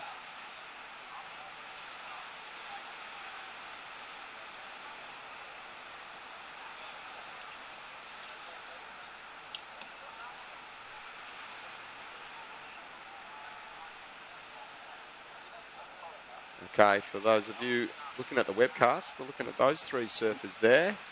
That's Jagger Bartholomew, obviously in the yellow, just locked in a 4.67, holding the lead at this point. And yeah, those other 2, the pink and the blue, Thomas and Finn, with a 0 next to their name there. So yet to score anything under the yet to catch a ride, so no score. So yeah, Hugh Nicholson, he's just paddling back from a small ride. That won't factor into your top 2 there, Hugh.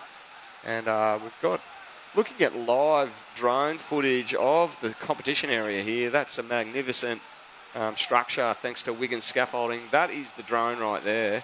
And yeah, we'll see more drone footage. Fantastic visual here on screen for everyone looking at the webcast. We've got the Skullcandy tents, the Vizsla flags there. There's the Surf Mud and the Summerland tents all set up. In the background there is the Vizsla and the Shapers Alley.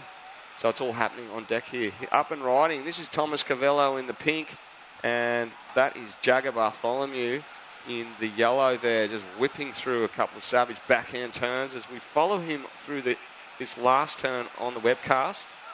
Jagger Bartholomew's second ride there, held the lead prior to that exchange. We did see first ride there from surfer in pink, Thomas Cavalho. Cavalho, maybe. Cavalho, I'm not sure exactly if I'm pronouncing that correctly, so I apologise. And as they make their way back out, I'll call a priority sequence. Looks like Hugh Nicholson having a little look at this one. And on the webcast, the drone footage of Hugh Nicholson's ride there is on screen, and him finishing on the wash. Smallish little wave there for him.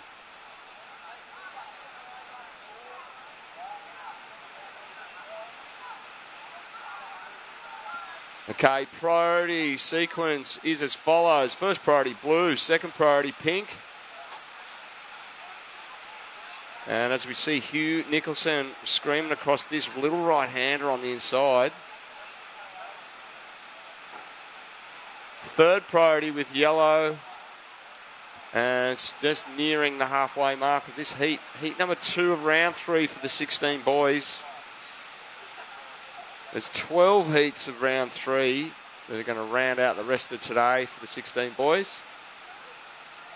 And in the water, heat 2. Looking at more on the webcast, looking at some great drone footage of the lineup.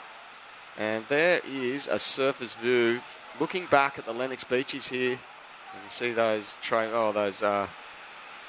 pine trees in the background. That's a view of the contest area. Beautiful clear water there, and we can see the surfers just positioning themselves in the lineup. Looks like we've got surfer in yellow, Jagger Bartholomew, having a really good look at that one and deciding it's not going to offer him much. So yeah, beautiful footage here. Thanks heaps for the drone footage there. That's amazing stuff from the VPA crew. And up and riding, Finn Askew opens up with that backhand snap. That wave just fizzling out on the inside.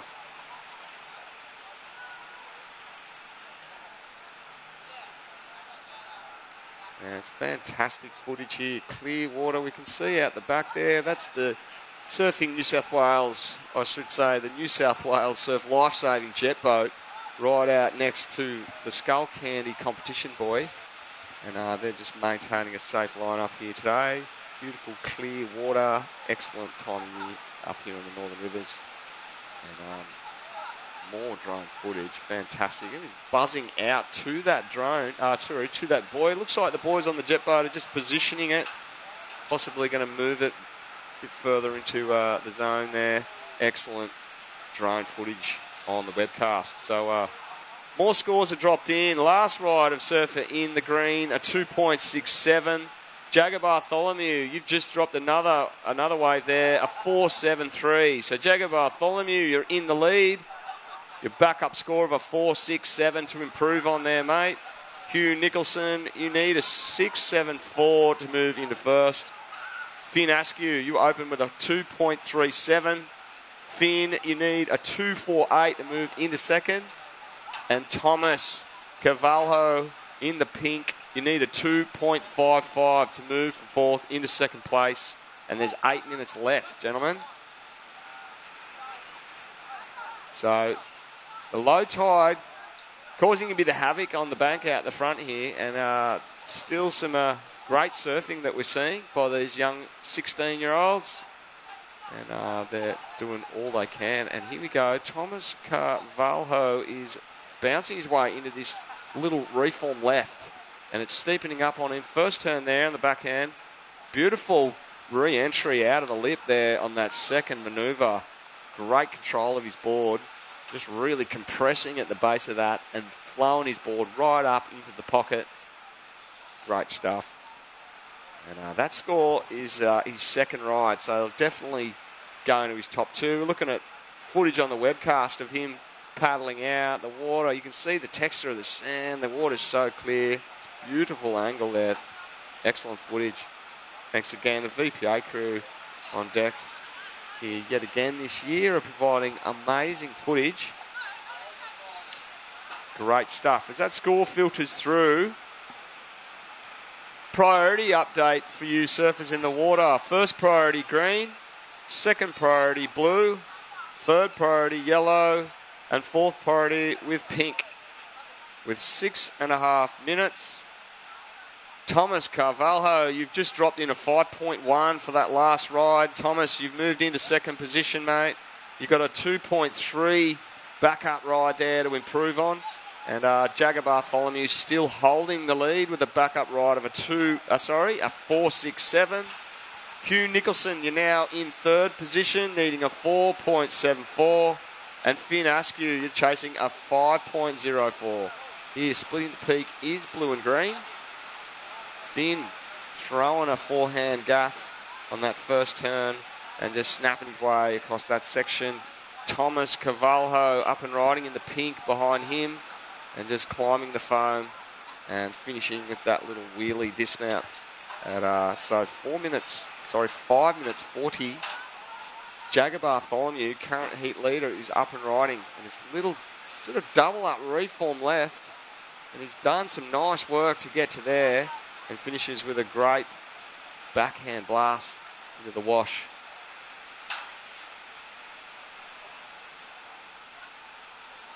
Okay, well. Once again, I'd just like to say 5:30 this evening on the contest site right here is the big event screen. They're screening replays and all day.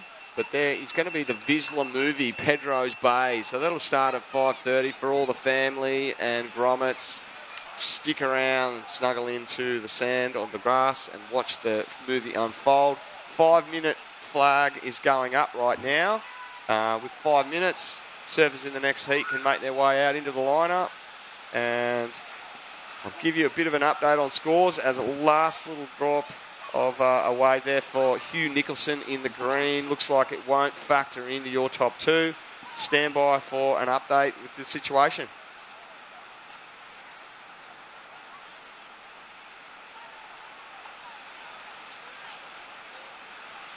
Jagger Bartholomew, your last does not better your situation. You're looking to improve on a 4.67 to extend your score.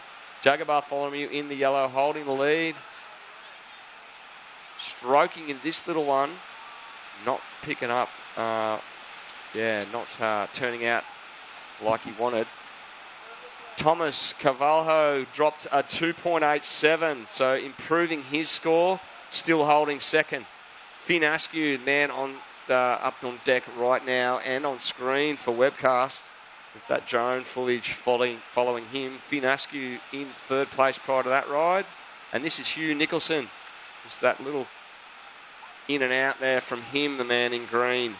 Needed a score to get from fourth into second place. So stand by for scores. 3 minutes 20. Okay, Finn Askew, you still need a 4.81, mate, to move to second. Hugh Nicholson in the green, you still need a 5.31. And we see Thomas Cavajo. Great textbook backhand surfing in these small conditions. Very testing conditions out the front.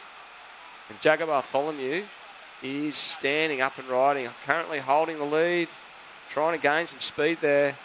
Now he's starting to get going with a couple of backhand flurry manoeuvres, finishing strongly right there with a third backhand blast to finish. So Jagger Bartholomew in the yellow, proven to be the man to beat at this moment.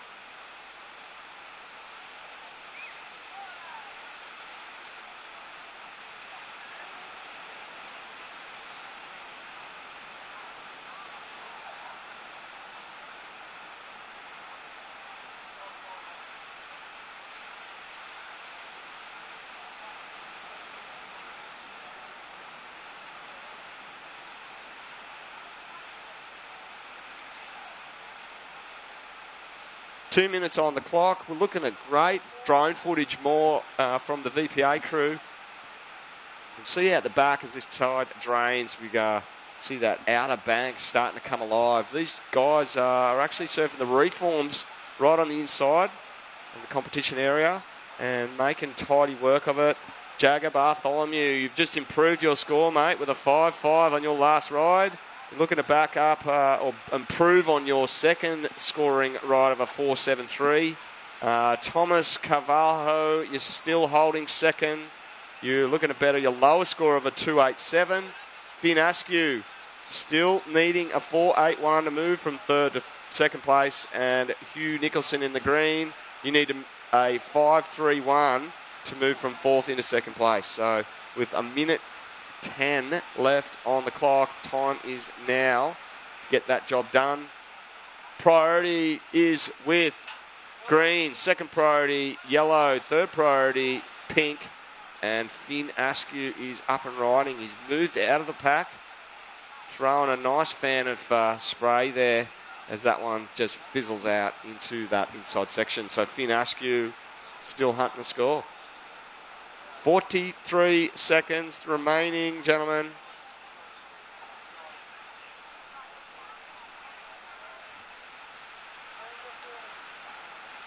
Looks like Hugh Nicholson having a last little roll of the dice, perhaps, on this one. He is up. There's 25 seconds remaining. Here he goes. Really not much on offer there for him.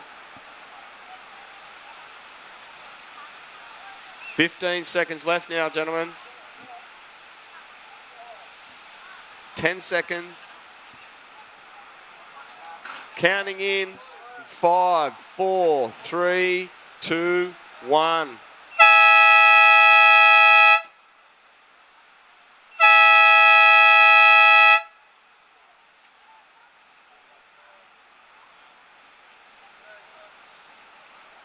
Okay, there was a couple of rides there in the last couple of seconds, so this next heat's on hold, so standby serves in the next heat. We are on hold. There was a bit of flurry of action there. Finn Askew in blue did get one prior to the hooter there, so that will count. And we're just looking at drone footage of the contest site here, a beautiful Lennox Head. We're going to throw to an ad break, and we'll be back right after this for more live action at the 2017 Skullcandy Osgrom Open presented by Vizsla.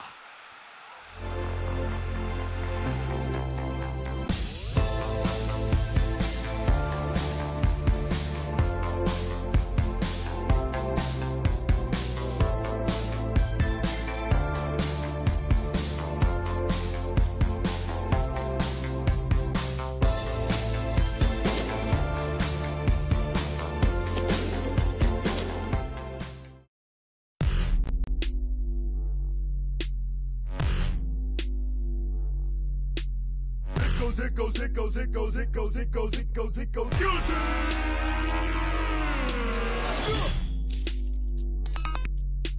Sit in the dark and ponder how one fit to make the bottom fall to the floor, and they all fall down. It goes, it goes, it goes, it goes, it goes, it goes. And now, let's go up.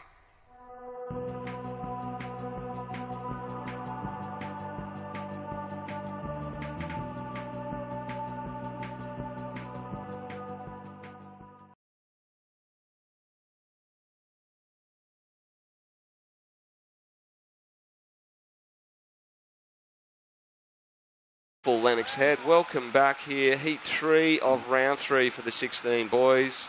We just saw George Pitter in pink finishing a ride from right out the back. It was Van Whiteman in the blue who got a right-hander in that neck of the woods just before him. And this up and riding is Indy White in the yellow, just snapping away. Forehand hacks all the way on that little left through that inside section. So we've got a definite separation here in this heat. We've got green and yellow choosing to sit on the northern end of the bank. And right down there to the southern end, we have pink George Pitter and Van Whiteman in the blue. And we'll just see what the judges throw at those opening rides. And we'll just see if the tactics of deciding to surf those outer banks are going to pay off for pink and blue. And I must say that that decision to sit on the outer bank, like George Pitter, has opened up with a great ride. He's got into it nice and early, right out the back and deep, took off and belted that with a couple of massive forehand turns. And the judges like it. They've just dropped an 8.33 for first of red. George Pitter has well and truly hit the lead with an 8.33. Rode it all the way through. Beautiful surfing there from the man in pink, George Pitter. Great surfing. Van Whiteman took a ride from out the back prior to that. So, Van, you just locked in a 4.77. You're on the deck there, buddy. You need a 3.57 will see you in the lead at this early stage. Indy White, you've got a couple of waves, a 3.5 and a 1 point ride sees you in third place right now. And Finn Cox, just with a first ride of a 2.5, sees you in third place, the man in green. So good exchange and clear indication that George Pitter is stamping his authority on this Heat 3, Round 3, 16 boys, opening with an 8.33. Great surfing there from him.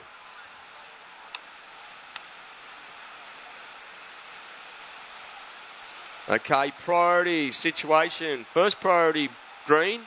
Second priority, yellow. Third priority, pink. And fourth priority, blue.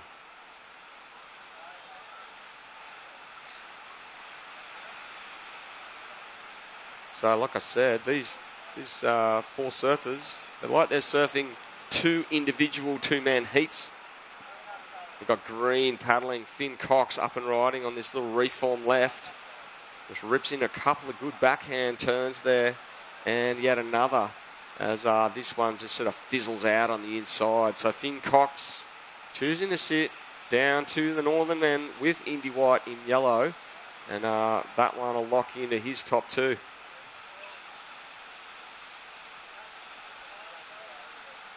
Well, there, last of green, a 3.4, mate. It's enough to push you into second place at this point. You have a 2.5 backup ride to improve on. Meanwhile, out the back is George Pitter and Van Whiteman. And it looks like Finn Cox is making a tactical break, the man in green. You might have heard George Pitter locking in that 8.33 as George is up and riding again. Savage first forehand hook going straight into a vertical forehand closeout manoeuvre. So George Pitter, second ride under the belt right there. And he's trying to consolidate his score, opening beautifully. Let's see what the judges give that quick one from him.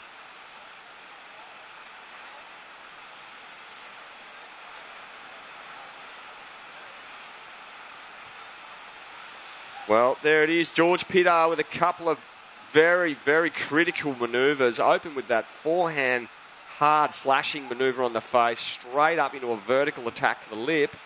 Judges giving that a 7-3-3. So George Pitter has really stamped his authority on this heat. He's open with an 8-3-3. He's got a backup wave of it at 7-3-3. Well and truly in the lead right now. Finn Cox still holding second, mate. Looking to do, well, you got a 3-4 and a backup of a 2-5. Van Whiteman down there in the blue, up and riding as he's streaking across this inside right, belching a couple of big forehand turns and just driving his board through that rail car to finish. George Pitter, third ride right now, up and riding and just maintaining speed. Taps that first section and he's out of there. So he's already got a couple of healthy scores under his belt. Van Whiteman with a score to drop. Indy White down here by himself. Indy, you got a 3-5 and a 1. Sitting in fourth place, Indy. And it looks like Finn Cox has paddled all the way out to where his fellow competitors, George Pitter and Van Whiteman, are in pink and green. Blue, I should say, right on screen. And we'll get a score out to Van Whiteman. Last to blue, a 5-8-3. So, Van, you've moved into second place now, mate. Anything better than a 4-8-7 will improve your score. Finn Cox, you're now in third place, needing a 7-3-1 to make second. And Indy White, you're chasing now a 7-2-1 to move into second place with 13 minutes now on the clock.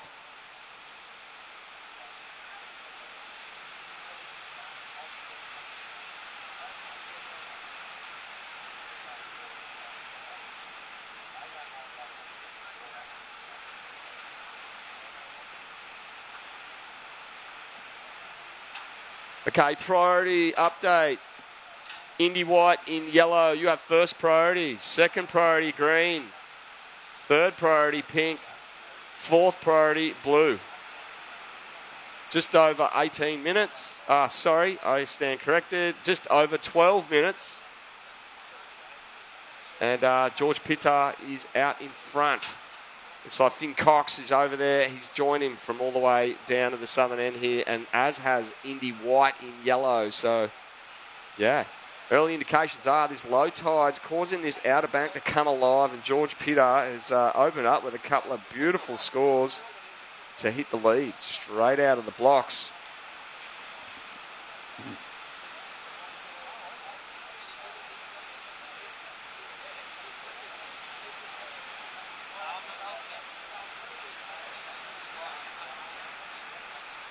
Okay, while he's breaking the action, I've just been told that Justin from Skullcandy, he's down there.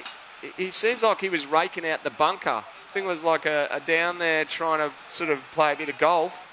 But apparently there's 15 headphones, Skullcandy headphones, all worth $50 a piece. There's 15 of them buried in that raked area. So if you're keen to go dig for gold and dig yourself up a pair of new Skullcandy headphones, go and see Justin down there now, Grommets. And it looks like he's going to do some kind of starting line thing. He's been just patiently raking away in silence. And, yep, all the secret's out. 15 Skullcandy headphones. It's a dig for treasure, Grommets. Get on down there and see Justin from Skullcandy, and he'll guide you through it. Who wouldn't want to get down there and just dig away? 15 Skullcandy headphones, all worth $50 each. Get on down there and look at these grommets. They're all stacked up.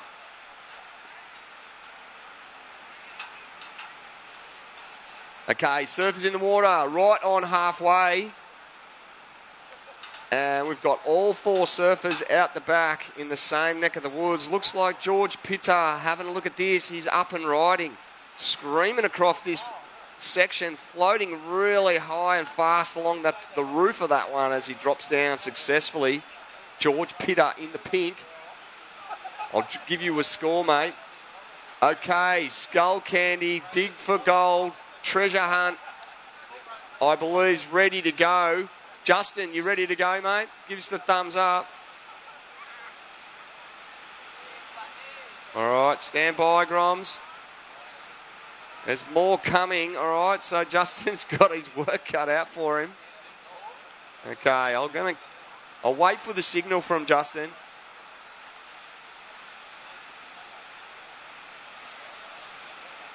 And yeah, look at those grommets. They are just absolutely frothing to get in there. Dig for gold. 15 Skullcandy headphones. Just waiting for the signal from Justin there from Skullcandy. He's adjudicating the start of this dig for gold here. So you Groms, just get behind the line. All right, this could be a mad scramble. Looks like, there's a false start, but they're away. Look at them go. Dig for gold. Skullcandy headphones. There's 15 of them in there with $50 a pop. Look at that on the webcast. There's already some gold being pulled out. Beautiful stuff. Well, as that goes down, focusing on the water. Gentlemen in the water, priority update. Surfer in yellow, first priority. Second priority with green. Third priority with blue.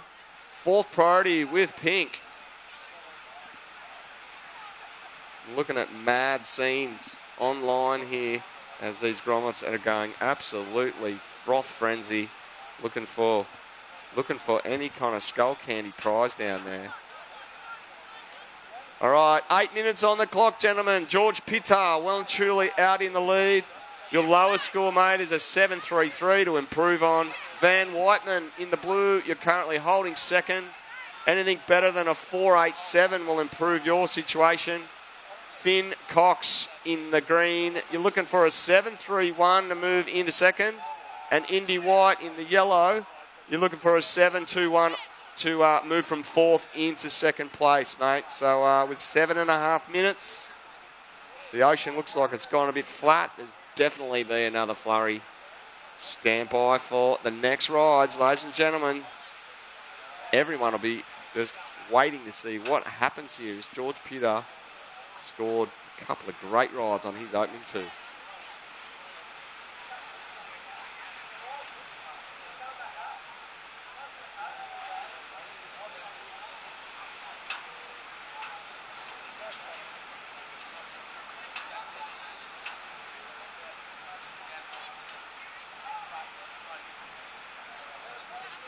Well, I tell you what, nothing like a frothing pack of grommets looking for gold, digging Lennox Beaches here. Justin from Skullcandy combed that area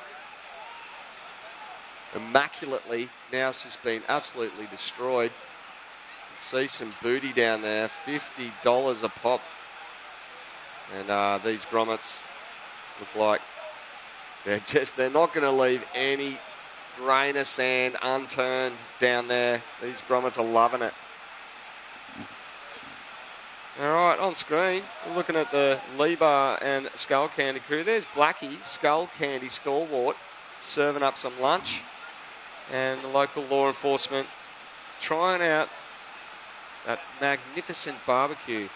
Those load of burgers heading my way. Big thanks to Blackie. Lebar Life member, Blackie is. Okay, score just dropped for last of yellow.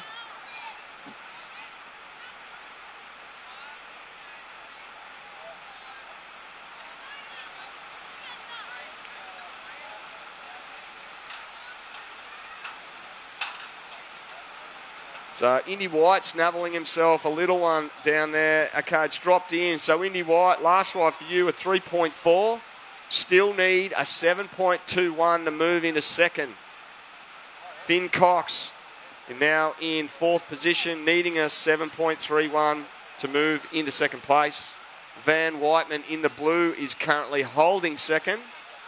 And you're looking to better. Anything higher than a 4.87 will improve your score.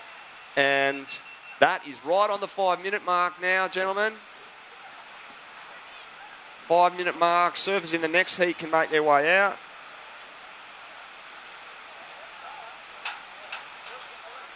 And it looks like Finn Cox is going to pull the trigger on this one. He's up and riding. The right-hander snapping savagely to start. Getting caught behind that section, little man in green. So just that little first turn, or that big first turn, I should say, from him.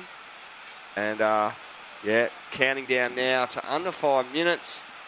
Official results through quickly for the last heat 2 of round 3, 16 boys. 4th place going to the surfer in green, Hugh Nicholson. 3rd place going to Finn Askew in the blue.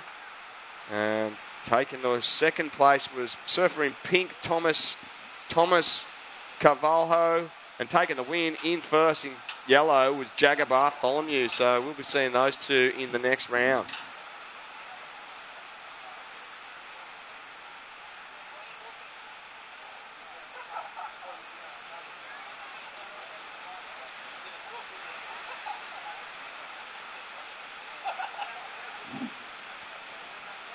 Okay, looking out the front, Finn Cox finding a left.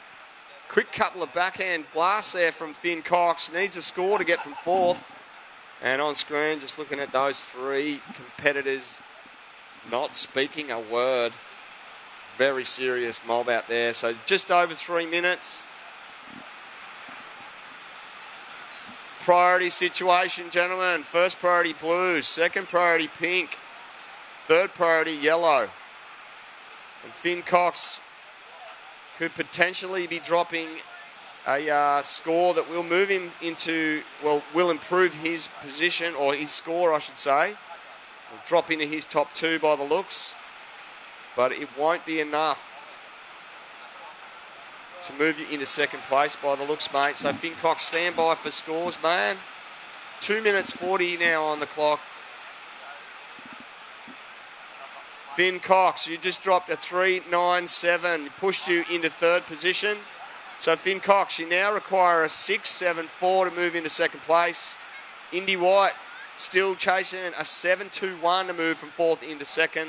And Van Whiteman still holding 2nd, looking to improve on anything better than a 4.87 will make his score bigger. And George Pitter holding the lead.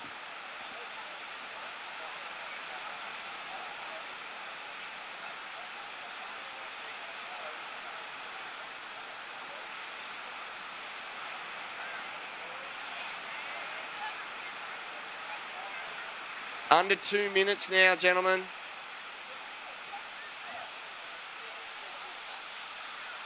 Two minutes. Nail biter. Great to see some surfing on the Outer Banks as this low tide is nearing. Well, it's actually got a little bit to go, but definitely this Outer Bank coming alive. We're seeing a split screen here on the VPA who are putting it together. We've got those 2 surfers there. So that's Indy White and George Pitter, yellow and pink, respectively, sitting there. We've got the surfer in green, Finn Cox, who just locked in a 3.97, and he needs a 6.74 to progress into 2nd place over Van Whiteman. Finn Cox got a bit of work to do there with 1 minute now on the clock.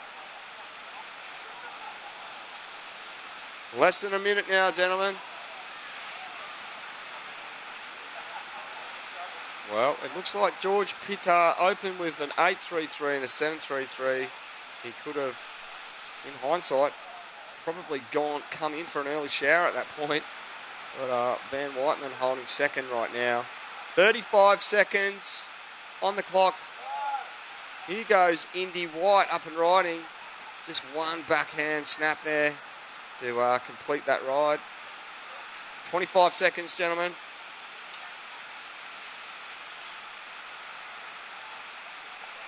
Will another wave present itself? 15 seconds now. Well, it looks like Finn Cox might be trying his best to scratch into this. Counting down the end in this in 5, 4, 3, 2, 1.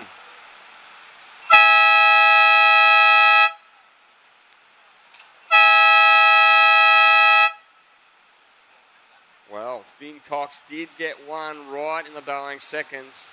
I'm going to go out on a limb and say, well, there it is. It's not enough. was a 2-1-3. Not enough for him to move into second place. George Pitta maintaining the lead throughout that whole heat. Open with a couple of great waves. Van Whiteman holding second. And we're going to start off the next heat straight away. I'm going to count you guys in 5, 4, 3, 2, 1.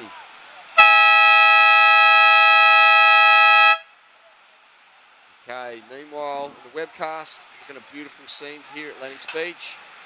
Don't go anywhere. We'll have more live action on the other side of this ad break from Lennox Head, Skullcandy, Grom Open. Elders Lennox Head, your local real estate experts, are pleased to offer this Tuscan-inspired property nestled in the Meadows Estate, featuring front and back private courtyards with lush tropical gardens, a spacious dining and kitchen area which adjoins the covered outdoor entertaining area, and an inviting in-ground pool. This attractive 4-bedroom home boasts a truly clever design and should be seen to be appreciated. Visit elderslennoxhead.com.au for details on all current listings.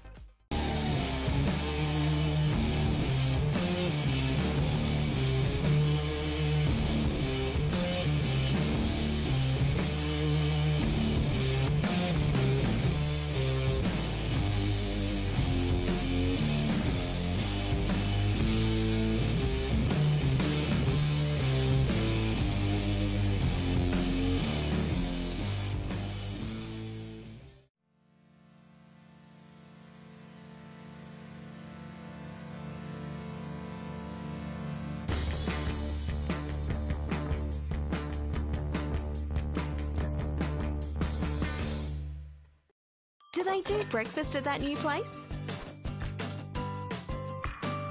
What time do the markets pack up? Can we take Charlie?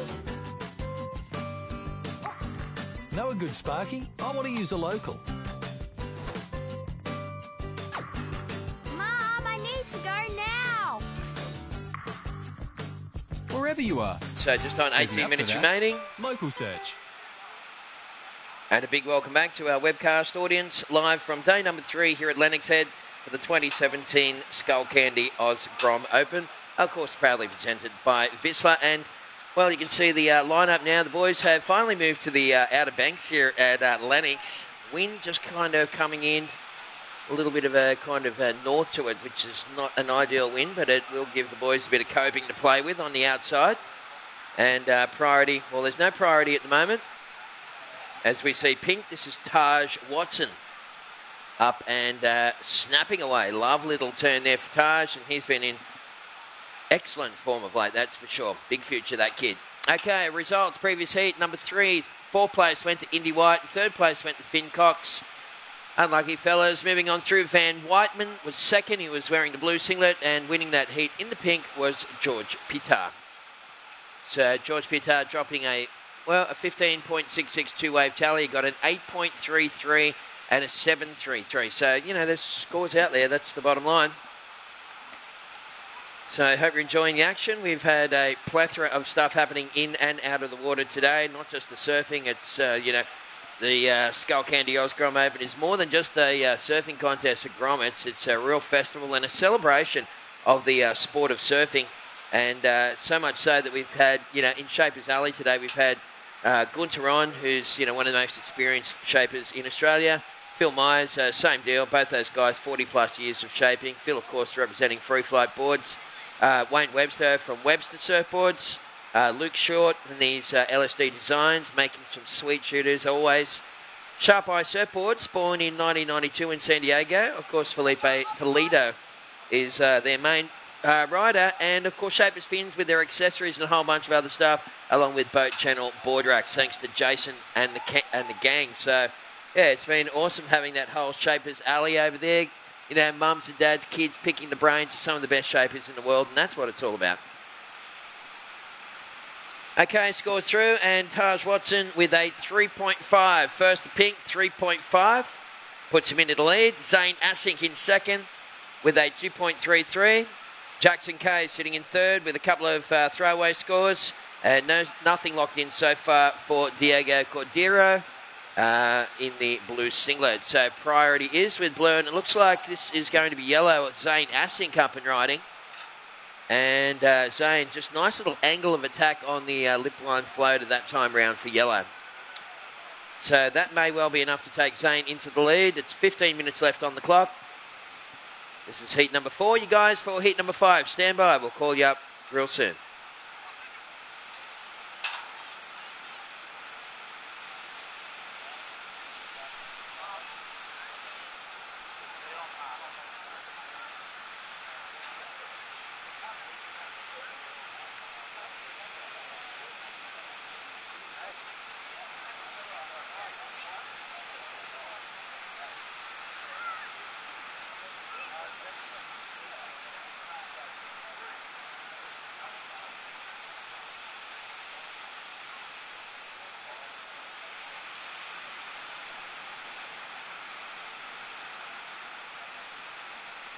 Okay, priority blue, second priority is green, third priority is pink, and fourth priority is yellow.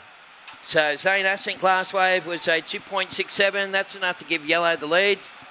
Pink sitting in second, now needing a 1.51 to take back the lead.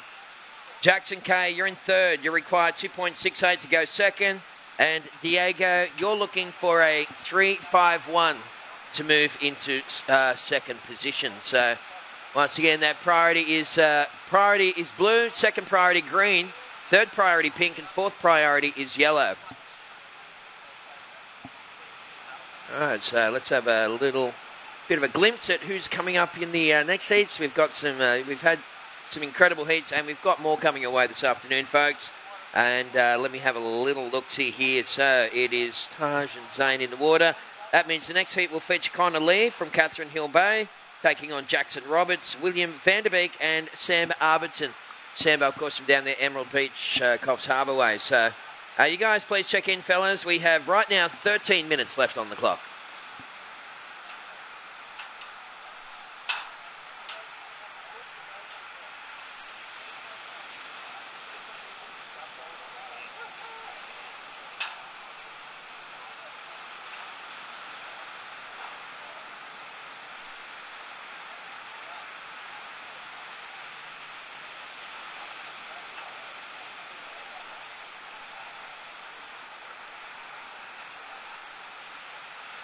All right, little throwaway score there for Zane Asink. Last of yellow, 0.83.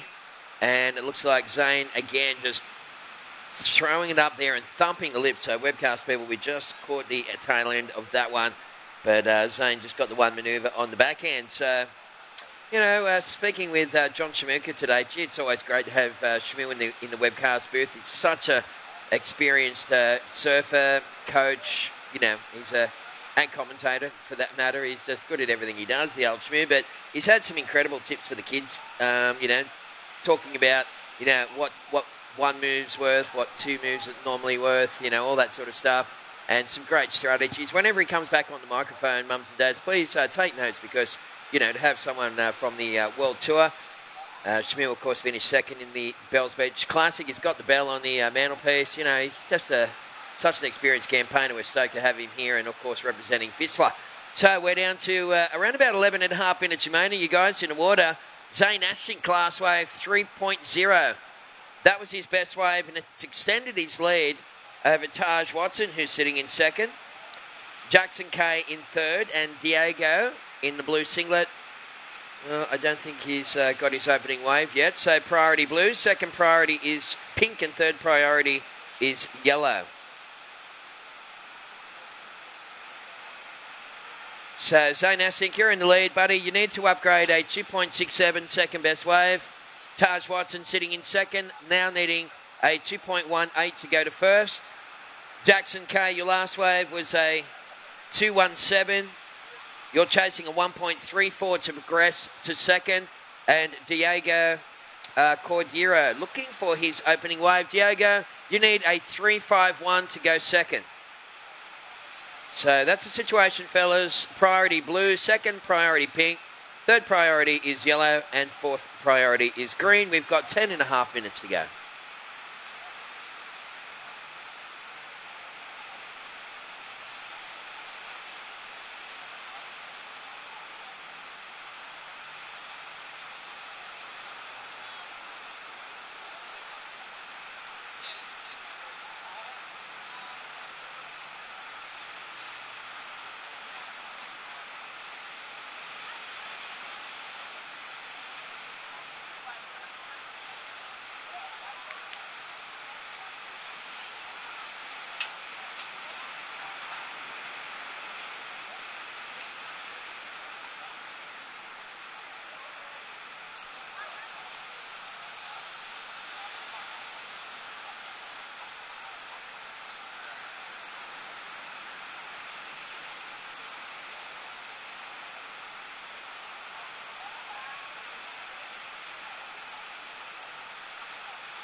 Alrighty, fellas, we have a bit of a score that will roll through for Diego's opening wave.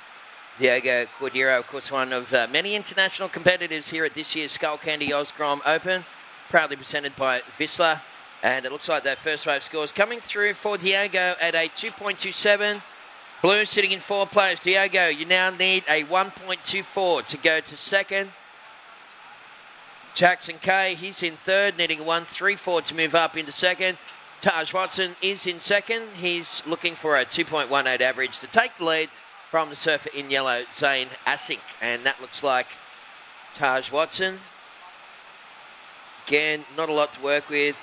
Just the strike in the lip, a little hit on the lip there, and then just a mini whack. So you really got to consolidate, take advantage of those opportunities, as that man did right there. Jackson K just lifting it up for a bit of a re-entry on the forehand. So priority is with yellow. No second priority at the moment.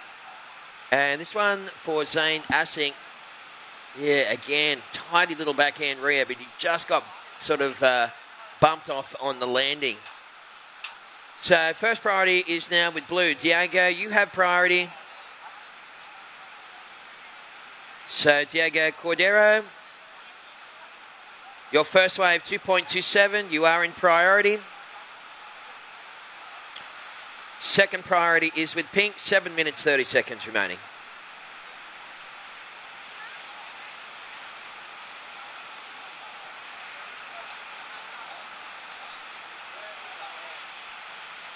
And a little wave here for Taj Watson.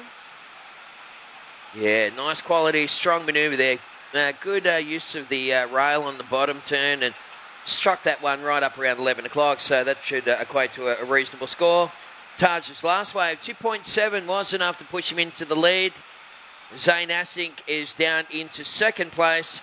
Jackson K, you're in third. You need a 3.28 to go to second. Diego, you're now chasing a 3.41 to move to second. And Taj Watson, last wave, 6.5, last of pink. So, Taj, your last wave, 6.5. You're now looking to improve a 3.5 second best wave. Zane Asink, you're needing a 7.01 to take the lead.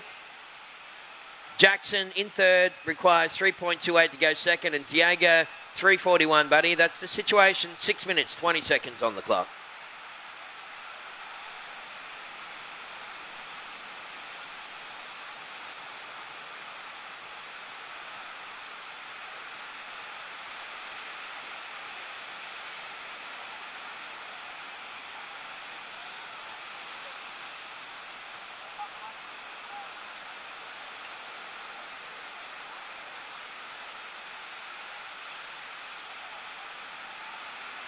All right, well, little kitty's down there still digging away, trying to find the Skullcandy headphones. How many pairs of headphones still remain in the sand? We'll try and get a bit of an answer on that one. So how many pairs of headphones remain unclaimed? It's only one, is it? Okay, so there's one more pair somewhere in the sand. Somebody go and buy a rake, would you? So we're down to around about 5.5 minutes remaining. Once again, priority blue, second priority yellow, third priority green, and fourth priority is pink.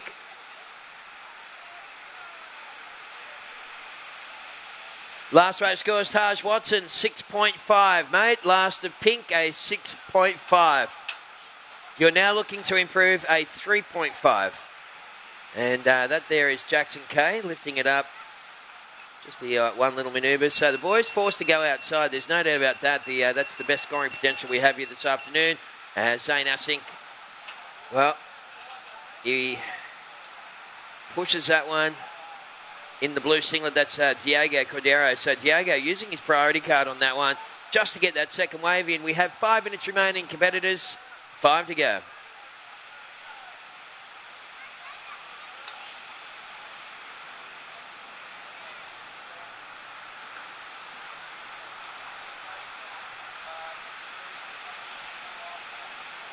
Okay, so competitors for that next heat, you guys can make your way into the lineup shortly. Connor Lee will be taking on Jackson Roberts, William Vanderbeek, and Sam Arberton. That's the next heat in the water, fellas.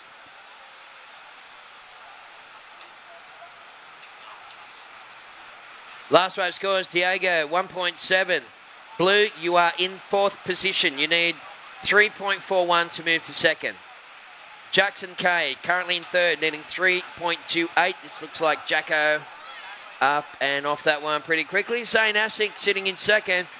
Zane, your second best wave is only a 2.67, mate, if you want to upgrade that one. And Taj Watson, current heat leader, with a 6.5 and a 3.5 second best wave. So priority is with pink, second priority is yellow, and third priority is blue.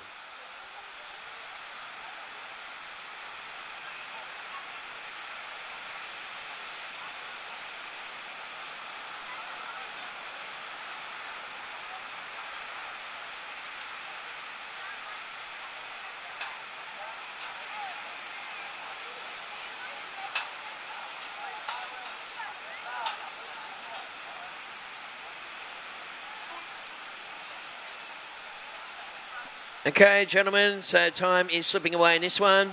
Right now, 3 minutes remaining. Of course, across the road, we've got a VIP/sponsors bit of a do happening. Got a nice little upstairs area for them, for our sponsors, just showing our appreciation to all of those logos that you see around the place. So I'll be slipping out of here at the end of this heat to go over and MC that just for 15 minutes and say thank you to everyone on behalf of the organisers. We have around about 2.5 minutes to go.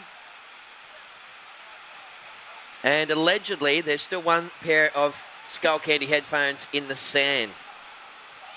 So kids, they're not going to give up until they find them. So good luck with the hunt. We're down to 2 minutes remaining. Last wave scores. Last of yellow, 0.2. Last of green, 0.67. No change, fellas. Taj Watson in the lead. Zane Asick in 2nd. Jackson K in 3rd, needing a 3.28 to go to 2nd. And Diego Cordero in 4th place, needing 3.41 to go to 2nd. So it's pink first. Yellow's holding 2nd position right now. Green is in 3rd position. And blue is currently in 4th place. You guys have 1 minute 40 seconds remaining. Competitors, 1:40 to go.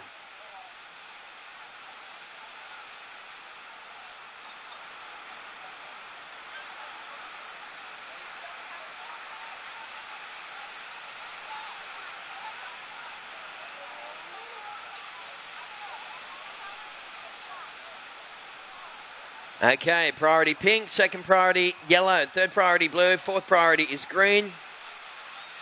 So a huge shout out to all of our supporting sponsors. So many logos, you'll see them all flash up on that big screen occasionally. Of course, none more than Skullcandy, and of course our presenting sponsor, Vizsla. Also, I'd like to thank Ballin and Shire Council, Mayor David here today. Thanks to Lebar Border Riders, along with Wiggins Scaffolding and the Flight Centre. They're the ones on the top line that have contributed the most. So thanks again to all of our sponsors, and none more than the ones I just mentioned. We have around about 35 seconds remaining, fellas. So Jackson K, you need 3.28 to go to second. Diego, you need 3.41 to go second. And we have 25 seconds remaining.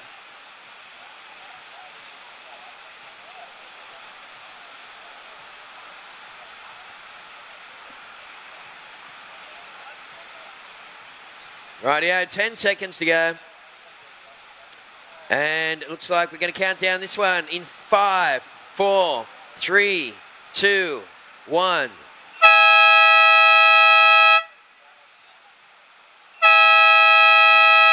All right, so Diego Cordero, last wave, not enough. So, lo siento, amigo, not enough to go into second. Jackson K in third. Looks like Zane Asick rolling through, along with Taj Watson in that one. Well done, fellas. Very good surfing. All right, well, there's a nice little shot of the people digging on the beach for the webcast crew. We're going to throw to a commercial break, and we'll have a yak when we come back here at the 2017 Skullcandy Oz Grom Open.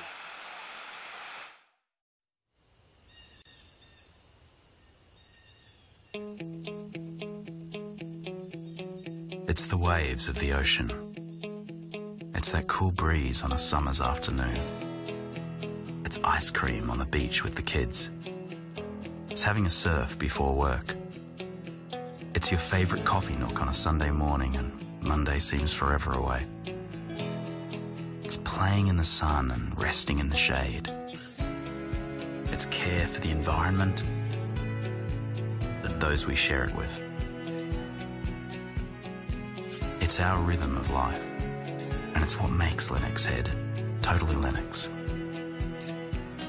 It's our coastal village of families and young professionals who've discovered a new way of living, set apart from the hustle and bustle. Discover your own authentic retreat in a carefully crafted seaside community nestled away amongst the iconic Lennox headland. We're just a stone's throw away from brand new facilities and local schools. A new shopping precinct will provide childcare, a medical centre, as well as all your shopping needs. Whether you prefer to be active and play with the team, spend time with the kids, or just relax and soak it all in, it's now just a few steps from your front door. There's new roads connecting us, and it's never been easier to get around. All built by a local name you know and trust.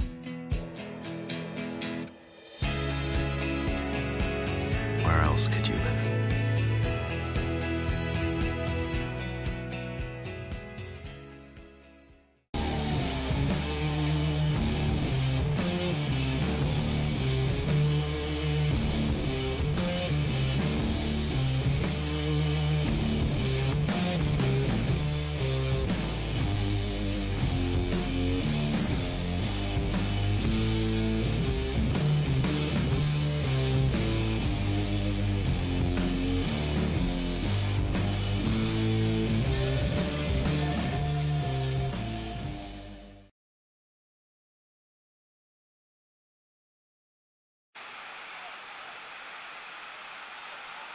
Okay, here we are, Day 3, 2017 Skullcandy Odds Grom Open, presented by Vizsla. We're looking at scenes on the webcast here of beautiful Lennox beaches here, crisp winter's day. A lot of kids still hunting for, well, supposedly one pair of headphones is buried in the sand there somewhere, and there's not going to be one grain of sand unturned by these little grommets looking for a bit of treasure. All right, then. The heat at hand, Heat 5 of Round 3 for the 16 boys. Connor Lee with his last ride.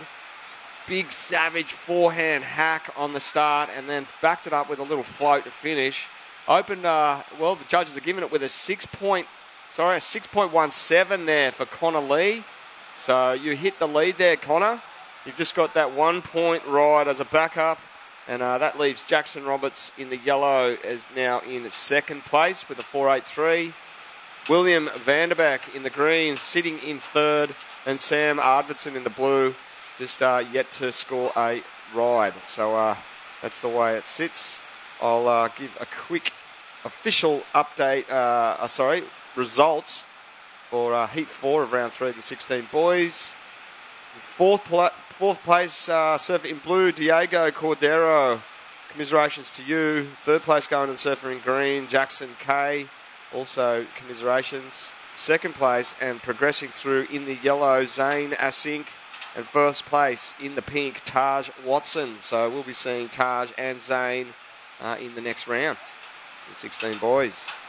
All right, situation out there. This is the priority sequence. First priority, blue. Second priority, yellow. Third priority, green. Fourth priority, pink. Surfers in the water. So, 16 boys, round 3, heat 5, with 15 minutes to go.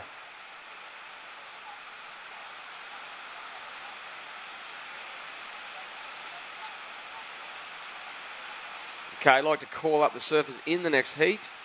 We'll be seeing Finn Hill, Ty Coulis, and Dylan Preston. Looks like a three-man affair here, and that'll be up next. If you kids could make your way down to the marshalling area and check in nice and early. Still some decent little waves rolling in. All surfers choosing to surf this outer low-tide bank. And we've seen a good ride already locked in for Connor Lee, and he was having a little look at that one. Wisely decided not to.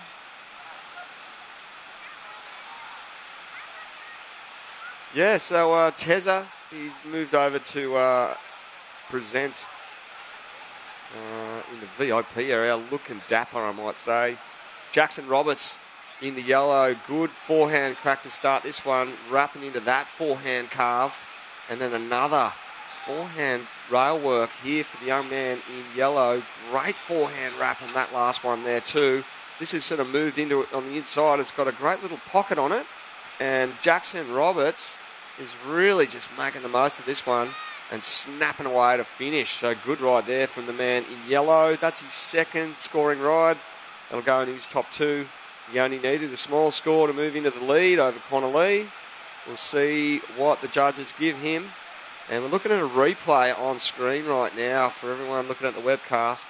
Great technique as he just winds out of the bottom and he's thrown his board back and forth.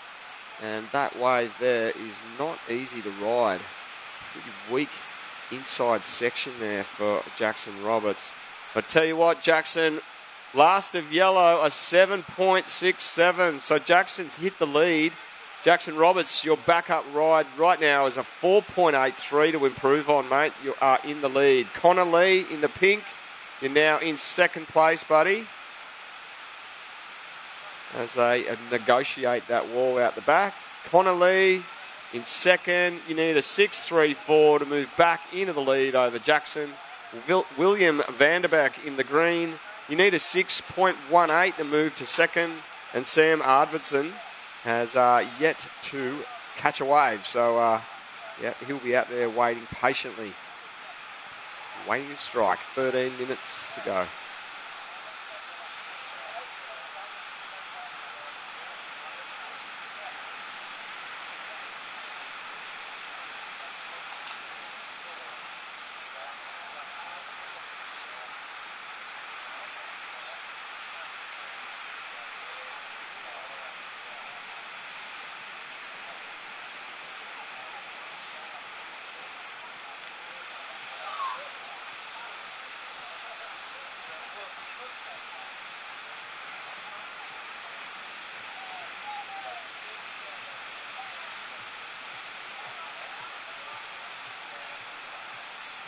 Okay, a few ways written there. Sam Arvidson did lock in a little ride, a 1.4. It's enough to see him in third at this very early stage. William Vanderbeck just with that 1 point ride, rounding out the four. So, yeah, Jackson Roberts going to town on that right-hander earlier. He's been awarded a 7.67. Got a backup of a 4.83, sitting in the lead. Connor Lee in the pink, and now relegated to second place.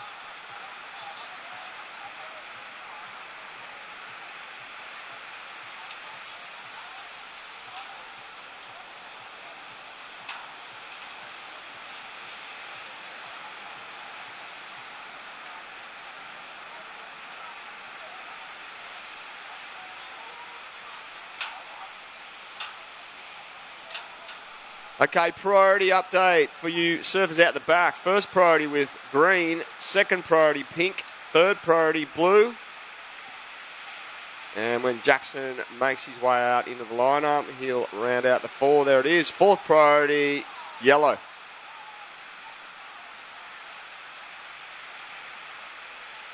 And we're still seeing these Groms down in front. Just waiting patiently. We can see that's the New South Wales Surf Lifesavers Association ski out there. Just keeping an eye on the lineup for the competitors. Massive thanks to them. And, yep, here to keep things safe. So those competitors out there near him will, yeah, be waiting for their next rides. All right, well, William Vanderbeck in the green there has first priority. And William Vanderbeck, you're chasing a 6.18, mate. A move from fourth into second, right on the halfway mark. Sam Arvidson, you need a 5.78 to move from third to second. And Connor Lee is the man. He's second in pink, needing a 6.34 to take down the lead of Jackson Roberts, who's holding first.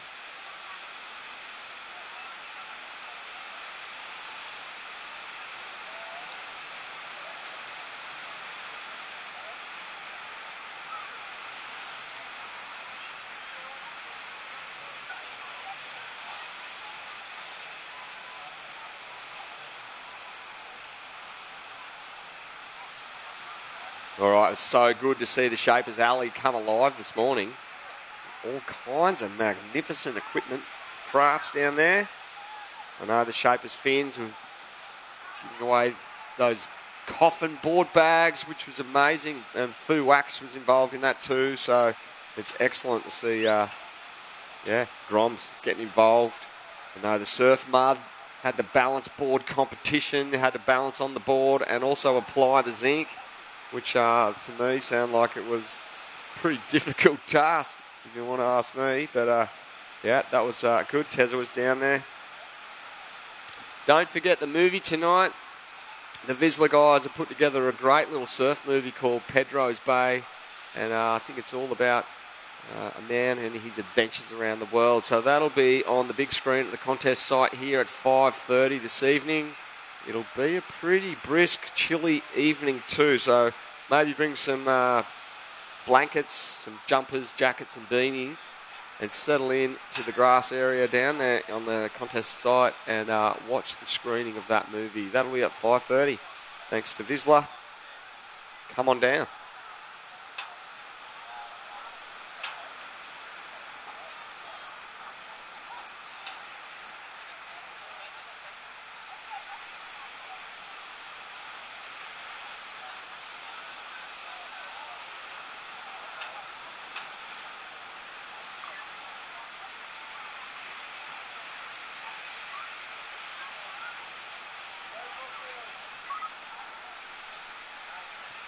All right, we've got some paddling. Connor Lee is up and riding in the pink, and he just does that.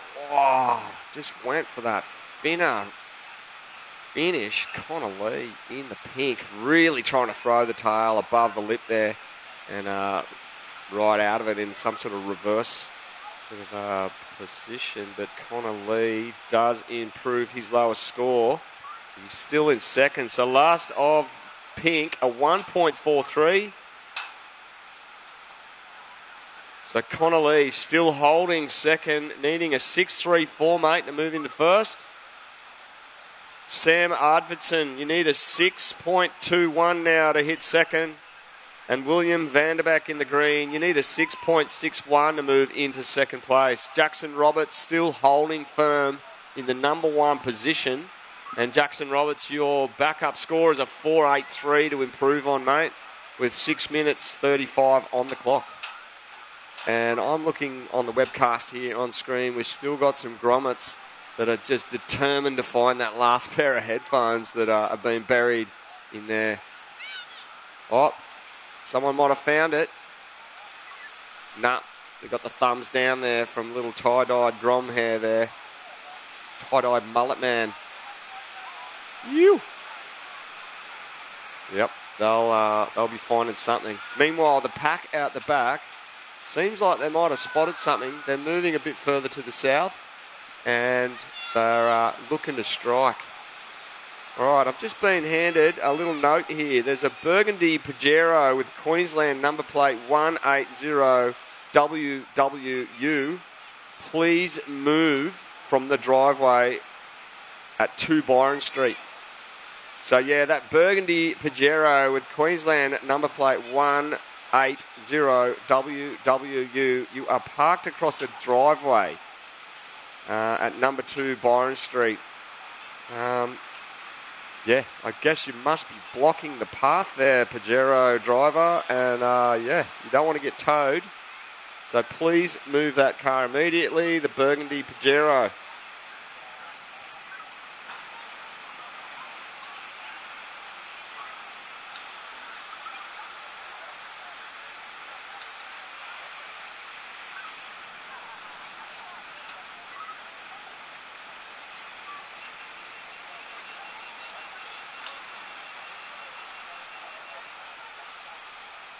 Okay, that's 5 minutes now on the clock. We can see right down there Connor Lee in the pink, and he's on screen. Just coming a little bit unglued there on that first turn. So Connor Lee just moving further south, sitting deeper than the pack.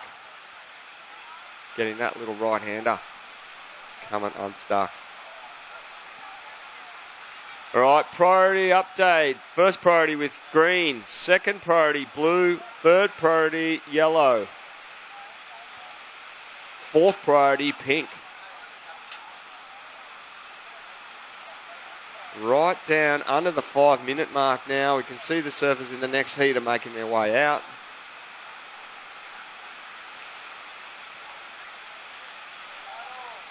And we've got a paddle. This is William Vanderbeck up and riding in the green. Couple of great forehand taps there, really keeping it in the pocket of this little wave and hammering a flurry of forehand turns as he just wraps into that last turn. Up behind him on the backhand, Sam Arvidsson. He's got that front deck grip happening for him as he throws his board three times up into the pocket of that one. Here goes Jackson Roberts, current heat leader. Big wrapping turn to start, building that finishing turn really vertically into the lip. Meanwhile, Connor Lee's time to strike as he winds out of the bottom. Big hacking carve on the face. Another snap in the pocket and just two in it. He's going to head straight back out and try and maintain that priority. And we'll just wait to see the priority system, or the judges' award priority to these surfers after that exchange. All four surfers getting rides there. Got a replay on screen now. Jackson Roberts' last ride. Real committed end manoeuvre there from him. And he did open up with that nice big wrapping turn as well in the forehand. So that'll be interesting. Judges will be deliberating over that really carefully. Jackson Roberts was in the lead. And all four surfers looking to better their situation. I'll give you a priority update, gentlemen. First priority pink. Second priority blue. Third priority green. And fourth priority yellow. As we see on the webcam, last of pink. Great surfing there from Connor Lee. Just wrapping that first turn and straight up into the pocket. Hammering a big forehand gouge. And then flicks out of there and maintains first priority. So he did well there. Get back out the back. All right, as those scores drop, we'll just keep an eye on the clock. So it's under 2 minutes now. The surfers in the next heat are making their way out into the lineup. So there's 1:45, guys, remaining. Scores are still dropping for that last exchange. So just stand by. We do see green up on riding on screen. William Vanderbeck, a quick little ride there from him. And he'll be wanting to try his hardest to get the score that's needed. So that requirement's going to change with Connor Lee. Looking like he's sort of locking in quite a decent score here. I know Jackson Roberts has also got one to drop. So just stand by for scores. There's 1:14 left, gentlemen.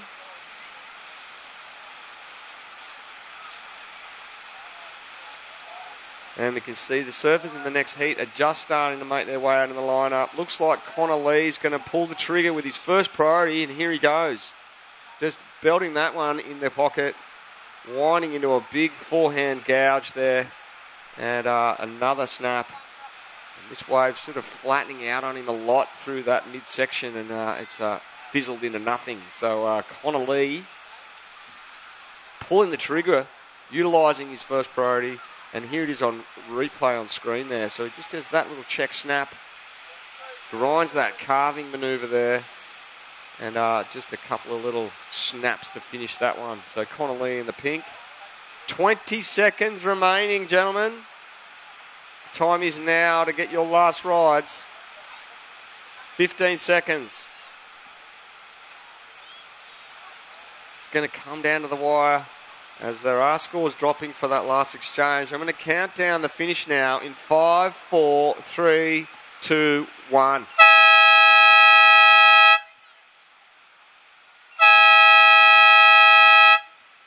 Well, it looks like Jackson Roberts did increase his lead, dropped to 7.13 on his last. Connor Lee, the wave prior to last, also increased his score with a 6.93, and that made the requirement of William Vanderbeck in the green and Sam Arvidsson in blue even that much harder. So stand by for official results. I'm going to count in the start of this next heat. in 5, 4, 3, 2, 1.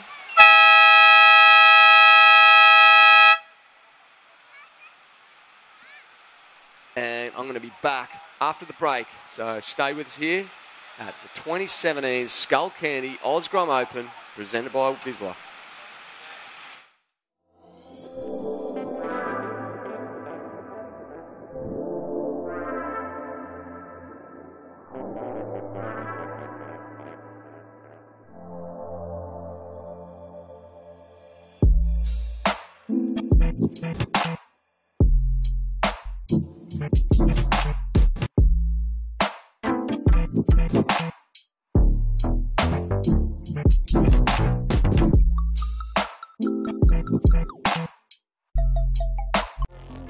Up until now, there's never been such a significant leap in the quality and performance level of this modern garment. Vizsla's new North Seas wetsuit is at the forefront of this wetsuit revolution. With all these upgrades, surfers entering colder waters are now able to retain their speed, agility, and strength in nearly freezing conditions.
Okay, I'd like to welcome everyone back in on our webcast, Skullcandy Osgrom Open, and we're just only a couple of minutes into Heat 6 of Round 3 for the 16 boys. We just saw Finn Hill open his account with a 6-point ride, which is a great way to start his campaign. Ty Coolis in the yellow, Dylan Preston in the green, and Jed Ashton in the blue, all yet to score their first rides. So they're out the back there waiting very patiently. Meanwhile, I'll announce some official results.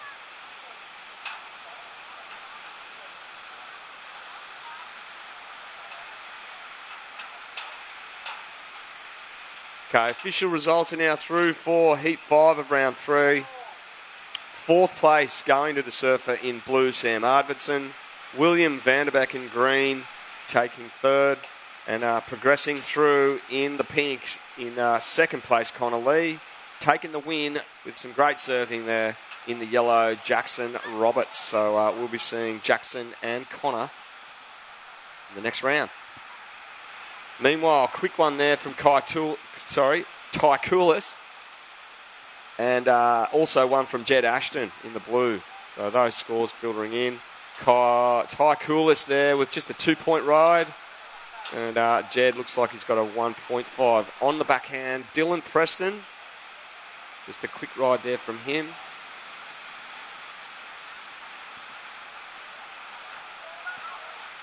All right, priority situation. First priority, pink. Whoop, sorry, it's swapped around. First priority, pink. Second priority, yellow. Third priority, blue.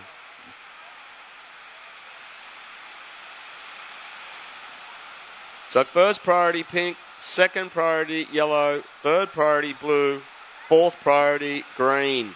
So Dylan Preston, your last ride at 2.5. It's enough to push you into second, mate, early stages with just over 15 minutes to go.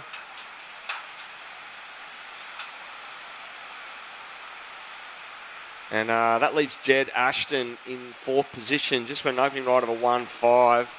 Needing small scores across the board here to make second. Finn Hill with that 6-point opening ride has really opened up perfectly there. Well, very well, you might say, with the 6 ride. He is really just sitting there with first priority, waiting to pull the trigger on something that is going to even be better. So it's going to be another nail biter.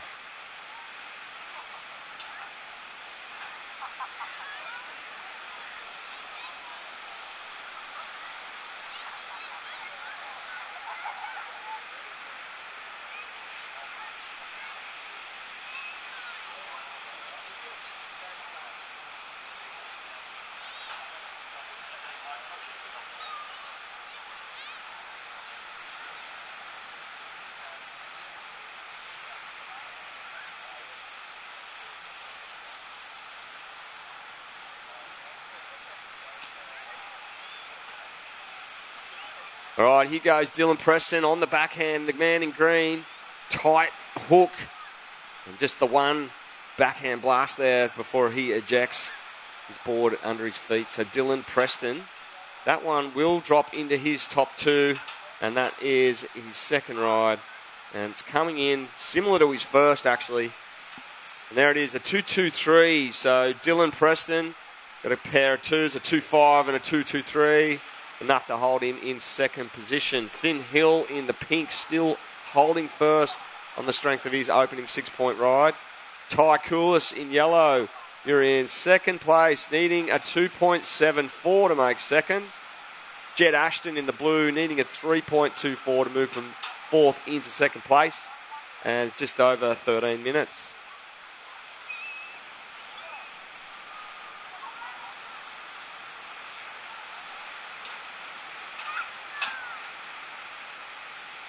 All right, I'm just going to make another priority call. And just might hold that priority call as we see Ty Coulis on the backhand in the yellow. And a couple of forehand turns. And he's going to try and hop his way through this inside. And that one just fizzling out into the depths. So Ty Coulis in the yellow. Needed a score to get from, well, he was in third. And that's his second ride, so I'll definitely go into his top 2. We'll just see if that bumps him out of that third position. And stand by, there's 12 minutes 20 on the clock. I'm going to give a priority update, gentlemen. First priority blue, second priority green, third priority pink. And Ty Coulis, when he makes his way into the lineup, will have the last priority there. Ty Coulis, your last ride at 3.1. So Ty Coulis, you've moved into second place. And Ty, you need a 2.91 now to take the lead from Finn Hill. Dylan Preston in green, you're now in third place, needing a 2.61 to move to second. And Jed Ashton, you need a 3.61 to move into second place. And look at Ty Coulis, he's not mucking around. He's snaffled one on the paddle back out. And just a couple of backhand hits from him. And just launches the board over the back of that one. So Ty Coulis trying to snavel anything really that he can get his get his board near. And that's a good tactic. Looks like Finn Hill breaking away from the pack, going deep to the southern end of the bank. And on the webcast, we're looking at beautiful scenes here this afternoon. Where it looks like these that's the competitor in blue in the next heat getting ready. And that looks like it might be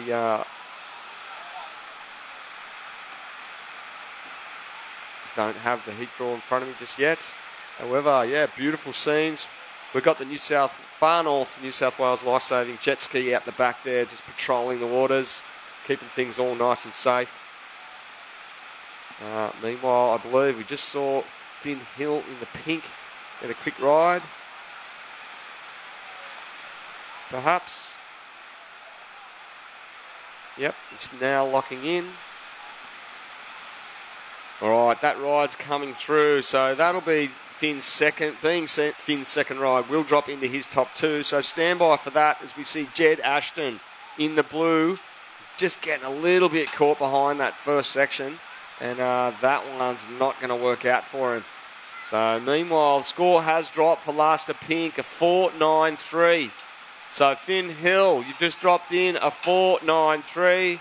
You've just extended your score and distanced yourself even further out in front of this field. So Ty Coolis, meanwhile, is just sitting wide of the pack and trying his best to link that little one up there. But that one just fizzling into the depths. Jed Ashton, meanwhile, quick one from him. With 9.5 on the clock. Give an update as soon as I can with these scores just filtering in for last of yellow.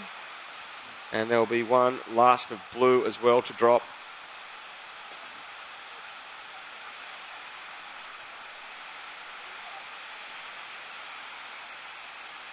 Okay, little priority update, gentlemen. First priority with green, second priority pink, third priority blue, and fourth priority yellow. And scores are all in now for that last exchange. Last of yellow, Ty Coolis, you've increased your score. You just locked in a 2.9. Anything better than a 2.9 will increase your score even further. Dylan Preston in the green, sitting in third, needing a 3.51. And Jed Ashton in the blue with a last score of a 2.77. Jed, you need a 3.24 to move into second place. And Ty Coolis just opting to move down beach here a little in front of the scaffolding and got himself another little one, which we'll see come in. So Ty Coolis just keeps marginally increasing his scoreline there, just dropping in a 3.1 on that last. Jed Ashton on screen in the blue, just belting that last section on his forehand. That score will come through. So Ty Coolis with a pair of 3.1s, holding second. Jed Ashton just bumped himself into third after that last ride. So Jed Ashton still chasing a 3.44. Jed Ashton in the blue, sitting in thirds, chasing a 3.44 to move to second. Dylan Preston in the green. You now need a 3.71 to move from fourth to second.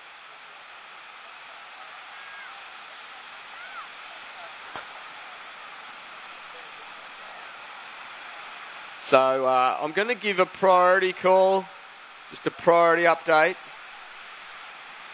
First priority with green, second priority with pink, third priority with yellow.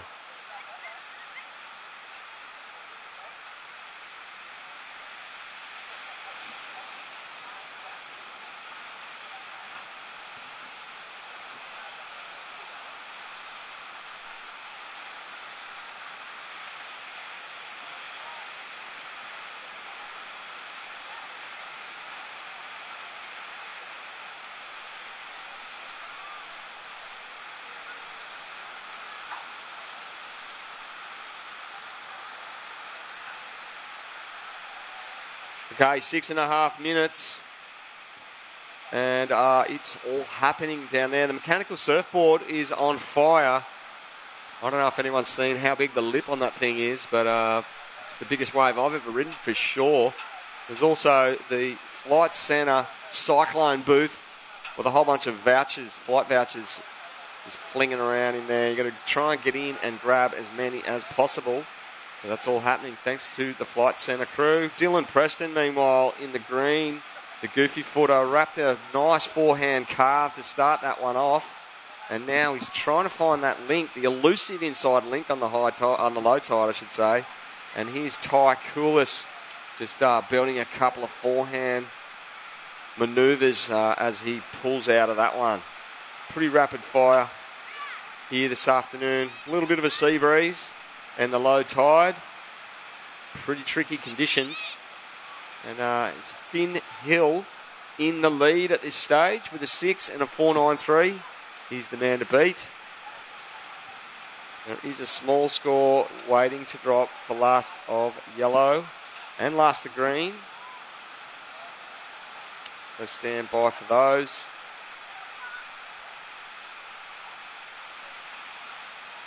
Just going to give a little priority update to the surfers out the back there. First priority, pink. Second priority was that man up and riding briefly there in the blue. So first priority, pink. And we'll let the other priorities filter in. There we go. Second priority, yellow. Third priority, green. With 4.5 minutes on the clock.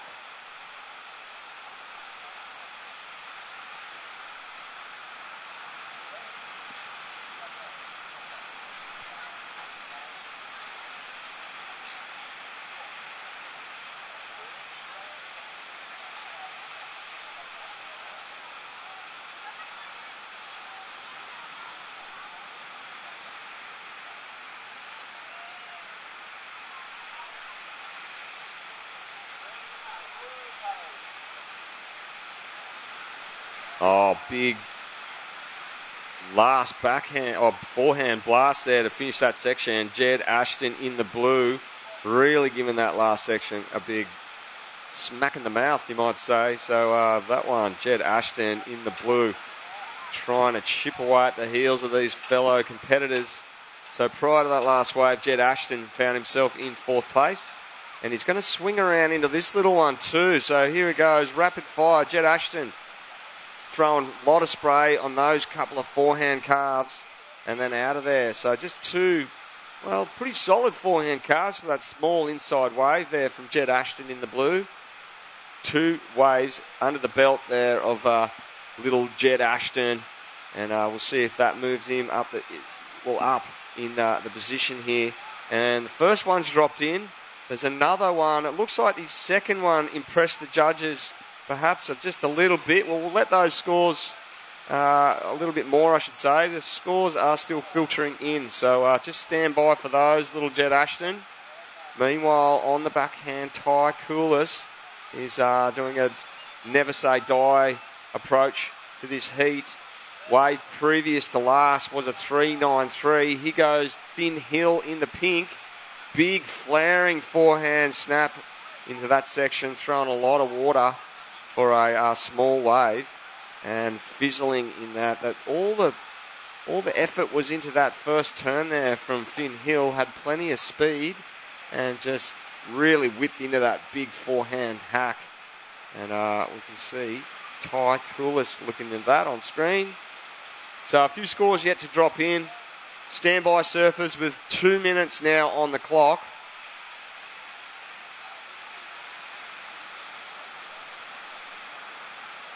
And it's looking like, yep, there's a score waiting to drop for last of pink, yellow and blue. So we'll just see. I know the judges want to get this right, deliberating very carefully. So last of blue was a 3.33, so you did increase your score there, Jed Ashton. However, you're still sitting in third. And Jed Ashton in the blue, you still need a 3.71. Ty Coulis, your last ride still locking in there, mate. So stand by. It's looking like it may not factor into your top 2. So Ty Coulis will hold second. Dylan Preston in the green. You are in 4th position, needing a 4.04 to move into second place. And Ty Coulis has maintained second. Ty Coulis, anything better than a 3.1 will improve your score. And Finn Hill, your last ride, a 4.57, did not replace your lowest score of a 4.93. So Finn Hill, anything better than a 4.93 will improve your score. And there's 45 seconds on the clock. A little priority call, surfers in the water. Priority update. First priority green, second priority blue, third priority yellow, 4th priority pink. And here goes Jed Ashton, getting caught behind that section, throwing away his second priority position there in doing so. Counting it down now in 15, 14, 13. So really last minute, last seconds Counting down the finish in 5, 4, 3, 2, 1.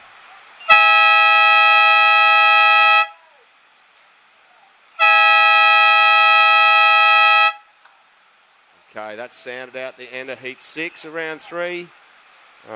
Looks like Finn Hill did enough to maintain the lead throughout the rest of that heat. I'm going to kick off this next one straight away. I'm going to count down you guys in the water. Counting in the start in 5, 4, 3, 2, 1.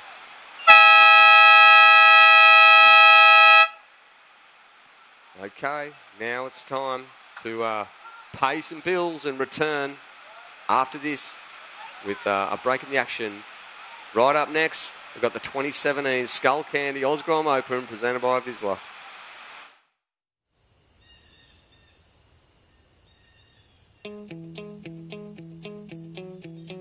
It's the waves of the ocean.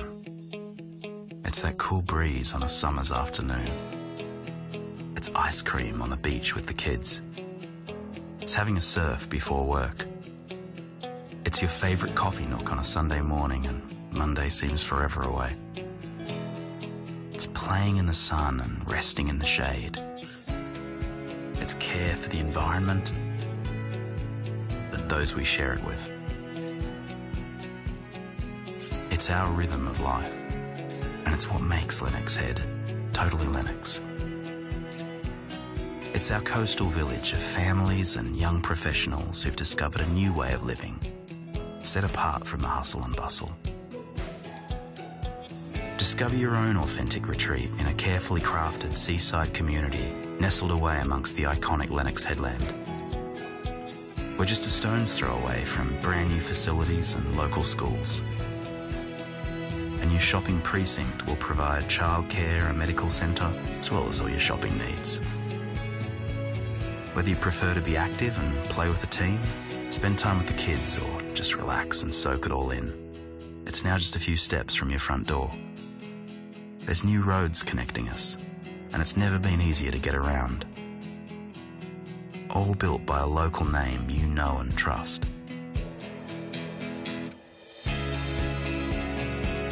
Where else could you live?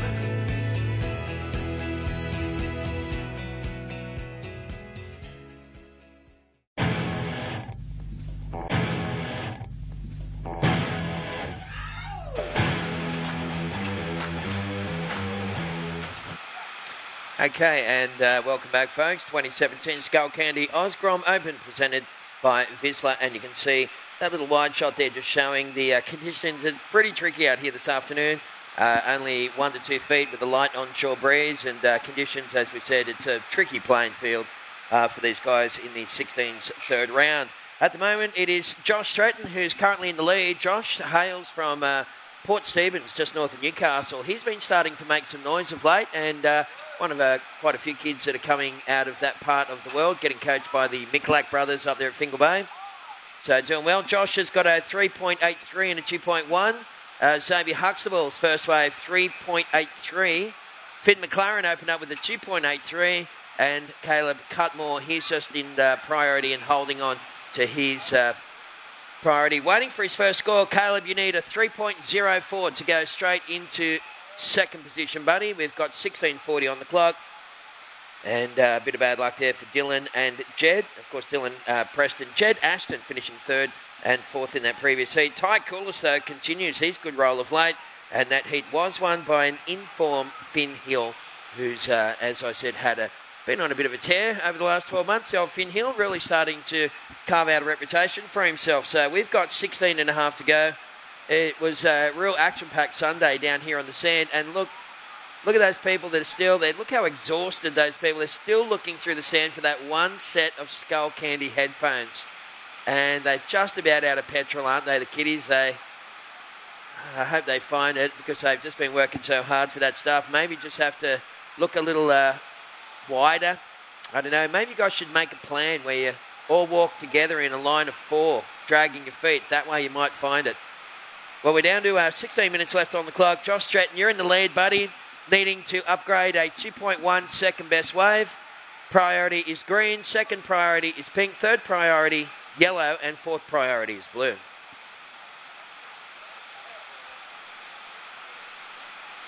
I just had the pleasure to go over the road, and of course there's a sponsors/VIP luncheon on upstairs, and it's Libar's way of showing the sponsors how much they appreciate the support. And I don't think there's too many more contests around the world that get more local support than this one here at the Skullcandy Oz Grom Open. We did hear, and I had a bit of a question and answer time with the 1978 world champion Wayne Rabbit Bartholomew. And Rab's telling tales, as he does, such a great storyteller, and telling us some tales about a crazy little trip that he had to LA with Tony Alva. Tony, of course, went on to make Alva skateboards. I think he was a world champion skater back in the 70s. Had that big crazy hair. And Bunker Speckles, who was a bit of a Hollywood slash surfing identity back in those days. He was a multi-millionaire, and he picked up Rabs at the airport. They went to Tony Alva's, and what a great story that was. So, great to have Rabs here, of course. And now his kids are surfing in the competition. So, around about 14 and a half to go. Priority is with green. Second priority is pink. And it looks like green. You can see Caleb just moving in on that one. He said, mate, I'm gonna use the priority, and I'm going to throw it up for one hit on the back end. So it's turned into a bit of a single manoeuvre competition. If you can sneak in a couple of hits on the outside, you're going to be going good. This is the current heat leader, Josh Stretton. And Josh, really lovely snap in the pocket right there before getting out of that one. So he's, as I said, also taking his surfing to the next level, as are most of these kids here today. Looking, I wouldn't be surprised to see quite a few of these competitors from this 16 and under division having a go at some of those QS 1000 events that are here in Australia between January and March in 2018. You guys definitely good enough to take on some of the world's best. It would be awesome to see. Last wave scores, Josh Stretton 2.07. Previous wave 4.93. And we're watching on screen right now, that's Finn McLaren. And, well, Finn gets the combo as well. Little foam climb, and every single little turn counts out here this afternoon. Of course, we're not looking for, try and push the turns. We're looking for good quality stuff, given the conditions. But it is very tricky out there, that's for sure. So scores coming through for Finn McLaren. He only needed just over 1 point to move to second. So Xavier Huxtable sitting in second. Xavier, your first wave, 3.83. Last wave scores coming through for Finn McLaren, and, that was a good score, a 5.5. That's the best wave of the heat so far, fellas. Finn McLaren goes to second. Xavier, you're down to third. You're now chasing a 4.51 to go second. And Caleb, you're in fourth. You require 5.61 to go to second. I just saw a little flash on the screen there on the webcast of the kiddies still down there, still digging away. Can't find him. He's enough. His little hands are just like worn down to the second knuckle, trying to dig around in the sand for those Skullcandy headphones. There's one pair remaining, and it's been an hour or so that the kids have been digging for it. So good luck with that one. There's Green and Caleb also. Oh, yeah, nice little combos on the back end for Caleb as he swings the arms and legs in unison, trying to get a bit of extra speed out of that wave. And, Cutmore living up to his surname right there, banging off some big old turns on the back end. And that's going to help his cause immensely. We are down to 11 and a half minutes remaining, fellas. First priority is pink, second priority blue. Scores are on their way. Here's the replay on the big screen in the park. So Caleb Cutmore didn't have too much to work with, but you can see just using the arms and the legs to try and generate a little bit of speed in these flimsy little random peaks here at Lennox Head this afternoon.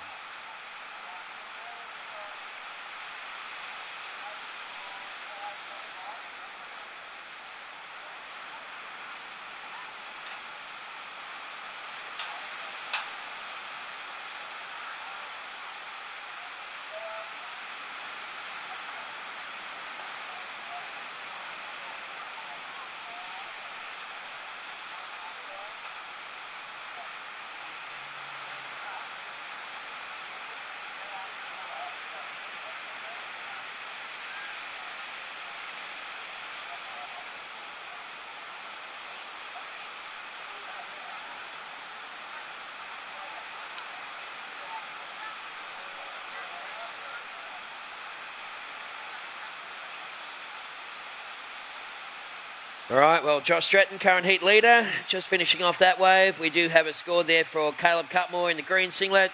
Caleb, your last wave was a 5.6 and it took you into second position.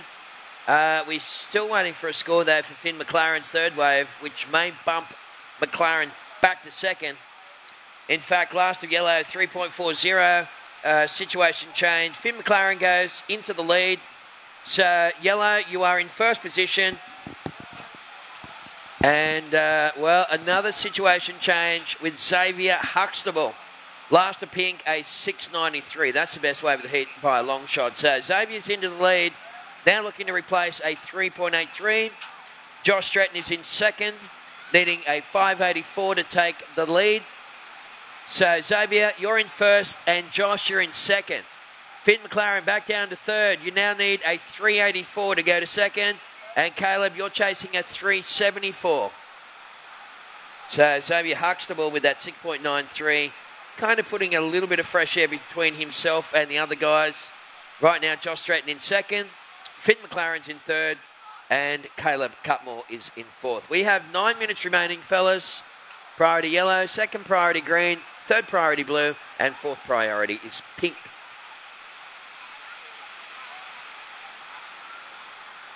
Yeah, so big shout out to the folks still watching online. Just waiting for someone to come up. If you are, then jump on the Facebook page at Skullcandy Grom Open, and you'll see a little picture of me and Shmoo asking where you're watching from, or if you'd like to send out a cheerio, etc. Then jump on the Facebook, send us a message, and we'll read out that message for you. There's blue again, just thumping away on the lip there for Josh Stratton with a nice little hair flick as well. So 8 minutes and 20 seconds remaining. We've got the scores coming through. Priority yellow, second priority green, third priority is pink. 8 minutes to go, fellas.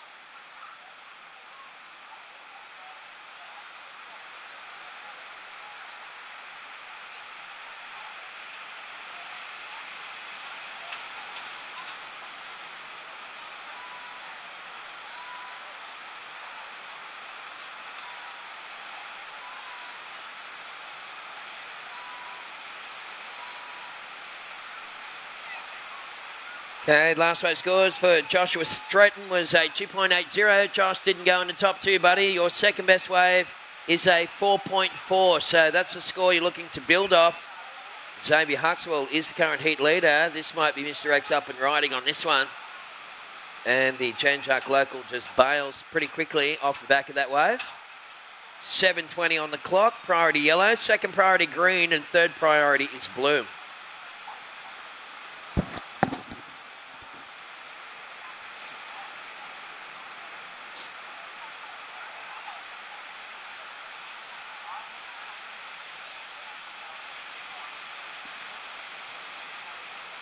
All right, so this is heat number 7. Heat number 8, competitors starting to make their way down to the water's edge. So that will feature Tommy Coleman, Ethan Stocks, Micah Markinson.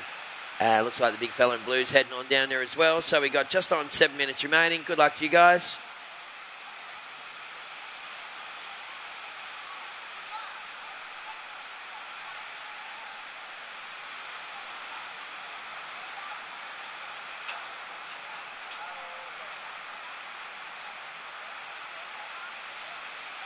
And up and riding.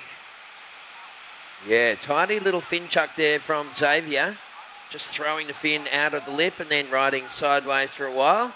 We did have a paddle for green. We'll see if that is going to affect his position in the priority lineup. In fact, it will. So priority change, fellas. First priority is yellow. Second priority now blue. And third priority is green.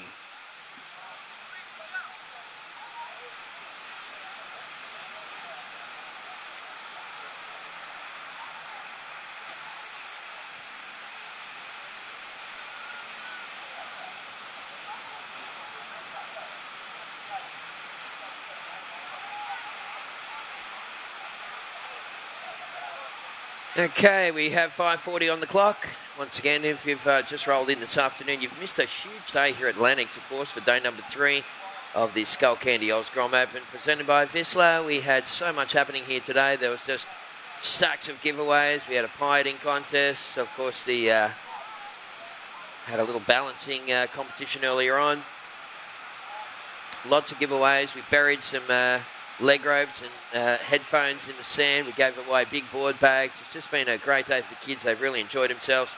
And a couple of kids still searching around down there for one pair of headphones that is allegedly still left. We saw this once. I remember we did a sunglass giveaway, and the same deal. There's 3 pairs. We never found them. They just ended up going into oblivion. So 5 minutes remaining for the current heat and water.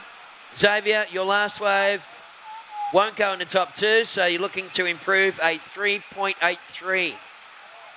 So Xavier Huxtable, current heat leader, 383, second best wave. Joshua Stratton sitting in second. Josh, you need 5.84 to take the lead. Finn McLaren sitting in third, requires 3.84 to go to second. And Caleb Cutmore needing 3.74. So very, very close between blue, yellow and green. But it is pink Xavier Huxtable with that good score that's kind of just separated from the pack. We've got just on 4 minutes remaining. Competitors for that next heat, you guys can paddle out, and good luck and good surfing.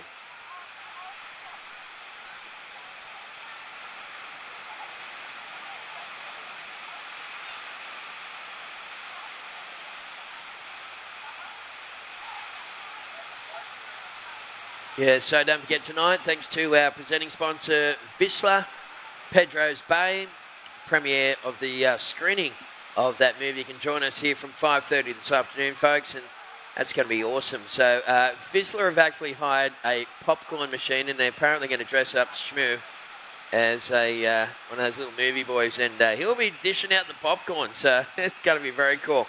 You might want to bring a blanket and a beanbag and settle in for what will be a great little movie under the stars, all thanks to Whistler. That's Pedro's Bay, happening at 5:30 this afternoon. Rightio, about 3 minutes remaining for the current heat in the water, 3 to go. Xavier Huxtable in the lead, Josh Stratton in second, Finn McLaren's in third, needing a 3.84, and Caleb Cutmore in fourth, chasing 3.74. Priority is with yellow, second priority green, third priority pink, and fourth priority is blue.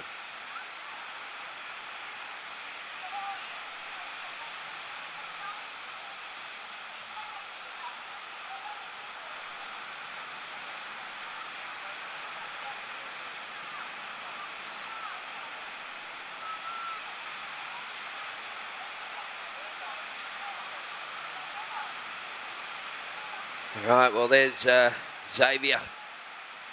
Fast little surfer he is from Janjuk, Victoria, just leading the heat at the moment and looking to improve a 3.83 second best wave.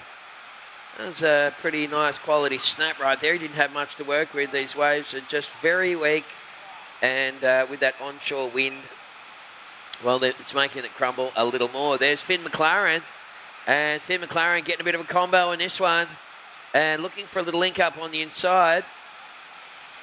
Well, that's going to be very close indeed. So priority is with green, second priority is blue, third priority pink. And, well, that's going to go very close to pushing Finn McLaren into second. We have 1:45 on the clock. So last race scores coming through for Xavier. 3.57 did not go in the top 2.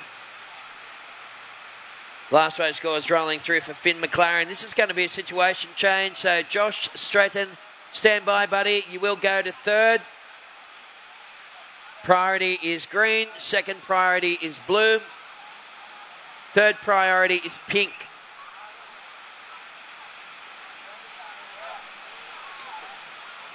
All right, well, that's funny. Green eventually got the better of those guys as they all had a bit of a go at it. Unfortunately, Caleb Cutmore comes unglued on that one. Last race scores for Finn McLaren. Still stuck in the system, fellas. We have 1 minute left on the clock. We are heading for a situation change for priority green. First priority is pink, second priority blue. 45 seconds remaining, waiting for one more score. Finn McLaren goes to second. Josh Stratton back down into third. Josh, you need 4.81 to go back to second. And there's 35 seconds remaining. So, Josh Stratton, you're in third. You need a 4.81 to go to second. And Caleb Cutmore, you're chasing a 4.14. Fellas, 30 seconds on the clock. priority is with pink, second priority blue, third priority is yellow, and fourth priority is green.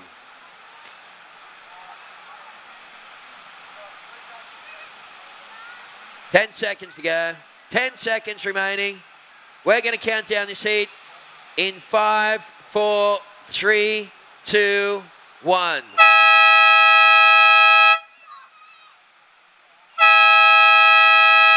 Yeah, well, Xavier Huxtable surfed a great heat right there with a 693 and a 383. He's done enough to take that one. Finn McLaren, he got the 4.23 at the end, and he worked hard for that, and it got him to second. Unfortunately, bumping down Josh Stratton into third. Josh has been, really surfing great throughout the tournament, but his contest has come to a close now, as it has for Caleb Cutmore. So good luck in the New South Wales State Titles, fellas. If you're going down to Port Macquarie, I'll probably see you down there. Rightio, next heat, counting down in 5, 4, 3, 2, 1. Okay, so this heat features Tommy Coleman all the way from the USA taking on the boys. Let's throw to an ad break, folks, and we're going to have more of this stuff coming your way right after the break here at the 2017 Skullcandy Osgrom Open presented by Vissla.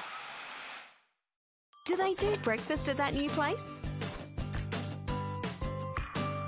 What time do the markets pack up? Can we take Charlie? Know a good Sparky? I want to use a local. Mom, I need to go now. Wherever you are. There's an app for that. Local Search.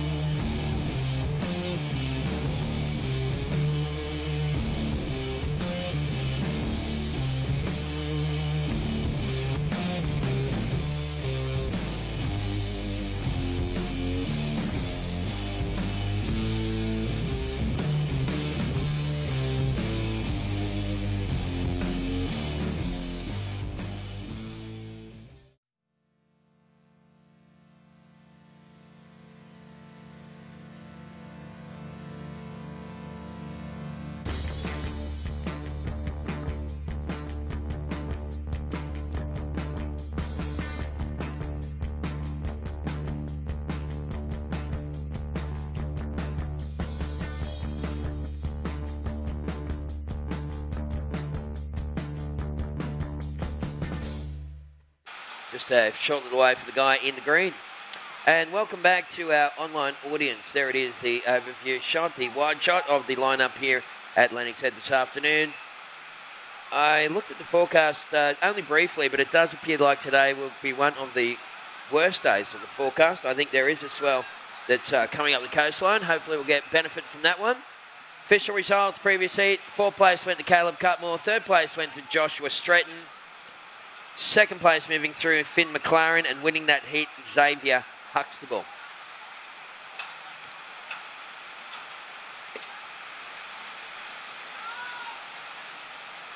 Yeah, don't forget to rock on down to the alley, and you might still be able to see some of the Boat Channel board racks. They're custom designed for you. And Jason again, I tell you what, Dad looks so sweet in the garage, or even in the bedroom or the lounge room at my house anyway. So, yeah, you can check out their stuff at boatchannelboardracks.com.au. They've got a very cool website, and you can order online. So, thanks again to Boat Channel Board Racks for their support here of this year's Skullcandy Osgrom Open. Well, this is a little something rolling through out the back, and it is Blue using up the priority. Nice wave there for Blue as he rips into a big old couple of hits on that outside section. Zane Hutchinson, wow, that was a very good wave. And looks like this is going to go, a little further as well for Hutcho as he keeps that front foot planted on that deck grip. And Zane, again out wide there, just ripping those turns around. Great little technique there from the man in blue. So looks like everyone's got a wave. Tommy Coleman, first wave for pink was a 6.0, Tom. Opening wave, pink 6.0. There's Micah up and riding. That's wave number 4 for green.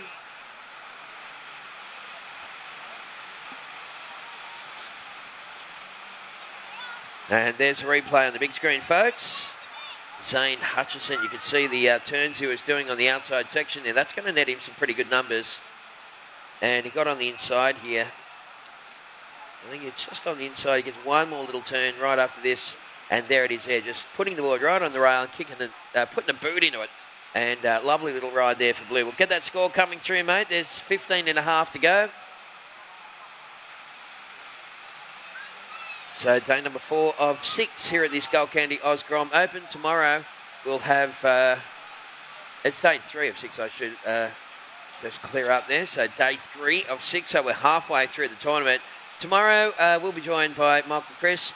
Crispy does a lot of commentary with me down there in New South Wales, and I've been working with Michael for, well over 10 years. His son's still surfing in the contest as well, so it'll be great to have Crispy. And then the following day we're going to have Woody join us here in the commentary booth. So, yeah, we've got a pretty good call team for you people this year. I hope you're enjoying the action. We have 15 minutes remaining.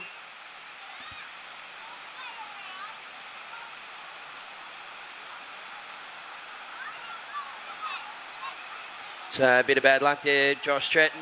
Hanging in there, mate. Surfing good throughout the tournament, buddy. Keep your chin up and look forward to seeing you down in Port Macquarie. Just getting bumped down to third in that closing stages, mate. Unlucky. So we got 14 and a half to go. So right now, Tommy is in the lead. Tommy Coleman with a 6.0 and a 2.93. Tom's come out from the USA to surf in a couple of contests. We saw him at the previous event up there in Duranbar, where he was in fine form, and continuing that form here through this event here in Lennox. So always nice to see young juniors from other countries, and we can get some comparisons. Here goes Tommy riding in the pink singlet, and he's up and giving that one a bit of curry.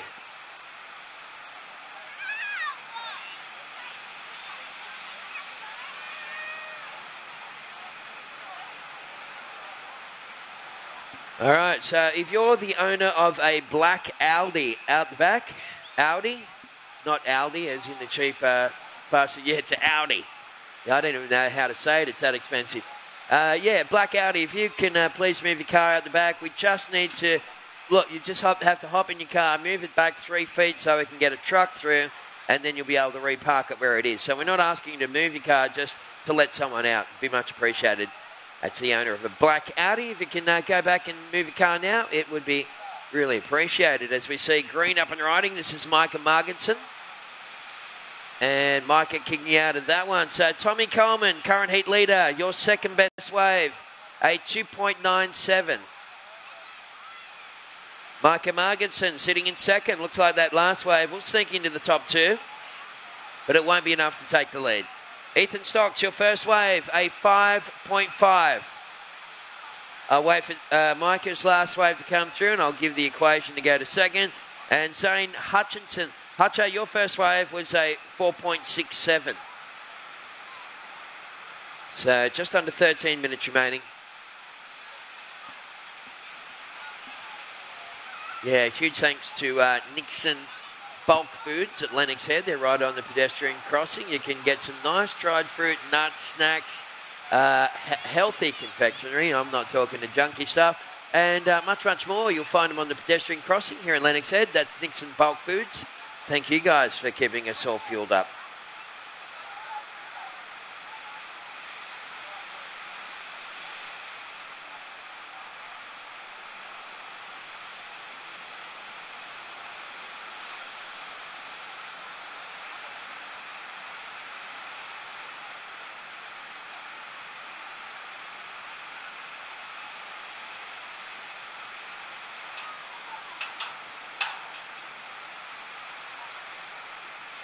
Okay, just under 12 minutes remaining. Tommy Coleman in the lead.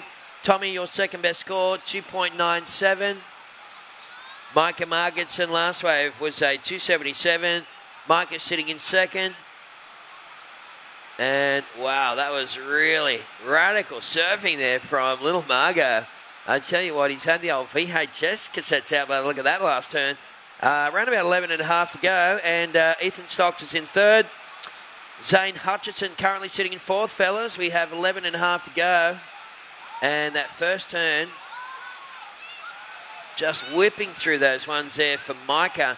And that was beautiful style to watch. This guy's got a good style as well. This is Ethan Stocks, who's been on an absolute tear of late. And I mentioned it the other day, and I'll mention it again, but he does remind me of the other Ethan, of course, Ethan Ewing. And, yeah, it's unreal how you can compare styles with these young guys. You know, that someone like Ethan Stocks would probably look right up to Ethan Ewing, even though it's only his, first year on the tour, and he was, coming out of the juniors last year. So we've got 10:45 on the clock, fellas. Last wave scores. Micah Margerson, a 6.73. Micah, you've gone into the lead. Situation change. Last of yellow, Ethan Stocks, your last wave, a 5.2. You've gone into second. Tommy Coleman, that pushes you to third. Tom, you're now chasing a 4.71 to go second. And Zane Hutchinson, you need a 6.04 to go to second. There's 10 minutes remaining, fellas. So big turnaround there, but Micah Margerson just whipping through those turns in those flimsy waves. That was great technique there from the guy in the green.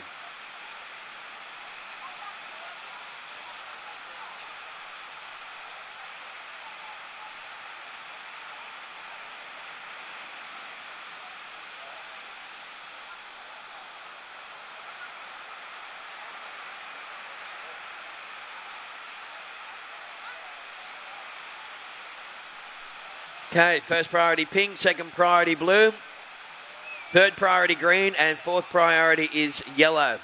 9 minutes, 30 seconds remaining, fellas. You guys for heat number 9, please check in if you haven't done so.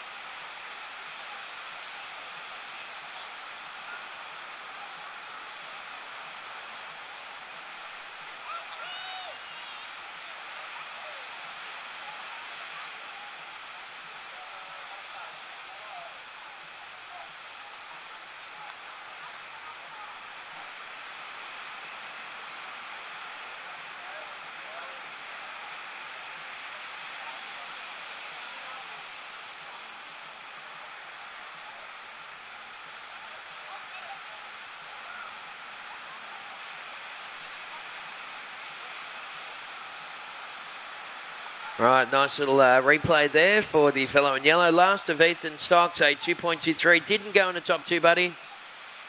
So, Ethan, you need a 5.31 to take the lead. Micah Margerson, you are the current heat leader, and you're looking to improve on a 4.07. Priority is with pink, and he's going to use it up here for Tommy Coleman on the backhand. And the young American goofy footer looking super loose on that one. Just gives out a bit of curry on the backhand. There's the headland, of course, with the viewing platform down there at Lennox Head. And on its day, that wave can be, up there with one of the best on the planet. Those round little boulders can be very, very tricky to, not so bad to get out, but coming in, I always have a bit of a shocker when there's some swell around. Okay, we got around about 7:45 on the clock. There's the jet ski crew doing a fantastic job. Thank you very much to, Surf Life Saving Far North Coast. They've done an amazing job. They're all volunteers, and they've got a big day here, and we really appreciate you guys devoting your time to looking after the kids. Thanks again to the DPI, Department of Primary Industries. Of course, we got the drum lines out there this year, which is fantastic. Thanks to Mayor David pushing for that one. And what else have we got? We've had drones up in the air, not just one but two drones. So Tony Vidler from Air Vids is a great drone pilot. He's been, he's been flying his little one around all day. And then Shannon and the guys doing the highlight clips, I think, have got one as well. So, drone surveillance. We had the jet boat, the jet skis. It's just can't really do too much more than what we're doing here, folks. And you can see the little kids on the beach. Well, they've had enough of digging for headphones. And Tommy Coleman, wow, that was radical surfing there. Big front-side reverse. And that is a very technical move on a day like today. That's super hard to do. And let's drag the replay back at this one, folks, because that's going to be a game changer there for Tommy Coleman. And here it is again. And, wow, that was a big tail-high reverse. And just perfectly executed. And you can imagine that's going to be a pretty good score right there, fellas. 6 minutes left on the clock.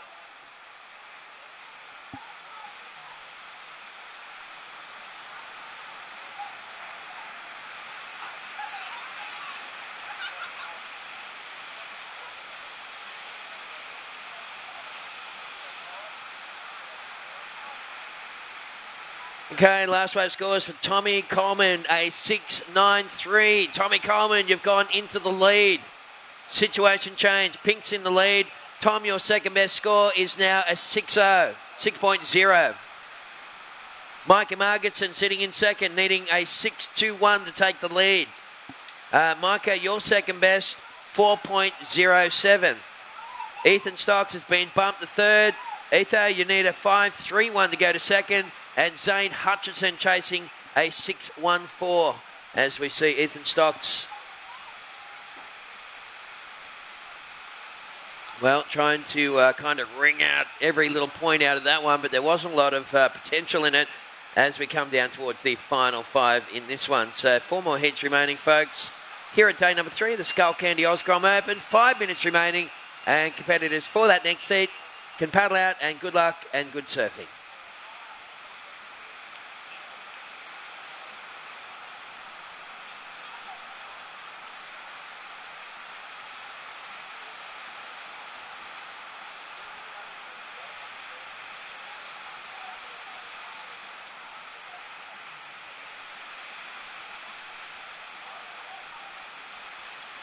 Okay, Jay Okalupo. If you're in the area, Jay Okalupo, please go to the Beach Marshall area. That's Jay Okalupo.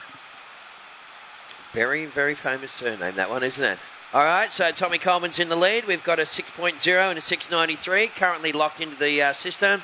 And the young American continues his good form here in Australia. He's been really had some jaw-dropping performances, the old Tommy Coleman. Hadn't seen too much of Tom surfing prior to this, but very, very impressive, and I'm sure we're going to hear a lot more.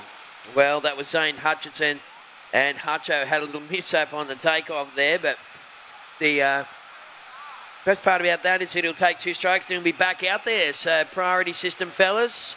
Just going to get that priority linked in. First priority is pink, second priority yellow, and third priority is green. And you can see the jet ski zooming past the boys in the lineup. It just doesn't stop, goes back and forth. We've got drones and jet skis working in unison. That's the best combo ever for surveillance. And blue up and riding is Zane Hutchison. He's a good little surfer, Hutcho. He's just got to get a wave that's going to have some open face on it. We're starting to get down towards the business centre stuff here in the third round of the 16. So some really tough heats here in this round. Some incredibly talented surfers. So 3 minutes remaining. Priority is pink. Second priority is yellow. So it will be Tommy Coleman that uses up his priority on this one. And Tommy, well, again, finding multiple moves on these very small waves here at Lennox today. Behind him, you can see in the green singlet, that's Micah Margetson. And little Margo, yeah, nice camera work, fellas. Just capturing the 2 surfers at once and then focusing back in on Tommy Coleman. Tommy's got a tiny little inside section and he kicks out of that one. 2 minutes, 20 seconds remaining. Priority is yellow. No second priority. And you guys have 2 minutes and 20 seconds remaining. 2 minutes, 20 seconds to go. Last race scores for Micah Margetson won't go in the top 2. Ethan Stocks, you're holding priority. And Ethan, you need a 5.31 to go second. Yellow, you're in third. You need a 5.31 to go to second. And blue chasing a 6.14 to go to second. And you guys have 2 minutes remaining right now, fellas. 2 to go.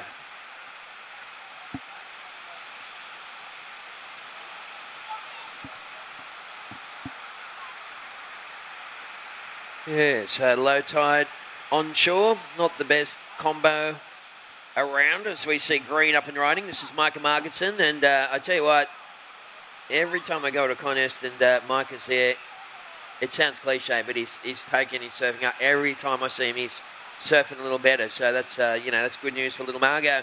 We got around 1 minute 20 seconds left on the clock. Looks like a pretty solid set out the back there for Ethan Stocks. He has a little look at that one. He says, I don't like the look of it.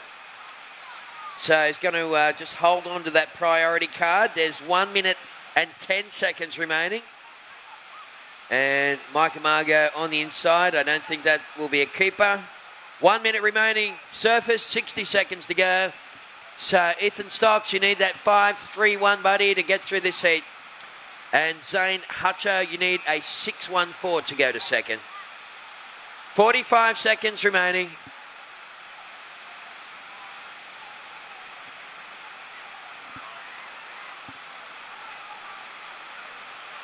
$35 seconds.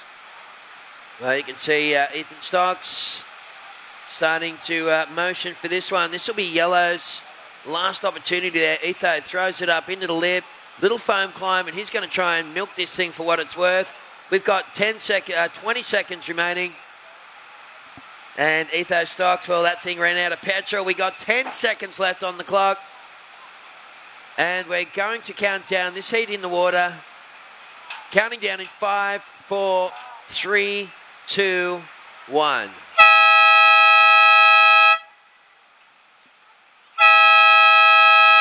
Okay, so those two hooters, of course, signify the end of that heat, and it was the young American Tommy Coleman taking that heat with a 6.93 and a 6.17. He found by far and away the two best waves. Micah Marginson, of course, dropping a 6.73. That was really nice surfing there from Micah. Ethan didn't get the score on that last wave, buddy. Unfortunately, he was chasing a 6.04, and last wave for Yellow came in at a 3-point something, so falling, pretty short. And Zane Hutchinson, unfortunately, bowing out in fourth position. We're going to throw to an ad break, folks, and be back with more action from Lennox Head right after this, so stick around.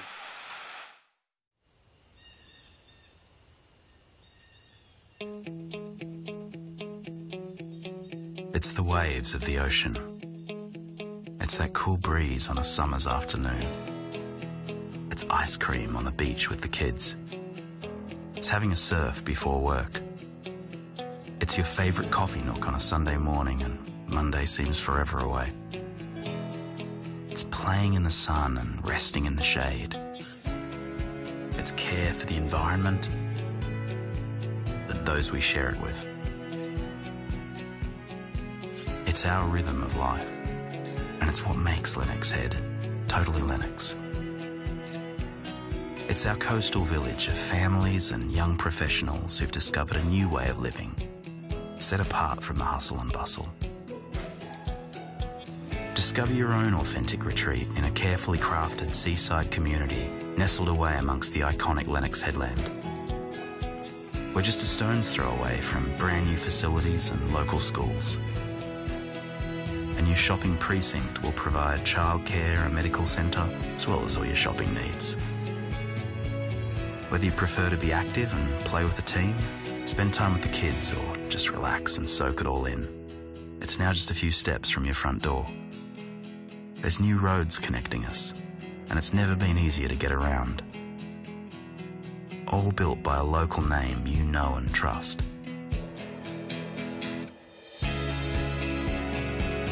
Where else could you live?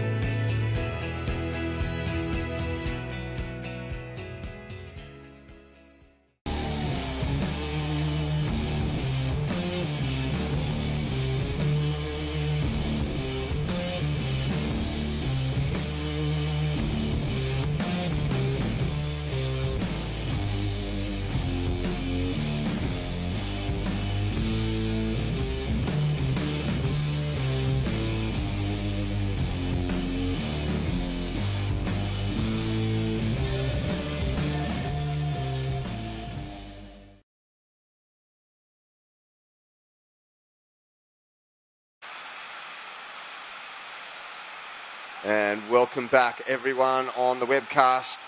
We've seen a couple of rides there just from Darcy Piltz in the yellow, got a quick one. Jake Mellows in the blue, also got a quick one there. So leaving Jack Bannister out the back all by himself. We did see Kai Tandler get, he got like 3 good forehand turns on his opening ride. So judges still locking in rides, or scores, I should say, for the first exchange. But I did say Jack Bannister out the back. So priority update. Firstly, first priority with green. Second priority pink. Third priority blue. Fourth priority yellow. And first scores dropped in. First to pink was a 5.67. So a decent score there for Kai Tandler in the pink. Pushed himself into the lead. Looks like Darcy Piltz in the yellow opened with a 2.67. Holding second right now. Jake Mellows in the blue locked in a 2.5. He's rounding out the number 3 position currently with Jack Bannister in the green, sitting in 4th with 17.20 on the clock.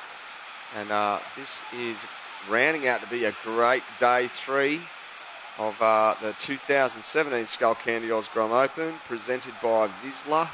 And of course, just throwing out another reminder, Vizsla have put together a great little surf movie, Pedro's Bay, and that'll be here on site, the big contest screen, and that'll start at 5:30 this afternoon, straight after the heats here.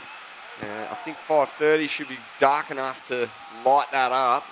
So all the kids and families stick around, maybe lay out some blankets and some rug up with some beanies and jackets, and sit down and watch that surf movie from Vizsla. Here goes Darcy Piltz, belting that section there in the yellow. Just that one hit completes that ride. Meanwhile, it looks like on the backhand in blue, Jake Mellows just coming unglued on that first re-entry. Jake Mellows. Real low tide conditions here. Lennox Beaches and the Outer Bank coming alive. Saw a lot of surfing done for most of the day on the inside. The last few heats have been on that Outer Bank. So big variety here at the contest area for the Skullcandy Oz Grom Open.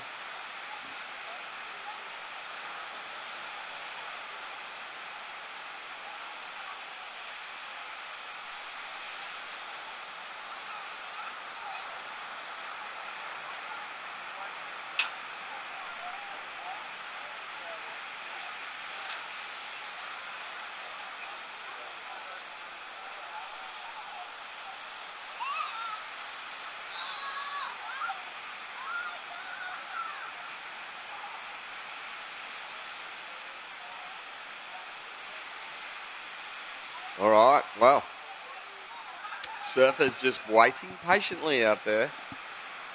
And I'd like to put down a massive thanks to all the volunteers that make this event possible every year, all the marshals, all the other helping hands that all pitch in to get this event up and running. I know a lot of the LEBAR members volunteer their time for the setup alone is quite massive. You can see the structure here.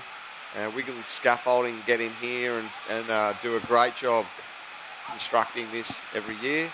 And then all the other bits and pieces are all LEBAR and local volunteers. So massive thanks to everyone out there. Blackie on the barbecue, the lifetime LEBAR member. What a legend he is. And he's just been busting out bacon and egg burgers and beef burgers the whole event so far. Meanwhile, Kai Tandler floating to start, rips in a big vertical rebound foam climb there to finish. So Kai Tandler, he is in first place, and that's his second ride. He's looking pretty sharp out there, the man in pink. Going to a replay, the VPA replay. So he floats that first section, just builds all that speed out of the bottom and flings his board straight up at the lip on that last move. So Kai Tandler looking like he's making the most out of that closeout Outer Bank. It does, it can come down to, a single manoeuvre wave, which could make the big difference at the end of the day of these heats. And Kai Tandler managing to fit two critical moves in on that one closeout section. So we'll wait for the judges. And there it is. The judges have thrown that, a 5.17. So Kai Tandler consolidated his lead there. Kai Tandler, he opened with a 5.67. You just threw down a 5-1-7. So you're in the lead. Darcy Piltz. You got a 2-6-7 and a 2-5-3. You're in second. Jake Mellows in the blue. You open with a 2-5 and you backed it up with a 1-2-3. So you're sitting in third. And Jack Bannister in the green, just waiting to get his first ride. Looks like Kai Tandler had a little look at that one. It sort of raced away across the bank. And no takers on that occasion. So, yeah, Jack Bannister out there in green, yet to score. Darcy Piltz up and riding on the backhand.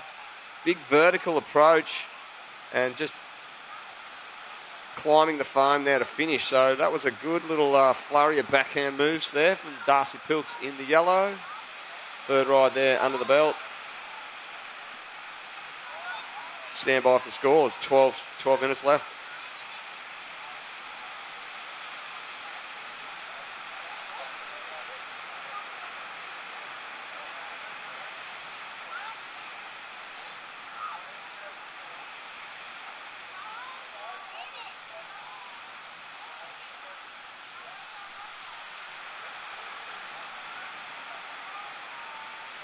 All right, little update on the priority. So priority sequence is first priority green, second priority blue, third priority pink.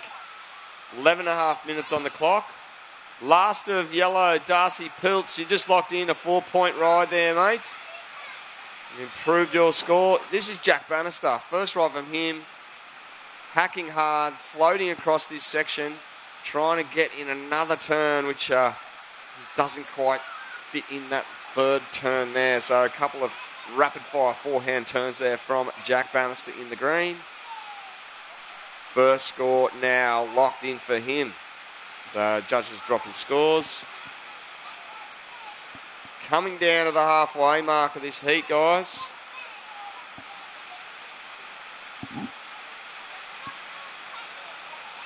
And it'll definitely lock in as his first wide. It's looking like it's still dropping in. So meanwhile, right on halfway, gentlemen, heat 9. We're going to a replay on screen right now of Jack Bannister's first ride in the green, and we saw him just sort of finishing in the wash there. A couple of quick little forehand blasts, and judges still deliberating over scores.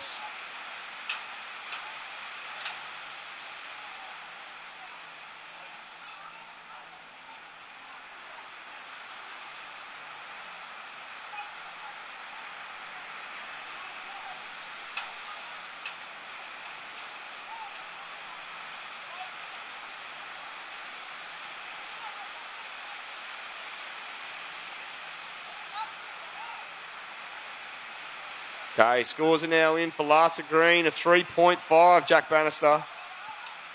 You now need a 3.18 to move to second. Jake Mellows in the blue, you need a 4.18 to move into second place. Darcy Piltz in the yellow, holding second, trying to get better than a 2.67 to improve his score.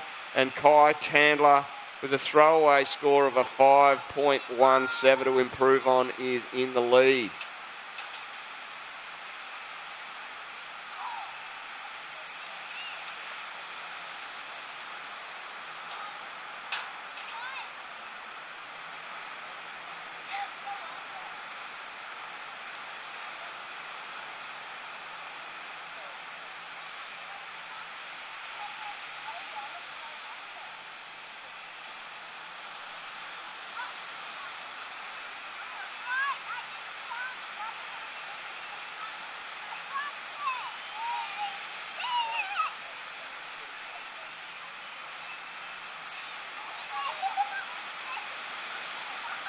Okay, little priority update for you gentlemen out the back there. First priority with blue, second priority pink, third priority yellow, and fourth priority green. There's 8 minutes 20 left in this heat. And Kai Tandler is the man to beat. He's got a 5.67 and a backup of a 5.17 in the lead at this point I've just been handed some official results, which I'll read straight away. This is Heat 8 results of round 3, 16 boys. 4th place, going to the surfer in blue, Zane Hutchinson. 3rd place to the surfer in yellow, Ethan Stocks. Commiserations, gentlemen. Great surfing. Progressing through into the next round. In 2nd place was surfer in green, Micah Margison. And taking the win all the way from Florida in the United States was the surfer in pink, Tommy Coleman. So we'll be seeing Tommy and Micah into the next round of the 16 boys. Meanwhile, there's 7 minutes 20 left on the clock. It looks like there may be a little wave approaching here. It will be Jake Mellows taking the drop on the backhand, winding out of the bottom beautifully. Big rooster tail out of the top. And yet another one holding control. Looked like he was going to bury the nose on that critical second manoeuvre, but beautiful technique. Low to the board, just springing out of that bottom turn and up into the lip there on the backhand. So Jake Mellows in the blue, good surfing there. We'll see what the judges give it. I dare say that they'll be impressed with his technique. It was only 2 turns, but gee, they were good ones. And he had perfect poise and timing. And I am not surprised in the least that the judges have thrown that an 8.5. So Jake Mellows in blue has hit the lead. Jake Mellows, you are now in the lead with an 8.5 on your last ride. You now have a backup ride of a 2.5 to improve on, mate. Kai Tandler in the pink, you're now in 2nd place. You're trying, anything better than a 5.17 will improve your score. Kai Tandler, you need a 5.34 to get back in first. Got there, Kai Tandler. Darcy Pilts in the yellow, you're now in 3rd place, needing a 6.85 to move to 2nd. And Jack Bannister, you need a 7.35 to move from 4th into 2nd place. So Jake Mellows, he has put a cat amongst the pigeons here and blasted out an 8.5 to hit the lead straight out of the out of 3rd position, I believe he was. He did. He went from 3rd to 1st. So great surfing there from him. Going to give a little priority update for the gentlemen in the water. So 1st priority pink, 2nd priority yellow, 3rd priority green, 4th priority blue.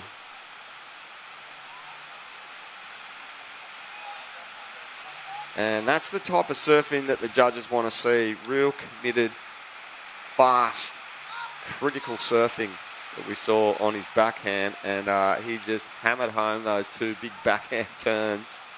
And the 8.5.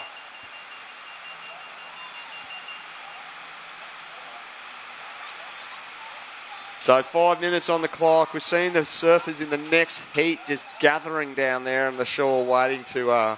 well, it's probably a couple of K paddle right out the back of that, the outer bank here at Lennox. So they're starting to make their way out.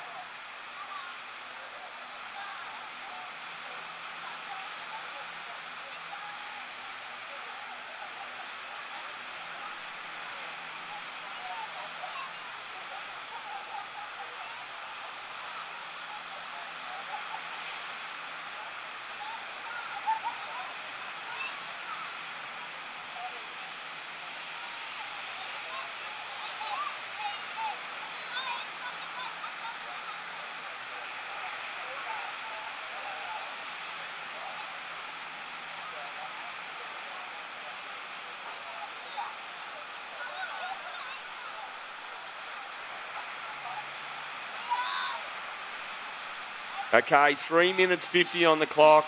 Priority update, gentlemen, in the water. 1st priority pink, 2nd priority green, 3rd priority blue. Looks like Darcy Pilts is just paddling back from his last ride. And he knows he needs a score to move back into that 2nd position. So with 3 minutes 20, a little score update. So Jack Bannister at this point, you need a 7.35, mate, to move to 2nd. Darcy Pilts, you need a 6.85 to to move from third to second. Kai Tandler, anything better than a 5.17 will improve your score. But if you, Kai Tandler, if you get a 5.34, you'll take the lead from Jake Mellows in the blue, who is holding the lead on the strength of an 8.5 and a backup wave of a 2.5. With under 3 minutes now, it's going to be another nail biter, I believe.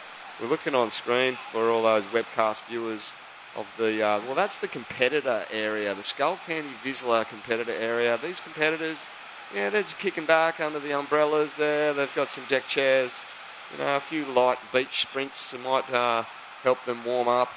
And yeah, these young competitors these days, they've got it all laid out for them. And tell you what, the Skullcandy Vizsla crew really lay it on for their competitors. And the best and the biggest junior surfing event in the world, right here at Lennox Beaches.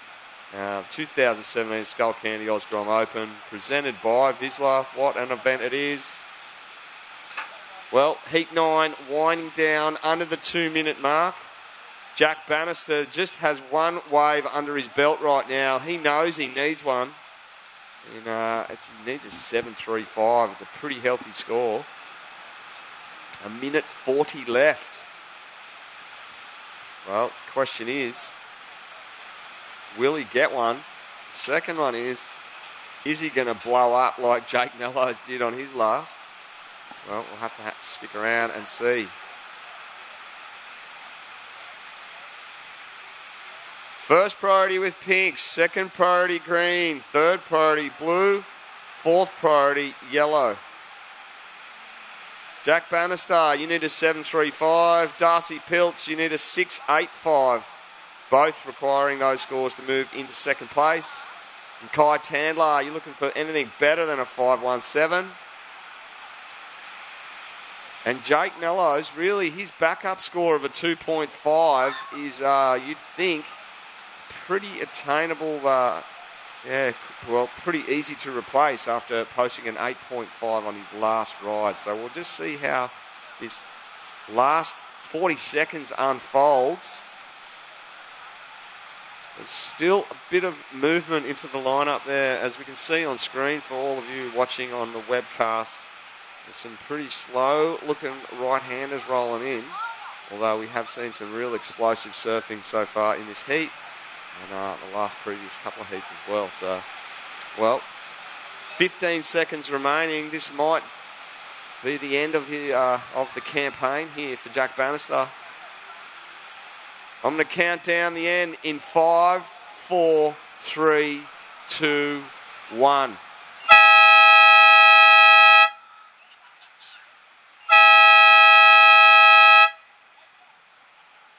Well, Darcy Piltz in the yellow did snavel a last wave before the hooter right there. Was it enough to get him the score to move him into second? He did need quite a healthy score. We'll have to leave the judges to make that decision. Jake Mellows looked like he held first with an 8.5 on his second, and we'll stand by for official results. I'm going to throw to the next heat straight away. I'm going to count you guys in 5, 4, 3, 2, 1.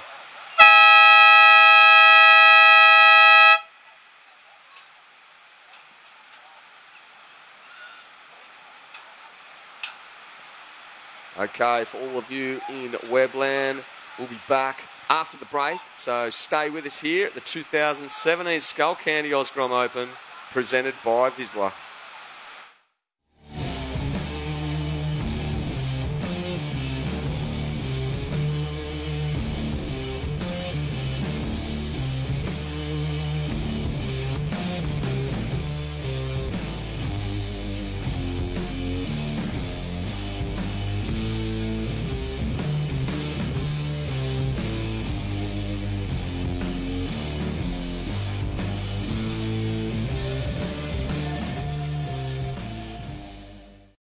Elders Lennox Head invites you to inspect 10 Montwood Drive. Located on a flat, sunny 955 square metre block, this expertly designed home incorporates a clever layout with more than enough space for the modern family. Multiple living areas plus the screened outdoor area make it ideal for entertaining friends and family. There are 3 roomy bedrooms located away from the master bedroom, which features a beautiful spa ensuite. Contact Elders Lennox Head for more information. And now, let's go up.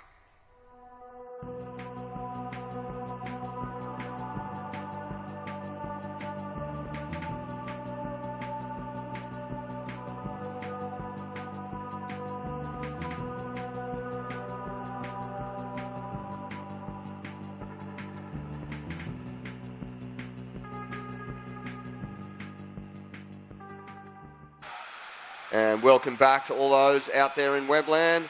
Here we are at Lennox Beach, Heat 10, Round 3 of the 16 boys.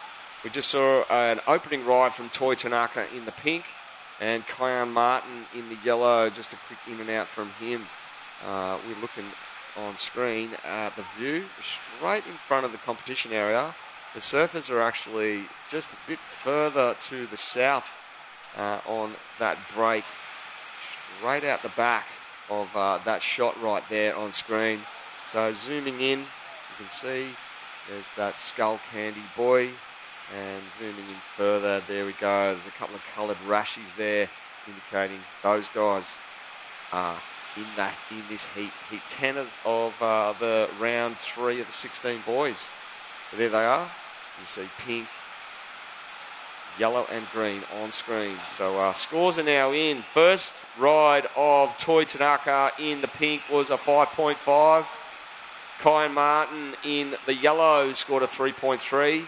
And here goes Zach McMahon, floating there to start, and then just doing that foam climb attempts there, just straight, getting all his speed from that float, throwing his board straight up onto the foam, but really coming a little bit tangled and unglued on the way down. But Zach McMahon on the board now, just with a small score to drop in. And it leaves Taj Stokes in the green out the back, waiting to strike. Toy Tanaka with the 5.5, holding first. Last of blue, 2.4, holding third, I should say.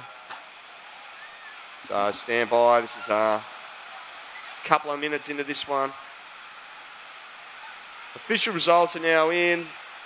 4th place did go to the surfer in green, Jack Bannister. Just couldn't find a second scoring ride. Great work, Jack. Darcy Piltz in yellow took 3rd.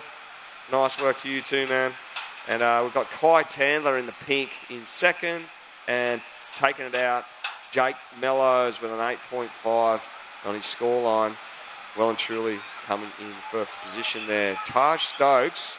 Now that was a great ride. I only saw the end of it, but I saw him throwing some heat. Zach McMahon also finishing his ride there. Taj Stokes opened with that first ride, and meanwhile Toy Tanaka just carving out of the top and snapping his way across this section and just belting that inside section there as it finishes on the inside. So Toy Tanaka in the pink, 2nd ride there from him.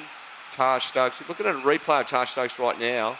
So just floating on that, winding out the bottom, tagging that section, and then just rips into that beautiful technique, carving forehand turn, and then rebounding to finish. So Taj Stokes, opening ride, we just saw the replay there on screen, will be a pretty decent score, I'd say, for Taj. And might even be the highest single wave score of this heat so far. This one's only just started, just under 15 minutes. So scores are starting to filter in. We'll see what the judges give it. Zach McMahon also with the score to drop.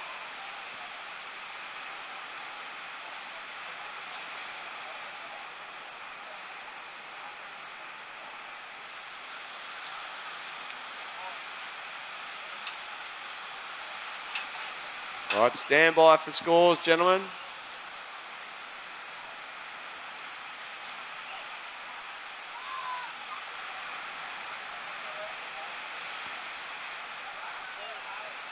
Looks like we have some paddling. This is Zach McMahon up and riding right now, just throwing the fins across that section and landing successfully. Cayenne Martin up and riding in the yellow behind him. Just belting that first section there, just trying to stick with the face and just managing that little foam climb finish. So Cayenne Martin in the yellow. A couple of turns there from him. First one was a pretty good one. Looked like he threw the fins right at the lip and connected with it beautifully. So we'll see some scores dropping in. Just wait for a couple of scores to filter through for Last of Blue. There's one more to filter in. Here goes green. This is Taj Stokes. Opened with a great ride at the start, and he's just chipping away here on his forehand, really getting the work done on that outer section, knowing that this inside is just going to sort of fizzle out on him.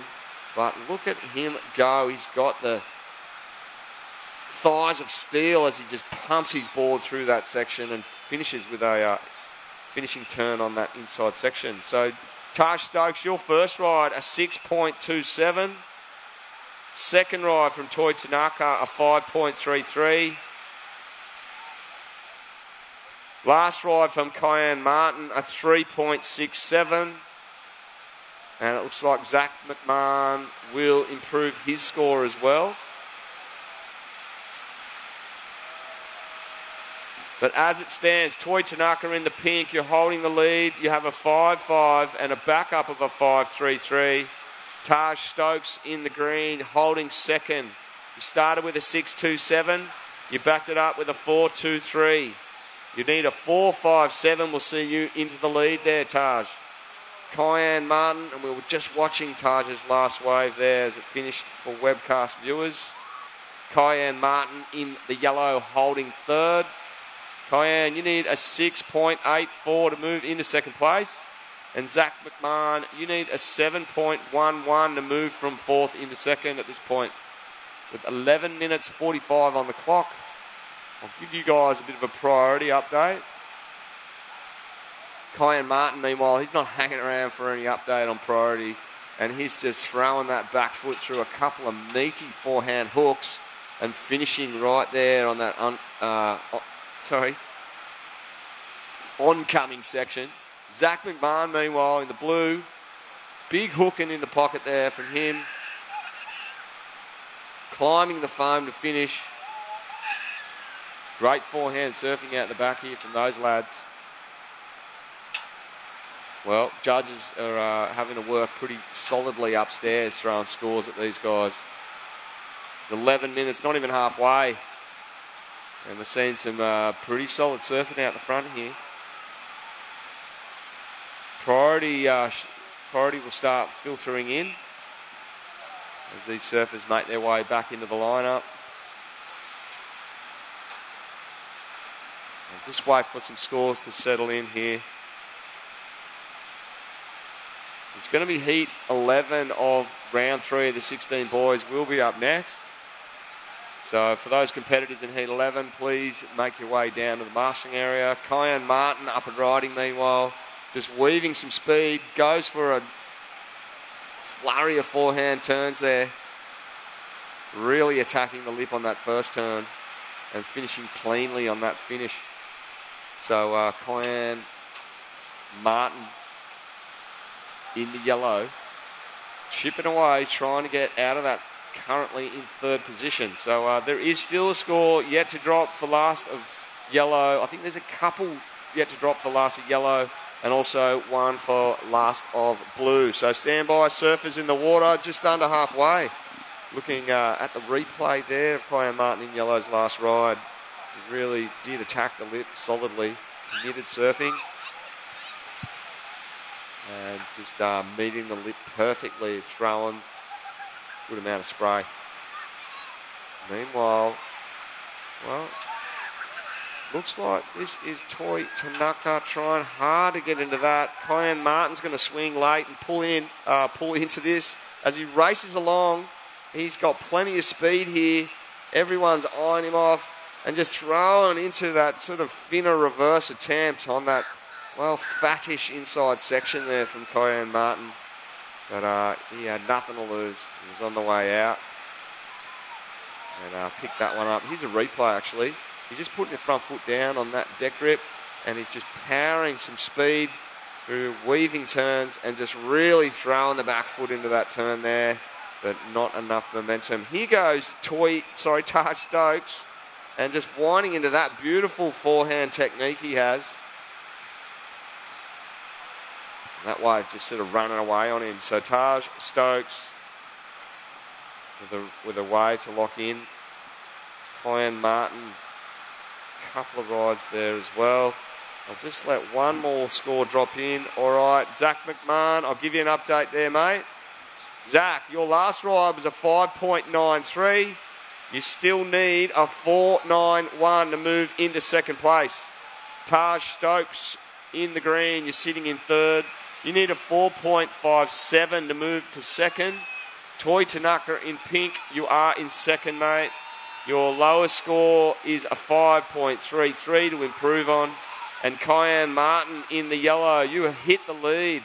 You've got a 6.03 and a backup of a 5.5, holding the lead. Kyan Martin in the yellow. So he's smart surfing from Kyan. He just got a couple of quick ones which have pushed him into the lead. As we see Zach McMahon right now just building speed, going for the air, landing but not able to ride out of that one. He landed in a reverse type situation, but just getting bounced off. Toy Tanaka, meanwhile, building speed, winding out of the bottom, tagging that first section, meeting that lip perfectly, and just floating to finish. Looking like one more closing manoeuvre there for him. And there it is. So Toy Tanaka, third ride under the belt there. Pretty rapid fire here, these young 16 boys.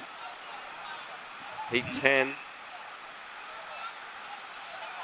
And we're going to replay here. This is Zach McMahon's air. He goes to the air, gets the fins well above the lip, lands in that sort of reverse type landing, and not able to ride out. So Zach McMahon needing something big to get him from out of that fourth position. He only needs a 4.91. So meanwhile, there's a replay here of Toy Tanaka's wave.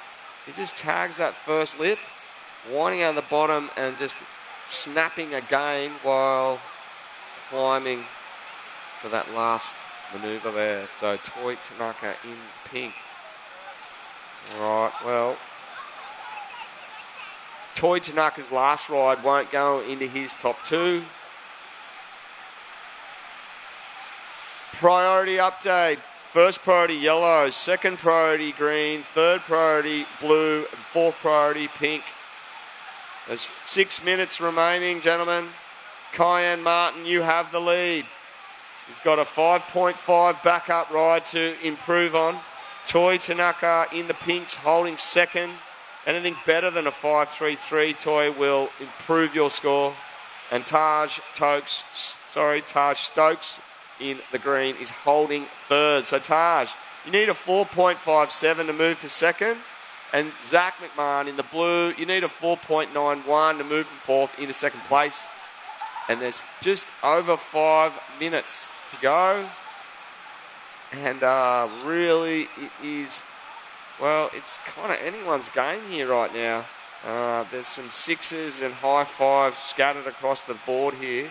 So really anyone who comes out with a good score may progress to the front of the pack.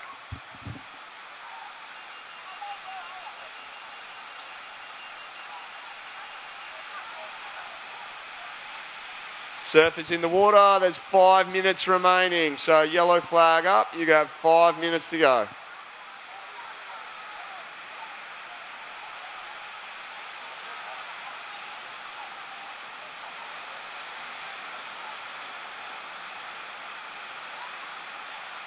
Oh, Kyan Martin knows he's in the front of the pack here and going for that finner reverse attempts, just getting a little bit stuck on that on the rider. Here we go, he's gaining heaps of speed, goes to the bottom, launches above the lip, riding out and just gets a little bit hung up as he tries to reverse his board around. So Kyan Martin That's not going to go into his top two, still holding first, I should say. Zach McMahon, meanwhile, up and riding, straight out of the bottom, snapping out of the top, and a quick rock and roll float, well, a foam climb, I should say, to finish. Quick ride there from him. Give some scores as they come through for Last of Blue. Just a quick reminder to some grommets out there. I know that there's nothing wrong with a bit of water balloon fighting. And who doesn't love to saturate your mate with a big water balloon? The problem is that the bits and pieces of the balloon that end up on the ground end up on or in the ocean, and they end up basically killing the marine life here at Lennox Beach. This is a marine park. You really don't want bits of water balloon ending up in the water. So by all means, have the water balloon fights, but please pick up the remnants of the broken balloons. It's very important that we keep not only the grass area in front of Lennox here clean, but keep it out of the ocean. So make sure you pick up all your bits and pieces there, kids. Priority update out there for surfers in the water. First priority green, second priority pink, third priority yellow, fourth priority blue. I'm going to give you a score update. Zach McMahon is sitting in fourth place. You still need a 4.91 to move to second. Taj Stokes, you're sitting in third place in green. You need a 4.57 to move to second. And Toi Tanaka, you're in second place in the pink. You're looking for anything better than a 5.33 will improve your score. Kyan Martin in the yellow. You're still holding the lead, and your backup score is a 5.5 to improve on, mate. And Zach McMahon looked like he split from the pack and was having a little bit of a sniff at that last little right-hander as it rolled in. And just looking at the webcast footage, this is a beautiful afternoon at Lennox Head. You can see on screen right now, Taj Stokes just belting that section and burying the nose into a nose dive type lobster dive situation there for him. Taj Stokes, that's not going to factor into his top two. So a minute 30 left, gentlemen.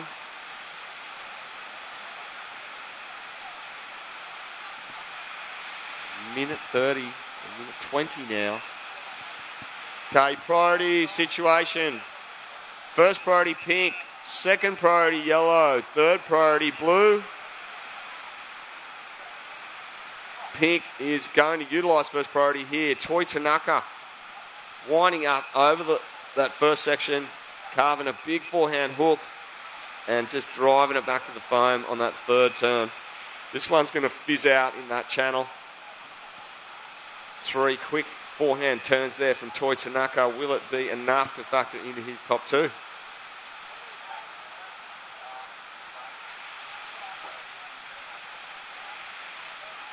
Zach McMahon, meanwhile, great couple of forehand turns there.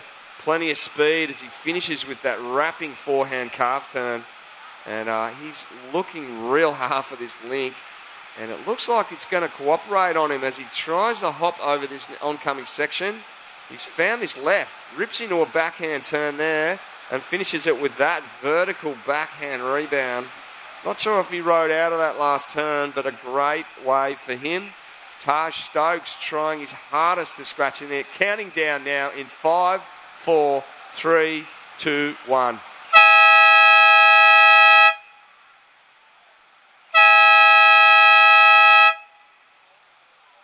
Going to a replay there of Zach McMahon's last ride, the man in blue. It was a long ride. Looked like Kyan Martin. He held the lead for quite a long time in that heat. Toi Tanaka had a score to drop, and it's coming in now. So serves in the next heat. We've just got you on hold while judges lock in scores for that last exchange. And we'll get to you as soon as possible. Zach McMahon has a score yet to drop. It's looking like it could be a good one too. So that may change the situation. Stand by for score updates. There it is, Zach McMahon locked in a 6.83 on the last ride, enough to push him into the lead. over Kyan Martin in the yellow. So Zach Blue taking first, Kyan Martin coming into the second position. Toy Tanaka moved into third in pink, and Taj Stokes relegated to fourth place in the green. I'm going to count in the start of this next one in 5, 4, 3, 2, 1.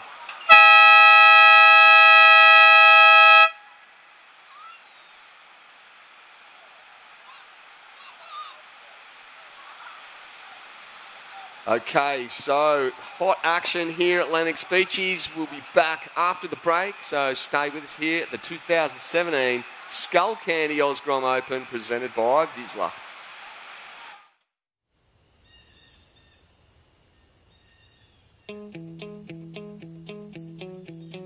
It's the waves of the ocean. It's that cool breeze on a summer's afternoon. It's ice cream on the beach with the kids. It's having a surf before work.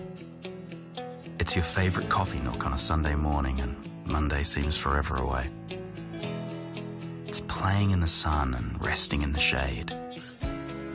It's care for the environment and those we share it with. It's our rhythm of life, and it's what makes Lennox Head totally Lennox. It's our coastal village of families and young professionals who've discovered a new way of living, set apart from the hustle and bustle. Discover your own authentic retreat in a carefully crafted seaside community nestled away amongst the iconic Lennox headland. We're just a stone's throw away from brand new facilities and local schools. A new shopping precinct will provide childcare, a medical centre, as well as all your shopping needs. Whether you prefer to be active and play with the team, spend time with the kids, or just relax and soak it all in, it's now just a few steps from your front door. There's new roads connecting us, and it's never been easier to get around. All built by a local name you know and trust.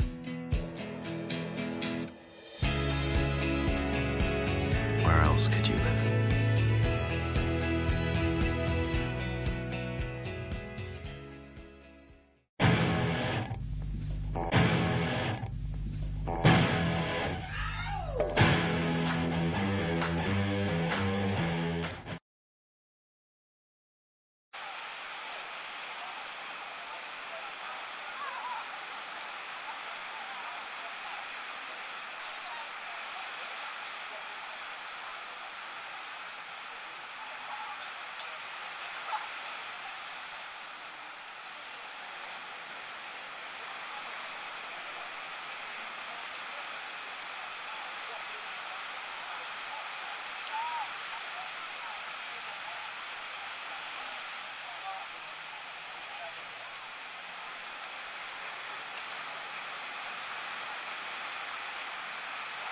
Okay, well, welcome back, folks. It is the third day of the 2017 Skullcandy Osgrom Open presented by Vizsla, and once again joining me in the commentary booth is former CT competitor Johnny Shamuka. Shamu, how are you, champion?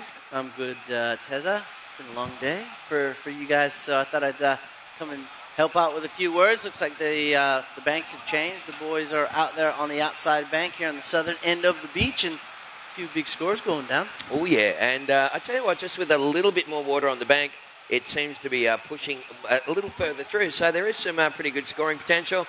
John, there was a bit of an upset. Of course, we had Jeff Horn smashed Packy the other day, and the underdog came out on top, which, as an Australian, we all love that concept. And again today, mate. Yeah, another Aussie has claimed a world title in the UFC. Just happened probably 10 minutes ago. So Robert Whittaker wins the middleweight interim world title. Right. And now gets to fight Michael Bisping. So another Aussie world title. Oh, the Aussies are going good. Oh, yeah. Bring it on. Yeah. So we've got 16 minutes remaining. We only have one wave score locked in so far. It is a 4.17. We just had a pretty good heat, and results just a hand, John. Yeah, so Zach McMahon taking that one out from Keon Martin, and Toy Tanaka in third, and Taj Stokes in fourth. But man, these heats are stacked. Some of these kids have just become familiarized with their names. Sure. But he's super impressed with Zach McMahon. I saw him surf earlier today. Sure. Surfing extremely well. So, the future champions of tomorrow, buddy. And they're all out here in the under-16s. They're Yep. in the conversation for junior championships in the years to come, as well as getting prepared for the QS, the qualifying series. We had Will Hayden Smith down here from the WSL this morning. So big things to come. You betcha. And, well, I'd like to, I'd like to think that somewhere in the near future that this event would become a junior WSL event. And, fingers crossed that happens, mate, in the near future. So 15 minutes left on the clock. Blake Island holding on to a 4.17. We've got Alistair Reginato wearing yellow. Ben Duncan is in the green and Sammy Steed is in the blue. So just one more heat remaining here today. Been a great day. I'll tell you another guy that really stood out in that previous heat, John, was Toi Tanaka from Japan. That kid's got skills. Yeah, I talk about it a lot, the Japanese competitors following in the footsteps of their hometown hero, Hirota Ohara. And, if he doesn't get a berth for Japan's Olympic team, I'll be a monkey's uncle. Oh, yeah. Some people might already claim that I am. But, the Japanese contingent from the grommet to the junior to the QS level, it's just a matter of time. And it could be this year that Japan gets their first WSL competitor for 2018. Wouldn't that be just the best thing leading into the Olympics in 2020? Oh, it certainly would be. And, of course, Hiroto, he is, man, I just love his surfing. And I'll tell you what, this kid can surf as well. Alistair Reginato up and riding. Yeah, good little forehand top turn, drives up and almost forces his way into that second turn. So Alistair now on the board. And I just grabbed, with Aaron from Vissla, we grabbed the popcorn machine for tonight's movie viewing. So the popcorn machine is in the house. Nice. So Pedro's Bay, of course, presented by Vissla. Look at the replay here. Beautiful first turn for Alistair. Drives up into that second. And that takes commitment. A lot of kids would shy away from that last section only because he was a little late, but he managed to stomp on that tail of the surfboard, push upward, and get through that second turn. So the judges will pick up on that, and I'm sure he'll be dropping a pretty good, decent score for his first wave of this heat. And more sets look like they're coming through the lineup. Yeah, we've got another paddler here, and it looks like Pink's got the priority, and he will pick up this one for Blake Island, and he'll get up on the backhand, Johnny. Yeah, I saw Blake the other day surfing when I first got here, and he managed to get some really nice lefts over on the northern end of the bank. And while he's trying his backhand now, as we see out the back, this is Sam Steed drawing off the bottom. Hits that first section, but just overturned slightly. Picking up where he left off was Alistair Reginato on his second ride, which his first wave put him into second place, and now he's trying to consolidate on that position. Only needing less than a point to take over the lead from Blake Ireland, but Blake still as well has a score to come in here at the Skullcandy from Oz Open. Of course, Skullcandy doing a great job. Dave and the crew. Justin was down here on the decks, spinning the ones and twos. And Shapers down here earlier today. It was amazing to see all the different types of surf craft that the kids are riding these days. The kids are frothing to demo those things. Yeah, unreal. Quite a few people took advantage of those demos, and a few boards were sold, and a lot of people learned a lot of stuff about surfboard design, and that's what it's all about, learning from those legendary shapers. I think, they don't get as much credit as they deserve, our shapers, do they? Those guys that make those unreal shooters that let us get out there and ride those waves like that. Yeah, well, I kind of put it down to something like this. It's like an NRL team. The forwards cart the ball up, every set of six, and the pretty boys score the tries. And it's like that. The shapers shape the beautiful crafts that these guys ride, and the pretty boys score the wins. That's good.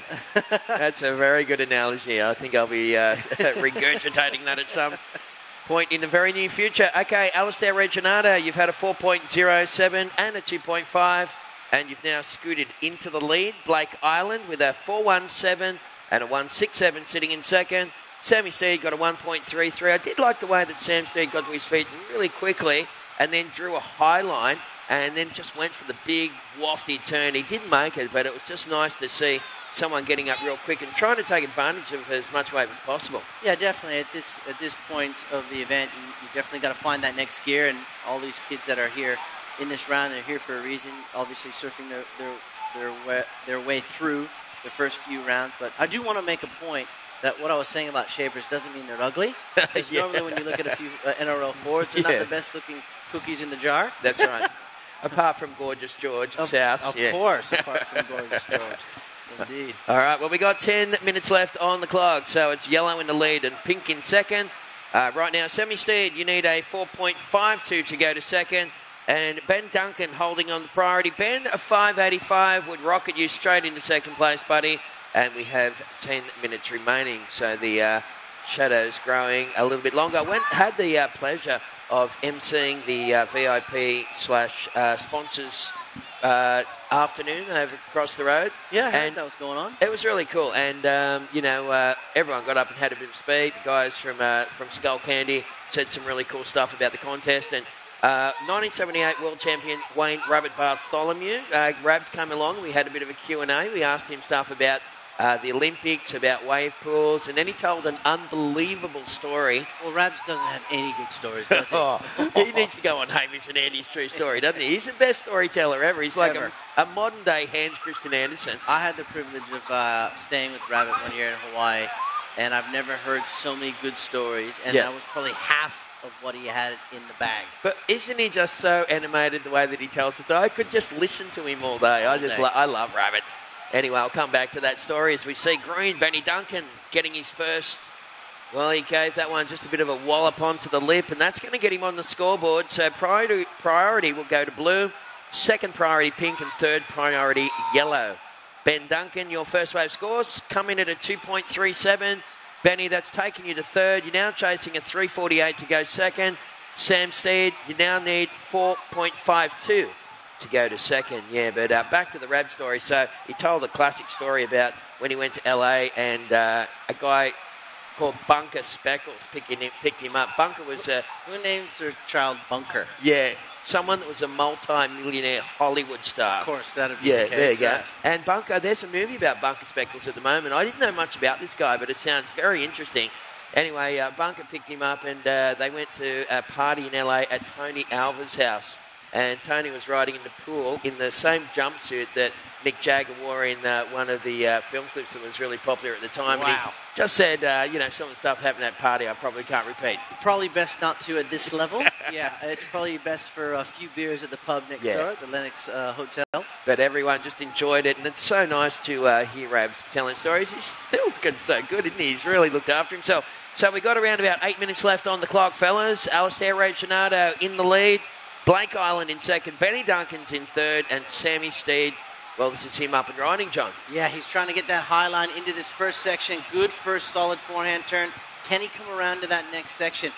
Sam looking to stay in front of that wave just to allow him to get those 2-3 maneuvers in and score some big points. We saw in previous heats the kids that are allowing themselves more open face opportunity are the ones that are moving through into the next round. So Sam was looking for that. Although scoring of 2.23. And, he's in third, still needing a 3.62. Yes, and we are watching there on screen. This is Ben Duncan. He's looking for that inside connection after a really good first turn. Trying to stay with it, and the wave just dies out, so he kicks out. All right, 7 minutes remaining, and one more heat to go here, folks. Of course, it will be heat number 12, and this will complete the round and wrap up what has been a big day. Day number 3 of the 2017 Skullcandy Oz Grom Open.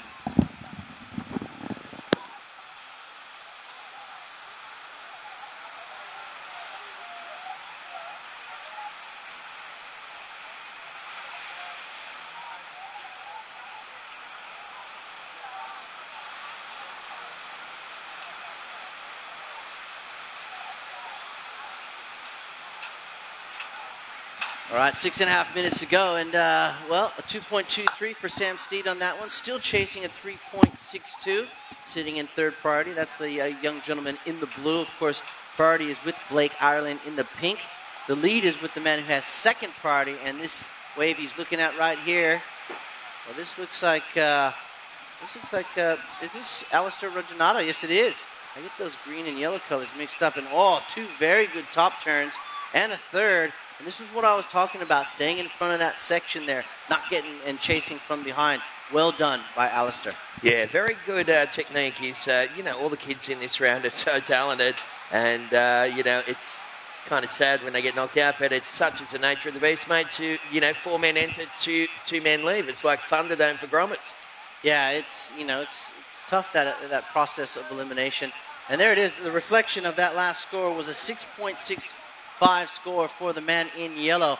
Alistair Reginado has increased his lead over Blake Ireland. who now needs a 6.41 to take the lead. Ben Duncan looking for a 2.68 in the green to move from third to second. And Sam Steed a 3.62 to move out of fourth into second place. So a good choice of wave there for Alistair Reginato. 6.5 the end result. Alrighty, we're coming down to 5 minutes remaining, so only one more heat remains here today, folks. We'll be wrapping up the competition in about 25 minutes' time, so 5 minutes remaining. Competitors for that last heat, you guys can paddle out when you're ready. As we get down to the nitty-gritty of this heat, the back end, under 5 minutes. Blue looking like he wants this one. This is Sam Steed, of course, highlining it. Getting his speed up, goes for that turn, slides a tail. Beautiful first turn into a sort of a 3-stage cutback for Sam. Starting to look for that inside section. Potentially going to get it, bouncing his board up and down. Using that lightweight frame of his to try and, of course, well, unfortunately not going to do it there for Sam. But what a great first turn. I mean, a big forehand snap. So yeah. Looking for a 3.62, and we've seen big scores being dropped. Unfortunately, that one not enough. It was a 2.6, so Sam still looking for a 3.25. So 3.25. Look at this turn. Yeah, this impressive. is very impressive, and I love the way that he flared the tail. That was very sweet. He just kind of put the boot into it. It was only the one manoeuvre, so thanks again to the guys for the replay there. There wasn't a whole lot after that. Sammy just bounced his way into oblivion and picked up a 2.6 for his trouble, so not enough to get Sam Steed out of third. He's chasing a 3.25 to go to second. Right now, Green is in third. Benny Duncan, you need 2.68 to go to second. Holding second spot is Blake Island in the pink singlet. Blake, you need 6.41 to take the lead from Alistair Reginato. Last wave scores for yellow was a 6.5, so far and away the best wave of the heat there, that last one for Alistair. He got a lovely combination in these very tricky and flimsy waves here at Lennox this afternoon. So we've got around about 3 minutes remaining, and hope you're enjoying the webcast, folks. It's been a big day here at Lennox, and it's John Shamuka and Taz McKenna taking you through the last couple, and right now 3 minutes to go. Don't forget to come on down tonight, folks, 5:30 for those people on the beach. We've got the premiere of the Whistler flick. It's Pedro's Bay. I love the whole storyline on this thing about a bloke, searching for paradise. We're all on that quest, aren't we? So we're going to bring a beanbag and a blanket. There'll be free popcorn thanks to Whistler, and it's going to be very cool indeed. So 2:30 on the clock. Blues up and riding. This is Sammy Steed. Just the one turn on the backhand before coming unstuck on that one. So, Johnny, they've got you on the popcorn machine, mate. Are you going to dress up like one of those grommets at the movies that normally has like the food cart? Maybe. That could be good. You want your bag of popcorn, you must ask nicely. Yeah, of course you do. Are we going to...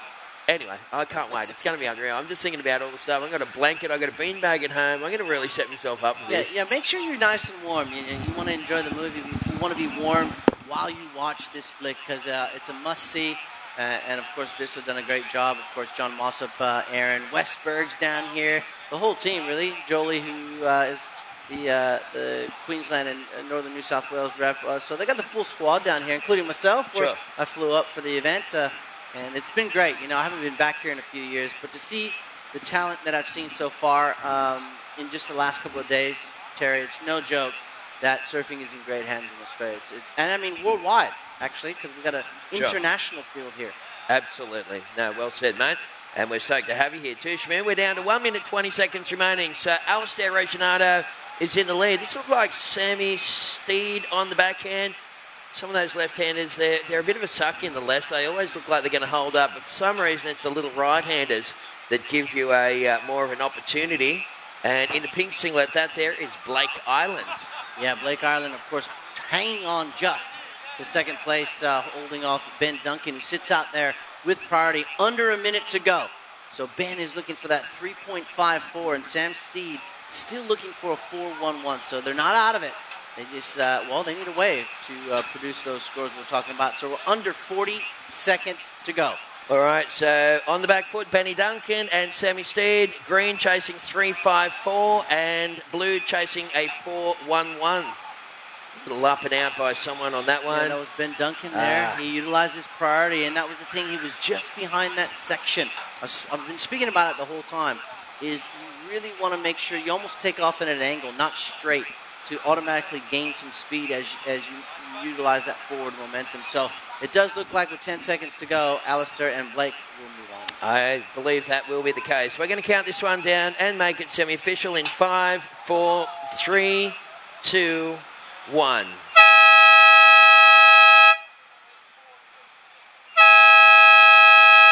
so nice work, fellas. You really have to work hard for these results this afternoon. Alistair Reginato takes that heat.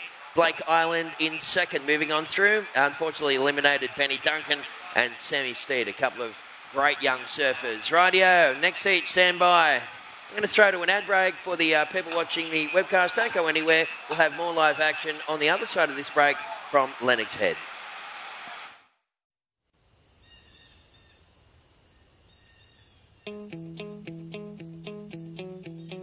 It's the waves of the ocean. It's that cool breeze on a summer's afternoon. It's ice cream on the beach with the kids. It's having a surf before work. It's your favourite coffee nook on a Sunday morning and Monday seems forever away. It's playing in the sun and resting in the shade. It's care for the environment and those we share it with. It's our rhythm of life, and it's what makes Lennox Head totally Lennox. It's our coastal village of families and young professionals who've discovered a new way of living, set apart from the hustle and bustle. Discover your own authentic retreat in a carefully crafted seaside community nestled away amongst the iconic Lennox headland. We're just a stone's throw away from brand new facilities and local schools. A new shopping precinct will provide childcare, a medical centre, as well as all your shopping needs. Whether you prefer to be active and play with the team, spend time with the kids, or just relax and soak it all in, it's now just a few steps from your front door. There's new roads connecting us, and it's never been easier to get around. All built by a local name you know and trust.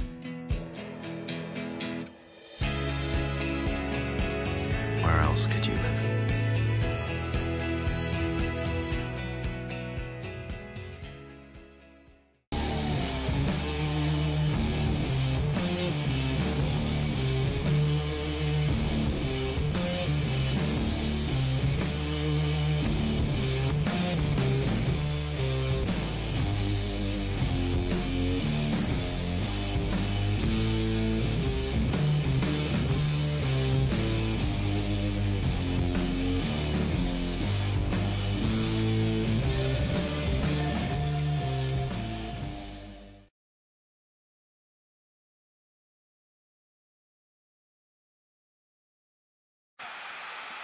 And welcome back to those who have joined us online. Of course, we are live from Lennox. This is the Skullcandy Grom Open for 2017, presented by Vista. And of course, we carry on from here in a couple hours' time with Pedro's Bay, the movie of movies, presented by Vista. This is the final heat of the day, and Seth Van Heften already out to a small lead here. Yeah, that's right, a 1.0 on Seth's opening wave. We've got Jamie Thompson wearing the pink singlet, Gable is in the green, and Harry Carpenter is in the blue. So good luck to you guys out there in the water. I was just thinking when I was watching, I really love everything that Vissla do, and you know, they really are a group of innovators and creators, you know, with that whole forward-thinking philosophy. But what does the word, what does it mean? Where did it come from? That's a long story that we're going to have to share over beer. But you can go onto the Vista website and check it out. But I can tell you that our board shorts, did you know that our board shorts are made out of coconut husk? No. Yes. Wow. So over the 20 billion pounds of coconut husk that goes into wastelands over the year. Hold the phone here, because we've got another ride there. It looks like Gabe lay on his forehand. 20 billion pounds of it goes into wastelands and just sits there. Visla's come up with a fabric called Cocotex. Wow. Which is the husk of the coconut that cool. Makes our board shorts. Oh, that is very cool. So they're tough, yeah. They're durable, they're breathable. Yeah. and they're sustainable for a long period of time, and they look friggin' good. Absolutely. I hope they make them in my size. That's all They definitely make them in your size. All right, so we're down. What about Blackie's size? We can fit Blackie. Of course we will. Custom make him. He's about a 30, 31. Of course he is. Like Yep. All right, so we got a few scores here, Tez, with just under 16 minutes to go. A 1 and a 3 for Seth Van Heften. He is your leader in this heat, and a score coming in for Gabe Lay on that wave we saw in the replay. And here he goes again, under priority. All right, so Gabe up and riding on the back end. A little bit of green face. He can get a combo on a day like today. It's going to make a huge difference. And again, rocking that front foot grip and pushing that one through. There's Jamie Thompson right behind him. Tomo's been surfing a good campaign, this kid, hasn't he? Yeah, and with turns like that, he's looking, if he finishes at a very big opening score, look at the confidence. He's got that sort of claim, no claim look at the end there, where the arms dragged down by the side there. I We're love calling that. The claim, no claim. Love it. And 3 very big forehand turns from Jamie Thompson. I have no doubt he will be getting a very big score. In fact, going into the excellent range here.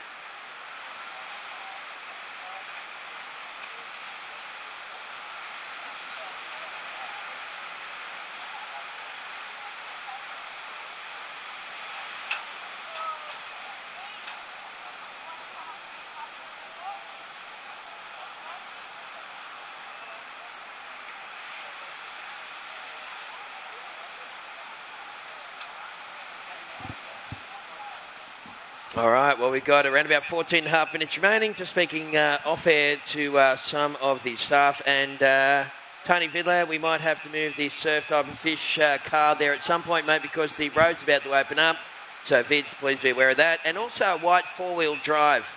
If you're the owner of one of those, you might need to move it as well. Look at these little ones starting to pop up out the front. And we've got a big score coming through. Shmoo for first to pink. Yeah, we do. But let's give you a situation because Gabe Lay's moved into second with a 4. So that means Seth Van Heften now needs a 3.01 to move back into second. And Harry Carpenter up and riding at this point. But Jamie Thompson opens his account with an 8.17.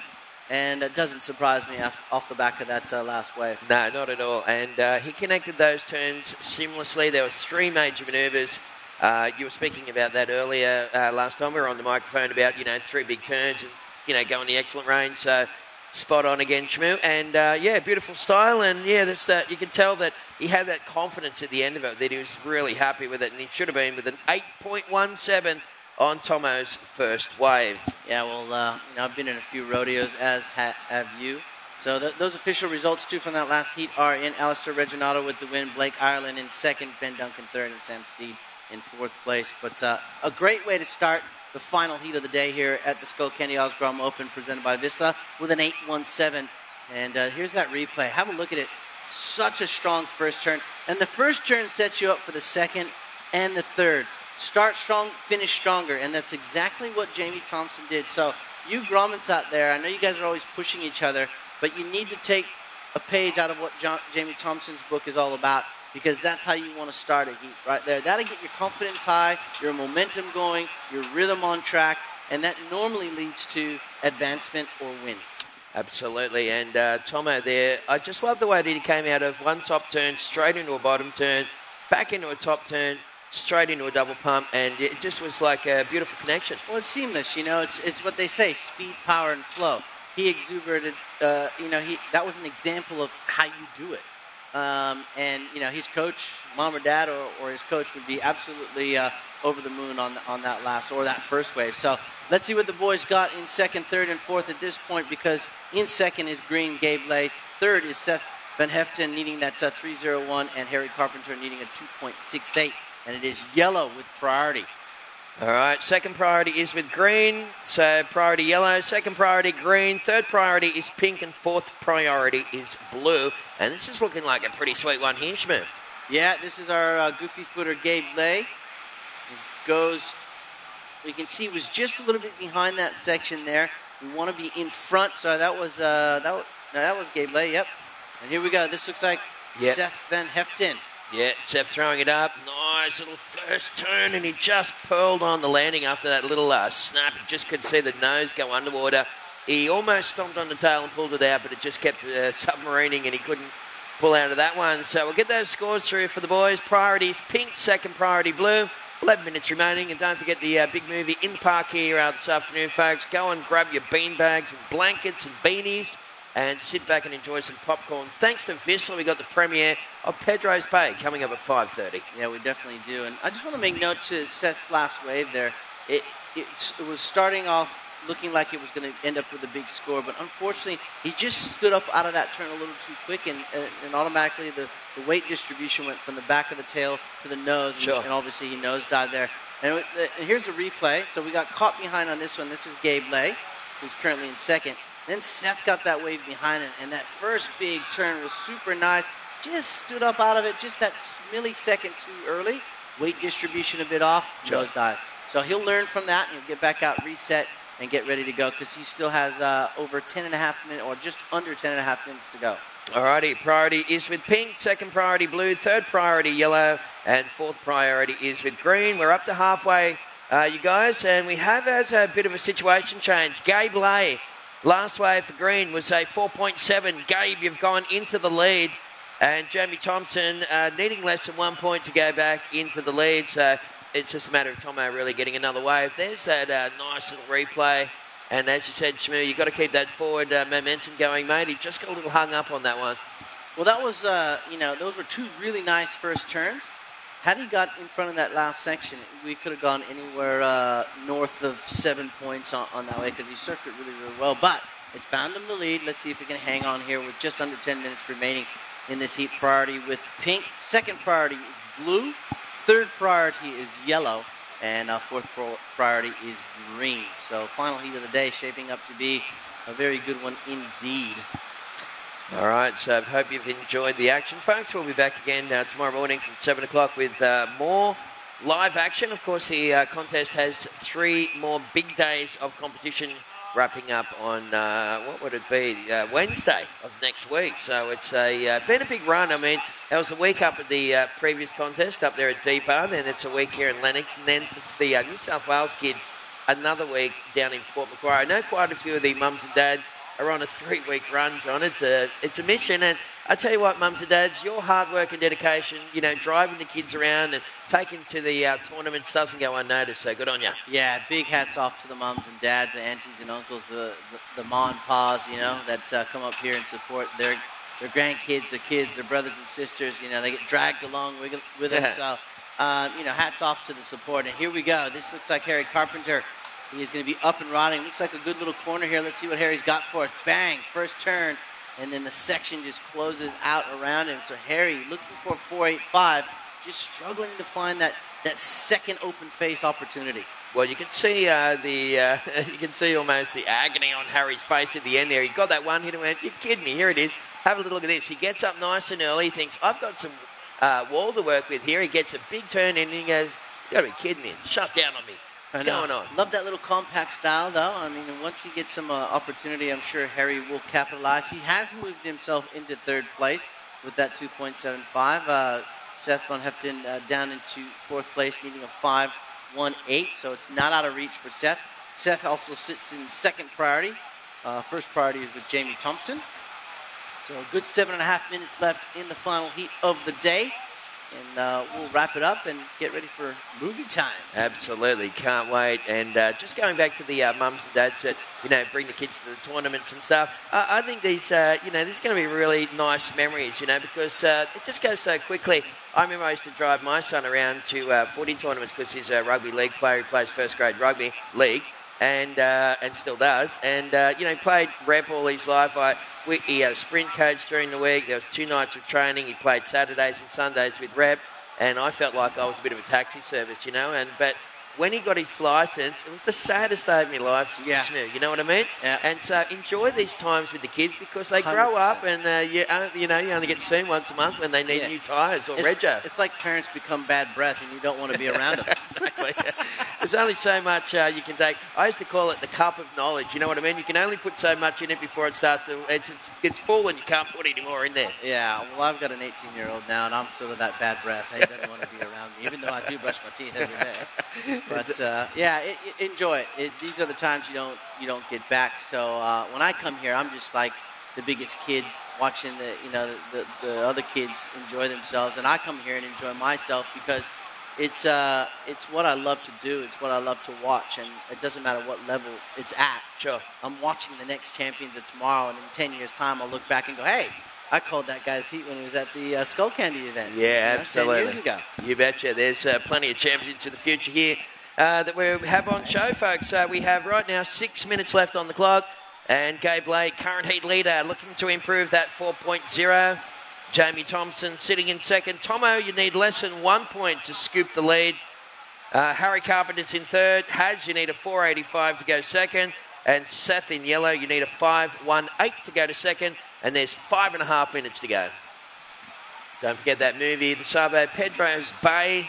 And how long does it go for? Have you seen it, John, or no? It's about 45, almost 50 minutes long. Okay, that's good. That's a nice little afternoon for everyone as we see Seth up and riding. Oh, big first turn. Let's see if he can finish there. He goes for it. Just trying to force that last turn. I don't think he necessarily needed to do that because that first turn was nice and big for the youngster from WA. And had he finished that last turn, he would have been looking at a very big score, possibly the 5.18. Now, with 5 minutes to go, though, he has narrowed the gap. Last wave score for yellow, a 3.37. So now Seth looking for a 4.81. So he knows which waves to take.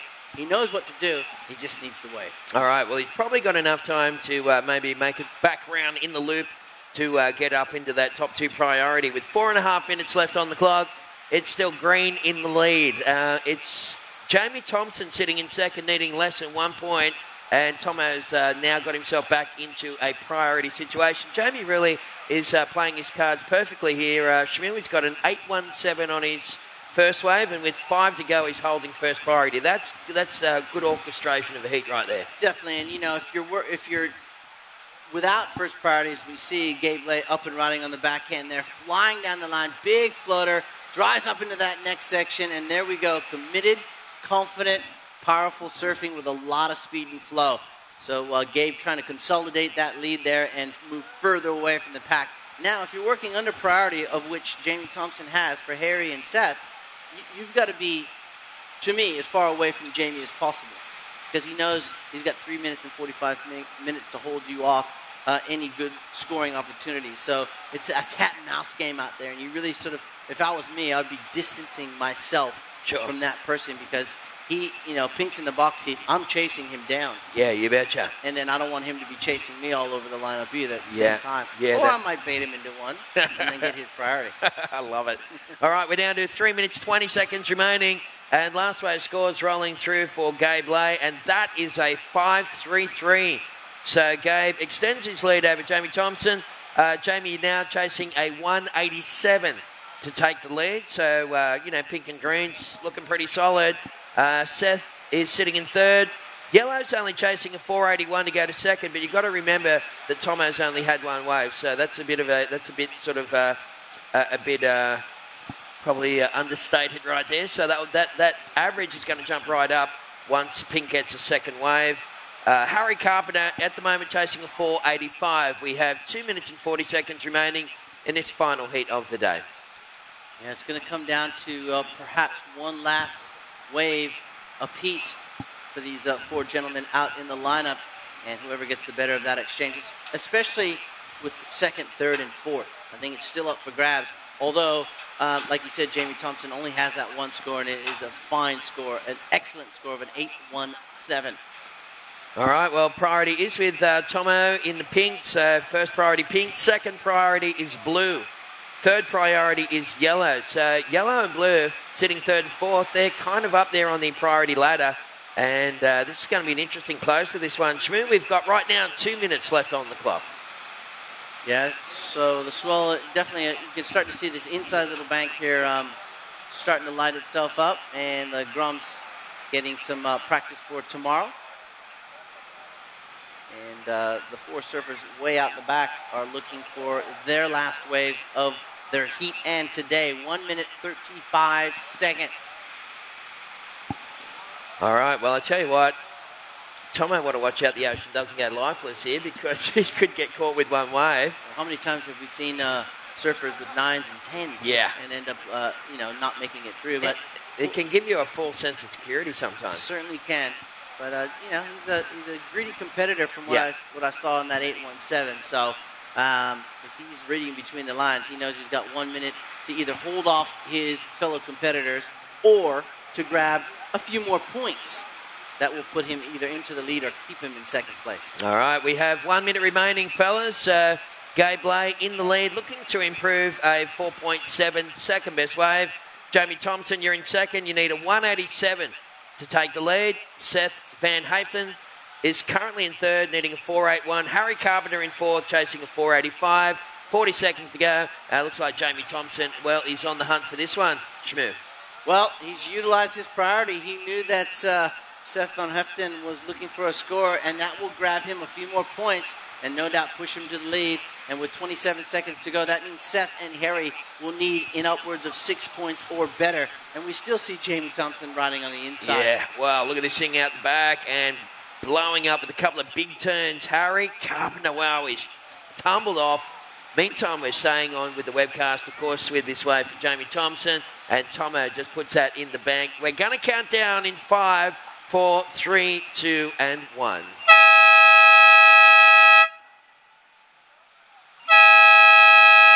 So that is how you orchestrate a perfect heat right there, John Schmicker, isn't it? An 8.17.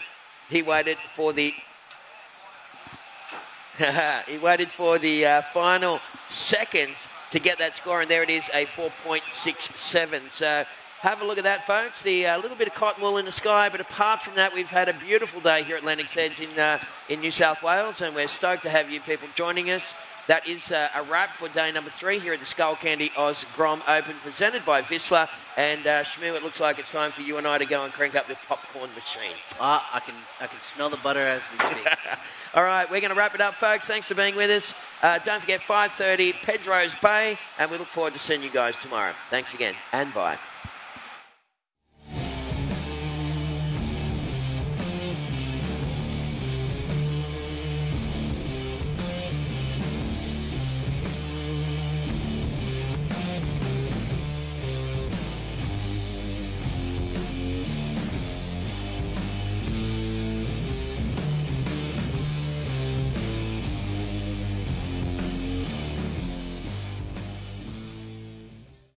Elders Lennox Head invites you to inspect 10 Montwood Drive. Located on a flat, sunny 955 square metre block, this expertly designed home incorporates a clever layout with more than enough space for the modern family. Multiple living areas plus the screened outdoor area make it ideal for entertaining friends and family. There are 3 roomy bedrooms located away from the master bedroom, which features a beautiful spa ensuite. Contact Elders Lennox Head for more information.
Up until now, there's never been such a significant leap in the quality and performance level of this modern garment. Vissla's new North Seas wetsuit is at the forefront of this wetsuit revolution. With all these upgrades, surfers entering colder waters are now able to retain their speed, agility, and strength in nearly freezing conditions.